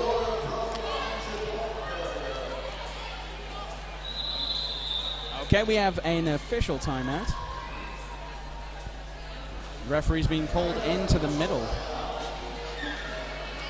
As soon as we know the nature of this official timeout, we will bring that information to you lovely people at home. And if you're enjoying what you're watching, then obviously you can head on to www.tyneandfear.co.uk. Take part in the Mech raffle by donating £3. If you'd like to tweet at us, you can get us on at Men's Euro Cup or hashtag MEC 2015. We'd like to hear what you've got to say, and we'll read it out if it's clean enough. And especially if it is expressing love for either of us. I'd personally like to give a shout out to Captain Malice of the New World Order back at home. I know he's been watching today. No doubt, I bet he'll be watching this game. I hope we're not butchering it for you, Malice. So that is Alien Al just powering himself through there to get the lead jammer. Oh, Carambola finding himself just coming back on from the box. At the back there, Stancy Nesbitt isn't allowing him to get past. Just makes it a bit easier for Alien Al to come around again. Oh. Some really hot maneuvers by Alien Al as he spins around on the outside line, picking up 5 points. He is a jump skater, a bit of a disco skater. Has got some serious moves. Oh! Huge apex jump, but gets hit. I believe he hit the floor with his hips there first instead of his feet, but he manages to crawl off track and get back. Meanwhile, at the front of the pack, Shrad gets around the hips of Peter Parker. High block called on Peter Parker there. Okay, so the official review that we had at the beginning of this jam was on Yak, F5. He actually sent himself to the box, so the official timeout was to get him out. Yak, don't be so hard on yourself, mate. What are you doing? You know, I've heard of skaters not wanting to go to the box and maybe been picking up extra penalties, extra time in the box, but actually just going, you know what, I'm just going to go. They've probably got a good stash of sweets at the penalty box. That's probably what it is. Right, Lieutenant Dan back on the jammer line for the New World Order. Going up against Mirage for the Panam Squad. Oh, so Mirage was out of the front. That's Alligator trying to do what he seems to be doing very, very well this game. Actually trying to land one there as the pit jammer, whoever it is, going out at the front of the pack. Lieutenant Dan. That was Maelstrom that he's just taken down to take his way around again. Pick up 4 points. Mirage, however, Alligator picks up a low block there for taking Smack Bauer out, but it was Had it not been penalty worthy, it would have been a nice hit. But unfortunately, Yes, those penalties get in the way in some really great hits. It's a shame. But still, we've got ourselves a very, very close game. I mean, obviously, it's 93 points in the Panam Squad, 116 points in the New World Order. Do you know what this needs? It needs a good power jam. That's all the differences between this. So we've got the captain, who's Monkey Business, taking the jammer pantsing. A lot of love for him on the tweets so far for blocking. He's trying his hand at jamming this time. Jim Jams is round the front. I do believe he has picked up a Eye block penalty, taking himself to the Rydell penalty box. For such a small man, that is impressive. Oh, Monkey Business, to the absolute delight of the crowd. Gets himself round, picks himself up the jammer. So, Pass finding himself to the box. He is playing pivot at the moment. No, he's not jamming. So it is Price 32 wall at the moment. Don Giovanni just backing up that 2 wall of Matty Dreads and bereft there. There's also Gazuka who finds himself behind. Oh, and he manages somehow just to sneak his way through past Don Giovanni and the other 2 blockers that were waiting in line to take him on. Trick or threat ready to meet Jim Jams with a big hit. Meanwhile, Pass returns to track. Monkey Business picks himself up from some huge hits from the New World Order offense. Gets around the hips of Gazuka. Jim Jams takes a tumble at the front of the pack. He takes a while to get back up on his skates. So that was Don Giovanni just taking Monkey Business off to somewhere near where his own bench is. He does seem to be struggling. That was a huge hit there on Jim Jams. Jim Jams looking stunned, really trying to find the strength to get back up on his skates after that devastating hit. He makes his way slowly to the back of the pack, ready to take another stab at this wall. Like I said, I've seen some huge blockers take some pops at Jim Jams and he just rolls with it.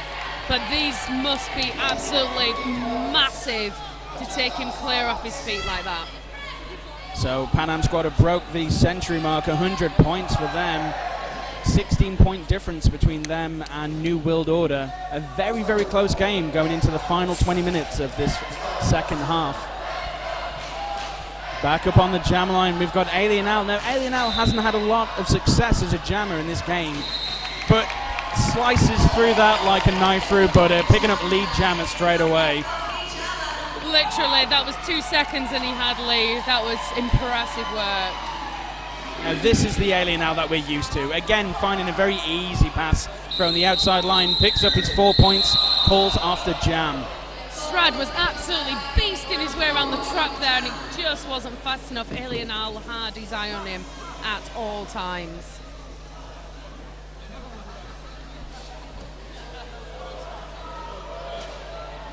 So, this jam sees the return of Crashmat. And we'll have to wait until that jam because we've just currently got a team timeout being called by the Panam Squad. So while we've got this team timeout, let's take a moment to thank some of our wonderful sponsors who make this event truly, truly happen. People such as the fine folks at Roller Derby City. They not only bring all their wares up here for the wonderful people in the crowd to buy, but they've also donated their non-skating official and crew shirts to all our volunteers here at MEC, and they look wonderful for us. They are very dapper. Oh yes. We've also got Fifth Blocker Skates who have sponsored the track. This track is a Fifth Blocker Skates track, and it's all the better for them doing it. It's actually, it's stood the test of the boys ripping the track up quite nicely today, actually. Boys have a tendency to take the rope up off the floor, and it's doing a good job. Penalty box today, you can see 2 of the Panam blockers currently sat in there. Is sponsored by Rydell, and Queens of the Simbin have sponsored the MVP shirts, which will be given to the blockers and the jammers who we think are the best, and that will be done tomorrow. Lieutenant Dam so far is the highest jammer with the most leads, scoring 44 points. We've got Shrad for the Pan Am with 30 points and has done the most jams. These facts are courtesy of Dork Mistress, doing a fantastic job as a producer today.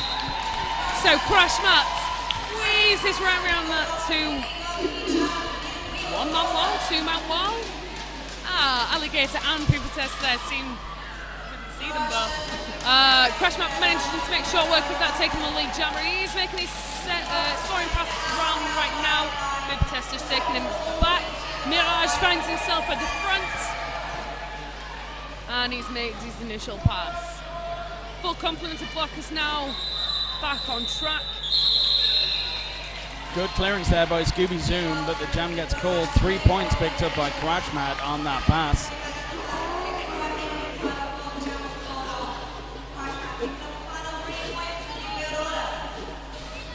So Panam sitting on 101 and New World Order sitting on 123. That's a 22-point difference. I like these maths. I can do these. Right.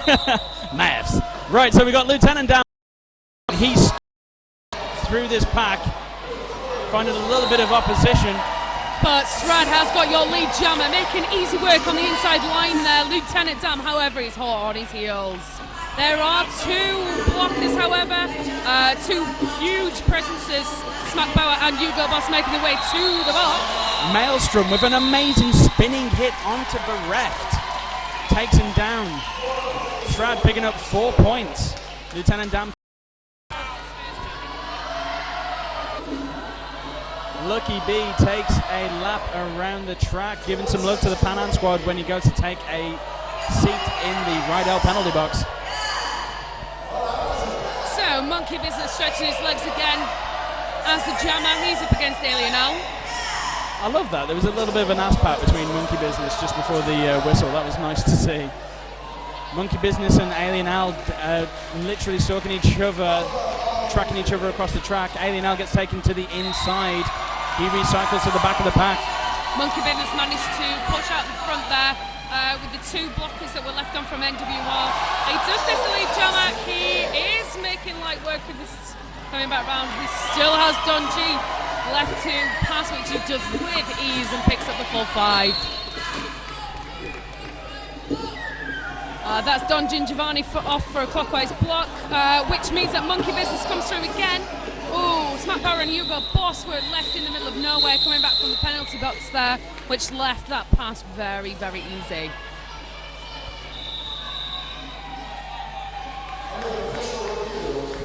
So you guys at home are listening to this for free, but if you would like, and watching obviously, our beautiful faces, but you can donate, and for every £3 you donate you will go into a raffle, which will be drawn when? It'll be drawn in August time, because obviously these games are going to be displayed on YouTube for free, so you can catch up any of the games that you may have missed earlier in the day. So if you're currently watching on YouTube and you're thinking, damn, I've missed out on this raffle, well actually you probably haven't. No, won't be drawn until August, so you've still got plenty of time to donate, and that you would need to go to www.tyneandfear.co.uk/mech-raffle. Panam Squad being reinvigorated by the love they're getting from their fans, all the crowd standing up, actually bowing to them. They are loving what they're seeing in this game. So still really, really close. Go on, Mask Guy. That is 11 points difference. You've got the Panam Squad with 114, and it's just gone off the screen. You've got NWO on 125 points. What a great game that we're seeing. The second half has had it all. We've had really, really big hits, some great tactics, some really strong walls, but also just a neck and neck game, and that's what you really want to see. Lots of airborne stuff, both in apex jumping, but also in massive hits as well. And something that we haven't had, which has been really, really good, is not like any sort of injuries, but skates going down. We did have a bit of that earlier, and you know, it's always hairy. I hate seeing it. I hate them when they go down, but I love it when they get back up again. There has been a lot of camaraderie here today as well when skaters have gone down from sort of prying in their business There have been instances where skaters have actually gone and even skaters in the crowd, some of the STRD came and actually positioned themselves in front of the down skater just to sort of Shield them. yeah, A human shield. from the prying eyes of us lot. So we will have the official review. What the outcome for that is in a few moments. Dot Mistress is just taking that information. Back on track, we're hoping to get started fairly soon. We do have pass for the Panam Squad. He's taking on Scooby Zoom for NWO. So the rolling whistle has gone, which means that we're very, very close to the 5 second, which she gives that hand up there. We've got the decision, but I'll bring it to you after this jam. We've got Pass versus Scooby Zoom. Very tentative start to this jam. Pass puts on the gas and starts storming against Hugo Boss. And Smack Bauer gets through, picking up lead jammer. Literally pushing them out of bounds to get his way past there. That was absolutely fantastic power from Pass. As we see time and time again. Huge hit from Mirage onto Scooby Zoom. Scooby Zoom has to crawl back into the inside to avoid the track cut.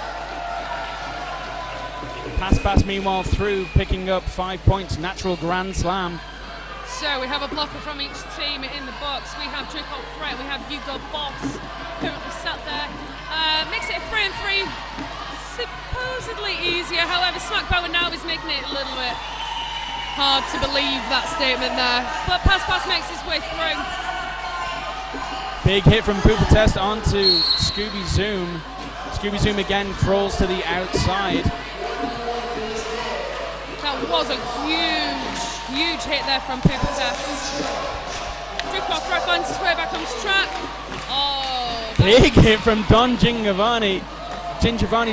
Makes Pass do a dance on the inside. He steadies himself, gets back, takes another stab at that wall, finds a path through on the inside, picking up 5 points.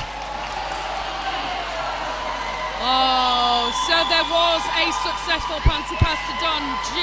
However, he must have gone literally the straightaways on 1 foot, right on the line there, and didn't manage to stay in. Tracked back to the 4th corner. Don G coming out, pass. Still in front, still racking up points. He is obviously still lead jammer. Pass calling that off there. Don G doing his bit, just putting that pressure on there onto the Panam. A very successful jam for Pass. He picked up a 25-point jam, taking his accumulated points to 54 points. Right, so just while we're in between these two jams, the official review was that Panam Squad asked for the green jammer to have a misconduct for contact after the whistle, but no call stood. Back into this jam, we've got the action going. We've got Lieutenant Jam picking up lead jammer straight away.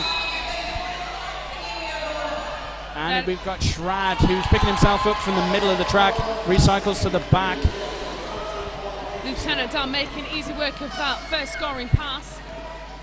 Shrad, meanwhile, having to get around Gadzook and Matty Dredds and Peter Parker, providing tough offense with a 3-way brace, kind of like a human centipede. Lucky being Trick or Threat coming in and doing some massive hits of defensive work there. They are joined now by Pooper Test, who's come back on from the Rydell penalty box. Oh, Lieutenant Dam just literally showing his worth there, skipping around 2-3 blockers and calling it dead. No, thumbs up, he's impressed with that one.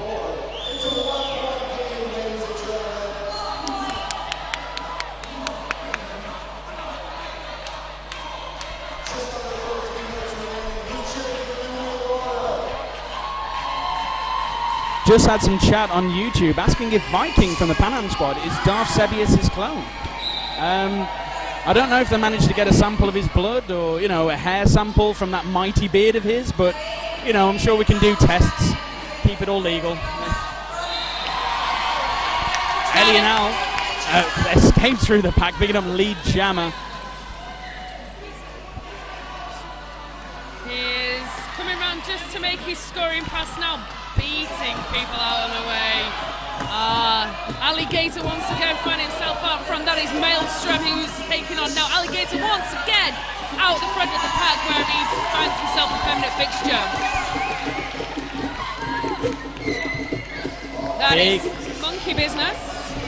Currently holding the panty. He's been taken to the outside, being recycled around the hips of Smack Bauer. Seems to be taking his time coming back on track here. I don't know if he wants a little jammer on jammer action with Alien Al, who skips on his toe stops through the inside of the track to get round for another full 5. Lovely little apex jump there by Monkey Business to avoid the 3-wall of Hugo Boss, Bereft and Smack Bauer. Jam gets called off there. Monkey Business takes a tumble and has a bit of a rest. He's earned it, you know what I mean? So still, we've got just over 11 minutes left in this final half, and the scores, they couldn't be closer if they tried. 139 points for the Panam Squad, 153 for the New World Order. So we have two jammers who have literally been doing everything they possibly can. We've got Pass for Panam Squad, and we've also got Lieutenant Dan for the New World Order. Lieutenant Dan so far has the distance advantage. Pass is finding it rather difficult.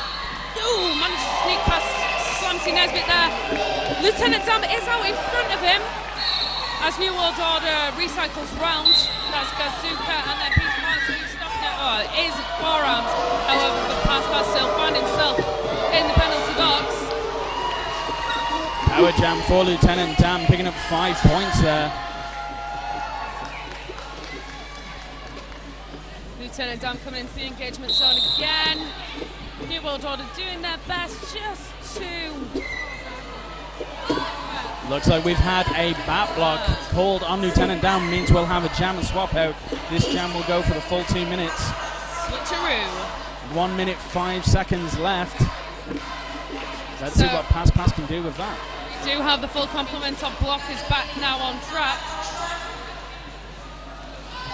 Pass trying to find a wedge between Slamsy Nesbitt and Don G.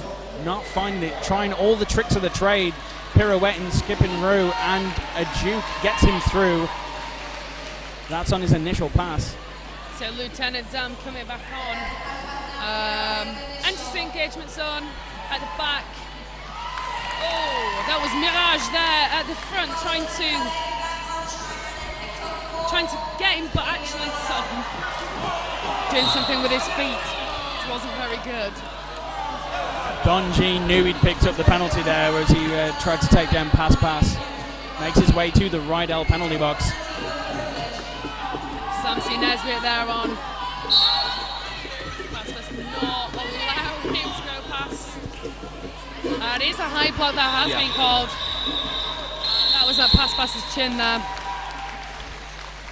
So quite a bit of penalty trouble for NWO at the end of that last jam. We have got a team timeout being called by the Panam Squad. We'd also like to give a shout out to LMRD in Liverpool, the Roller Beards. Our time will come, and that comes from James Murphy. Where's the pigeon? So just reminding you of the sponsors that we have today. We have our penalty box sponsored by Rydell, which we currently see 2 of the NWO blockers actually sat in. We've also got the track sponsor today, which is the 5th Blocker Skates. Queens of the Sinbin are going to be giving us the MVP shirts, which we're going to decide over the weekend. Who are the best blockers, who are the best jammers, and they're going to be getting those shirts from the Queens of the Sinbin. And we've also got Roller Derby City, who've actually made the shirts for the crews in the lovely canary yellow and the lovely powder blue that you can see the NSO's wearing as well. So some stat information here. We've got Lieutenant Dan with most leads. He's got 6 leads and still the most points, 70 points. And then we've got Pass with 58 points picked up, and Srad the second most leads in this game. Okay, going into this next jam, we've got Crash Mat representing the Jamapani for the New World Order. And we've got Srad for Panam. Srad is managing to get through. He's got one set of hits to pass, and that is Scooby Zoom. He stumbles to the inside. He makes easy work there. Scooby Zoom just taken down by the contact that was there. So a no pass, no penalty. Yeah, he managed to take Srad down as well. Scooby Zoom picking up the lower block penalty there. Crash Mat gets through the pack, picks up lead jammer, and immediately calls off the jam to deny points to Srad. Srad was absolutely gutted there, the look on his face.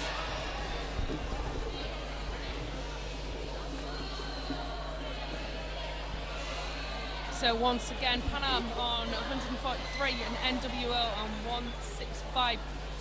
Not very much in it at all. Stepping up on the jam line for the New World Order is Alien Al. And we've also got the captain out again, doing his jamming business. See what I did there? It's monkey business. Oh, Alien Al skipping through on his toe stop, showing again his fantastic footwork. Oh, followed very closely by Monkey. Monkey business. Quick work of getting around that track. Panam Squad with only 3 blockers on track. Monkey Business goes into Peter Parker. Jam gets called off, no points picked up. 4 points picked up by Alien Al.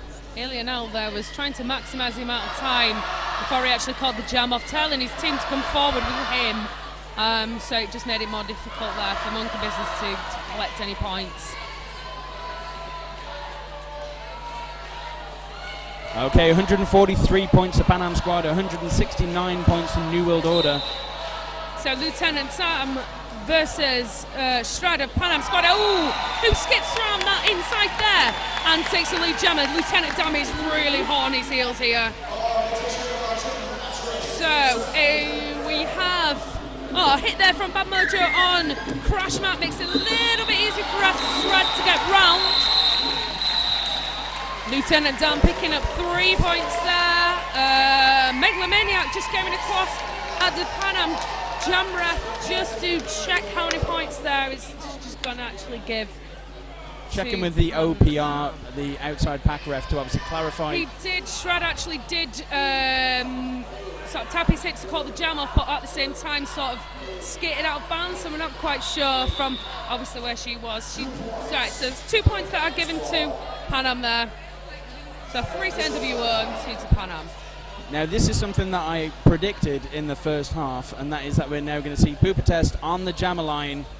He really did rein it in the first half, was just played it as a blocker. Now he's playing as a jammer. We've got an official review being called by the New World Order.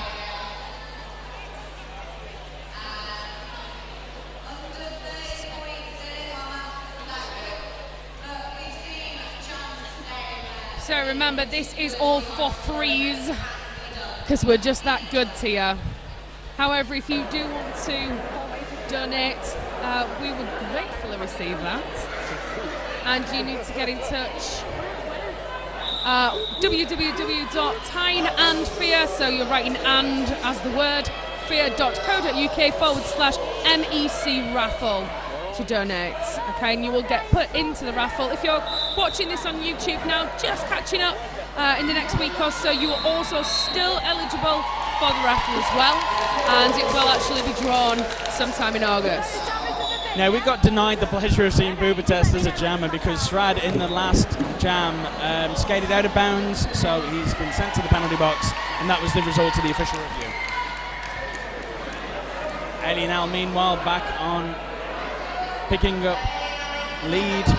Alien Al so far has got 100% lead jammer. Just having a bit of a skate round. Oh, this looks quite chilled actually. Really powers his way through, and he has done past those blockers. That is Lucky B actually chasing him out the front there, but Alien Al has a bit of chill as he's going, skating around the track there. Meanwhile, Srad has returned to track. He's been taken off a track by Hugo Boss. He returns, takes another stab at that wall, gets through on the inside line. That sees him through on his initial pass. Mike Dredge just denying Captain Win there from actually getting to Alien Al. Fantastic work. 5 points picked up by Alien Al. So NWO just stretching that lead at the moment. We do have a pooper test sat or stood on the jam line, which I'm quite excited about. I am looking forward to this next jam. I've been waiting for this. He absolutely smashed it last year. For those of you that watched or were here, Pooper Test was their main jammer. He had quite a heavy rotation last year with the Panam Squad. Hasn't really done much this year at all, so we'll see what he's got in him. In terms of jamming, he's done lots otherwise, you know what I mean. A great apex jump there by Scooby Zoom, picks up lead jammer for the New World Order. He is followed very closely by none other than Pooper Test. Oh, huge big hit.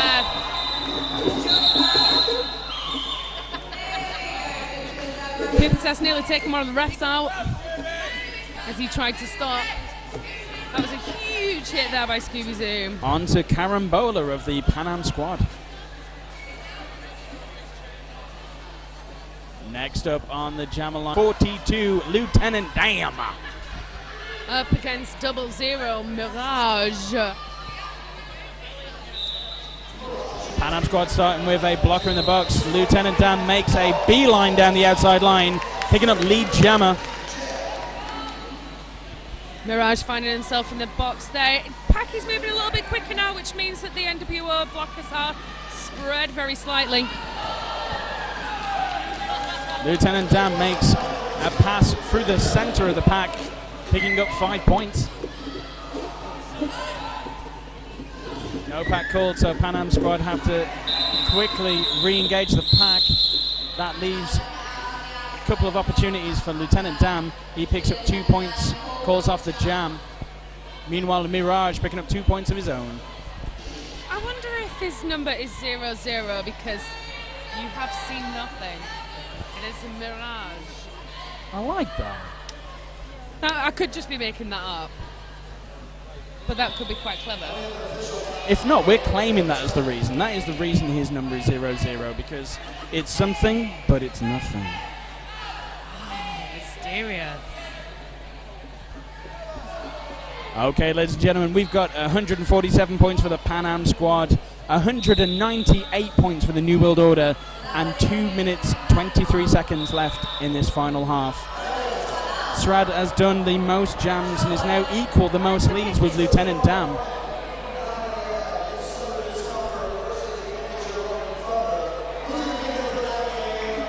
So, get on the tweets if you are hitting us up online, tweeting at Men's Euro Cup, and also hashtag MEC2015. So in the picture there you can just see over here, that way, the pigeon of Panam. Henry. Henri. Oh, you butcher the French language. I can't do French. You know, I mean, I'm just a simple lad from Birmingham who speaks Japanese. Right, so just a quick reminder that obviously the winner of this game will go on to play the Quad Guards for 5th and 6th. If it is the Panam Squad, it'd be interesting to see who these lot support. They'll be like divided. Oh dear. And the loser will go on to play Barrow for 7th and 8th. Again, 2 games I would really look forward to see. Both these teams have put up a really great game. And Barrow, you know, I'm going to give them a little bit of love. You know, they're not in this game, so I can be, you know, partial to them. They have really made a statement this weekend. They definitely have. Okay, that whistle has sounded. We've got Alien Al going up against Srad for the Panam Squad. Shrad taking a bit of a step back. Ooh, and he manages to duke past Alien Al, much to his surprise. Both jammers in the thick of the pack. Alien Al being recycled to the back behind Maelstrom. Oh, Slumsy Nesbitt just missing out on hitting landing a hit there on Shrad. Takes him round, he's the lead jammer. Both teams losing a blocker as Lucky B makes his way to the Rydell penalty box. Matty Dread's been the last line of defence.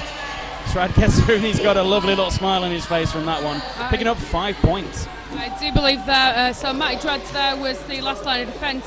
Peter Pacto has just got a multiplayer block there from that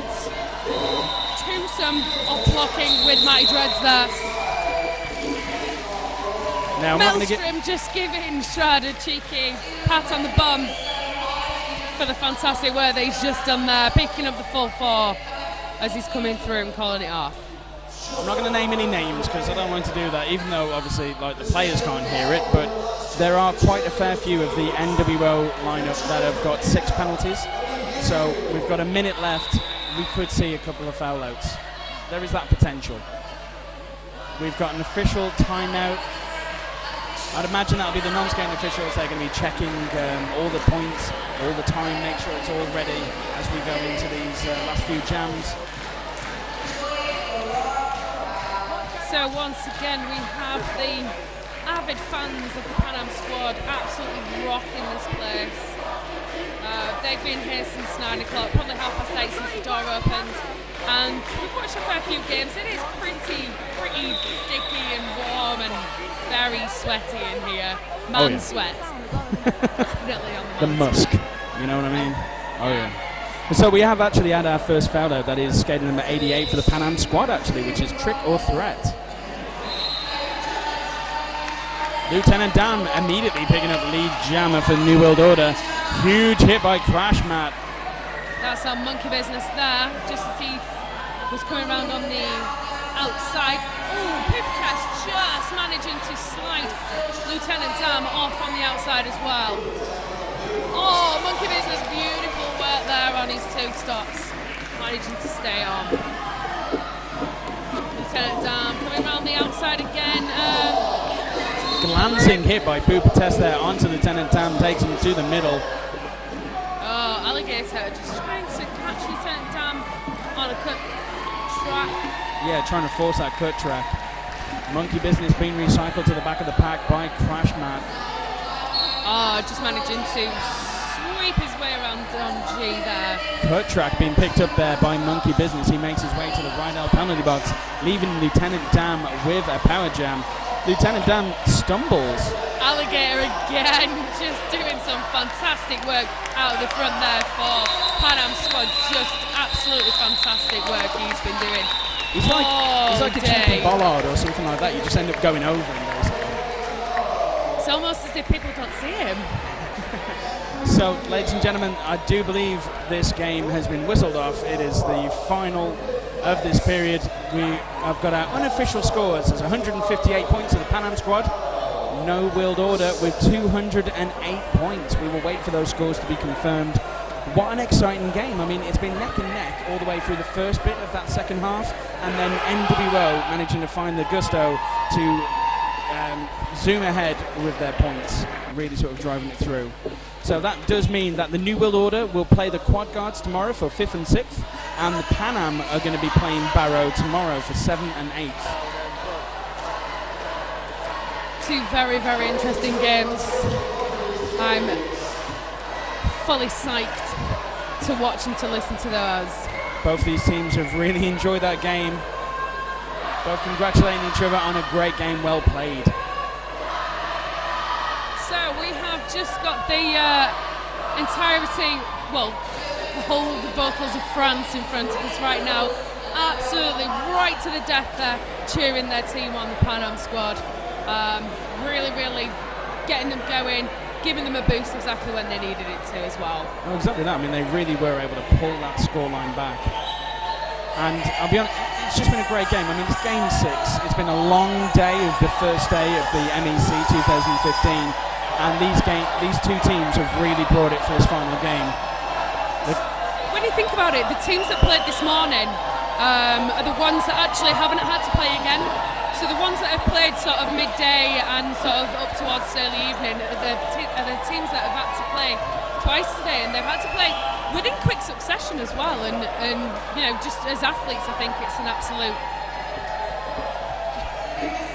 They're amazing. No, I'm tournament tired play. just watching them. So tournament play can be extremely sapping, but I wouldn't have it any other way.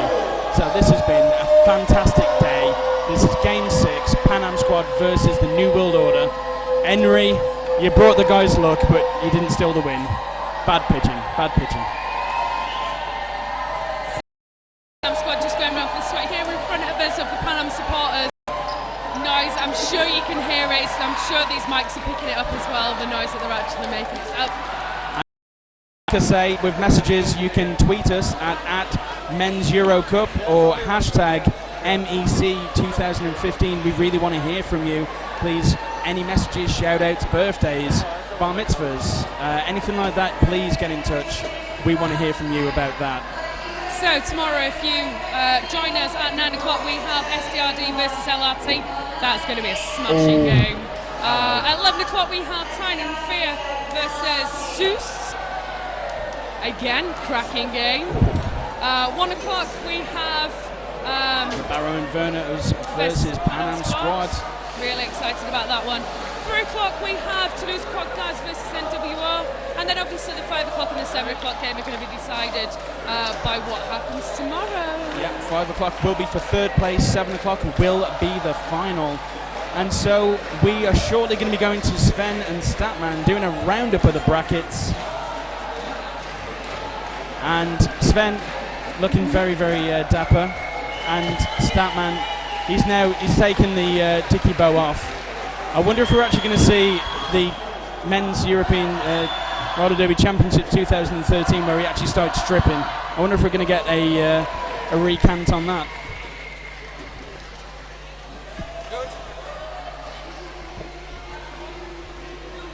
Okay, we're going to Sven and Statman. Sorry there. That is the end of day one. I'll just cut off Mr. Robert Rodriguez there. I'm sure he's used to it by now. Well, yeah. Oh, sorry, we're being instructed in this. That was a perfect gesture. Thank you. So that is the end of day one of MEC 2015. Holy 2015. cow. I can't say years anymore. Just before we get into the rundown, I just want to thank everyone that's come out here today. The noise that's been in this room. These teams that have just been giving us heart attacks. And fair dues to this audience, most of whom has been here since 8:30 this morning, and they have not dropped the pressure. They have not dropped that noise level one bit. Fueled by burgers and beer. Let's also give a quick shout out now as well to our sponsors today. We've had Rydell sponsoring the Sin Bin. We've had Fifth Block Skates sponsoring our track. We've had Roller Derby City who've been sponsoring our shirts. That's right. Now let's get into the nitty gritty. Let's talk about today. So to start off, let's talk about who made it to the semifinal. Right, okay, let's have a look at the bracket. Just wait until we get... You should be seeing a bracket on your screen right now. So yeah, so the semi-finals, while we get a view of our roster. So we're going to have Southern Discomfort against the Rolling Thunder of Lincolnshire. And given the performance Rolling Thunder put over the Quad Guards today, that's going to be a good game. Rolling Thunder have brought something new. That they played the Quad Guards down in Toulouse earlier this year. And this time, they really turned it on. That's going to be a thrilling game to watch. Next up in the other semi-final, we have Tyne and Fear versus Zeus. And again, I mean, these two teams met a few months ago down in Cardiff, I believe, for Brit Champs, but it was a very weak Tyne and Fear squad, and Zeus rolled over them. I think this time, however, Tyne and Fear, it's the home ground advantage. They know this floor. Zeus are going to come off the back of the performance against that they had earlier. Let's see what that's going to bring. I think either way we're going to have two exciting semi-finals. Following that, we're going to have our fifth place game. Seventh place, actually, place game. Which is Barrow versus Panam Squad. And as you saw, Panam Squad are ready to play, ready to win anything. Barrow are the same way. They were an absolute shocker and made it electric when they opened this tournament. And I think the only thing that's going to go against Barrow now is that they've had a couple of games here where Panam have seen them playing, they've seen what they can do, but how do you shut down double threats like Fish? And they are a team of double threats. They have several people who are skating for England, and they deserve it, every single one of them.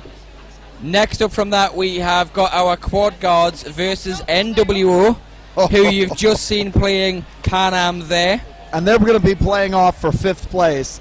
That is going to be another cracker of a game. Followed by our third and first place games, which will be decided. Exactly. And of course, we will keep updated on that as we go through. But we're here tomorrow 9 o'clock. We hope you will be as well. I'll be here bright and early. You better be. So until then, we'll sign off and leave you to go and get some sleep and calm down a little bit, because we need to. I'm going for a kebab. I don't know about you. Startman's going for a kebab. I'm going for a lie down. So until tomorrow morning, goodbye MEC viewers.